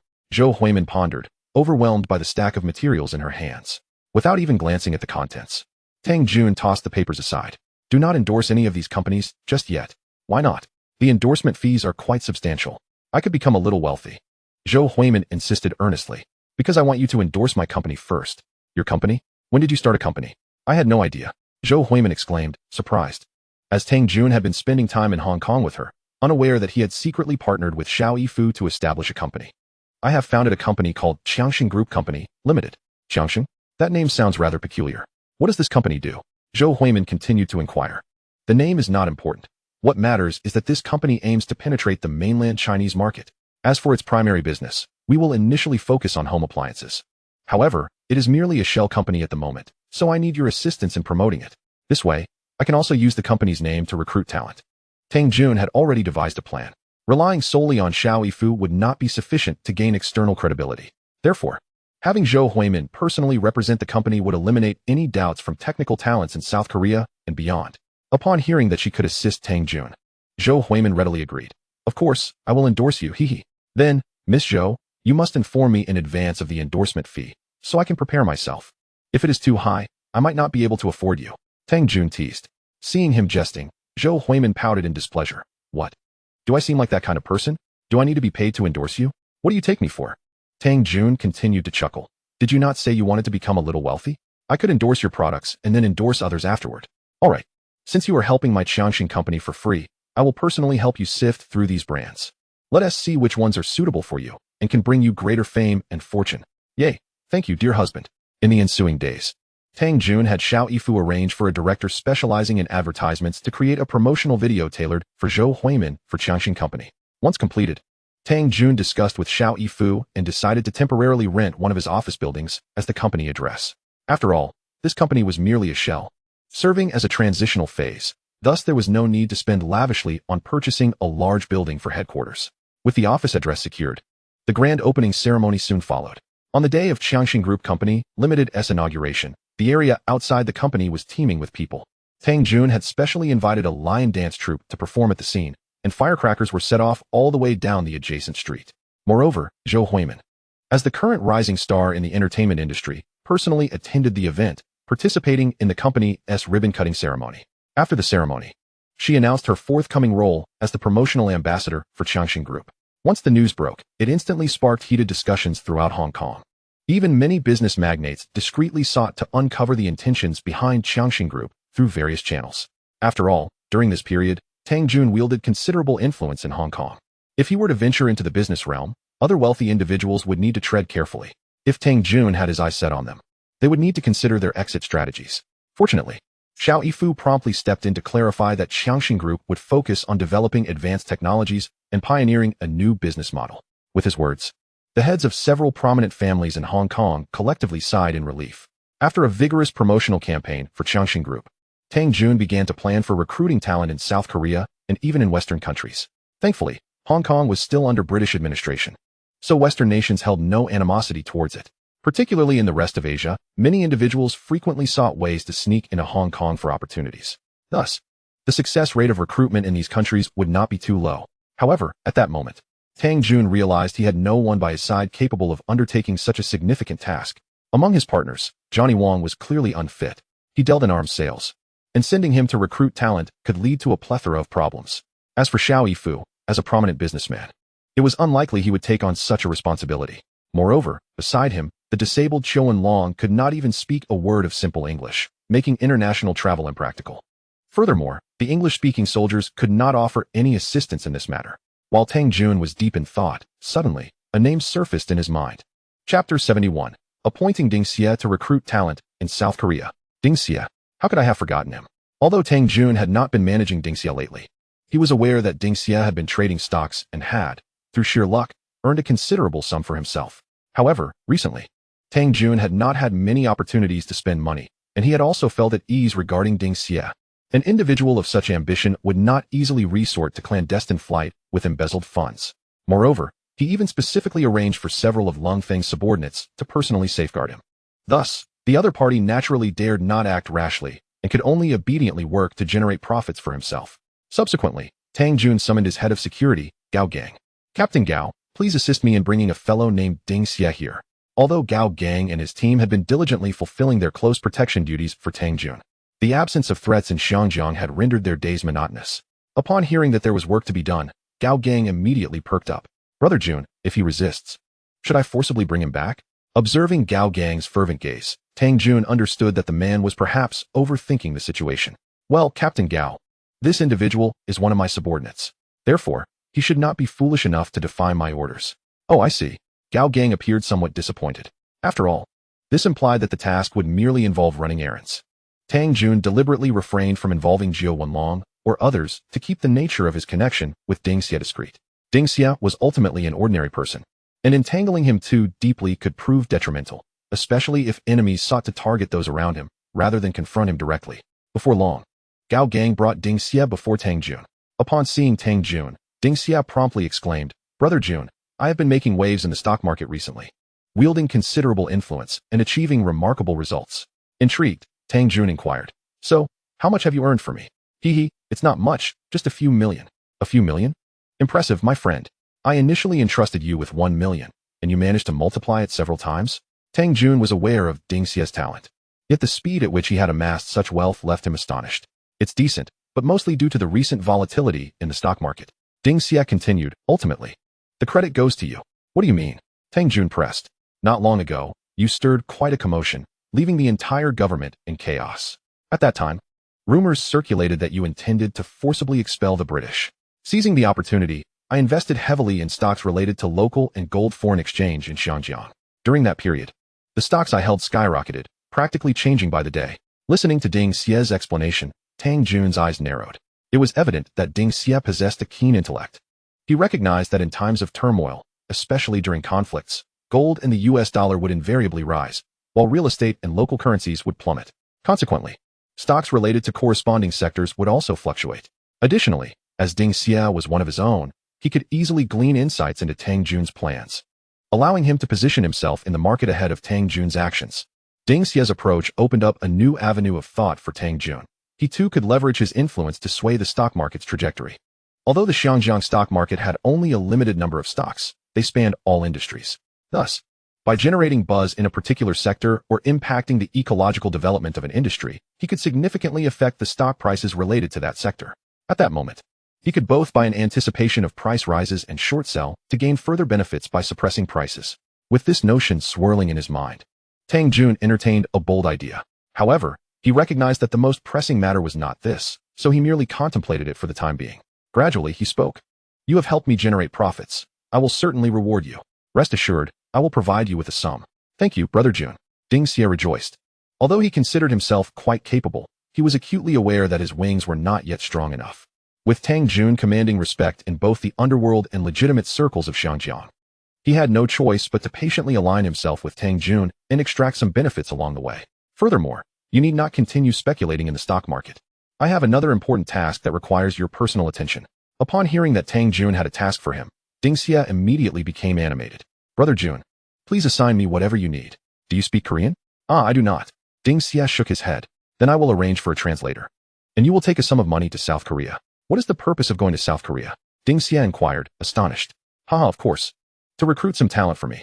What type of individuals require such a long journey? Will they even pay attention to me there? Dongxing frowned and retorted. That depends on your capabilities. I will provide you with 1 million Xiangjiang dollars. Once you arrive, craft yourself a persona of a wealthy individual, and soon enough, people will be eager to assist you. According to Tang Jun's vision, he intended for Dongxing to pose as a wealthy man in South Korea, splurging lavishly to create an illusion of affluence. This would inevitably foster a perception among the locals that he was indeed prosperous. When it came time to recruit, his identity would further deceive them, making them believe in the substantial strength and generous offerings of the Xiangjiang company. Upon hearing this, Dongxing grasped Tang Jun's intent. This journey would not only be a funded vacation, but also an opportunity for indulgence, and he was naturally thrilled at the prospect. Furthermore, should he succeed in this endeavor, he would undoubtedly reap greater rewards. As long as he could continue to align himself with Tang Jun, Dongxing envisioned a future of ease in Xiangjiang. With this in mind, Dongxing promptly agreed. Rest assured, Brother Jun, I will strive to accomplish the task. Tang Jun nodded. I will send a few capable individuals with you for your protection. Additionally, I will provide you with a detailed list outlining the specific technical talents I require. Chapter 72, Deploying Forces, Advancing into Southeast Asia. To ensure the recruitment process was foolproof, Tang Jun instructed Gao Gang to accompany Dongxing, along with Feng Xinwu and Gu Shun, to South Korea for the recruitment mission. Upon receiving the relevant industry technical list, Dongxing took the cash and promptly flew to South Korea. Understanding that this matter could not be rushed, Tang Jun refrained from pressuring him, instead focusing all his energy on his smuggling operations. After all, once the talent was successfully recruited, many matters would begin to fall into place, and the financial demands would be substantial. Relying solely on his current funds, he feared he might not last a month. Moreover, he had to sustain his elite corps of soldiers. At this juncture, Tang Jun began to regret having recruited too many elite soldiers all at once, so that the daily expenses exceed several hundred thousand. Fortunately, there are numerous gray industries under my control, along with an unobstructed smuggling route. Therefore, for the time being, significant economic issues are unlikely to arise. However, he must begin to prepare for the future and plan for new ventures. On this day, he summoned Johnny Wong to his side. Johnny, how is the smuggling business faring? Johnny chuckled. Business is exceptionally good. We are no longer limited to household color televisions. Mobile phones and pagers are now being smuggled into the mainland as well. These items occupy minimal space. A single shipment can carry thousands of units. Currently, the market in the mainland is still in a blank stage for such products, with hardly any competitors. However, our large influx of these goods through smuggling channels has, to some extent, impacted similar imported products, especially the same model of mobile phone, imported from Sakura country or the United States, might sell for 20 to 30,000. But our smuggled version sells for a maximum of 8,000. Given the price difference, any rational person would choose our products. Thus, I worry that over time, the local agents in the mainland will take notice of us. Tang Jun naturally understood this reasoning. Moreover, if the situation were to escalate, even Hu Lei might not be able to ensure his escape unscathed. However, at present, the factory cannot be established quickly. He must wait to attract technological talents from Korea and the United States to Hong Kong before he can invest in building factories in the mainland and create his own Chinese domestic brand. Thus, while smuggling must continue, it cannot be too overt. We cannot sever this smuggling route. The business must persist. Otherwise, our initial investments will go to waste. Tang Jun reminded solemnly. I share your concern. But do we need to devise a contingency plan? If something goes awry, can we rely on anyone else? Johnny Wong, now somewhat enlightened about the ways of business, began to worry about the future. After contemplating, Tang Jun instructed Johnny Wong to fetch a globe ornament nearby. What do you need that for? Johnny Wong asked in confusion. Tang Jun began to search the globe. After a moment, He pointed to a location on the globe and slowly spoke. Since the mainland poses significant risks, we can engage in minor skirmishes there while simultaneously opening new smuggling routes. Johnny Wong leaned in for a closer look and gasped. Southeast Asia, Vietnam? Tang Jun nodded. Although some small countries in Southeast Asia are impoverished, there are still wealthy elites. Moreover, we don't necessarily need to smuggle high-end products from abroad. Mid to low-end domestic brands can be transported there and become luxury items. Upon hearing this, Johnny Wong's eyes sparkled. Brother Jun, are you suggesting we purchase goods from the mainland and then smuggle them into various Southeast Asian countries? But we don't have our own influence in those areas. At that point, we might not even get past customs. Johnny Wong became anxious again. After all, he understood that once they left Hong Kong, many matters would be beyond his control. Have you forgotten how many troops I command? And you can provide me with weapons and ammunition. So, who can stand against us over there? At this moment, Johnny Wong realized that Tang Jun was planning to use force to pave the way. If that's the case, I believe this plan is feasible. After all, you've trained so many people, it would indeed be a waste not to let them see battle. As for me, I have indeed stockpiled a batch of arms. If you truly intend to venture into Southeast Asia, I will wholeheartedly support you. Johnny Wong was no fool. While smuggling arms was lucrative, it paled in comparison to the profits from smuggling regular goods. Moreover, he was currently under Tang Jun's watchful eye. To sell his arms, he still needed Tang Jun's approval. Thus, it was wiser to continue cooperating and provide arms to Tang Jun's forces without reservation. In this way, once Tang Jun established a foothold in Southeast Asia, he could reap substantial rewards. Tang Jun snorted. Fine, then it's settled. I will first lead a team to scout the area. Once things stabilize there, you can start preparing. But you must be cautious. I've heard your guards have all been dispatched. Johnny Wong, although not frequently meeting with Tang Jun, found it much easier to inquire about matters due to their close relationship. Tang Jun waved his hand dismissively. It doesn't matter. They are there to prevent anyone from ambushing or assassinating me. In a large-scale frontal battle, a few guards won't be of any use. All right then, safe travels. If you need anything, just let me know. After finalizing plans with Johnny Wong, Tang Jun called for Lung Feng. How has the training of the team progressed these days? Although matters in the underworld had been settled and the Hong Kong government had ceased to be a nuisance, Tang Jun was acutely aware that the team could not slack off. Otherwise, should an unexpected situation arise, their combat effectiveness might not recover in time. Thus, during this period, Lung Feng had kept busy, conducting rounds of regular training for the team in the outskirts. Brother Jun, the team maintains a high level of combat readiness. Tang Jun nodded.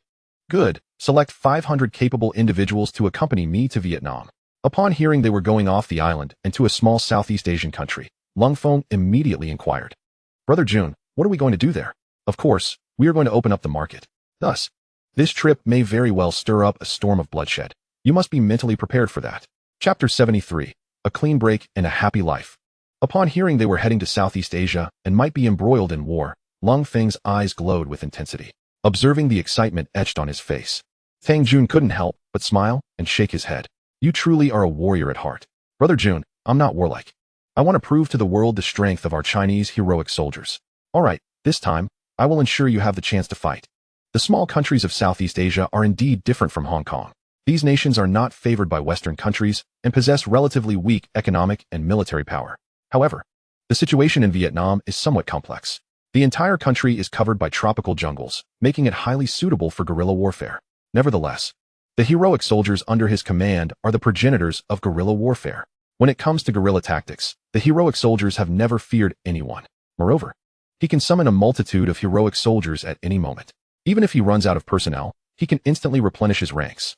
Thus, the most crucial factor now is whether he has sufficient ammunition supplies.